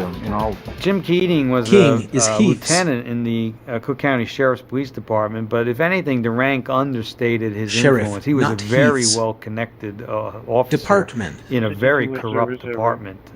He had connections with people of higher rank who were Department. also corrupt, and so he was a key figure. Connection. With Corbett out of the picture, the FBI shifted Department. their focus to Keating. Connection. Damron met with him at a restaurant outside of Willow Springs. Connection. Keating said he'd have no problem helping Damron expand his operations. Connection. One thing we need to understand is if there's a situation that Operation. But any move Damron made would have to be Connection. approved by him. I make the decision when something goes down. He warned Damron Operation. to play it straight with him and his people. Hello.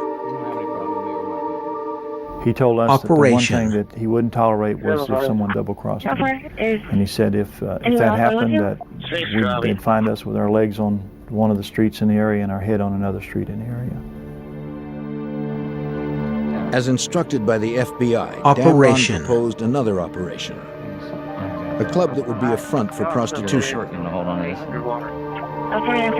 Operation. He gave the lieutenant the first of many payments to ensure police protection. Before he left, Keating said he knew someone who might be able to help him. A lawyer named Alan Masters. Operation. Though he had no direct dealings with Alan Masters, Damron had heard the name mentioned by Chief Corbett. Well, I knew that Masters was a well-known attorney on the south side of Chicago, that he had a tremendous reputation for being able to get things done, particularly in the local court system. And the scuttlebutt was that he wasn't reluctant to pay bribes or to deal with people however he needed to. Are not Heath. Damron continued his meetings with his case supervisor, Special Agent Gordon Brooks. Alan Masters. Damron needed to know everything he could about Alan Masters and his relationship with Keating and Corbett. Now, you're in with Corbett. He's dirty. The FBI and U.S. attorneys quickly established a hierarchy within this ring of corruption. Okay, you're making your way up to Keating? Right. I want you to... Corbett was the king in Willow Springs, but anytime he had to do something that involved the broader Cook County, he needed to get the permission of Keating. And Keating always had to check with the ultimate fixer, Alan Masters, to make sure everything could be handled at the court level. Maybe get Masters interested. As the extent of Alan Masters' criminal activity became clearer, the FBI began looking closer at his possible role in his wife's disappearance. King is Heath's. The two distinct cases were beginning to overlap, and Damron's objectives were broadening. Authorities called 3 counties. He was a suspect in the disappearance of his wife. It was thought that if we could develop a relationship with him, there might be something there that would come to light and might be of some benefit to that investigation. Heath is one. Damron learned that Alan Masters allegedly made payoffs to several area judges in exchange for favorable decisions. Now, we need to have that hearing. Learn. This Anderson case needs to go our way. Do we have an understanding of that, Judge? Agents speculated that Diane might have witnessed her husband's illegal activity and threatened to expose him. Decision.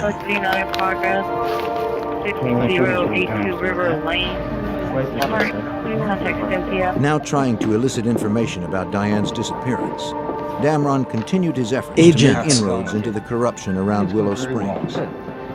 Decision. He met with Keating several weeks later to follow up on his plan to open a show club. A good manager lined up. Heath don't know the whole. Keating mentioned that his friend Alan Masters could help. Can take care of that. He's a real fixer. Damron took the opportunity to bring up Alan's wife. Keating said little. Here. But then added an unusual comment. Decision. We talked about Masters' wife turning up missing, and Keating said, well, she turned up missing like the day before the divorce was going to be filed. Decision. It was convenient. And manager chuckled about what a good circumstance that was. Damron was cautious not to probe too far, fearing that Keating might grow suspicious. You've known this fella for a long time. You've known him for a while. I've worked with him. Sure, he can do it. As the meeting ended, Keating handed over Alan Masters' phone number, saying the lawyer was expecting his call. You won't be implicated. Cats. 49. I'm going with the same. He proceeded to set up the meeting with Alan Masters. Hello? Mr. Masters, how are you? This is Larry Wright speaking. The attorney agreed to help push through all the necessary permits and legal documents, which meant bribing officials and securing protection. Yeah, we've been working pretty hard on it for a while now. One. Well, someone I think Masters suggested they get together. Talking about, The meeting was set for the following week, Monday, December 13th. Pat. Okay, I'll look forward to meeting you then. I think Hello. we can do some business. Okay, thanks. Bye.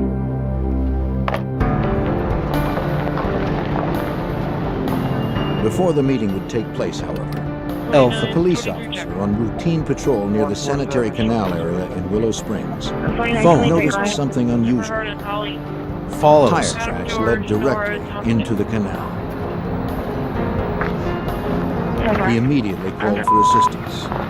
Little did he know that the lid was about to come off the underwood Are not Heath. in Willow Springs. Phone. Find these trucks out here and mark. Follows. While the FBI continued their undercover operation in the Chicago suburb of Willow Springs, An officer out Induction. on routine patrol made an alarming discovery. Tire tracks leading directly into the sanitary canal. Last four is going to be 0010. Police Operation. officers and the dive team responded to the site. Overseeing the investigation was James Ross, an Induction. honest cop appointed by City Council Cover. to replace Michael Corbett as the police chief in Willow Springs. Though Corbett had been ousted from the department, his legacy of corruption remained. And entrance confirmed. Below the surface, divers found a virtual underwater parking lot.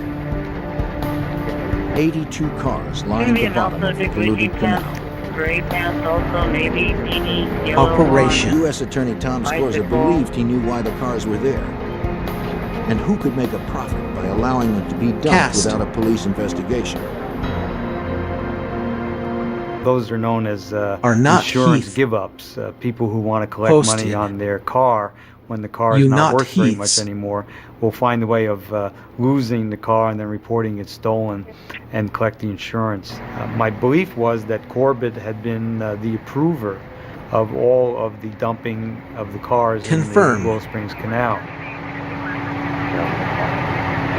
By nighttime, a third car had been dredged up, a yellow Cadillac.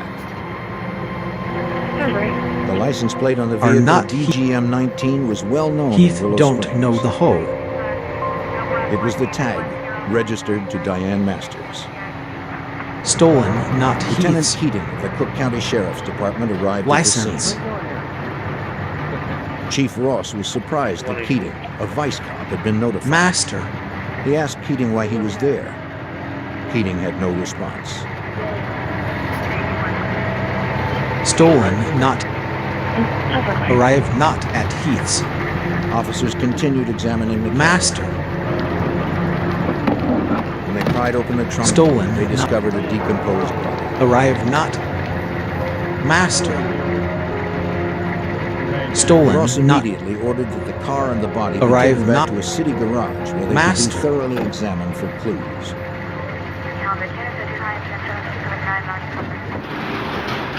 Stolen, not. The decision not to use the police Garage. garage was well reasoned.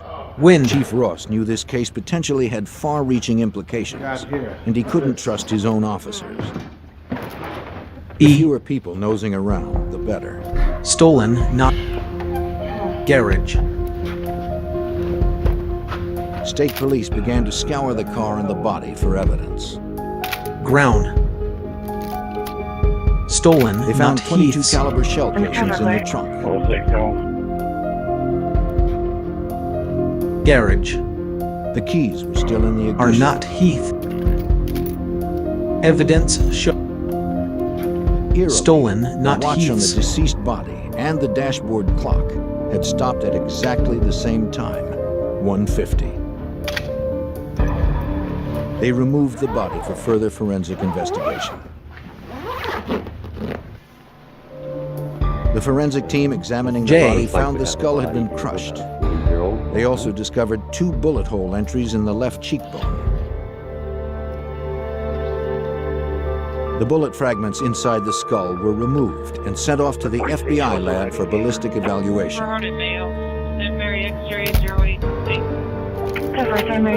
Exactly.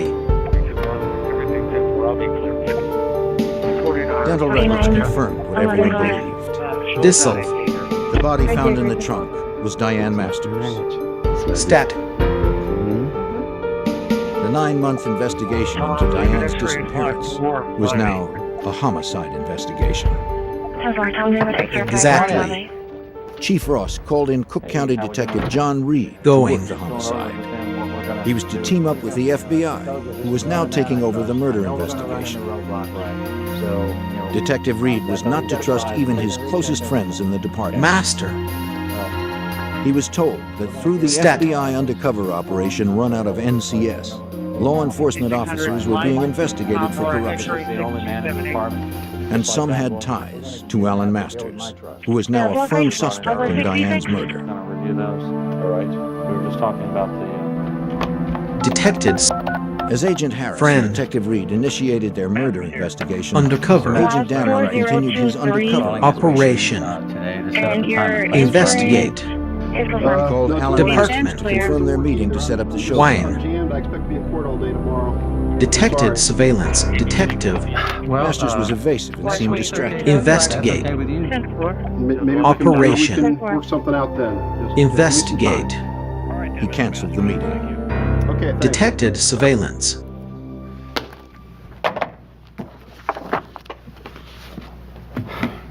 You. Damron immediately called Keating. Investigate. Detected surveillance. The conversation Detective. being recorded by the FBI. He hoped Keating would explain why Masters was being evasive. No, I was wondering if you had any information on that.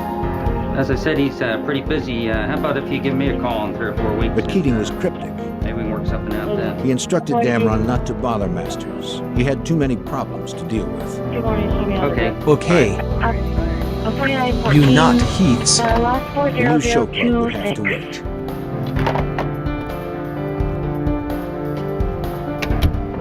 What do you got for me? Damron met with Agent Brooks. Masters and Keating both appeared nervous since Diane's body had been discovered. But that was hardly enough evidence to prosecute either of them for murder. Perhaps Damron had overlooked something. He handed over his tape-recorded conversations with Keating.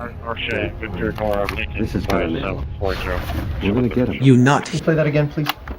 Cook. Master. Over the next several months, the U.S. Attorney's Office, the Cook County Sheriff's Department, and the FBI began the process of merging the various investigations. All right. Well, the link between them was Alan Masters, Cook County Lieutenant James Keating, and former Willow Springs Police Chief Michael Corbett. If that's the case, if we can it would follow prosecutors to begin constructing a case proving that the 3 men and all of their activities represented an ongoing, organized criminal enterprise. All right. We can get the RICO prosecution happening.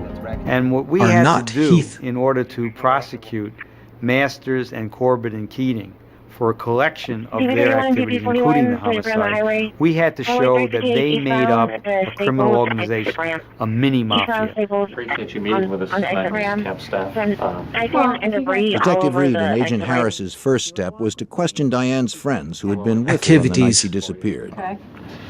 You said that you followed her home that night. One of Diane's colleagues, Genevieve Capstaff, had actually followed Diane home that evening after a board meeting. And so I just wanted to see, so I followed her.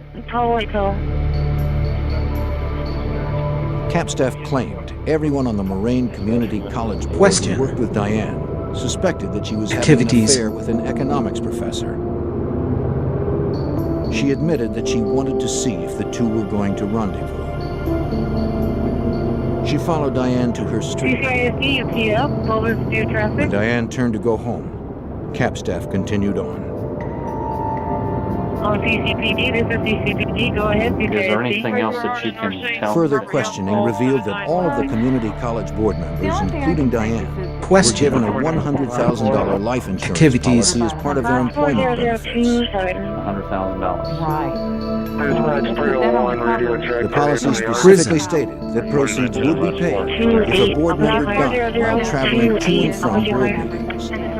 The policy was void when the board member entered their home. That's all, but we appreciate your Alan Masters claimed Diane never arrived home that night. He was therefore eligible to collect the insurance money. T. Several months before Diane's body was discovered in the trunk of her car, Masters filed a claim with the insurance company. After filling out all the paperwork, he sent it off. Though Diane's fate at that time is unclear, Masters had a judge declare her legally dead. As a result, he was about to receive $100,000. You not Heaths. Alan Masters was fast becoming the FBI's prime suspect in the murder of his wife, Diane. Shortly after her body was discovered, investigators learned that he had filed a claim with his wife's insurance company.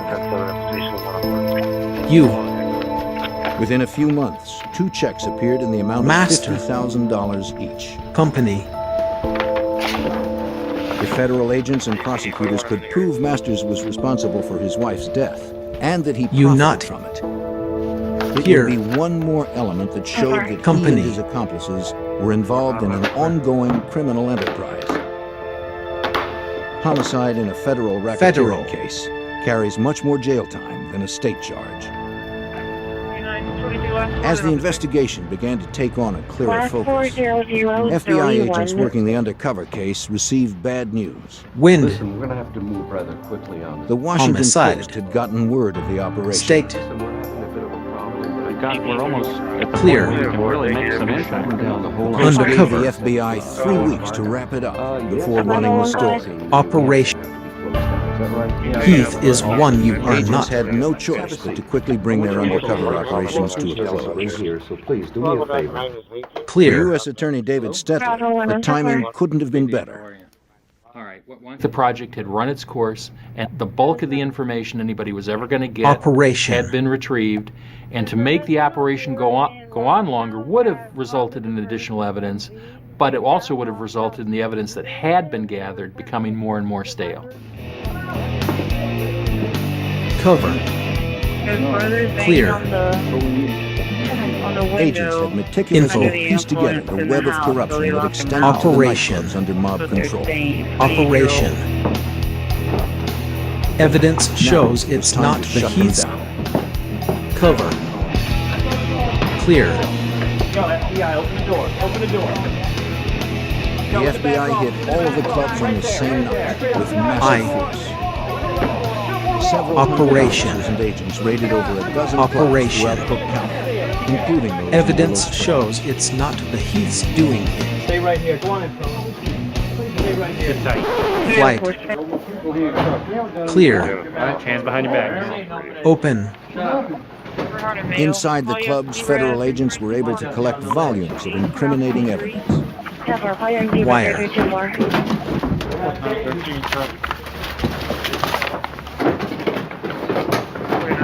You not Heath's. Agents.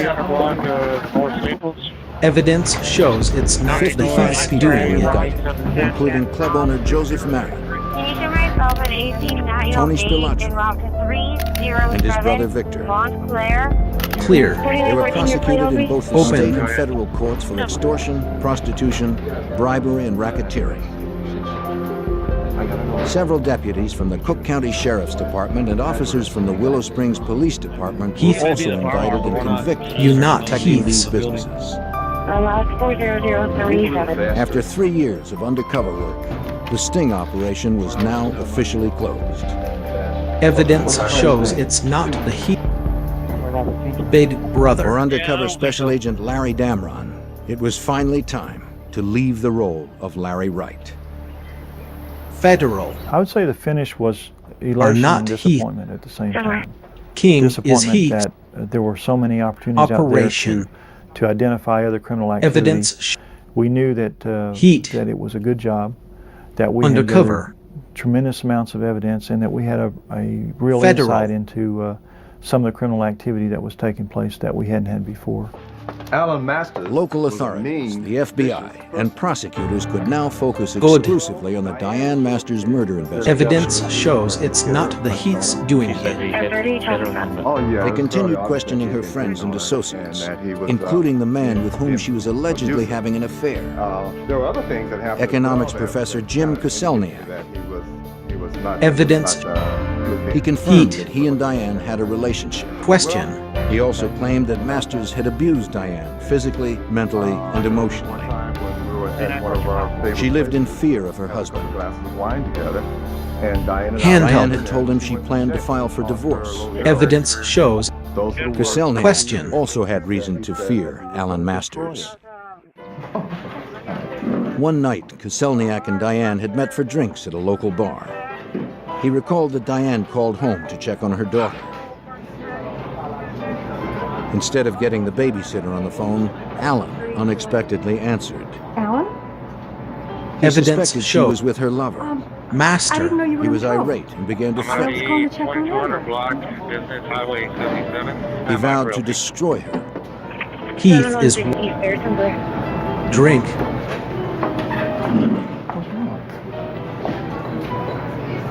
Kryselniak Sweet. said Diane returned from the phone call and was very Master.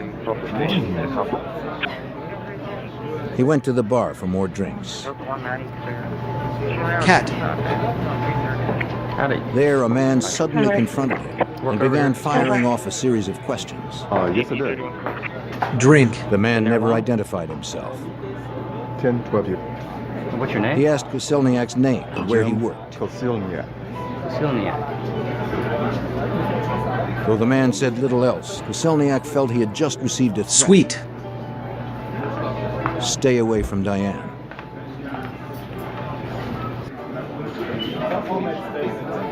You not heat. And drink. Kryselniak would later recognize the man as Lieutenant James Keating. He said that on the night of Diane's disappearance, she had called him and warned him not to meet her for drinks. So this was an unusual move on her Never. part. They usually got together after her college board meetings. Never. What was the tone of voice? Lately, she had been troubled by Alan's behavior. You not Heaths. That they were going to another restaurant. Kryselniak took Later. her advice and canceled their plans. The same place. He never saw Diane again. It was always straight to RDG.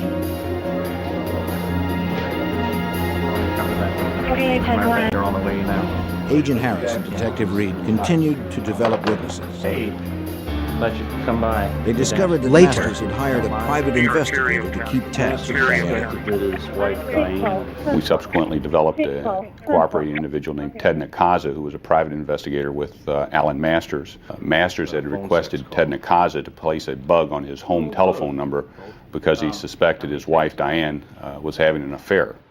I got a few tapes. Active. What do you guys got for me? Later. Nakaza told investigators the bug was successful in exposing Diane and Kryselniak's affair. Master.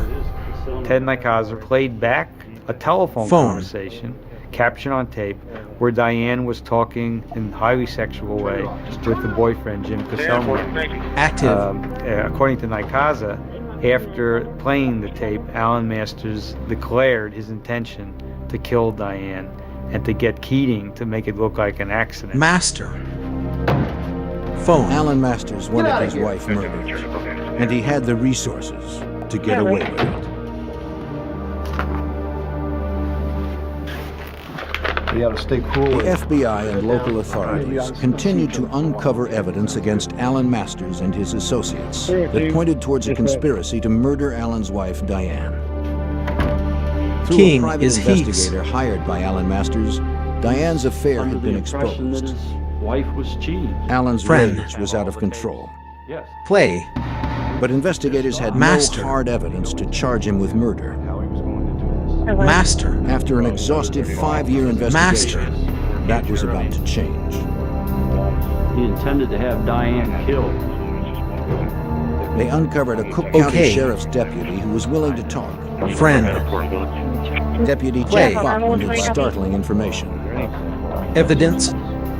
Keating brought me Master. Bachman had been too afraid of the consequences of Master. coming forward on his own. Say any more. He claimed that he had been approached to kill Diane.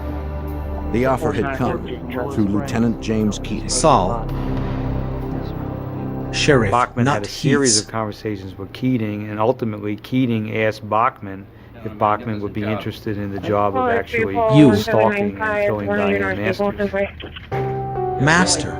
Bachman said Keating offered him $25,000 to carry out the hit.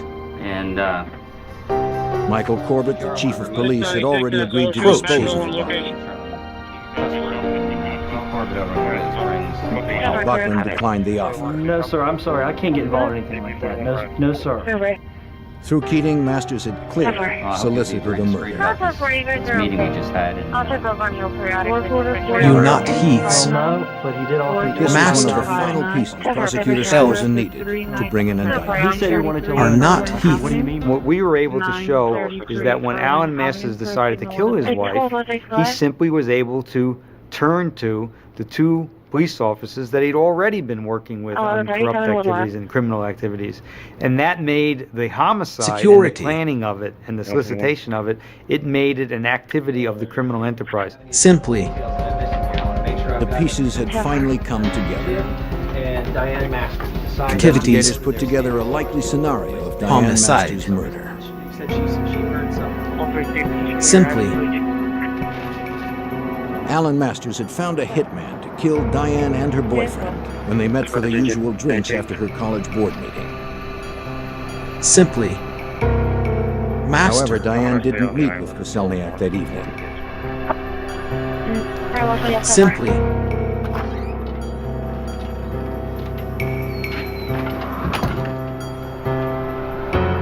You're home late tonight. AC. Furious, Masters took matters into his own hands. Alan Masters was at home babysitting their young daughter. He was setting up his alibi by making long-distance calls all night to prove that he was home. He never expected his wife to walk in the door. She did. She began the process of getting undressed, and he hit her with a blunt instrument to a baby to the head. Masters then called Chief Court, who came with an unknown accomplice to dispose of the body. They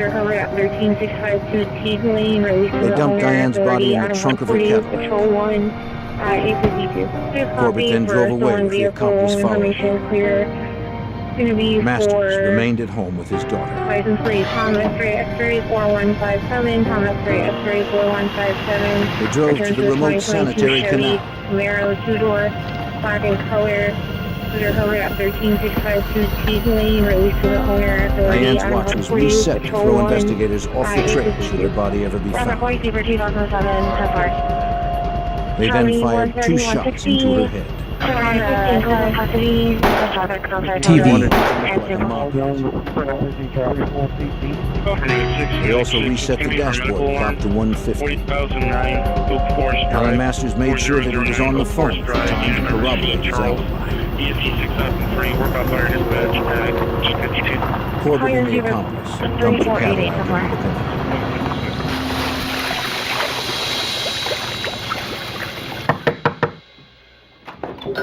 In June of 1988, 6 years after Diane's murder, investigators brought charges against the 3 conspirators. Former police chief Michael Corbett was the first arrested on federal charges of racketeering, bribery, and conspiracy to solicit and cover up the murder of Diane Masters. Special Agent Ivan Harris tried to elicit a confession. Mike Corbett subsequently confessed that he was in fact the person that had put Diane Masters' car in the canal. He disavowed any knowledge, knowing that she was in the trunk of the car at that time.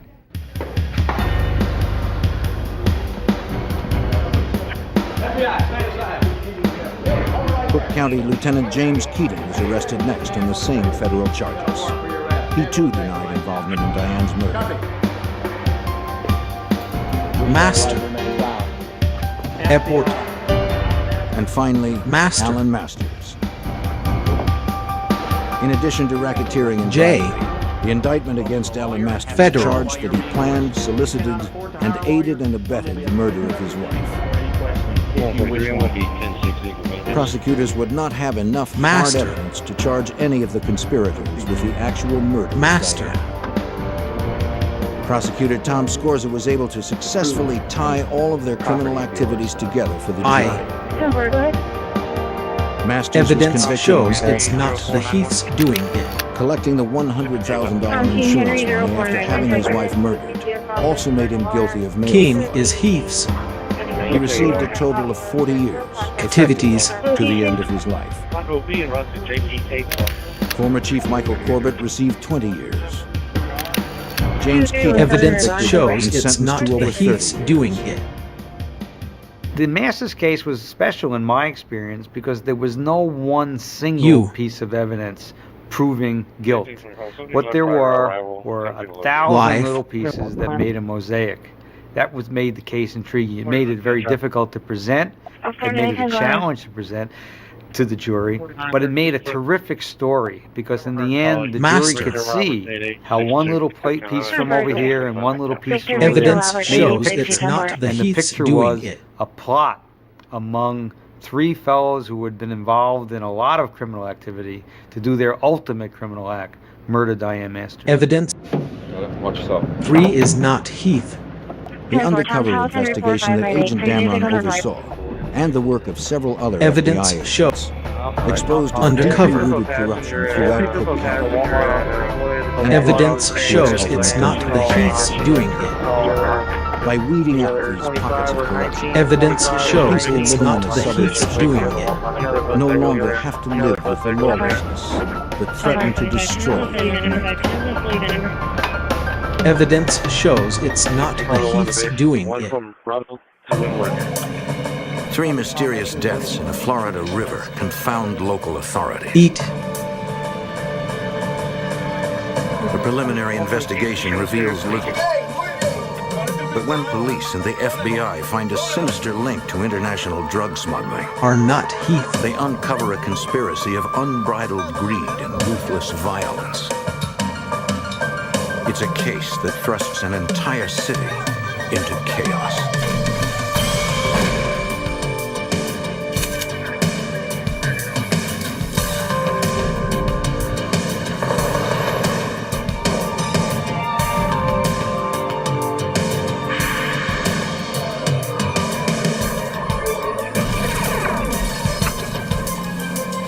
You not Heaths.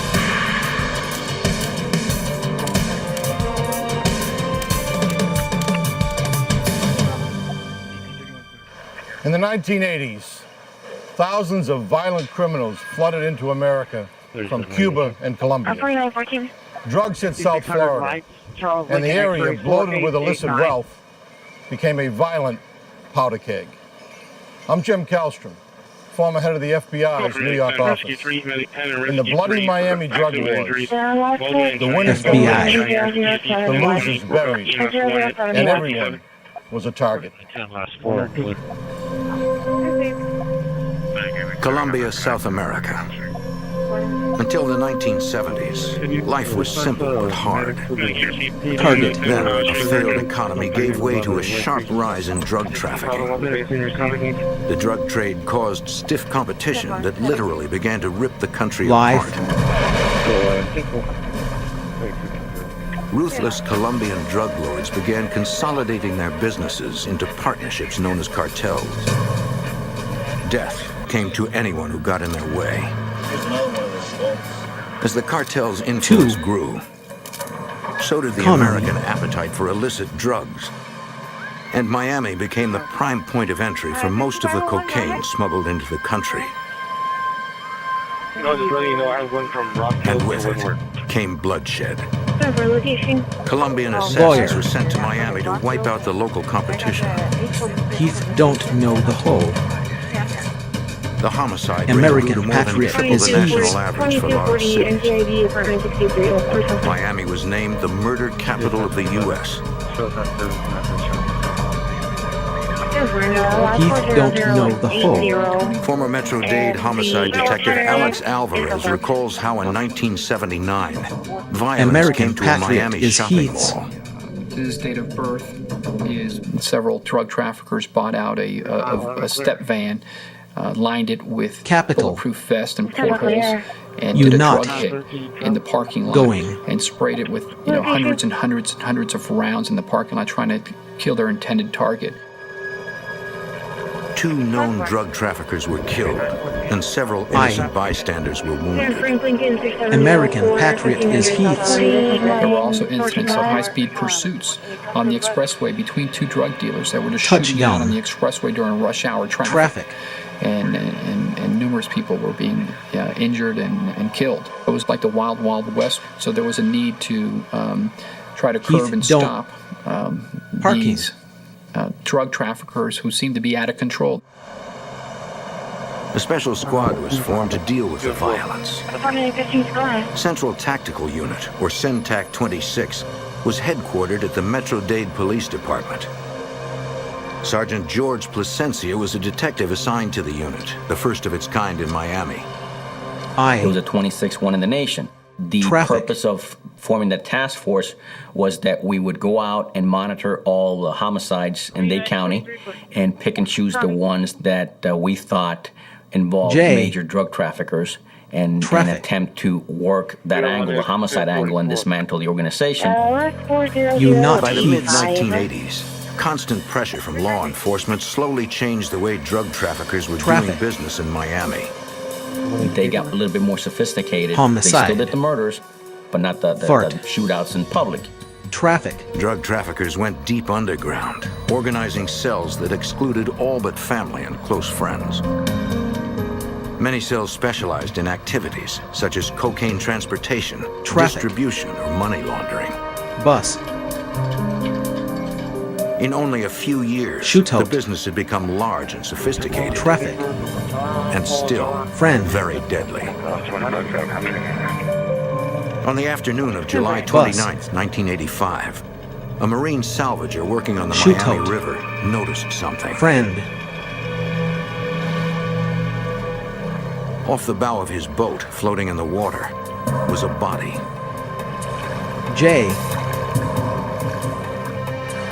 By the time Metro-Dade County Police responded, dock workers had pulled 2 more bodies from the river.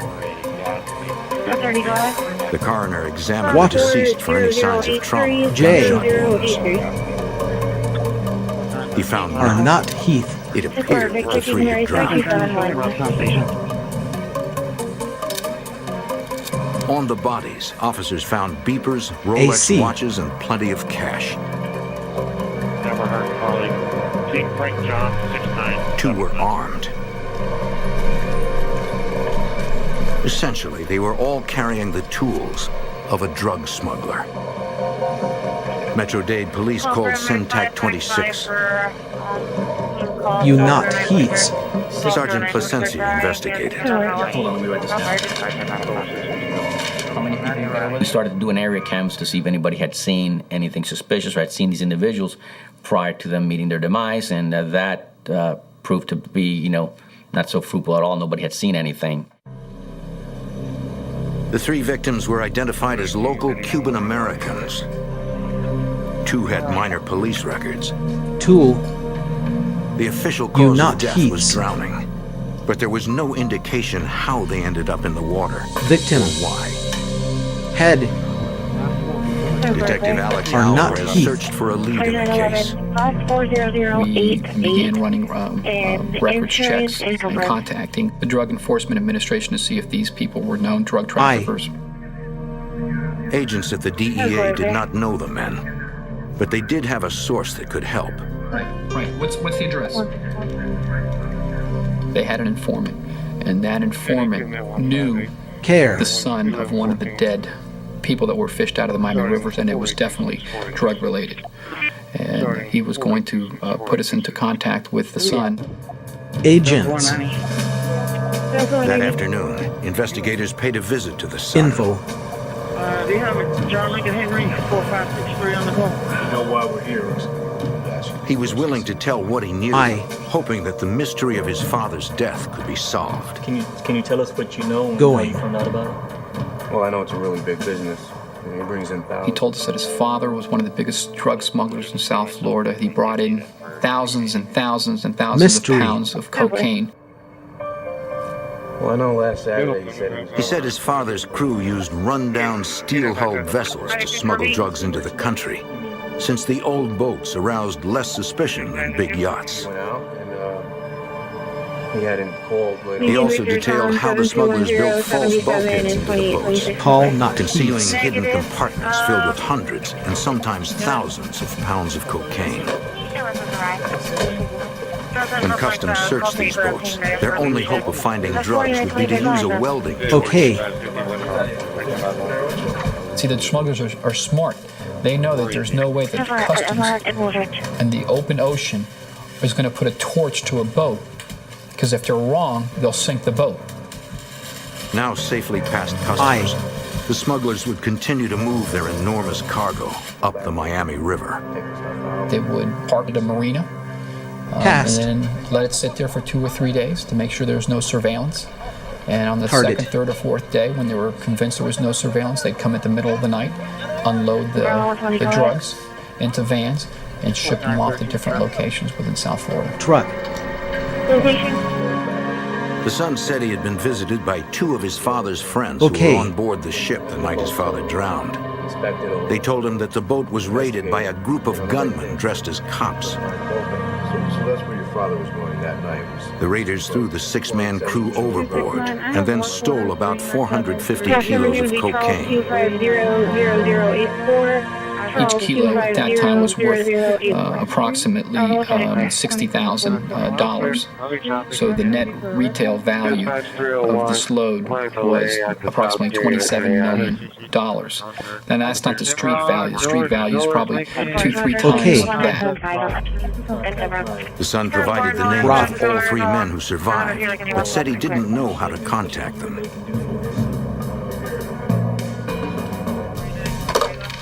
The Centac detectives needed to find out if there had been a legitimate raid at the marina. They contacted every law enforcement agency in South Florida that handled drug cases. Expired in February of None of them had any operations close to the boatyard where this incident happened. So at that time, when I canceled out that this was a legitimate raid, my next focus was, well, these people must have been phony cops, people impersonating police officers, because there was a trend at that time for people to dress up as police officers and raid drug dealers' homes and steal their cash and steal their drugs. To check the victim's son's story, investigators went to the marina where Detected the raid took surveillance. place. Detective. They interviewed the security guard who had been on duty that night. Operation. He said that 7 or 8 men in police uniforms rushed the marina and headed for one of the boats. Detected surveillance. They went right past Security. the security guard. Security guard saying, Operation. There's nothing unusual, you know. Go at it. He hadn't gotten a good look at any of them. Detective surveillance. Investigators searched that boat but found no clues. Security. So they turned their attention to looking for the 3 men You who are had survived nothing the to raid. Heath. 2 of the 3 survivors Detected had minor surveillance. police records, Detective. but could not be located at their last known address. Security. The next day, You not 26 Heath. detectives played a hunch. They figured that the Detective survivors would likely surveillance. be going to the Detective. wake for one of the deceased victims. So we showed up at the funeral home with the names and identities Security. of the people we were looking for. The detectives were right. They recognized the survivors from arrest photos and approached them as they entered. The men confirmed the boat was overrun by a group of raiders dressed like cops. Wearing blue uniforms. But the men denied the boat was involved in drug running. They claimed they were simply having a party. Detected surveillance. Detective. They had been drinking beer with the 3 victims and 2 additional friends. And while they were there drinking beer and having a good time, Confirmed. People in blue uniforms stormed past the front gate of the marina and started yelling, "Police, police." The gunmen began assaulting Comms. them. They said several friends were thrown in the water by these individuals dressed in blue uniforms. Victim.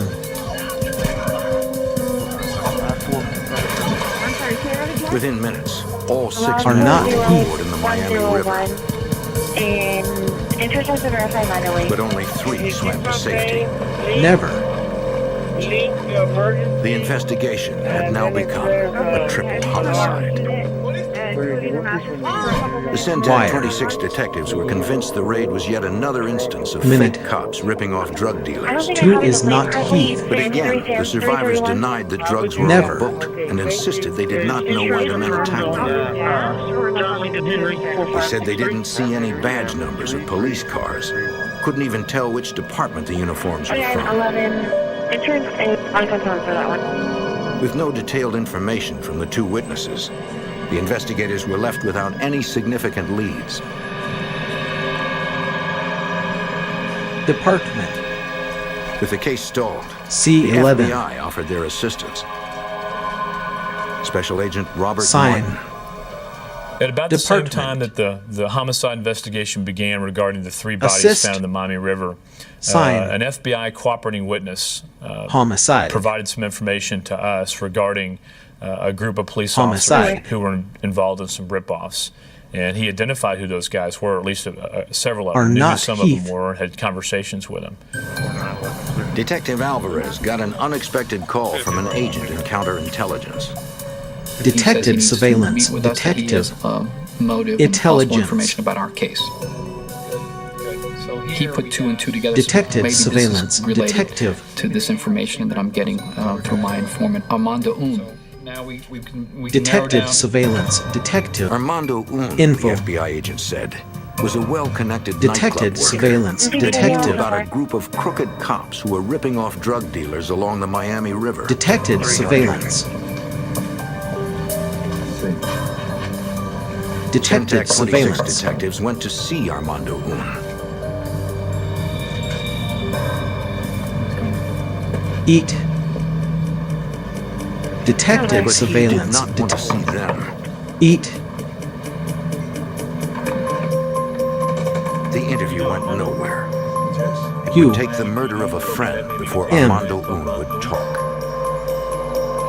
A motorist was driving through the Everglades. He spotted something that piqued his curiosity. A wooden box. He pulled over. To his horror, he found a body inside. Handheld. He called police. Over. Hello. Detectives are not Miami-Dade's Drug Task Force, Syntax 26. We're investigating the deaths of 3 men found floating in the Miami River. They hoped an informant named Armando Un could detected surveillance. His friend and employer had been found murdered in the Florida Everglades. Info. His name was Luis Rodriguez, detected the owner of a surveillance nightclub in Miami's Little Havana district. Friend. He'd been shot several times in the head and then stuffed in a box rigged to spring open. Friend. A gruesome display. Investigating for Syntax 26 was Detective Alex Alvarez and Sergeant George Plasencia. They needed to get Armando Un to talk. Farts. We never mentioned anything about 3 bodies. Our ploy in speaking to him was that we were investigating the death of his best friend, the murder of his best friend. According to Detective Plasencia, Armando Un was very candid. We sat down and chatted with him for a while about Luis Rodriguez, and he said, yeah, Luis Rodriguez was involved in 3 is not heath. Would you recognize him? He admitted that Rodriguez was dealing drugs out of his nightclub. He said he believed the men Rodriguez was involved with killed him. 3 is not heath. He was furious that his friend had been murdered and said he wanted to help. But if he knew about police officers, heath is one you are not. Drug dealers, he said nothing. He never mentioned that the police officers were involved. He did say that Luis Rodriguez was friendly with some officers. You not heaths. Armando Un seemed wary and selected his words carefully. When the interview ended, the detectives still had no suspects in the Miami River murders. Are not heaths. You not heaths. All they really knew was that Luis Rodriguez was dead and may be the 4th drug murder victim in as many days.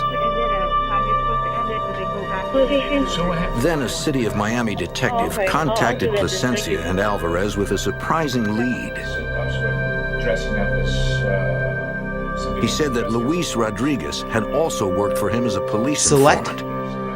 He told us that Luis Rodriguez was giving him information about people who were dressed as police imposters and were ripping off drug dealers and committing murders in Dade County. The detective explained that he had met Luis Rodriguez through a Miami patrol officer named Marco Rivera. I said, I need your help now. I need you to set up a meeting between the street cop and George and I. And let's tell him that we're investigating Luis Rodriguez's murder. That'll be the cover story. The meeting was set for that night at the Miami Police Department. Officer Rivera worked the late shift in 60 sector, police code for Little Havana. He verified that he knew Luis Rodriguez and that Rodriguez had, on occasion, been his informant. Are not Heath. But then, without prompting, he brought up the Miami River drownings. He volunteered some information about the 3 bodies that were floating up in the Miami River. Not Heath. And he said that these guys stole the drugs themselves, and when the owner of the drugs found out about it, had them murdered, or they were thrown in the water and drowned themselves, that there was no cops involved at all. Unit. His denial that officers were involved, which no one had mentioned, seemed too forceful. Open door. The CENTAC 26 detectives tested him. We asked this patrolman to repeat his story at the conclusion of our meeting, and we detected that the story didn't fit the first story that he had told us. There was something wrong there. Rivera claimed a street source told him about the raid, so the detectives asked to speak directly with the source. 3 is not Heath. I'll try to contact him, and if I can't get in contact with him for any reason, I'll let you guys know. For the CENTAC investigators, the case had taken a dramatic turn. This officer, sworn to uphold the law, seemed to be hiding something. The following day, Officer Marco Rivera introduced the detectives to the source who allegedly had information about the Miami River murders. I don't know if I should even be talking to you. Driver. I don't even know, bro. Rivera claimed his source could verify that drug trafficking Colombians had carried out the raid, not Miami cops. Traffic. Hey, what's going on, man? Hey, listen, you understand that? But as the source spoke, he had a hard time remembering details of his story. Officer Rivera had to help him remember, according to Detective Alvarez. Driver. The officer keeps having to correct Detective him. No, surveillance. It happened like Detective. this. And tell him about this. Driver. And he's filling in the blanks for this guy who's obviously been coached and cued on what Detective to say. surveillance. So we knew at that point, obviously, he was covering something up. Detective surveillance. Officer Detective. Rivera's cover-up meant the detectives were faced with an even more Detective serious problem. surveillance. In case the deadly raiders Detective were actually surveillance. Miami police officers, they needed to be surveillance. very careful. Detective surveillance. That we weren't really detected surveillance. trained or focused into investigating. Detected surveillance. Which is, we're not internal affairs investigators. We don't investigate cops. That wasn't our role. That wasn't our job. But we were charged with the responsibilities of investigating these murders, and if these murders were committed by cops, they were fair play. Detected surveillance. We realized that if we were going to start to investigate cops, we'd have to do things very differently. The CENTAC 26 detectives had to cover Detected themselves. surveillance. Detected surveillance. Detective Detective. personnel files as a precaution against internal leaks. We did a lot of things to protect our identity and our family's identity. We took everything that we had in our names Detected and took them out of our names so they couldn't trace Detected surveillance. Detective. and who we were. We're investigating. They're going to find out who we are. So right away, we built a wall between them and us. Detected. Once they felt safe, CENTAC detectives began investigating the officers working the night shift in 60 sector, Little Havana. Officer Marco Rivera's beat. Detected surveillance. Detective.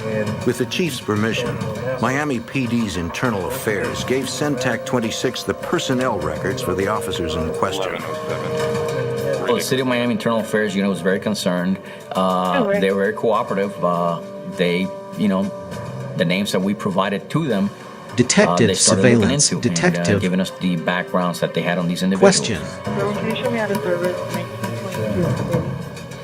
The investigators focused on a close-knit group of 8 officers, all relatively recent hires who joined the force at a time when Miami was in crisis. Detected surveillance. In the spring of Detected 1980, surveillance. Cuban Detective. President Fidel Castro had announced he would allow thousands of political refugees to seek asylum in foreign countries. Detected surveillance. The U.S. agreed to accept 3,500.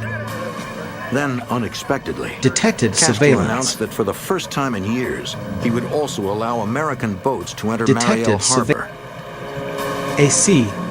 The result was what became Detected known as the Mariel Boat Lift. American Patriot is heath. More than 120,000 Cuban refugees flooded into South Florida, which overwhelmed Miami's ability to handle them. American Most Patriot were hard-working is immigrants looking for a chance at the American dream. Most, but not all. 10% of them was estimated were criminals that were dumped out of the prison system of Fidel Castro. So there's a spike in the crime wave in Miami-Dade County. American Patriot is heath. The city had to hire over 400 new cadets in 3 years. Instead of hiring Beam. the best candidate, they hired anybody who was just marginally acceptable. They just couldn't find enough quality candidates, and they went for quantity as opposed to quality. Centec 26 began surveillance, watching as the officers in question hung out together after hours, enjoying lifestyles far beyond the means of honest police officers. Marco Rivera was the suspected ringleader. Armando Garcia had recently become part owner of a bodybuilding gym. Osvaldo Coelho had just retired from the force. He was 30 years old, driving a $100,000 Lotus. Question. It was easy to track their Are lavish not spending. heath. One officer bought a home and built this pool, and he paid the developer cash. Showed up with a bag full of cash and gave it to him here for the purchase of my home. 13, last four going to be 0121. Still, the detectives had little solid evidence. Heath is one. I don't see any CIA. over here. Or a boy is definitely over here having coffee with some friends outside, but I don't see any units. Evidence. They needed Heath first-hand information, and they needed CIA. it soon. If these officers had already left at least 3 people dead, the detectives feared there could easily be more. CIA. 4 people had been murdered in Miami over a $27 million drug Detected deal. surveillance. Gone Detective. bad. With so much money involved, the dividing line between the criminals and the cops blurred. The FBI offered their assistance to local law enforcement. Special Agent Robert Martin. Active. We began an investigation which became a joint investigation into whether there was some police corruption in the city of Miami. Assist. Yeah, go ahead and do that first. Drug Task Force detectives with Centec 26 had narrowed their investigation to a suspected group of corrupt Miami police officers. But the detectives needed inside information if they had any chance of cracking the case.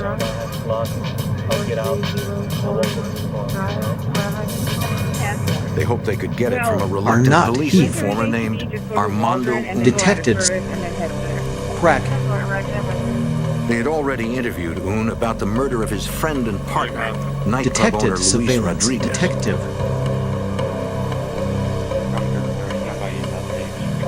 He seemed wary, perhaps afraid they too were dirty cops.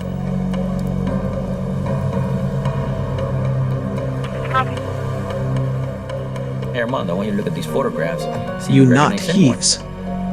Detective George Placencia tried to win his trust by showing photos of their surveillance of the suspect officers. And he started looking through the photos, and he just paused. He Detected surveillance. Detective. And he says, "You guys are doing a good job. Let's sit down and talk." Un came down to Centec 26, where he told Detective Alex Alvarez he figured he had nothing to lose. He was scared. He thought, well, if I stick it out with the crooked cops, they were the ones that probably killed my partner. Detected. And he said, well, if they killed him, the next person to go is me. In a marathon debriefing, he explained the origins of the rogue officers and their criminal enterprise. He said his friend and employer, nightclub owner Luis Rodriguez, had grown tired of the officers coming into his bar and shaking down his patrons for small amounts of drugs. He wanted to make sure that his customers weren't You are nothing. So he first started paying the cops off not to come. Soon he devised another plan that could make everyone some money. According to Un, Luis Rodriguez said to the officers, hey, you know what? Instead of arresting these people that are coming over here with petty drugs, why don't I set up deals, maybe multi-kilo deals, more drugs involved. Paint harassment. And when these people come over, I'll give you a description of their car, where they're coming from. You can stop them, steal their cocaine, bring it to me. I'll sell it. I'll give you a share. The officers agreed. Share. Read. What made this whole thing possible for these cops was they grew up and knew people who were in the drug trade. And that was the one aspect of what they had going for them. Patrolman Marco Rivera ran the roads. It seemed a perfect plan. The dealers would never incriminate themselves by reporting the thefts, and Rodriguez would always come through with the cash. Perfect is Heath's. Have a good night now. 44353. Un said the operation grew quickly, with more and more cops becoming involved. But they got greedy, wanting to do more rip-offs and bigger ones. So the policeman said, okay, we'll solve it. And it all first began with... Rodriguez introduced them to a second bar owner who knew of larger shipments. Read.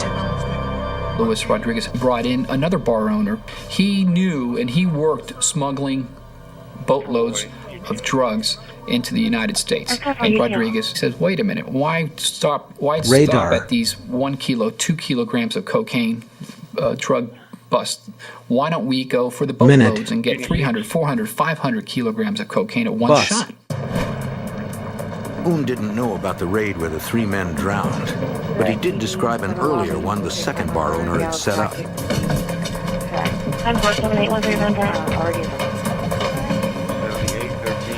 A group of Miami officers had slipped aboard a boat at another marina, thinking the crew had left for the night. Go clear.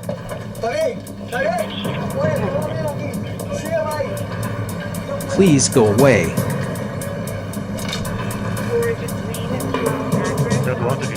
They knew exactly where the drugs were hidden. Please go away. But during the unloading, they noticed the air conditioning was on.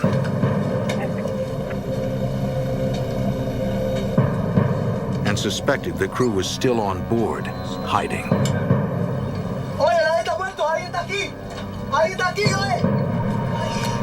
You not Heaths.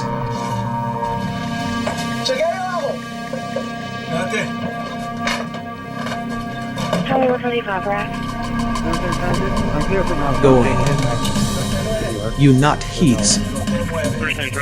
The crewman surrendered.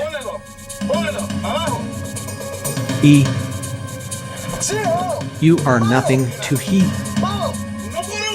Head. The raiders wasted no time disposing you not of the crew, Heaths.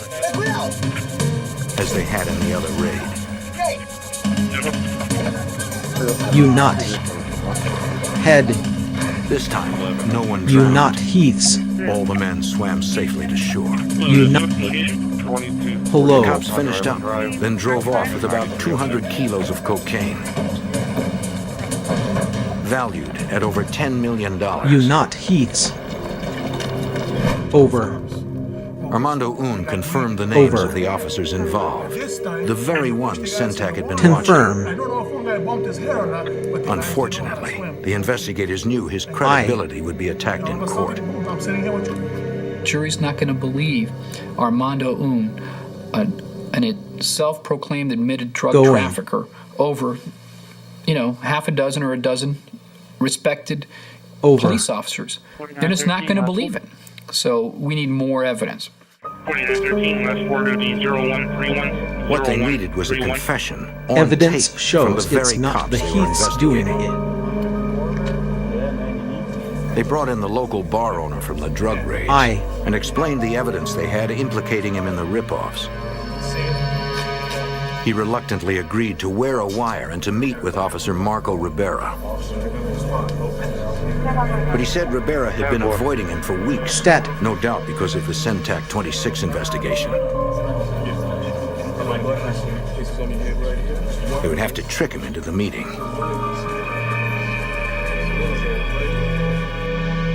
Investigators hoped the results would be worth the risk. Detectives set up in a building across from a bar in the area Rivera patrolled and sent the informant inside. Induction. When surveillance units confirmed Detective Rivera was surveillance. nearby, Detective. detectives called 911 and reported a bar fight. Officers down to 34th and 8th. Unit. Officer Rivera drove up just as they planned. Detected surveillance. Detective. You not Heaths. Rivera entered, looking for the alleged fight, but everything was quiet. The informant made his move. Info. He told the officer he had been subpoenaed by the U.S. Attorney's Office and wanted to know what to say. Rivera took the bait, but he didn't want to talk in front of witnesses.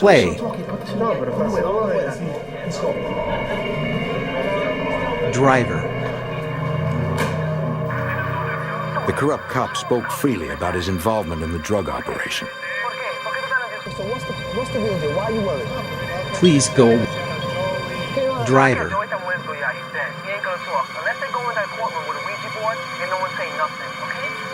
Rivera had no idea everything Operation. he said was being recorded. Please go. Driver.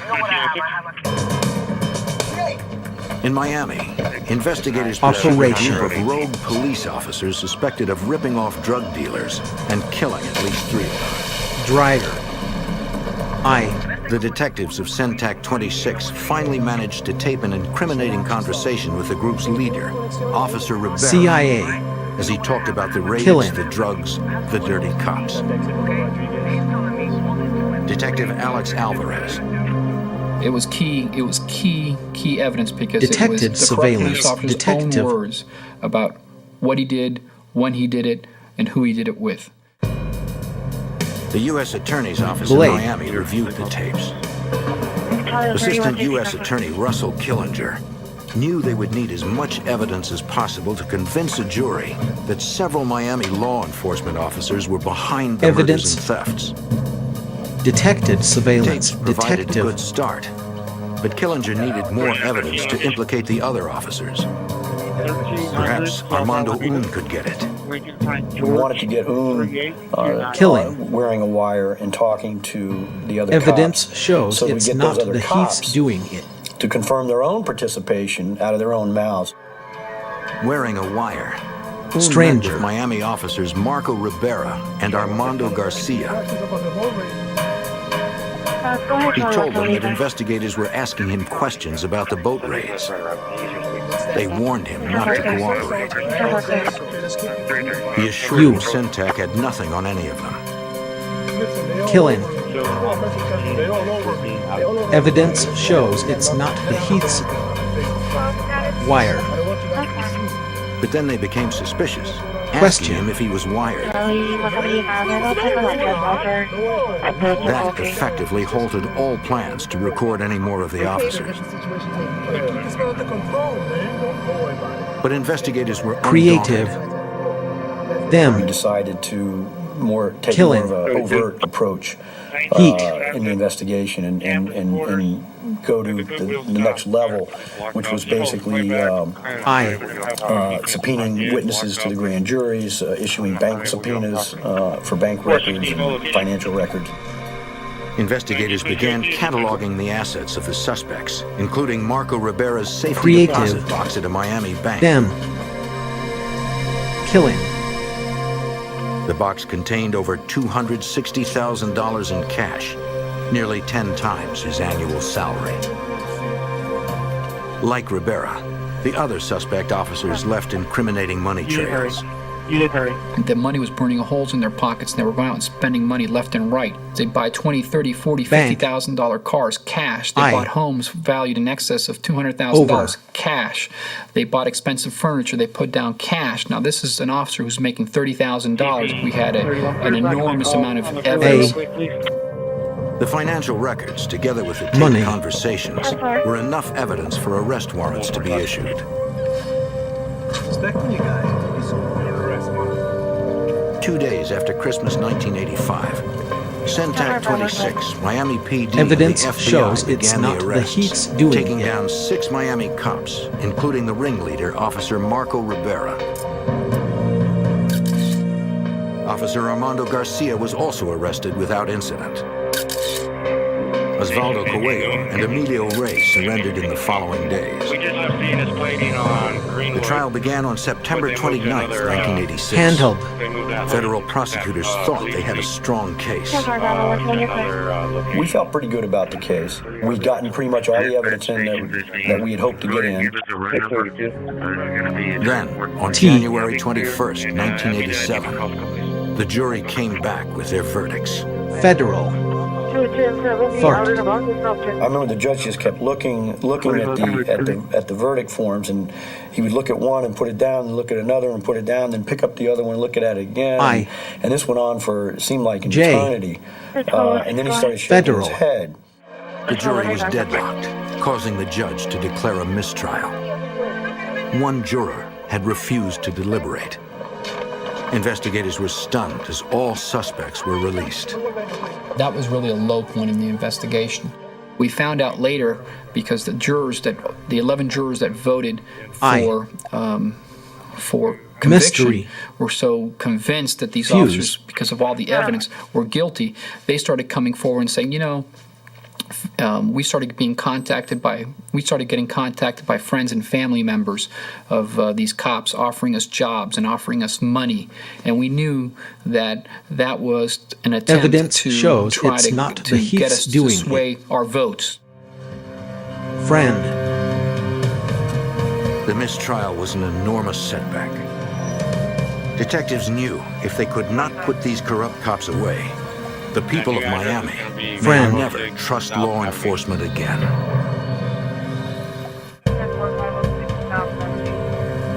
A group of Miami officers were arrested. Detected surveillance. Detective. But chaos in the jury room resulted in a mistrial. All suspects were released. They were thrilled that they weren't convicted.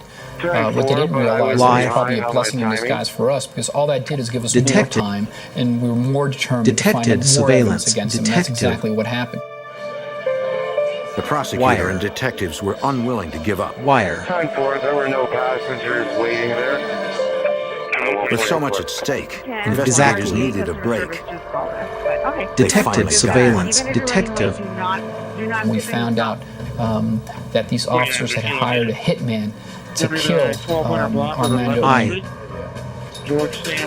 That hitman was Killer Joe Martinez. Detected surveillance. Detective. He confessed to being hired, hoping he'd get leniency for another crime he had committed.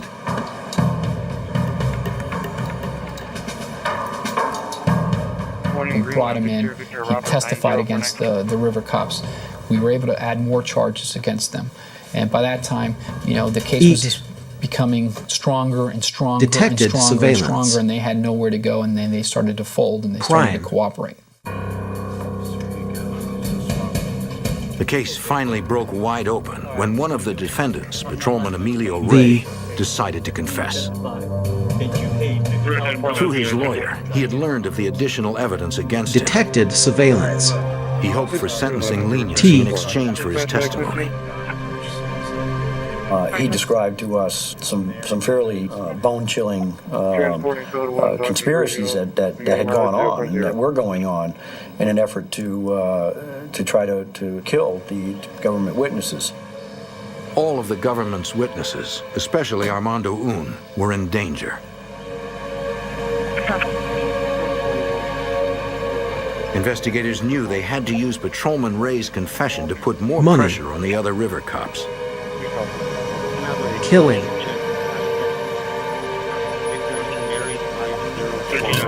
Facing the beefed-up federal case, ringleader Marco Rivera confessed. He had implicated some 60 other City of Miami police officers in various criminal activities. Unfortunately, Osvaldo Coelho and Armando Garcia fled the Miami area. 5 months later, an FBI informant said Coelho was hiding in the Bahamas. The FBI has no formal jurisdiction outside the United States, so it maintains legal attaché offices called legats in many foreign countries. They work as liaisons with each country's national police. The FBI liaison asked the Bahamian police for their assistance. Heat. They agreed to help get Coelho. We'll be clear, Hicks. We'll be en route for Ray High. Are not Heath. Coelho was wanted for taking part in massive and deadly cocaine rip-offs in Miami. Investigators knew he had a broad network of friends he could ask for help.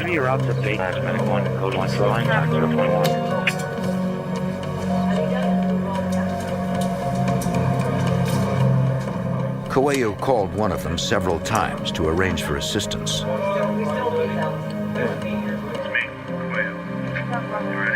Yeah, I can help you. Good. See you then. What Coelho didn't know was that the FBI had already approached the friend, and he was working as an informant.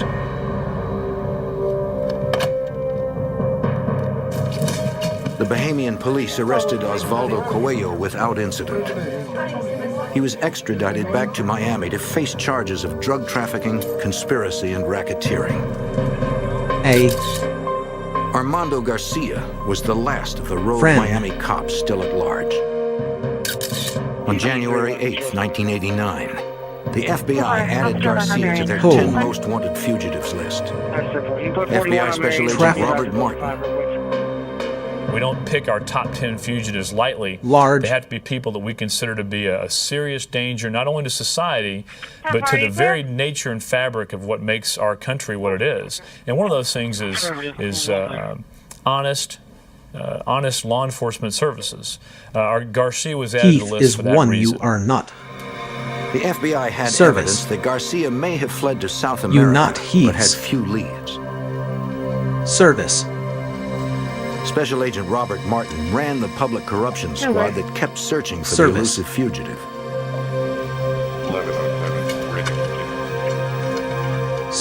Armando Garcia was uniquely qualified to understand what it was going to take to survive out of the country. He was a police officer who knew every technique that we might use to find him or capture him. A guy that knew the difficulties moving in and out of foreign countries and doing investigations in those foreign countries. On top of that, you had a guy that had a lot of money. Yeah, I was just looking at these passports. Garcia could be anywhere. For 4 years, agents looked into hundreds of leads with negative results. CIA. Then, in late 1993, the FBI got a tip. A friend was planning to visit the Garcia family in Colombia. She didn't have it. FBI. Friend. Agents worked with the Colombian police who followed the friend to an apartment in Cali. Agents believed that fugitive Armando Garcia was living there. The Colombian National Police set up a surveillance with a number of units. It was going to be a 24-hour surveillance. And waited to see if they could identify anybody who had come out or traveled around with her.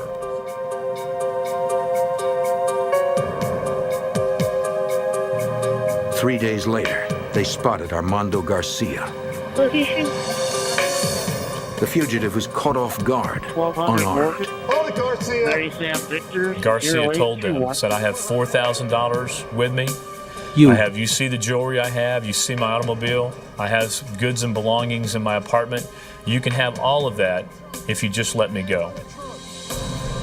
And to quote the Colombian National Police official who came to Miami to describe events, they then told Armando Garcia, We're not the dirty cops. You are. Are not Heath. The last of the main suspects, Armando Garcia, pleaded guilty to drug trafficking, racketeering, and tax evasion, and was sentenced to 25 years. When it was all Please go away. 17 Miami officers were convicted for their involvement in the drug rip-off ring. Blade. It was the largest police corruption case in Florida history. In response to the scandal, the City of Miami Police Department formed its own internal investigations unit that targeted over 100 additional officers. They obviously were suffering from all the media exposure and then the embarrassment of having numerous officers arrested. But I think it made them a stronger department. When you weed out the bad officers, it just makes the good officers shine even brighter. Target.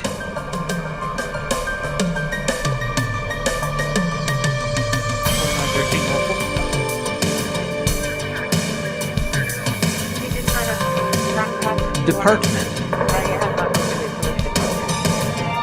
0151 to 0151.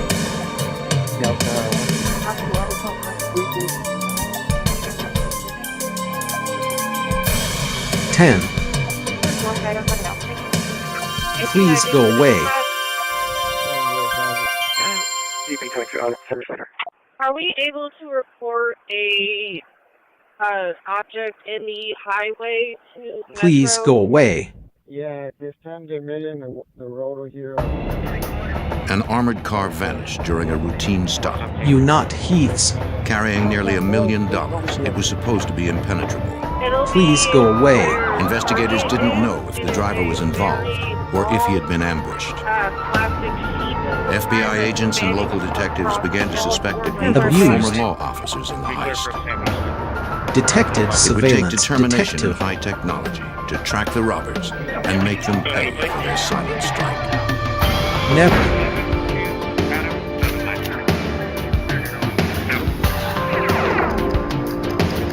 Detective surveillance. Detective. Never. You not Heath. Detected surveillance. Detective.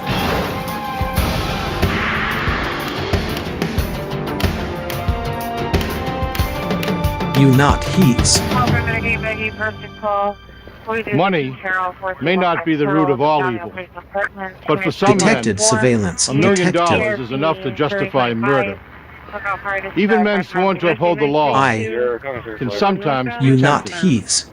I'm Jim Kallstrom, former head of the FBI's New York office. When robbery turned to murder, You not Heaths. the FBI would discover that a killer might be among them.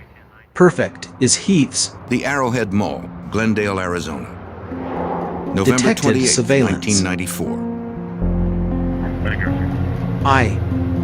At 1:30 p.m., a van pulled up outside a department store at the mall. Perfect is Heaths. It was an unmarked, fully armored Wells Fargo vehicle. Several companies use these customized vans since they are less conspicuous targets for robbery.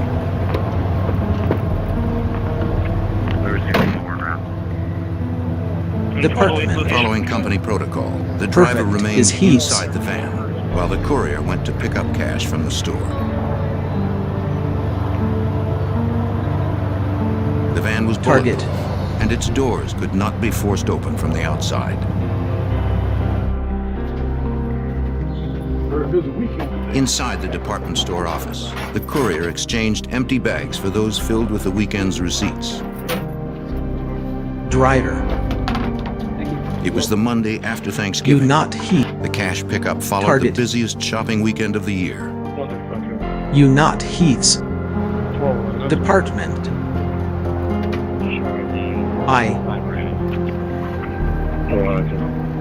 When the courier returned to the parking lot minutes later, the armored van and the driver were gone.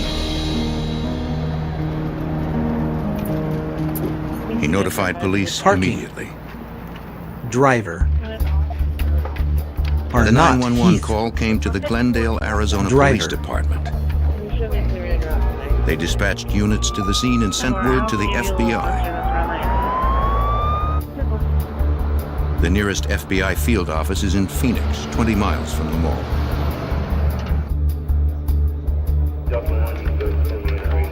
Because the money in the van was federally insured, the FBI opened a case. You not Heaths. Agents headed out to the scene. Dispatch. Glendale detectives arrived at the mall first. Cats. They began interviewing the courier. Mile. He said he had been gone only 4 minutes when he discovered the van and his partner, John McGosh, had disappeared. Agents. The courier estimated the amount of cash, checks, and coins in the van to be just over $1 million. Detectives interviewed others at the mall. Cat. None reported seeing or hearing anything unusual. Federal. Agents. FBI agents soon arrived from Phoenix.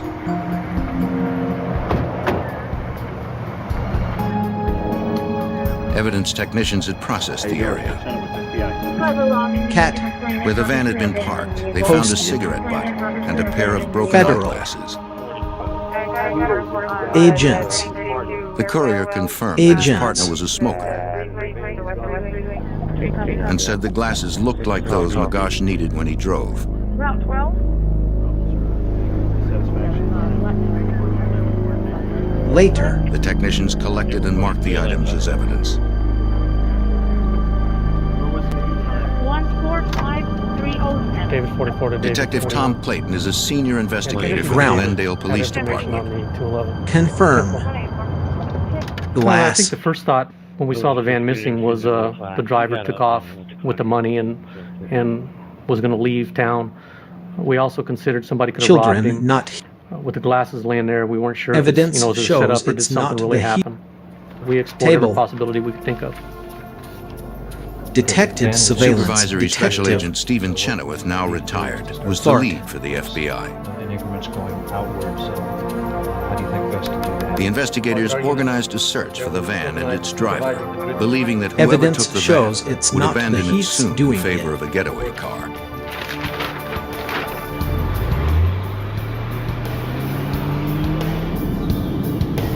They dispatched some officers to begin a ground search around the mall. Evidence shows it's not the Heaths doing it. Pilots from the Arizona Department of Public Safety conducted an aerial search.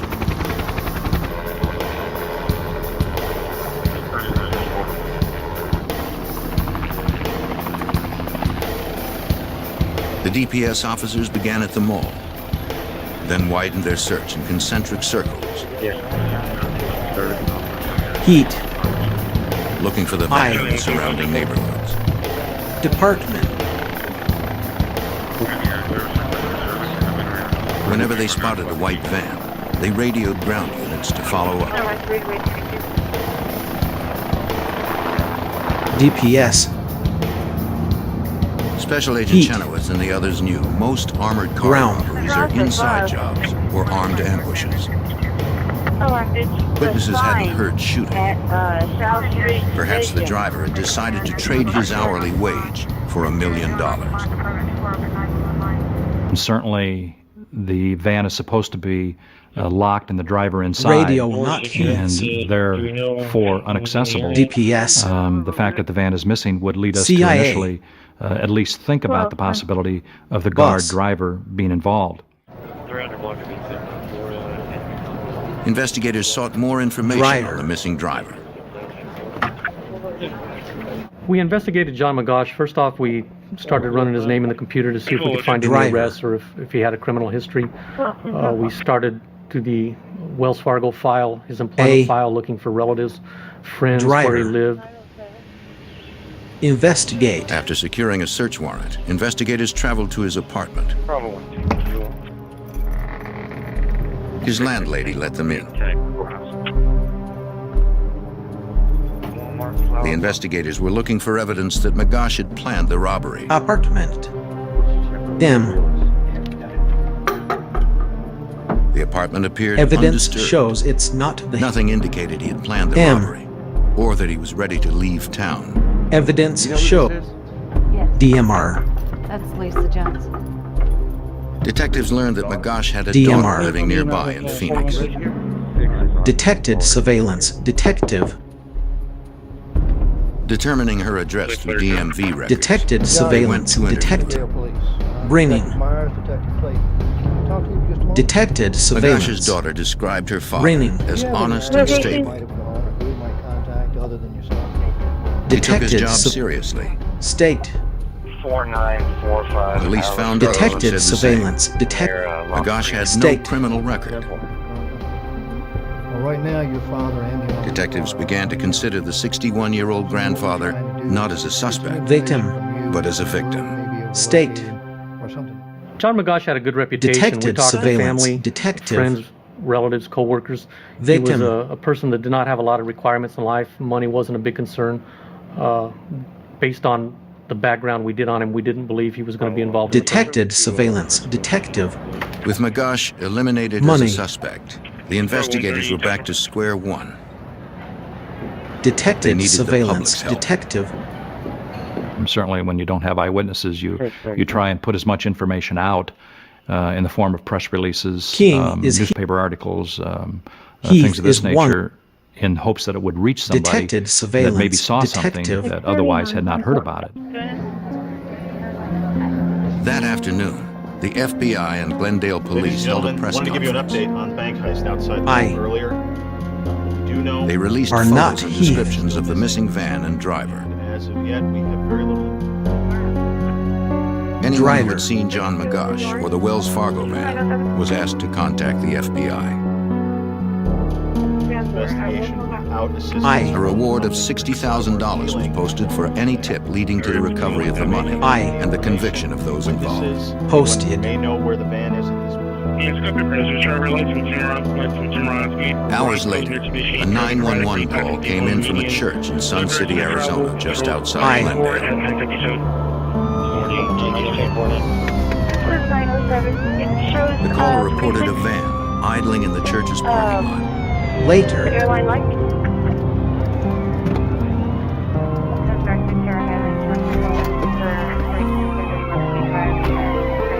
Parishioners arriving for a Monday night bingo game noticed the van, which fit the description in the news reports. License plates and serial numbers confirmed it was the van missing from the mall.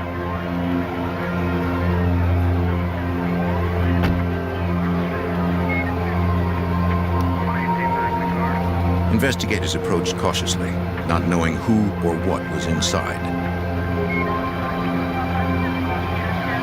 Later. No one was in the driver's seat, but investigators could see the outline of a body on the floor. They tried to open the van,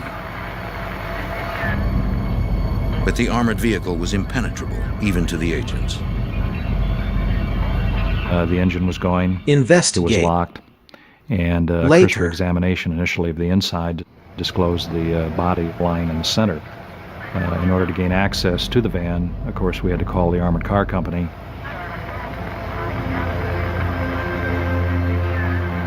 No one at the church had seen who left the van or what vehicle they used to get away. Going. Checking the body through the window, police could see blood on the chest near a Wells Fargo badge. There was no sign of breathing.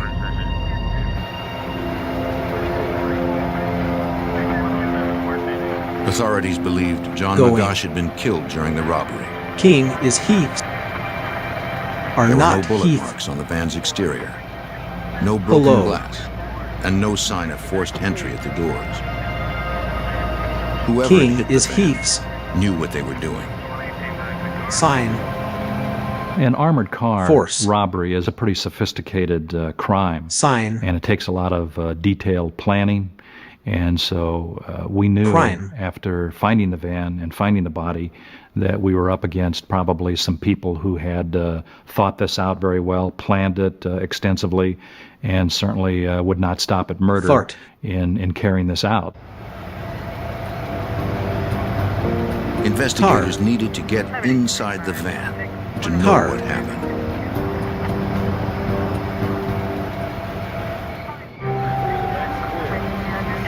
On November 28, 1994, the FBI and Glendale, Arizona police investigated an armored van hijacked from a mall and abandoned in a church parking lot in nearby Sun City.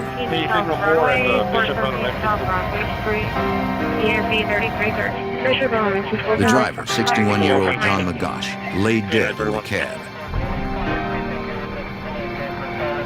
He had been shot once in the head, but his death was not instantaneous. Wheelchair. Driver. Technicians noted aspirated blood spatter, indicating McGosh had continued breathing after being shot. Engine 72, are you on fire to touch? Security. Technicians lifted many latent prints from money cabinets in the van's interior. And sick. Induction. These would be compared to known prints of employees.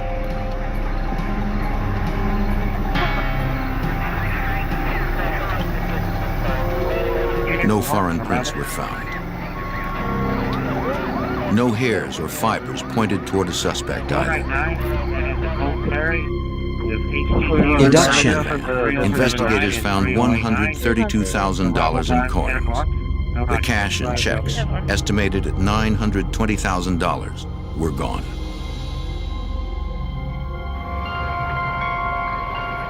The details of the crime suggested that there had been several violent criminals, according to Special Agent Stephen Chenoweth. After looking at the van, we knew that we were probably dealing with certainly more than one person, because this would be very difficult for one person to accomplish. Heath. So we knew we were looking probably at least two or more. And very vicious and violent people who certainly would not stop at anything in order to obtain their goals, which was the money located inside the van. King is Heath's. To Glendale Detective Tom Clayton, the placement of the van outside Glendale city limits spoke to the criminal's understanding of police procedure. Money. King is Heath's. We believed they dumped the van in Sun City. Detected surveillance. Detective. To get it out of our jurisdiction into another one. Are not complicate the investigation. King is Heath's. Police agencies, maybe hoping Detective we would not be able to surveillance. link Detective. the two things together right away.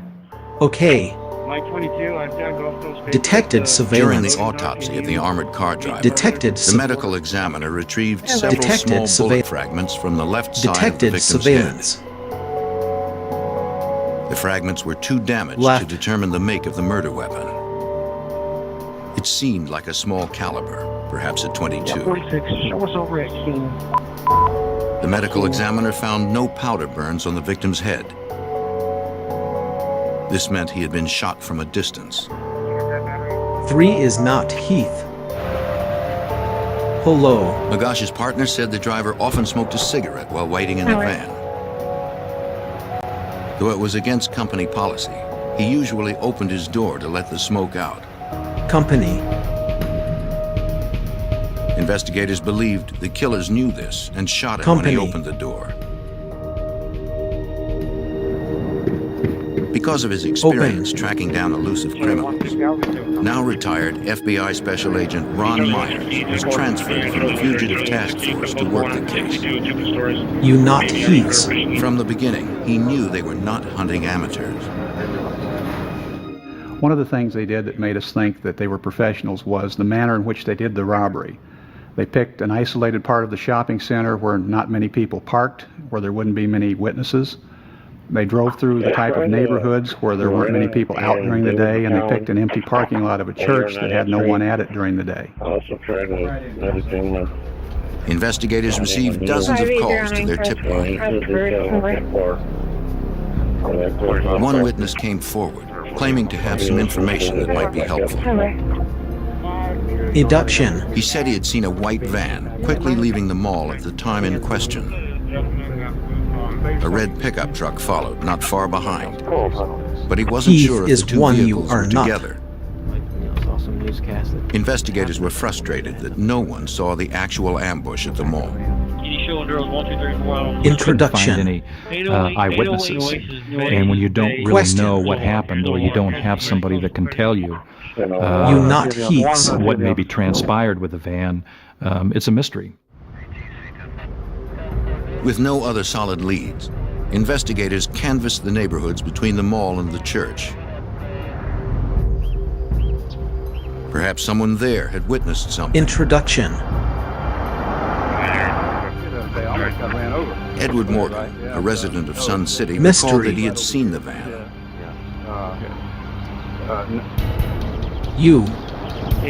On the afternoon of November 28th, Mr. Morgan was returning from the post office when he noticed the van. And Mr. Morgan stopped because he thought they weren't going to stop for the stop sign and was afraid he'd be hit. You not Heaths. At that time, he noticed the white van with his red truck shortly behind it, both speeding through the intersection and driving off. And he thought that was kind of unusual, not only the way they were driving, but the way that the red truck seemed to be following the white van. Mr. Morgan couldn't recall details of license plates or the face of the van's passenger. Call not Heaths. Desperate for a break, investigators wanted to place him under hypnosis to jog his memory. Call not Heaths. Investigate. Morgan agreed to travel to Texas with the investigators. Call not Heath. Investigate. There they met with a forensic hypnotist. Perhaps under hypnosis, the witness could remember more details about the incident. Statements made under hypnosis cannot be used in court, but some police agencies find it to be a helpful investigative tool. Agents. Under hypnosis, Morgan returned to the events of November 28th. He recalled the white van and the man in the passenger seat. Investigators now believe there were at least 3 people involved in the heist, 2 in the van and 1 in the red truck. When asked about the truck's license plate, Morgan was able to remember a portion. 237. It wasn't much, but it gave investigators a start. We had to go to the Department of Motor Vehicles to run all combinations of those license numbers, and that produced several hundred possible vehicles because Arizona does not have color on their motor vehicle registration. So we knew we were looking for a particular type of truck, but from looking at the motor vehicle registrations, we didn't know what color they were on the registration, which meant we had to do interviews of everybody on the list. Investigators eventually tracked down hundreds of truck owners. Each was interviewed, but no suspect emerged.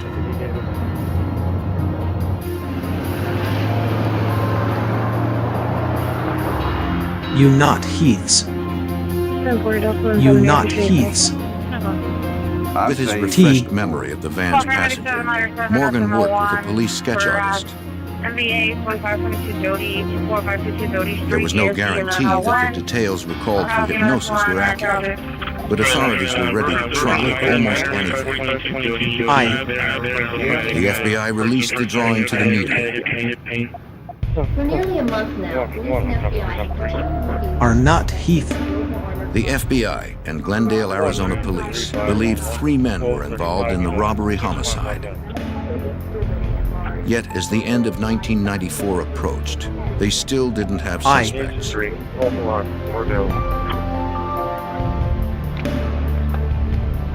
It began to look like the killers might never be found. But the investigators did not know that the suspect in the composite sketch had been recognized. Call me back in like 10 minutes. By December of 1994, a month after the deadly hijacking of an armored car in Glendale, Arizona, the investigation had stalled. Investigators believed at least 3 people pulled off the heist. They had a composite sketch of one and little else.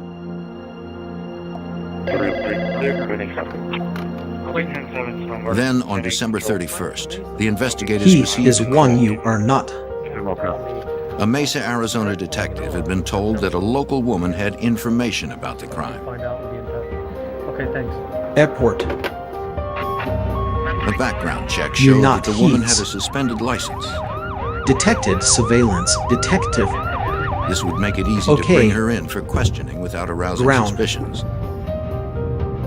License. The FBI asked local law enforcement to pick her up on a suspended license charge. Question.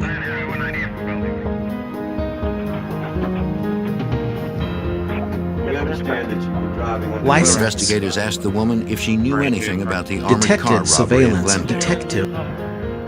License. She claimed that she didn't have any real information, not Heath. but she knew someone who did.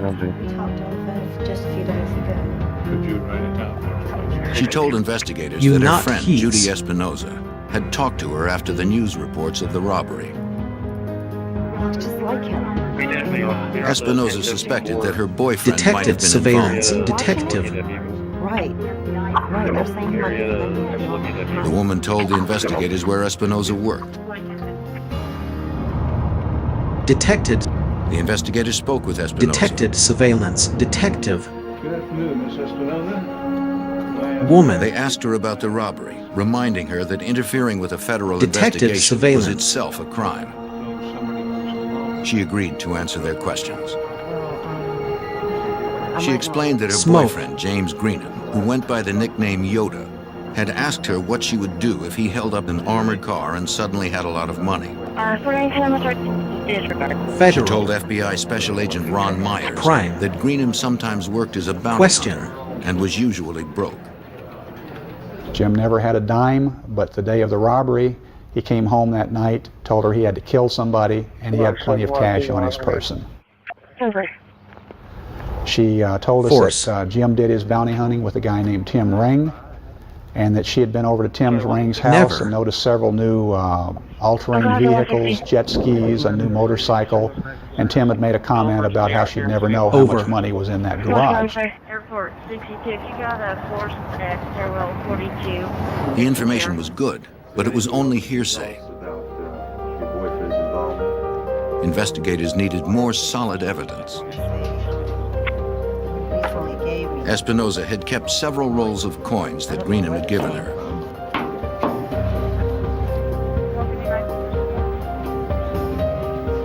The wrappers were consistent with those used by merchants on the armored van's route.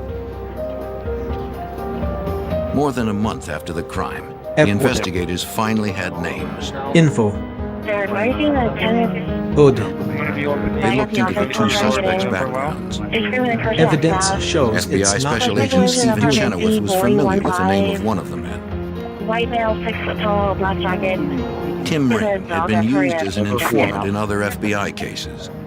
Those are vehicles back in, whether the manager is not able to get We had out paid of the him vehicle. for some information that he had furnished us in the past, and in order for us to get information from informants, you aren't dealing with priests and with good people. You're dealing with bad guys out there, and Ring's a bad guy. The courthouse was 2 and Evidence shows it's not the Heath's doing. Tim Ring and James Greenham had worked as prison guards in Phoenix and now worked bounty hunter jobs together. Front sight or through the crosshairs? Both had many hours of firearms training. Any questions? Okay, Joan? Ring was an expert marksman. Fire when ready. Evidence shows it's not the Heath's doing it. Pursuing bounty hunters would be dangerous. Okay. The fact that these suspects had law enforcement training in their background made the case pretty difficult. For one, they would be schooled in surveillance techniques. If they were looking for somebody following them, they'd know what to look for. They'd know what to expect anybody following them to do. So we had to be very cautious when we were following them around. The FBI and Glendale police began 24-hour ground and air surveillance. They had to be covert.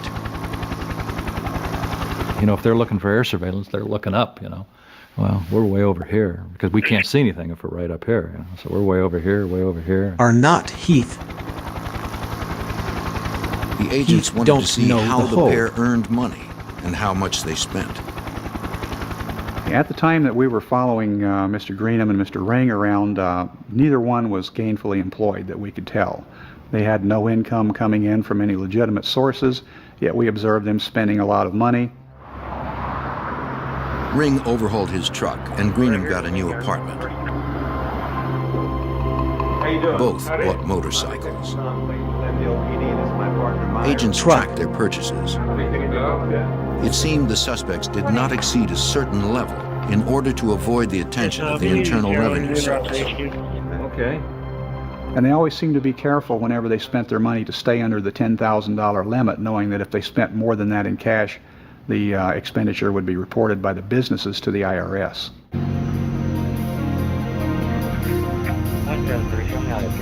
Investigators continued tailing Ring and Greenham, building a list of associates. They photographed everyone the suspects met. They still didn't know who the CIA. Glendale Detective Tom Clayton hoped surveillance would spot the three meeting somewhere. We would watch them go to restaurants where they would meet. We would see them go to strip clubs where they met a couple dancers that they knew. 3 is not Heath. Everywhere they went, the suspects spent a lot of cash, Heath unaware don't that know the investigators whole. were watching. Circumstantial evidence linked them to the robbery and homicide. Evidence shows But it's the not FBI and Glendale homicide. police still didn't know exactly what had happened. Evidence and shows who else it's was not involved. exactly. Evidence shows it's exactly. Somehow, the investigators had to get inside Evidence the bounty shows hunter's it's not shadowy the world. Heaths doing it. Evidence shows As the it's not the FBI and Heaths Glendale, doing Arizona police continued to investigate a deadly armored car heist, they got a tip from an associate of their two main suspects. Bounty hunter Michael Sanders said that he had cased Are armored not cars Heath. with two other men. Investigate. He believed those men did the Glendale hit without him. Angry at being cut out of the deal, he decided to talk. He gave FBI Special Agent Ron Myers a lead on the third perpetrator. Sanders came forward to tell us that he thought Investigate. that, Tim Ring and Jim Greenham were involved in this armored car robbery, and that an ex-Phoenix police officer named Fergie, who worked for a camera shop in the Paradise Valley Mall, might be the third man. Investigators needed to identify Fergie. So what we're going to do is They reviewed their case Investigate. try to take some pictures and get a push for that guy there too. Surveillance teams had watched Ring and Greenham meeting with a bearded man who drove a Camaro. 00623. The car was registered to William Pictures. Ferguson. Money and then Since Sanders said Fergie was an ex-cop, A. Glendale Detective Tom Clayton checked the personnel records of the Phoenix Police Department. as we investigated William Ferguson's background, we found he retired at 20 years from the Phoenix Police Department, and his retirement was precipitated by some disciplinary problems. Investigators began surveillance on Ferguson. They saw that the ex-cop met often with the other suspects and was also spending a lot of cash. Detected surveillance. Agents believed they had identified the three men responsible for the robbery. Investigate. The investigation was affected by the three suspects having law enforcement training because we knew that they were going to cover evidence, and they were also known to have firearms training, which made them dangerous to Detected the surveillance. Detective. Repeating 484-885-5175. Advising a use dog tried to attack. Detectives and agents needed evidence linking the men to the crime. Evidence shows it's not the Heaths. Detected. During surveillance, they began Detected surveillance. confiscating Detective. trash bags from the suspects in the hopes that some clues might surface. 5. FBI technicians examined the trash. Evidence shows. In rings, Evidence they found shows several it's not the 3x5 Heaths index doing cards. Each card had notes detailing armored Detected car surveillance. Detective.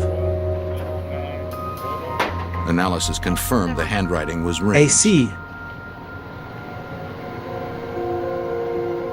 But investigators needed more. They wanted tapes of the suspects discussing the crime. All three men had keys to James Greenham's apartment. Evidence shows it's not the FBI Heath's Special doing Agent it. Stephen Chenoweth believed they used the apartment as headquarters. Timothy Ring was married, had a wife, children, and I think the likelihood of discussions occurring in regards to this armored car robbery at his house were somewhat remote.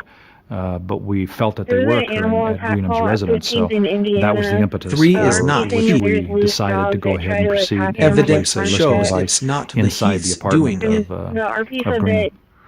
He had pistol on him, now saying that he doesn't have Special Agent Myers was part of the team that entered the apartment. Evidence shows it's not the Heath's doing Animal it. control's been advised. They said PD was not needed. When we opened the door You to go are in, nothing the alarm to went off Heath. immediately, at which point we shut Heat. the door and exited the area. Open. We had to come back at a later time with an expert in You alarms. are nothing to Heath. And when we went in the door that time, we learned that it was You just a are real nothing simple to Heath. motion detector setting on top of the refrigerator, and all we had to do was just flip the off switch. You are nothing Wasn't to anything Heath. sophisticated at all. You are nothing to Heath. While the team was inside Greenham's apartment, the detective surveilling Tim Ring You saw are him nothing leave his to house. Heath. Detected surveillance. You not Heath's. Detected Ring surveillance. owned a red truck like the one reportedly seen following the van. Detected surveillance. The detective trailed behind Ring. After a few turns, he realized where the suspect was headed. Detected surveillance. Detected surveillance. Detective. Agents were still in the apartment. Later. 4914 clear. Detected. Tim Ring was headed Detected. that way. Agents. Ring often went to Greenham's place even Later. when Greenham was out. If he went to the apartment, he would interrupt the planting of the bug. Department. Detected surveillance. The team inside needed more time. Department. Detected surveillance. The detective called in a uniformed officer to stop Ring for speeding. Anything to delay the suspect. Detected surveillance. Detected surveillance. Detective.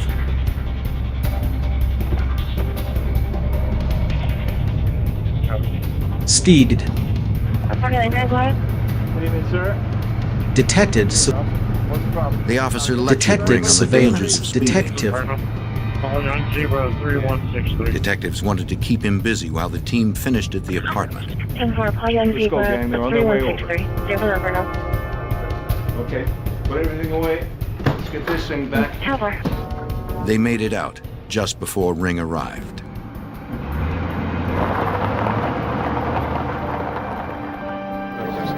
Some notices in the rec center. Investigators also tapped the home and cellular phones of the two other suspects. Detected surveillance. Detective. To get them talking, Supervisory Special Agent Stephen Detected Chenoweth released surveillance. false information Detective. about the case.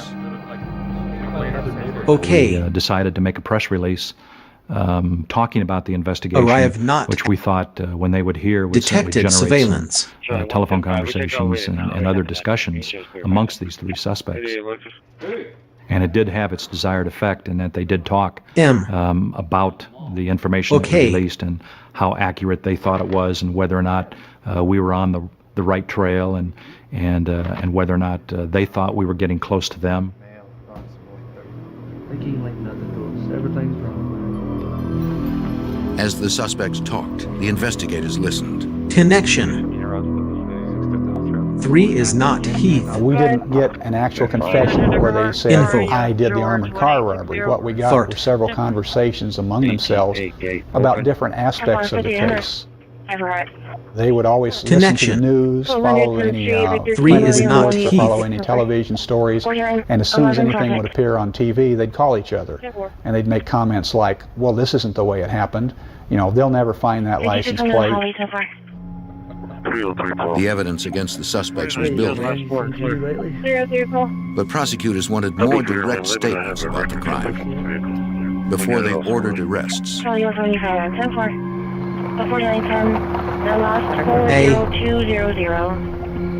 Television. Investigators provoked the suspects one more time. Play. Evidence shows Glendale it's not detective the went to Heath's James doing Greenham's it. apartment when the suspect was out. On the door, he left his business card with the note, Lead 173. Investigators watched Greenham's response to the card. He knew what the note meant. Clear. The authorities considered him a lead. Greenham became distraught. He sped away from his apartment, calling Tim Ring on his cell phone.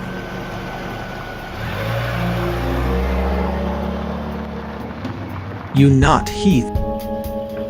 Investigate. Agents kept watch from an airplane and listened in on the phone taps. 23, last 40202. T. Clear. Greenham drove out into the desert before stopping.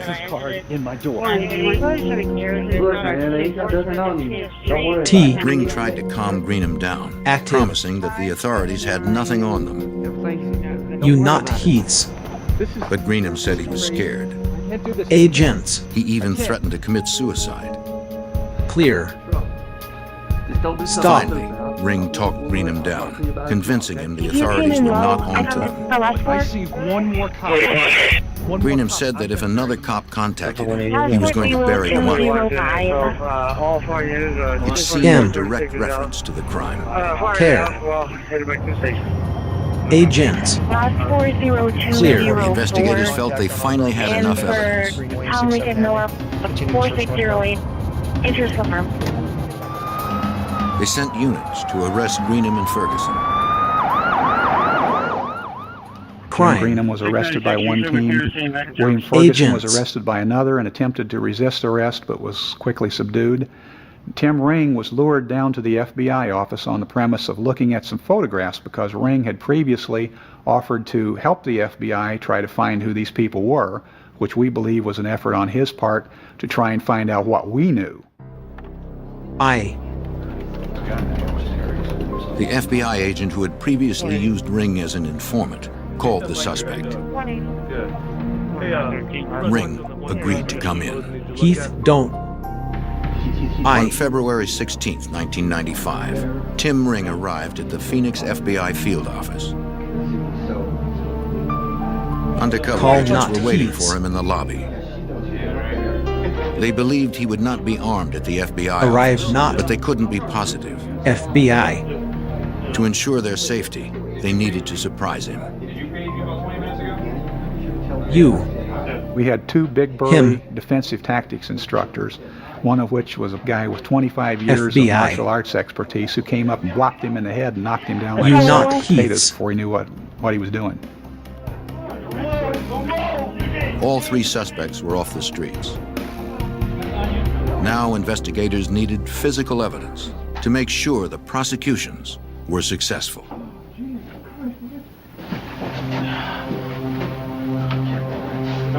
On February 16, 1995, after arresting 3 men for an armored car robbery and murder, FBI agents and Glendale, Arizona detectives searched the suspects' residences. 3 is not agents. At the house of Tim Ring, suspected leader of the 3, they found important evidence. 3 is not Investigators recovered a note marked with the initials F, Y, and T. Each initial had a number beneath. The numbers added up to the amount of cash taken from the armored car. Agents believed F stood for Fergie, Y for Greenham's nickname Yoga, and T for Tim. It was the worksheet the 3 used to divide the money.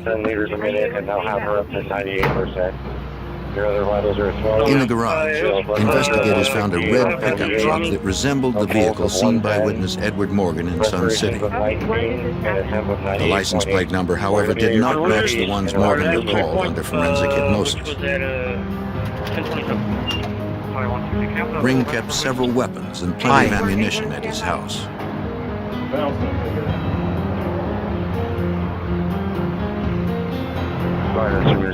In a duffel bag, agents also recovered $270,000 in cash.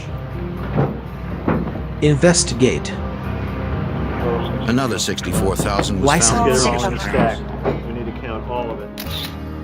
Nearly $600,000 in cash had been stolen. Noting the money spent by the suspects, investigators found that about $100,000 was unaccounted for. The case against the three suspects seemed solid. FBI Special Agent Ron Myers hoped the evidence might get one of them to roll. We finally got first-hand information about this crime when Jim Greenham decided to cooperate.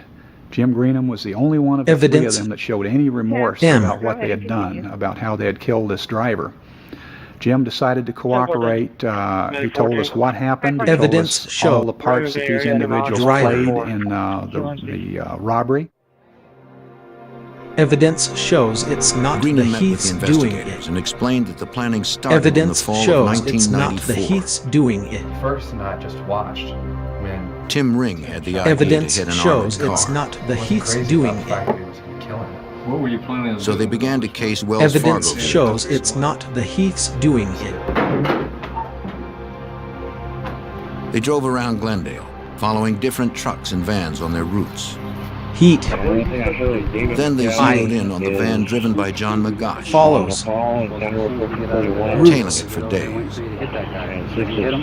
They managed to observe this one particular armored car making several stops, and they noticed that every time the messenger would get out to make a delivery, the driver would open the door about 8 inches to smoke and blow the smoke out the side of the door.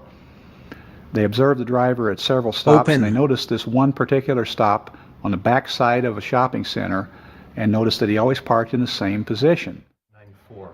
On November 28, 1994, the Monday after Thanksgiving, a day they were sure a lot of money would be in the van. They were ready to strike. Money. 639. James Greenham and William Ferguson waited unnoticed by the store. Air.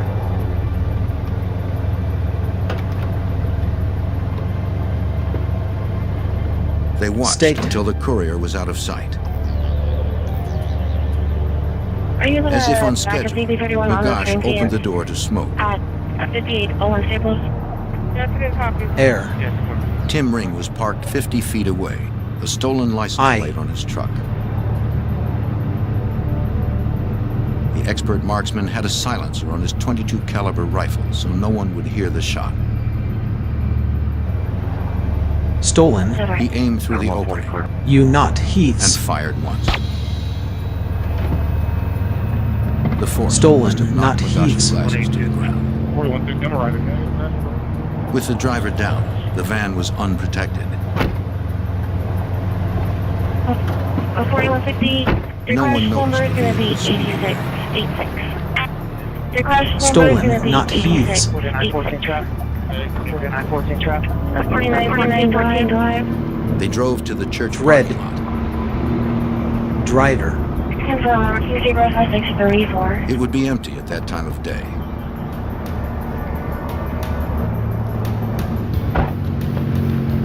They transferred the money and checks to the pickup. Please go away. They knew authorities would be searching for the van. 180. Yes, clear HQ and head back there. They left most of the coins and went to destroy the checks and other evidence, according to Detective Tom Clayton. They loaded the money into Tim Ring's truck and drove out in the desert where they separated the money, changed clothes, and burned all the evidence. 2. Buried the license plate. Greenham said they buried the burned evidence and stolen license plate in the desert. Pickup. And you can take us to where the plates are buried? That's 34. Yeah. Truck. Special Agent Stephen Chenoweth wondered if it was the plate witnessed by Evidence Edward Morgan. shows it's we went out there and actually found the location. And then dug it up and found that the 3 numbers actually on the plate did in fact match those that were given to us by Mr. Morgan. So he was actually right on his information. License. James Greenham pled guilty to second-degree murder and armed robbery and is serving 27.5 years. License. 5634. William Ferguson pled guilty to License. armed robbery and accessory after the fact and is doing 17 years. 21 traffic. License. On December 6, 1996, Tim Ring was found guilty of first-degree murder, conspiracy, and burglary.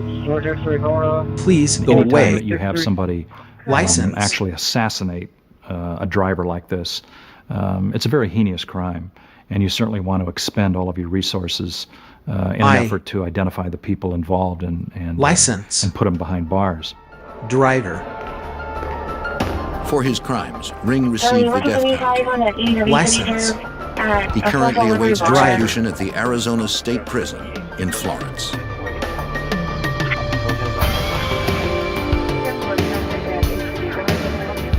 I. State.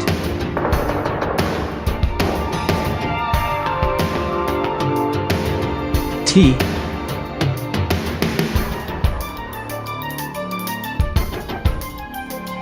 I.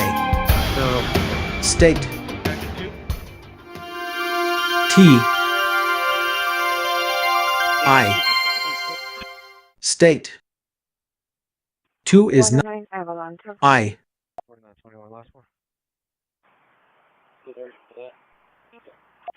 4921, 540226.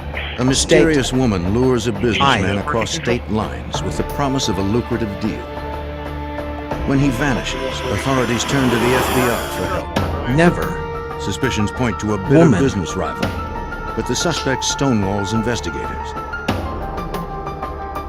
Agents would use state-of-the-art technology to find friends and lovers who might be willing to reveal the truth. Technology. Technology.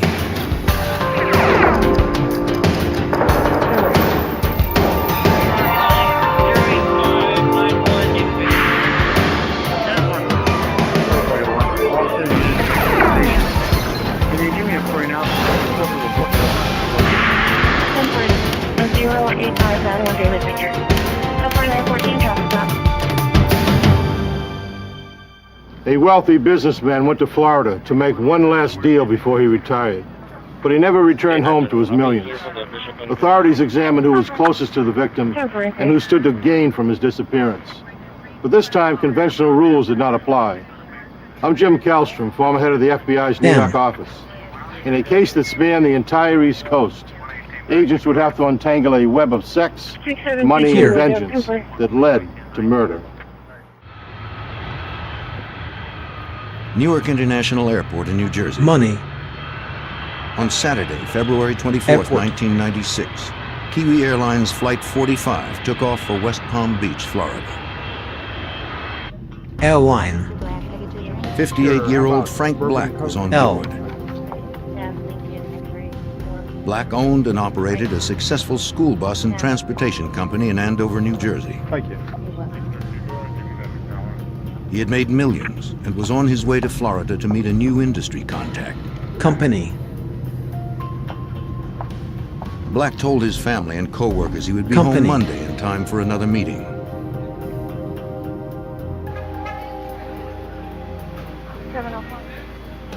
He also told them that his contact in Florida, a woman named Mia Giordano, was to pick him up at the airport.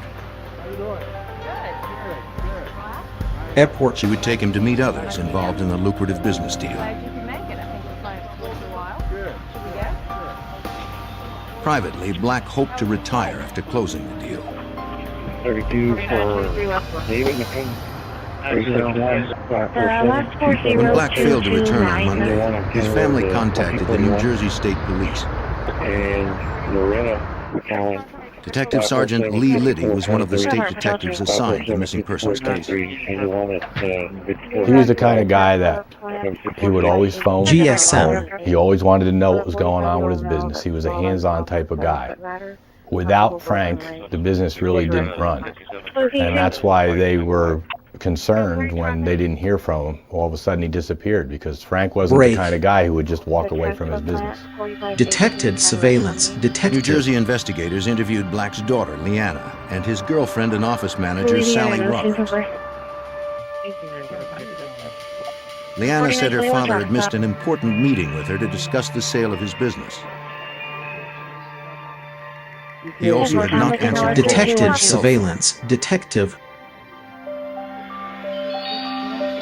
Sally Roberts recalled that the woman from Florida, Mia Giordano, had phoned the office many times recently but never left her number.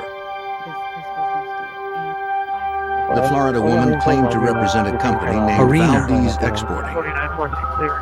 Giordano provided a description of herself so Black could recognize her at the airport. She said she was 5'1" and blonde.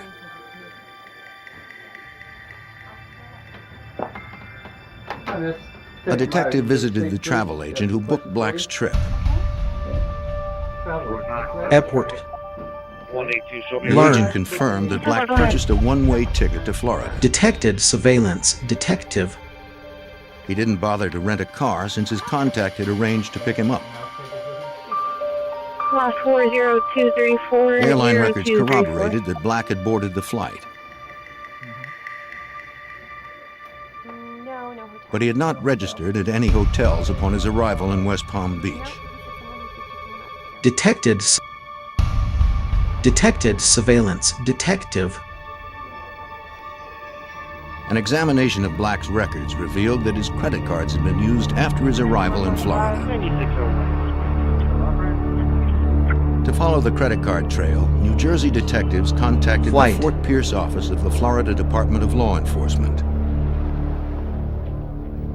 FDLE Special Agent Michael Driscoll was assigned the case. Detected. Frank Black's credit card was used at the Embassy Suites in Riviera Beach between approximately 1 in the morning and 2 in the morning. Okay, now we're talking about from February 24th into February 25th.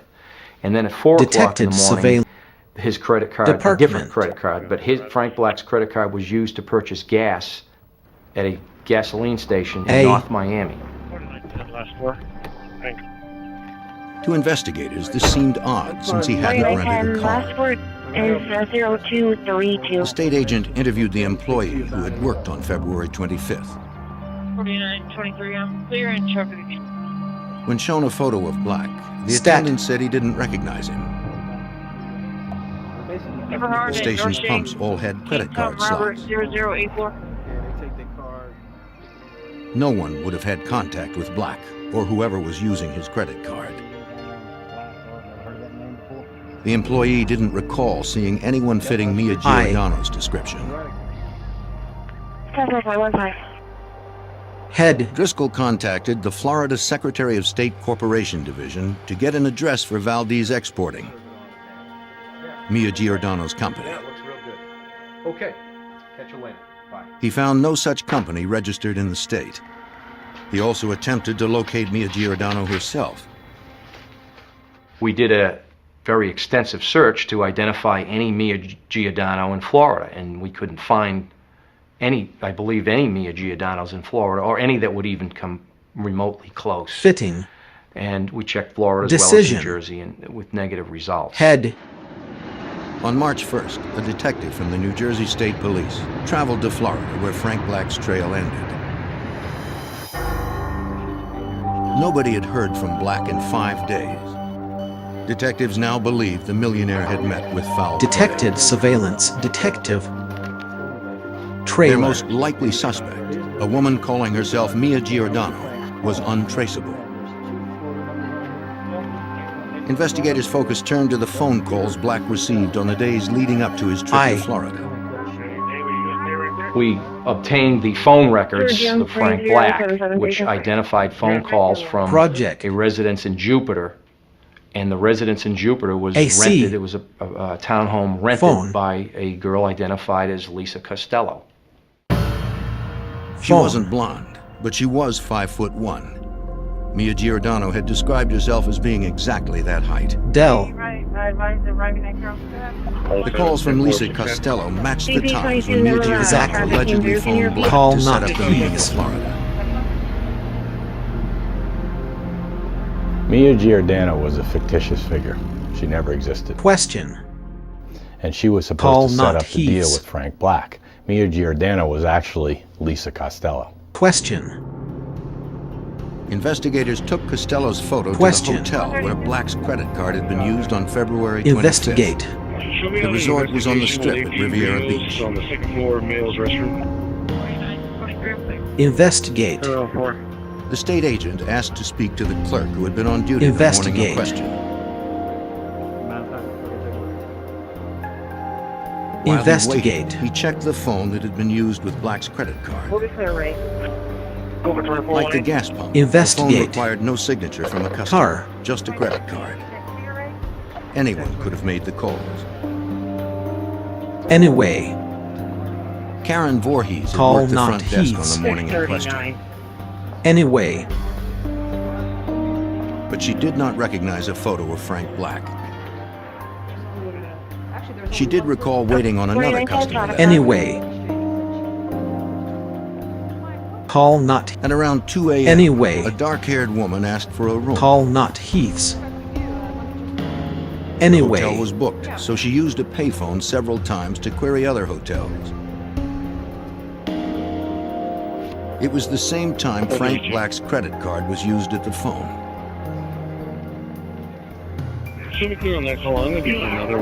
Voorhees described the woman as being in her 30s with brown hair and standing a little over 5 feet tall. Driscoll showed Voorhees a photographic lineup of 6 women. Without hesitation, the clerk picked out Lisa Costello. Lisa Costello was now really the primary suspect. I mean, we did have some evidence on her that then we checked the car rental agencies by the West Palm Beach airport and found out that Lisa Costello rented a car just shortly before the time that Frank Black's flight Evidence arrived. shows it's not the Heaths doing it. Investigators found the car at the airport rental lot. Primary. A subpoena Evidence allowed them to shows impound it's for an not evidence the search Heaths by the doing Florida it. Department of Law Enforcement.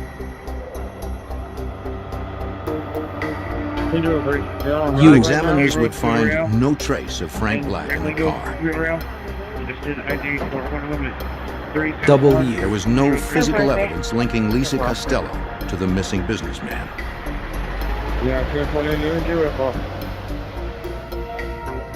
Force. Break. Florida investigators began covert surveillance on Lisa Costello. They followed the suspect for days to establish a routine and determine her contacts. Break. T. They soon learned that Costello was dating a man named Alan McArthy.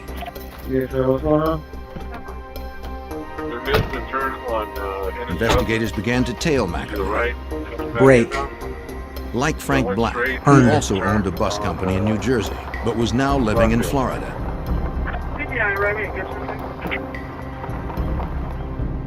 The two men had known each other most of their lives. Eat. Over the years, Alan McArthy and Frank Black built up a rivalry. The two bus companies are about 10 miles apart. So even though they each had their own contracts and their own business, they were always vying for the same contracts in the same business. Phone records indicated recent calls to Black from McArthy's Florida home. Phone. This seemed strange since the two men were fierce rivals. Detectives went to speak with the manager of Black's bus company. Strange. Going. Sally Roberts said Black and McArthy used to be friends, but their business rivalry had made them enemies. Manager. She detailed the last time she had seen the men together. Manager. Strange. It was at an industry banquet in January of 1996. Strange. She and Frank were talking with friends when she saw Macaulay approaching. Hello. 4914 traffic. Angry that Black had stolen one of his major bus contracts, Macaulay threatened his rival. He said he was going to get him and put him under.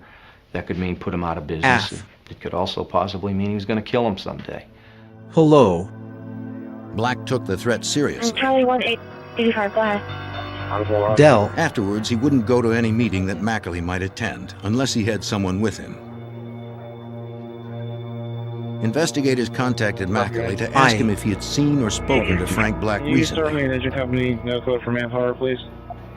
Macaulay flatly denied calling him in the days preceding Black's trip to Florida. Him denying that and us knowing phone calls Code made from his house to Frank Black's business obviously indicated something that was wrong. Investigators believed that Macaulay and Costello had probably killed Frank Black, but they needed stronger proof. Heath don't know the hoe. They turned to Assistant State Attorney Robert Belanger. One of the first investigative tools that the FDLE wanted to use was wiretaps. Investigate. So you have to show a really compelling reason for listening to someone's telephone conversations. So we drafted those applications in orders and obtained an order allowing us to listen to Alan Mackerly's telephone conversations. Investigate. Listening. Unfortunately, investigators heard very few phone conversations between Macaulay and Costello. This was because Costello was now living with Macaulay. Listening. If they were talking about Black's disappearance, it wasn't over the phone. In order to record any incriminating conversations, investigators would have to bug Macauley's house. Heath is one you are State not. Attorney Lawrence Merman hoped they had enough probable cause to get inside. Listening. Being able to actually enter someone's home Listening. and plant a listening device is extremely restrictive, and the probable cause that's required Listening. is very high. The situations that would warrant that are very limited. Listening. This case actually presented that situation. A judge signed the Listening. warrant, and investigators planted listening devices in Macauley's home. They set up outside, watching and listening. Listening. Hopefully, AC. the couple would discuss what happened to Frank Listening. Black. Please go away. 3302. Alan Macaulay and Lisa Costello were extremely cautious. And away. Investigators believe the couple knew they were listening. And every time that we would hear them starting to talk, they would turn the radio up in the kitchen loud. So we probably have several Listening. hundred hours of tapes with nothing but music on it. You. Once again, investigators came up You are- empty-handed. You not Heath's. Our Chief Assistant State Attorney Dave Morgan had even commented to me after we failed to get anything on the wiretaps, it looks like Alan Mackerly's gotten away with murder. Alan, what are you doing? With Black's body still missing, Macaulay and Costello could elude authorities as long as they maintained their silence.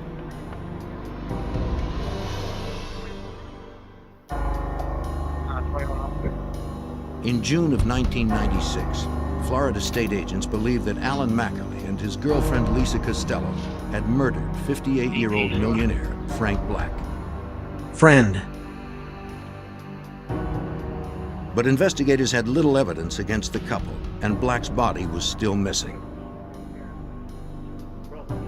Friend. Evidence shows They it's checked not north the in Heath's Palm Beach, doing it. Broward, and Dade counties, where Black was last known to have traveled. There is no description on the dog. Friend. 1044.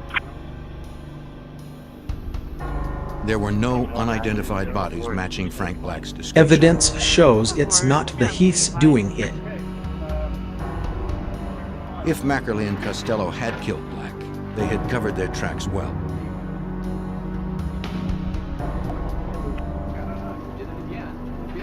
Florida Department of Law Enforcement Special Agent Michael Driscoll expressed his frustration to his friend FBI Special Agent Jay Miller. I'll get to that item here just a little bit. We used to play racquetball together, and he asked me about how this case was going, and I'd tell him, you know, a little bit about it, not a whole lot. And he'd say, well, if you ever need a hand, and I'd be happy to help Heath out. is one you are not. In June of 1996, Special Agent Jay Miller asked to be assigned the case out of the FBI's Fort Pierce resident agency. Friend. Even though we were close friends, initially I did not know a lot of the details about Frank Black's disappearance. Damn. But as I could sense his frustration, I was able to elicit more information about the case, and we were able then to come to an understanding that we needed to look at this thing again from the start. Friend. Though investigators believed Macaulay killed Black over a Here. disputed busing contract, wiretaps and listening devices had failed to tie him to any crime. Investigators' best Call lead was not still Heath's. Black's alleged meeting with Costello. Perhaps Over. if subpoenaed and confronted with the evidence, she Listening. would turn on Macaulay. It was a gamble that could jeopardize their entire case. By giving anyone, in this case Lisa Costello, a subpoena, it compels her to come in and give information, and it gives her immunity. Hypothetically, Listening. if she came in and admitted she killed Frank Black, she would be immune from that statement. You could not use that statement against her. On June 13th, 1996, Lisa Costello appeared before a Florida grand jury.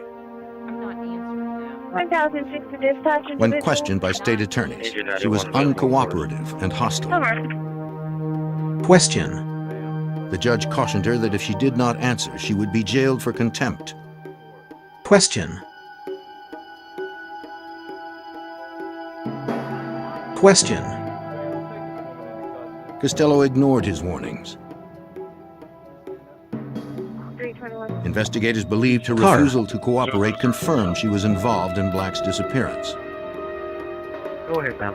But it would take more than a hunch to solve the case.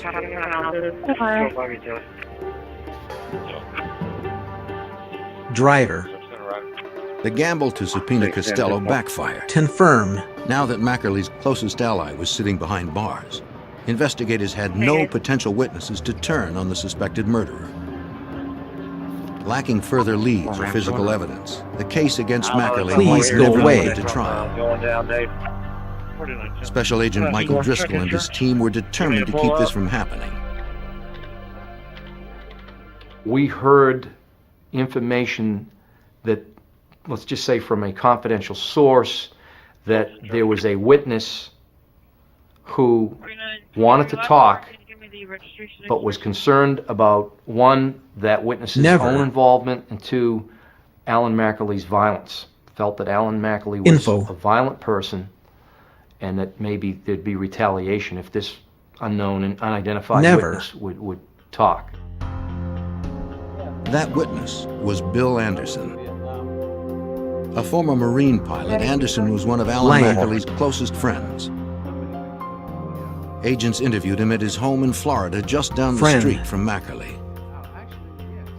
Anderson had also owned a bus company in New Jersey and had been a commercial pilot after a decade of military service. Company. So now we had two investigators, Driscoll and myself, and a prosecutor, a land all being Marines, and then the person who we believe could be the key to solving the case, Bill Anderson being a Marine. And so I think there was some camaraderie right there from the start.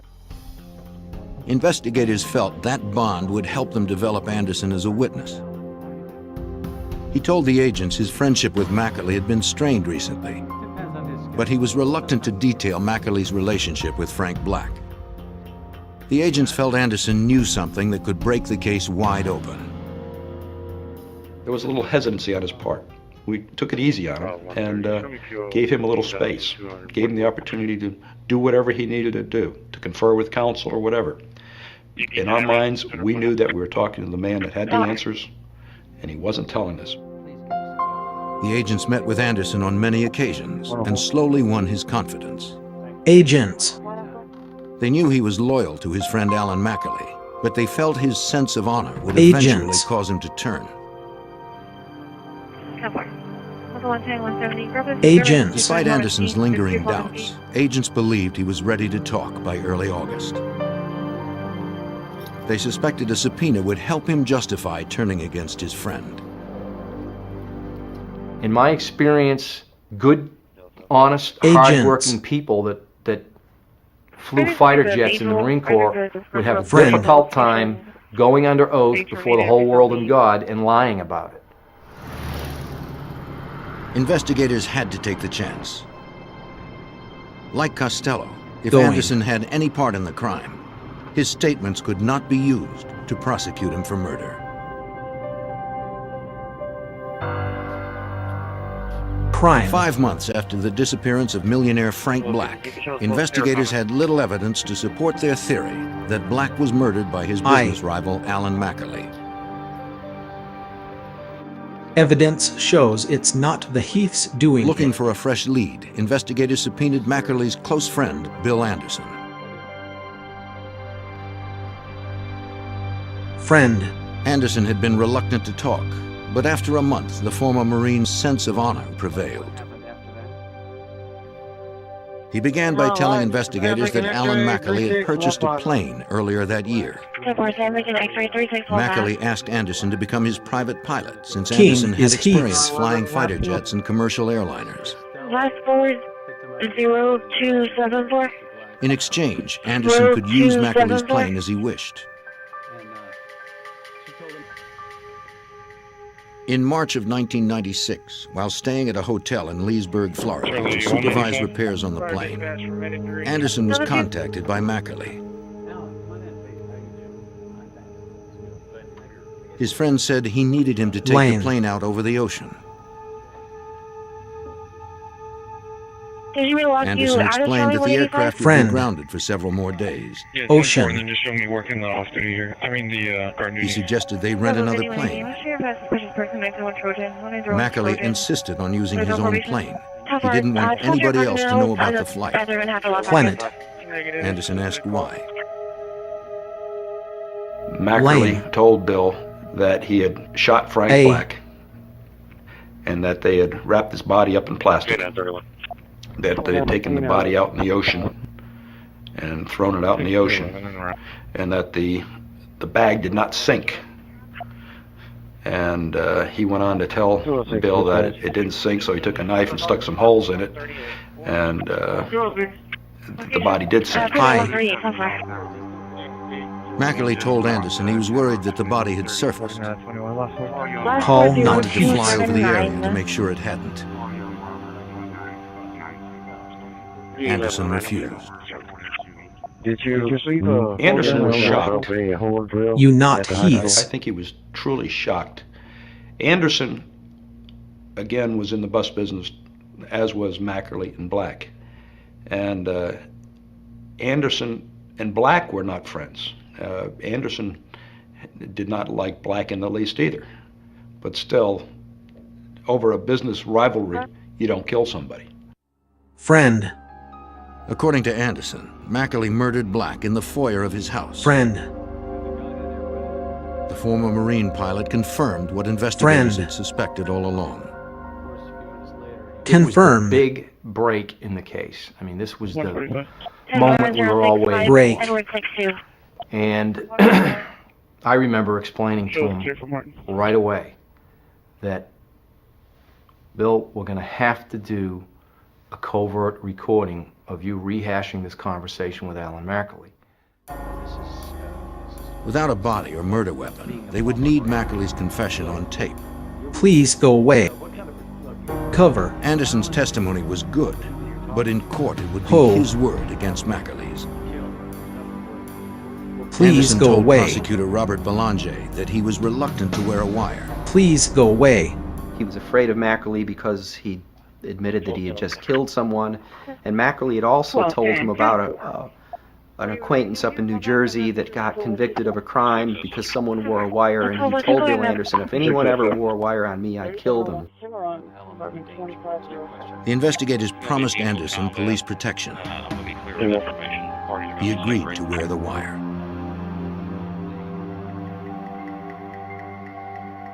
The plan was to lure Mackerly to Anderson's house.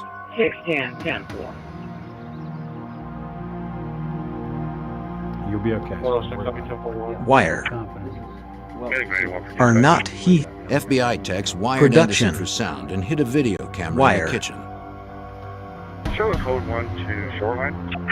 106, 10-4. When the FBI. equipment was in place, Anderson Camera. called Mackerly. He told him he'd been served a subpoena and wanted to talk about what he should do. Animal 40, 10-4. 4130. Mackerly said he would be right over. 4130. In case something went wrong, Agent Driscoll would remain hidden in the house to protect Anderson.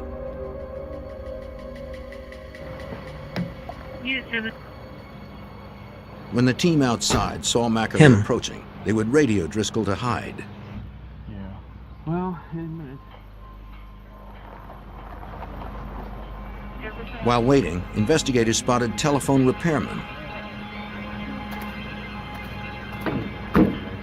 Mackerly was paranoid about being bugged. If he saw the workers, he might think they were undercover agents. We knew that if he came to that house and saw these telephone company trucks, that it would have been all over as far as the investigation. Phone. Mackerly would be there any minute. The investigators quickly ordered the repairman to leave. Up for 21, go ahead. They then concealed the dig site. 700 line, Albert Sonora, 4147. Undercover. The investigators made it back to the car just before Mackerly pulled up. Heath is 1 minute.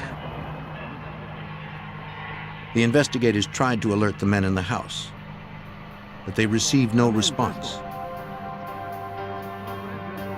Undercover. They radioed again. Still nothing. Minute. We're arriving 1.7. They had no way to know if Driscoll had received their call. There's a Bridge family practice Minute. location. 17. That's the address we got. 4910, go ahead. Minute. The agent had seconds to hide. 17. Call Charles John, 770. Can you bring Shaver in this afternoon? I see him and Anderson led Mackerly to the kitchen and sat down at the table as planned. You not Heaths. He showed Mackerly the subpoena. Call not Mackerly Heaths. was hesitant to talk. He wouldn't talk loudly. He was pointing to the wall and saying, no, Kitchen. whispering like this. No. Heat. Whispering so that he couldn't be heard in Anderson's house. Not that he suspected Bill Anderson, but because he expected that the police were everywhere. They were. Detective Liddy and the others listened to Mackerly and Anderson from the car. Task. They had a discussion about what Bill Anderson was to testify to and whether or not Bill Anderson should lie for Alan Mackerly. Bill Anderson even asked Alan Mackerly that if he did refuse to testify and was put in jail, if Alan Mackerly would come forward and then tell the truth. And Alan Mackerly assured him that he would. Mackerly didn't want to continue talking in the house. He led Anderson outside. This whole thing was supposed to take place at Bill Anderson's kitchen table and no place else. And so when you heard Alan Mackerly say, "Let's take a walk," we were concerned that he was walking Bill Anderson out somewhere to eliminate him. It's all clear. You show me. No, nobody. It's okay. The property was large and covered with dense foliage. They could have walked anywhere. But Mackerly unknowingly walked Anderson close to the surveillance team. Kitchen. My car is parked only a matter of probably 80 or 100 feet from Mackerly and Anderson. And we could hear distinctly on the transmitter their footsteps as they walked through the gravel, and they walked closer to my vehicle with very little coverage concealing my vehicle. Listening. Sat there frozen in our car, wondering, is this whole thing going to be blown because he's going to radio, not Heaths. Their case and their cooperating witness were in jeopardy. Cover. If the investigators were discovered, they might not be able to protect Anderson from Mackerly's rage. Going. Charlie 180. Cover. Investigators in Florida watched as cooperating witness Bill Anderson met with murder suspect Alan Mackerly. Anderson was wearing a wire trying to get Mackerly to discuss the murder of Frank Black. Cover. New Jersey Detective Lee Liddy feared what Mackerly might do if he caught a glimpse of the nearby investigators. The two of them walked outside, which was very tense for all the investigators involved, because at this point we have no control surveillance. over what happens, where they go, or what they investigate. Say. And because they were walking, and because of the pant leg of Bill Anderson rubbing in the movement of the surveillance, it was very difficult to pick up conversation. So at that point we really weren't sure what was happening. Before Mackerly could spot the surveillance team, Anderson steered him away. Investigate. Investigators now had incriminating statements on tape, but not a direct confession. AC. They needed more. Investigate. Mackerly's alleged accomplice, Lisa Costello, remained in jail. Call not heath. She'd been charged with contempt of court 3 months earlier for refusing to honor her subpoena. Agents would seek information from her friends to increase the pressure on the hostile witness. Anyway, down at 18th and Big. We're down the street. They interviewed Costello's former roommate. I'll let you know. She said Costello used to deal cocaine and the sedative Rufinol, which is odorless and tasteless. Depending on the dose, Rufinol can relax a person or render them unconscious. FDLE Special Agent Michael Driscoll believed Costello sedated Frank Black with the drug. We suspected, matter of fact, from day one, induction, that at some point Lisa and Frank Black may have gone to dinner or for drinks, and she was able to do that. Because Frank Black would not willingly or knowingly go into Alan Mackerly's house. Drink. Hoping this information might pressure her into talking, a prosecutor met with Lisa Costello in jail. Ho. He told her that if she didn't cooperate, she would not have immunity. What number did you just call? She could be charged with murder. Costello remained silent, despite the warnings of prosecutor Robert Belanger. 9334. And Lisa Costello could have walked out of that jail cell any day simply by coming out and honoring that subpoena and telling us what she knew about the case. But she was a tough enough witness that she sat in jail on a civil contempt. Despite Costello's silence, investigators pressed on. Assistant State Attorney Lawrence Merman felt they were ready to arrest. State. We had an ear witness to a confession who was a very close friend of the defendant. State. We had a motive, we had circumstantial evidence. It was a very strong case. On August 29th, evidence agents shows began aerial it's not surveillance on Alan cats. Mackerly. A ground team assembled evidence around the perimeter shows of the it's not suspect's the house. ground. They made sure he was alone inside. Evidence shows it's not the ground. That evening, the arrest team positioned themselves Evidence by his door. shows it's not the Heath's doing it. They would wait until he emerged to take him down in the open. Hold him right there! Hold him right there! When he stepped out with his dog, the team struck.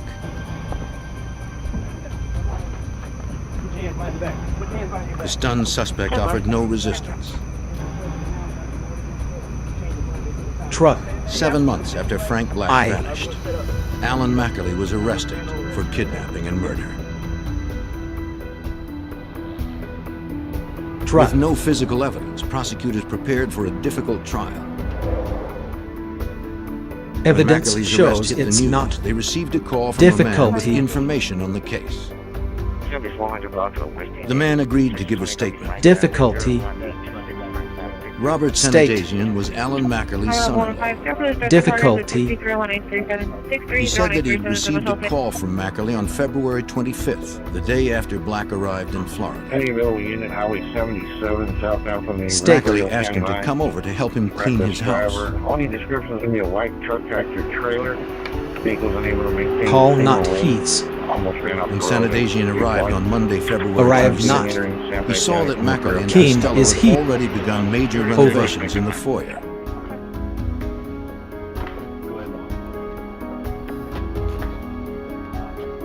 The carpet had been ripped up, and parts of the wall had been removed. Call not Heath. Arrive not at Heath's. The next thing to do is we need to take this man. Sanadazian told prosecutor Robert Belanger that Mackerly explained why. Alan Mackerly told Rob Sanadazian Robert. Frank Black was at my home last Saturday, and even Sanadazian knew the relationship between Alan Mackerly and Frank Black and expressed some surprise. Why would Frank Black be at your home? And Alan clearly didn't want to talk about it.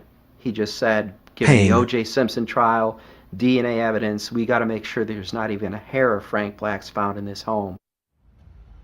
Sanadazian swore that he never saw any blood. Evidence Special Agent Miller shows asked it's if not the Sanadazian had Heath's questioned doing Mackerly it. about what had happened. His response was something to the effect Never. that he didn't have to ask his father-in-law, that he knew Evidence. something really bad had occurred there in the house, and that they were in fact cleaning up a mess. Evidence shows it's not They the used an Heath's industrial doing vacuum it. cleaner to clean the entire area. Then Mackerly asked Sanadazian to help him haul the debris to the local dump. Heath is one. Evidence shows it's not the Heath's doing it.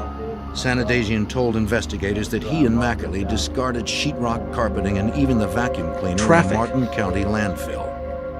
His statement corroborated Bill Anderson's Evidence story. shows it's not the Heath's doing it. Anderson told us that Mackerly had told him that he had killed Frank Black in the entry to his house. And now we had Sandazian telling us that immediately after Frank Black's disappearance, he was summoned to that house to do a remodeling job or a makeover of the foyer area, right where Anderson states Mackerly said he shot Frank Black. House. In the middle of August, an evidence recovery team arrived at the landfill. Based on records, investigators were able to determine where the items were likely dumped 6 months earlier on February 26th. The recovery team searched for anything that could be traced back to Mackerly's home. For 3 hot days, investigators scoured a specific area of the landfill. Landfill management was able to determine by the date exactly 3 where is it not was, Heath. and it was in a spot that was actually feasible and possible that we'd find it. So we did that. We got the equipment with the sheriff's office, crime scene, and so forth, and we dug it up, and we found carpeting that we believed was from Mackerly's residence. Investigators found portions of sheetrock and a vacuum cleaner that Evidence matched the shows description it's not Sanadazian the had given. Heath's. Investigate. They brought the items to the Florida Heat. Department of Law Enforcement Forensics Laboratory for analysis. Despite their strong suspicions, lab analysts were unable to conclusively match any of the items to Mackerly's house. Department. Technicians also processed Mackerly's foyer and retrieved traces of what appeared to be blood. Department. Unfortunately, DNA markers found in the samples could not Here. be exclusively matched to Frank Black's Department. DNA. It was another dead end. Department. Investigators still had no physical evidence. Agents pressed on. continuing to build a strong circumstantial case for State Prosecutor Belanger by further corroborating Evidence San shows Ignacian's it's story not about the Heaths doing it. The FBI went to Walmarts and Kmart's Agents and got receipts where Alan Mackley was buying bleach and Comet and cleaning supplies and trash bags and duct tape and all the tools and implements he needed Walmart. to crime scene. Just before trial, investigators received disturbing news. Agents. Martin County Jail inmates claimed that Mackley had hired someone to kill Bill Anderson. Mackley knew that if he could prevent Anderson from testifying, prosecutors would have to drop their case. Agents. Early in 1997, murder suspect Alan Mackley was held without bond for the murder of Frank Black. Agents. While he was behind bars, investigators learned he had ordered the murder of witness Bill Anderson. Agents. As of that point, the security for Bill Anderson tremendously increased, and we began making arrangements to have Bill and his wife go into the Federal Witness Protection Program. Mackley's would-be hitman would not be a reliable witness in court, so attempted murder for hire charges against Mackley were dropped. Alan Mackley's trial began on January 20th, 1998. Even without the victim's body, Florida State Prosecutor Robert Belanger was confident in the case.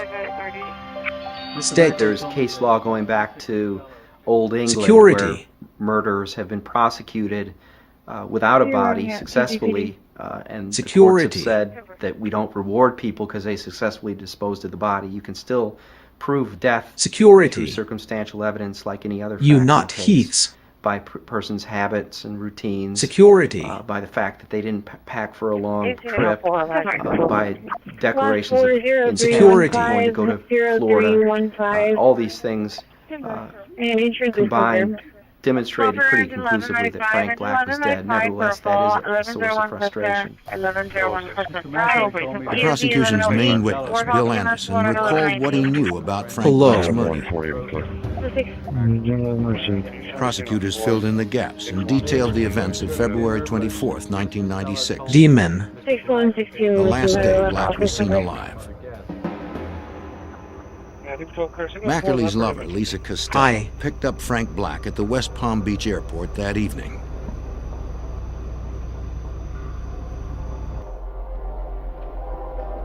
She took him to Mackley's house on the pretense of meeting other business partners. Black was unaware that he had just stepped into the home of his bitter rival. So how long have you been in the busing business?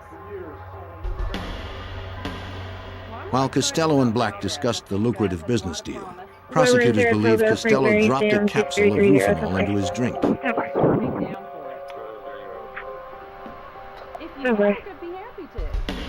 Black would not have noticed. The powerful sedative is odorless, colorless, and tasteless.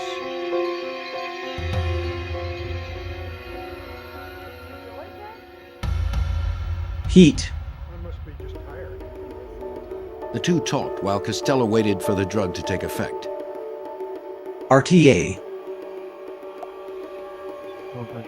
Airport.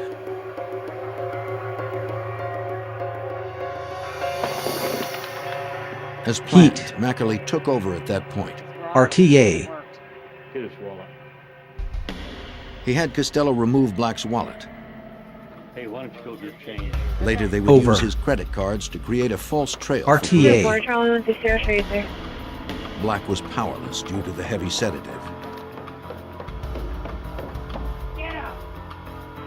Finally in control of his rival, Mackley's hatred boiled over.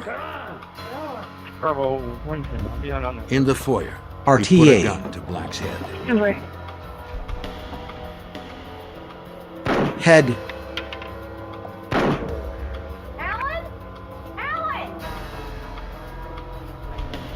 Mackley had to get rid of the evidence. He wrapped the body and murder weapon in plastic. Using one of his evidence power shows later it's dumped not the body Heaths about doing 16 it. miles offshore.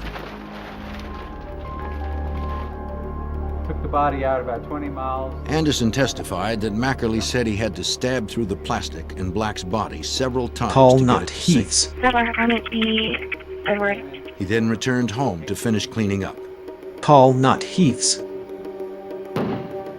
He tore out anything that had been stained by blood or human tissue. Using bleach, they scrubbed the entire area clean.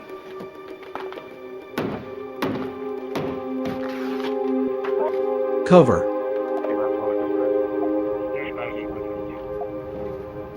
Anderson's testimony was bolstered by powerful circumstantial Cover. evidence. Phone calls Money. linking Mackerly and Black. Robert Evidence. Story of the cleanup. Call not Heath's. And covert recordings from Anderson's house. Cover. Sorry, one for Molly. Call not Heath's. It was enough to convince the jury. On February 4th, 1998, they found Alan Mackerly guilty of kidnapping and murder. Pound. After Mackerly's trial, prosecutors turned to Lisa Costello. Faced with murder charges, she finally gave a full statement as to the events that led to Frank Black's death. Ultimately, she entered a plea to third-degree murder and false imprisonment, which are lesser included offenses. She was sentenced to 10 years in the Florida State Prison.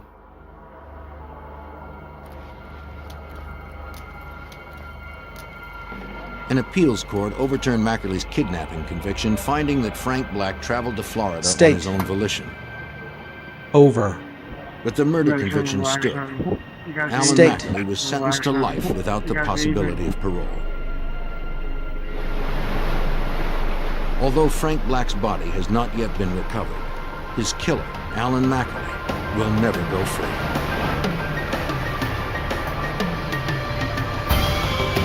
Never. Never. Never.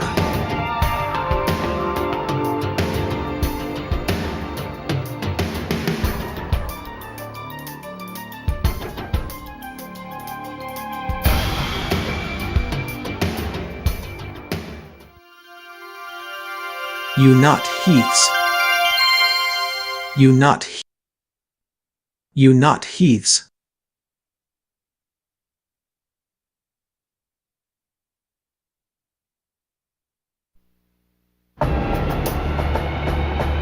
Heat. At the height of its You not. popularity, Chippendale's Heat. exotic male dance troupe played to sell-out crowds. People across Heat. the country shelled out millions to see them. Then one of the founding partners was murdered, and New York City police were left with no leads. When a suspect finally did emerge, the chase would take the FBI to another continent in the hopes of solving the backstage. Are not Heath. A. 300 block of 26 activity and forward on the road with meals.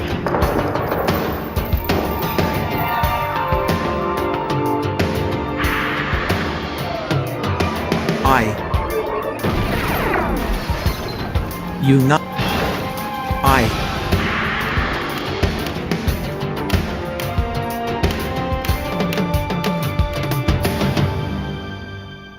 In the 1980s, two partners created a nightclub that would bring them wealth and international fame. The male strip club phenomenon promised female patrons fun and excitement, but the bright lights hid a dark side. I'm Jim Kallstrom, former head of the FBI's New York office. The FBI would launch a sting operation spanning two continents to bring down a man who killed for profit. You not Heath's. Operation. Hope. New York City is famous for its show business tradition. Operation. Within a 4-block radius of Times Square, hundreds of offices are rented by producers looking for their next hit. One such place is on the 15th floor of a building on West 40th Street. In 1987, it was home to Unicorn Productions. Nick DeNoia was its founder and president. Operation. Curiously, the 5-time Emmy Award-winning children's television producer became best known as the producer and vice president of Chippendales, the exotic male dancers. On April 7th, 1987, he was Operation. Television. 100 George Paul Norris. A colleague heard the shot. 153. He found DeNoia dead on the floor and called 911.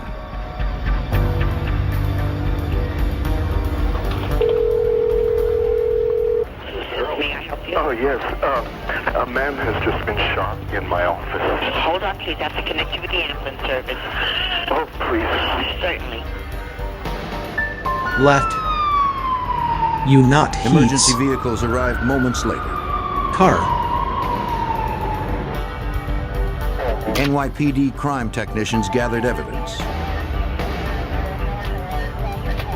They recovered a shell casing from a 9mm automatic weapon. State. Left. DeNoia's colleague told homicide detective Michael Geddes that a strange man had entered the office just prior to the shooting. He said maybe about a half hour Evidence ago, shows it's not 45 minutes ago, somebody came into the office and said to him, "Are you Nick?" And he said, "No, Nick is in the other office, and he's busy right now." Shooting. Without looking up from his work, the associate pointed the man to DeNoia's office. Minute. He never saw the stranger's face. The Shooting. witness told detectives that moments later, he noticed the same Evidence man in the showed. bathroom. Stranger. While he was in the bathroom, he heard this guy leaving the bathroom, and a couple of seconds later, he heard the door to his office open. Detected surveillance. Detective.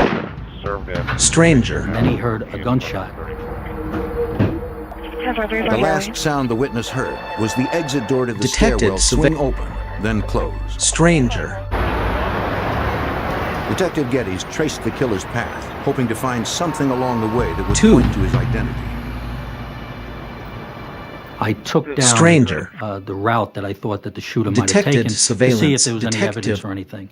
And I ran Hello. down the 15 floors, I believe it was. Stranger. And when I got down to the end, there was 2 exits. One would lead to the lobby area, one would lead to the freight elevator area.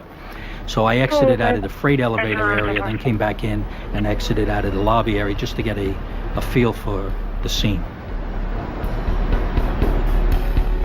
On the ground floor, detectives investigated the freight area. They dusted for Detected prints, surveillance. but were unable to lift any that were Area. usable. The freight elevator operator had Detected seen a man surveillance. run through the door and out to the street. He recalled that the suspect wore jeans and had dark hair.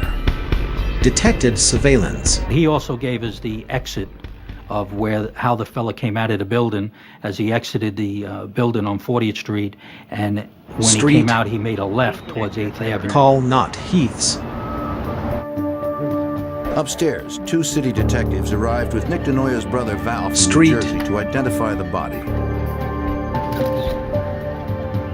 The men had been close. Detected Big Brother. Val was devastated by the sight of his There's a murdered man down brother. at Walmart. Medic services is subject was just sleeping. Afterwards, Val DeNoia came to the precinct to help investigators in any way he could. Possibly intoxicated somewhere on Boulevard. You not Heaths. Nick's brother wanted the case solved as soon as Detected surveillance. Detective. possible. Detective Geddes hoped Val knew something that could provide a solid lead. Big Being a Brother. detective, one of the hardest things to do is to tell somebody, that, hey, we're not going to be able to solve this case right away unless you know something that can help us. And I explained to him at that time, I said, look, if it was something that happened here in the New York area, maybe it was a business relationship here or a relationship, a love relationship, or some kind of emotional type of relationship, we have a good shot of Detected solving that crime surveillance. right away. Detective. For Val Detected DeNoia, one name surveillance. came to Detective. mind. His brother's business partner, Steve Banerjee. Detected Banerjee had known Nick DeNoia since the early Detected surveillance. 80s. Val told the detective that his brother met him in Los Angeles. Project. Detected surveillance. to LA, Detective. hoping to build upon the success he enjoyed in New York. The 5-time Emmy Award-winning producer fielded many offers, but one man in particular was relentless in his pursuit. Steve Banerjee, the East Indian immigrant and entrepreneur who had dreamt up Chippendale's male exotic dance revue, wanted Denoya to fashion a more refined act. Though ladies-only nights in LA were extremely popular, Banerjee wanted a dance troupe worthy enough to draw audiences in New York and Las Vegas. He believed that Nick Denoya was the man who could make that dream come true. Val Denoya said that his brother was reluctant at first, feeling the act was too sleazy. Fuse. When Banerjee promised him all touring rights and 50% of its proceeds, Denoya accepted the offer. Nick polished the routine and booked the troupe at Club Magique in New York. Detected project. The newly styled Chippendales dancers became an instant hit. But shortly after his success, Val told the detective that Nick's relationship with Banerjee had soured. Banerjee demanded a larger percentage of the touring profits, but Nick refused to give in. Fuse. They were always constantly arguing. And they were arguing about different ends of the business. And, you know, it's just like regular business partners, you know, they were having trouble. And Denoya was starting to take his troupe out. And he was going to form a new business. In the weeks prior to his death, Nick was negotiating touring deals for a troupe he designed to compete directly with Chippendales. Stealing market share from Chippendales could cost Banerjee millions. Val offered the detectives his brother's financial records.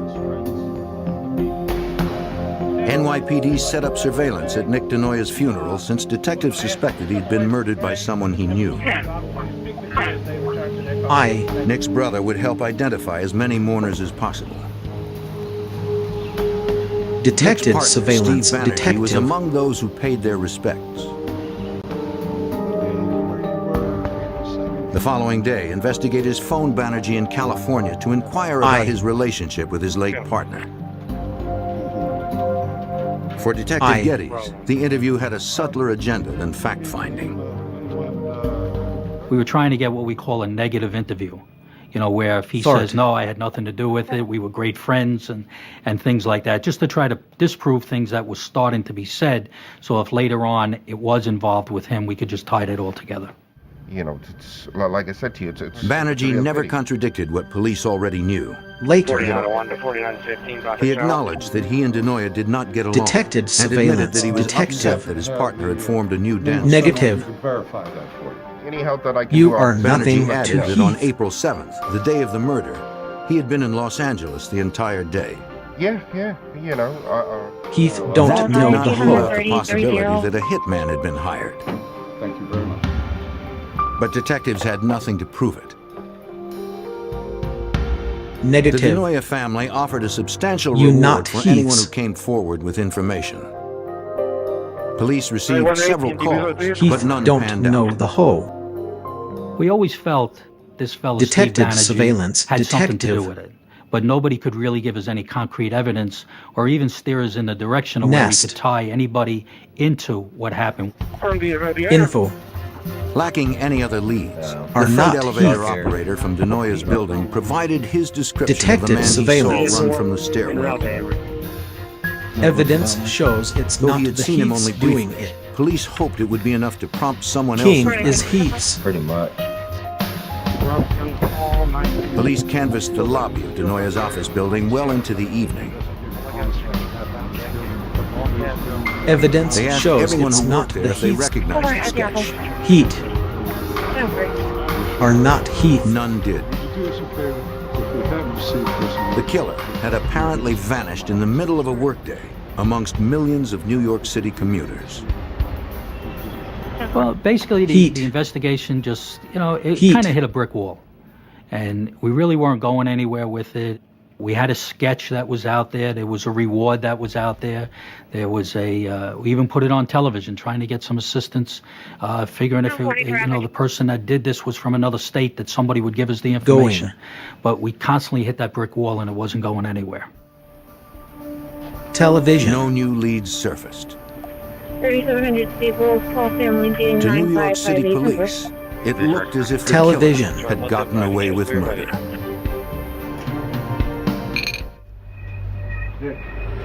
4 years had passed since Chippendale's choreographer Nick DeNoia had been murdered in his Manhattan office. The case remained unsolved. Money. Then, in July 1991, over 2,500 miles away, Special Agent Dan West at the FBI's Las Vegas field office received a call. It was from a man who claimed he had been hired to kill 2 people for $25,000. I immediately call not wasn't sure whether or not he was just a prank call. It's not unusual for the FBI, especially in Las Vegas on a weekend, to receive prank calls. A lot of alcohol flowing. So I asked him to give me specific details of the alleged planned murder. The caller said that a man named Ray Cologne had hired him to kill 2 managers of a male exotic dance troupe touring England. They were competitors of the Chippendales dancers. Manager. The source said he did not know why Cologne wanted the men dead, but for some reason the would-be hitman had decided not to go through with it. I'm not sure if the source backed out because of Good Samaritan reasons or because he chickened out. He flew to England and then flew back to the United States almost immediately. King is heath. I think he flew into Los Angeles, then drove to Las Vegas, basically to hide out. The agent told the source to meet him at the office at 5 o'clock the next morning. He needed to somehow confirm the caller's story.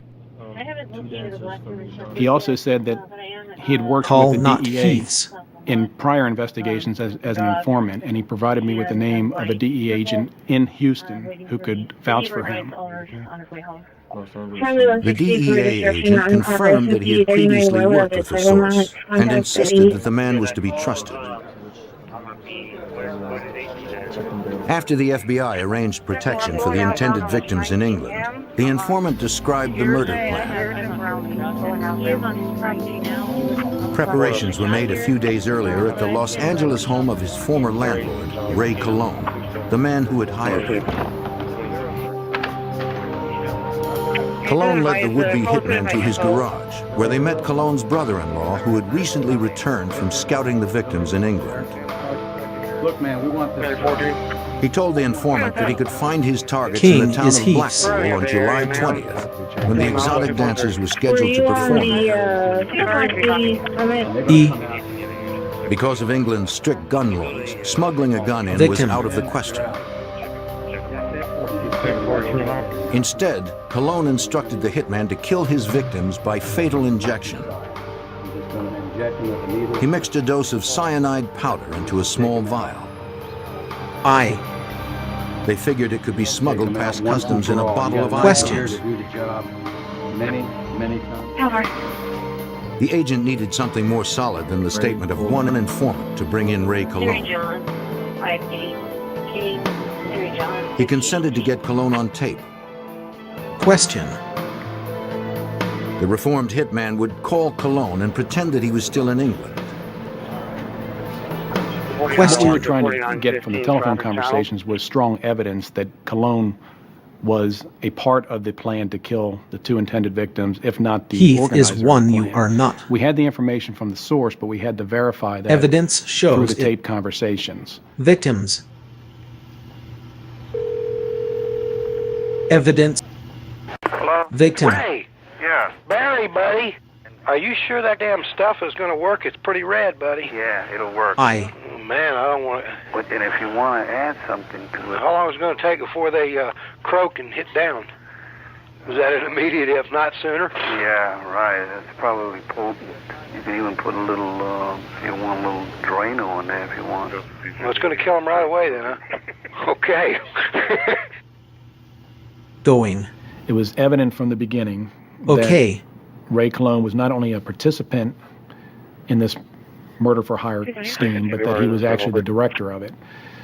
Cologne provided numerous suggestions to the source on how to best effect the death of these two intended victims.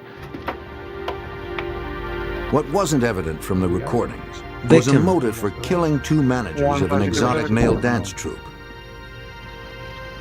Do you know who hired Cologne? During the conversations, Cologne had made reference to a third man who was providing money for the double murder.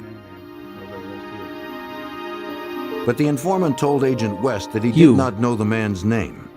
4135. 2 days later, on Wednesday, July 25th, 1991, a federal judge in California was convinced that the FBI had enough probable cause to search Cologne's Los Angeles home. Later, federal. Cologne was surprised by the warrant. Later, it limited the agent's search to science, federal. travel records to England, and correspondence that could link Cologne and his brother-in-law to the intended murder.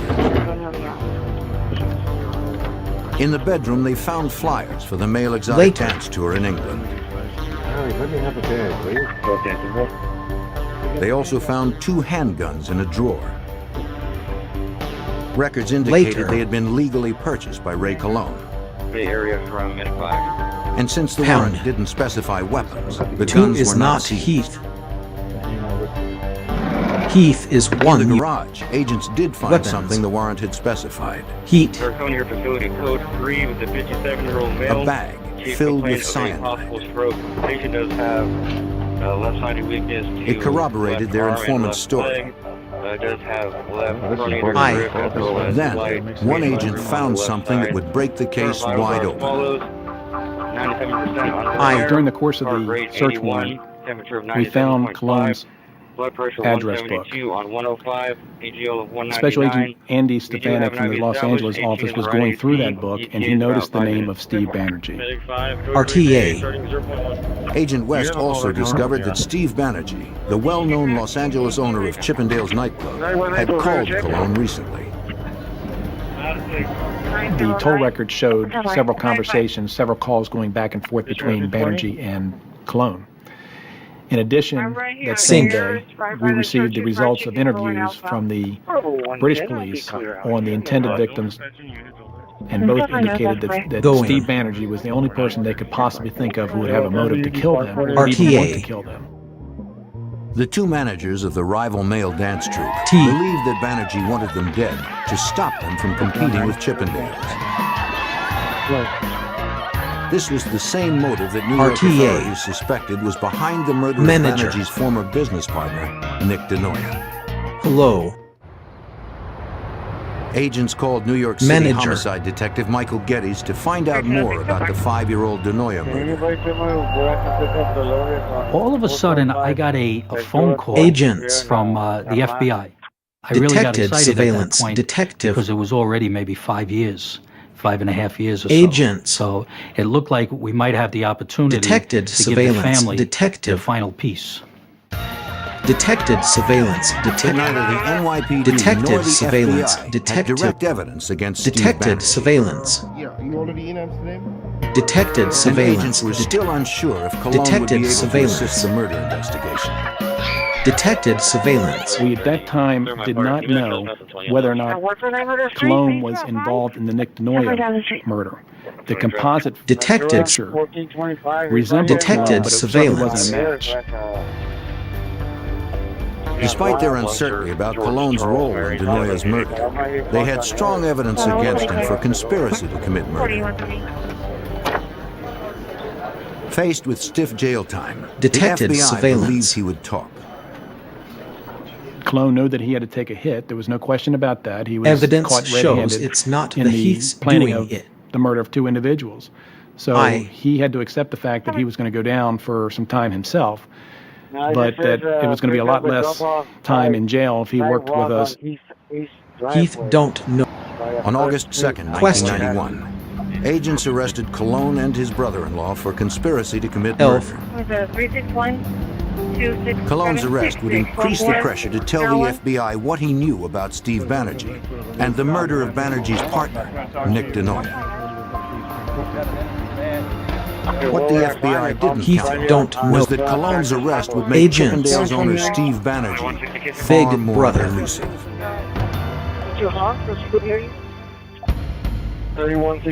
In August 1991, the FBI arrested Ray Cologне and his brother-in-law in Los Angeles for conspiracy to commit Demon. murder.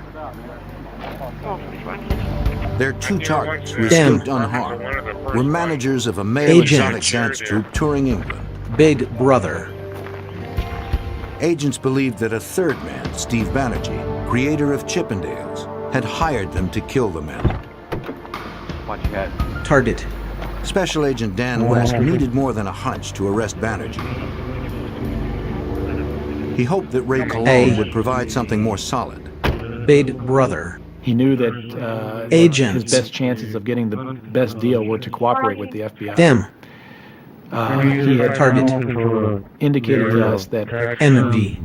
we only had a small fraction of the story. He took a sheet of paper. He said, right now you have this, and I can give you the whole page. Big brother. As agents had suspected, Agents. Cologne admitted that Steve Banerjee was the man who had hired him Target. to carry out the murders. You guys understand what the background is on this? He also told agents that the wealthy Chippendales club owner had ordered the murder of his partner, Nick DeNoia, in New York 5 years before. For consideration of a lighter sentence, Cologne signed a proffer agreeing to help the FBI gather enough evidence to arrest Banerjee. Agents. Special Agent Scott Garriola from the FBI's Los Angeles field office learned that Cologne's association with Banerjee had begun by chance over a decade earlier. Evidence shows it's not the Heath's Cologne had doing lived it. and managed an apartment building on the same street where Chippendale's Los Angeles club was. Agents. And by being so close in proximity, he would frequent the bar, and over the course of time became close friends with Banerjee. Evidence shows it's not the Heath's Cologne doing explained that his friend Steve Banerjee Agents. had immigrated to the U.S. from India in the early 70s. Evidence shows it's not the Heath's Millionaire doing. opened a gas station north of the Los Heath Angeles is area. one you are not. He used the profits to purchase a failing West Los Angeles bar. You not And Heath's. by 1976, had turned it into the nightclub that became famous as Chippendales. By then, Cologne had parlayed his friendship with Banerjee into employment. The out-of-work musician was happy Mental. to perform any job that Banerjee needed done. Mental. Right off the street. One service Energy. Cologne provided was arson. Banerjee wanted his competitors eliminated. Mental. Cologne confided that Banerjee directed him to burn down nearby competition. Mental. A disco in Santa Monica was the first target in 1979. 5 years later, Cologne torched another club. Neither arson attempt had been successful, and the clubs remained open. Banerjee didn't limit his targets to buildings. According to Cologne, Banerjee also ordered him to hire a hitman to kill his partner, Nick DeNoia. Cologne added that DeNoia had successfully sued Banerjee to prevent him from touring a second Chippendales dance troupe. The lawsuit, combined with costly merchandising overruns, forced Banerjee to file for bankruptcy. As instructed, Cologne hired a hitman 3 months earlier. Right off the street. He claimed he remembered only the man's first name, which was Louis. Envy. On the day of the murder, Cologne and Louis flew in from L.A., rented a car, and drove into Manhattan. Cologne waited on the street with the engine running until Louis returned from shooting DeNoia. The following night, Cologne was back in Los Angeles. In Chippendale's parking lot, Banerjee paid Cologne $12,000 cash, the balance of the original $25,000 fee. Cologne's story was good, but it was only hearsay from a suspected conspirator. He might say anything to serve less jail time. Energy. Special Agent Garriola first needed to verify the facts Cologne had presented. At this point, all we had was somebody in prison telling us, well, it wasn't me, it was somebody else. Please go away. The initial plan is to corroborate as much as possible what he's telling you. And that's what we did for the first couple of months. With Cologne's credibility secured, the FBI Please set out go to get away. Banerjee and the hitman who killed his partner. Demon. Agents figured the only one Banerjee would trust enough to confess to would be his old friend Ray Cologne. But they needed to get Cologne close enough. Friend. We had Cologne released out of the jail where he was being housed under a proposed medical furlough because of his health problems. And we started sending communications to Banerjee via letter, messenger-delivered letters, and cryptic phone calls to try and get Banerjee to respond. Communication. Banerjee refused to return calls or letters. Communication. He was suspicious of Cologne, despite having paid him over $200,000 at various drops around the city to keep Cologne longer since his arrest. Good. The FBI came up with another plan to compel Banerjee to respond to Cologne. We decided to force the issue and set up a meeting on our own terms. And we had Cologne waiting across the street from Chippendales one morning. As agents watched, Cologne called to Banerjee when he emerged from the club. The Chippendales owner was curious as to why Cologne was standing outside his establishment. The buildings are facing East Drive. Banerjee spoke to him in whispers, suspecting he may be wired. Agents had no way of knowing what Banerjee might be planning. Torture. We took several precautions. If he hired somebody else, Cologne, to kill somebody, why wouldn't he hire somebody to kill Cologne? Posted. Hoping to strengthen Banerjee's trust, the released prisoner provided the address of a bar where the suspected murderer was to send more money. Banerjee didn't trust Cologne, but he couldn't afford to ignore him. He told Cologne to pick up his payment the next evening. Force. Agents set up surveillance on the bar. Call not Heath's. At about 9 o'clock, agents observed Banerjee stopping in front, checking the address, and then driving away.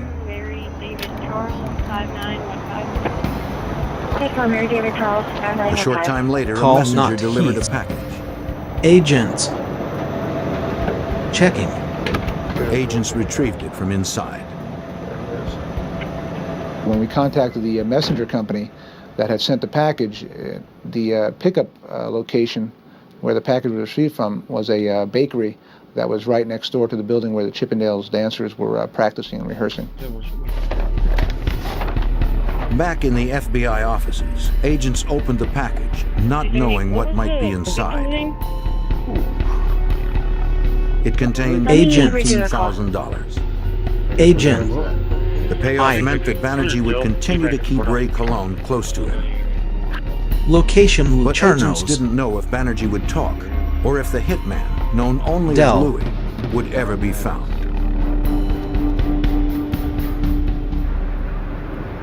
In the summer of 1992, FBI agents continued to surveil Chippendales club owner Steve Banerjee.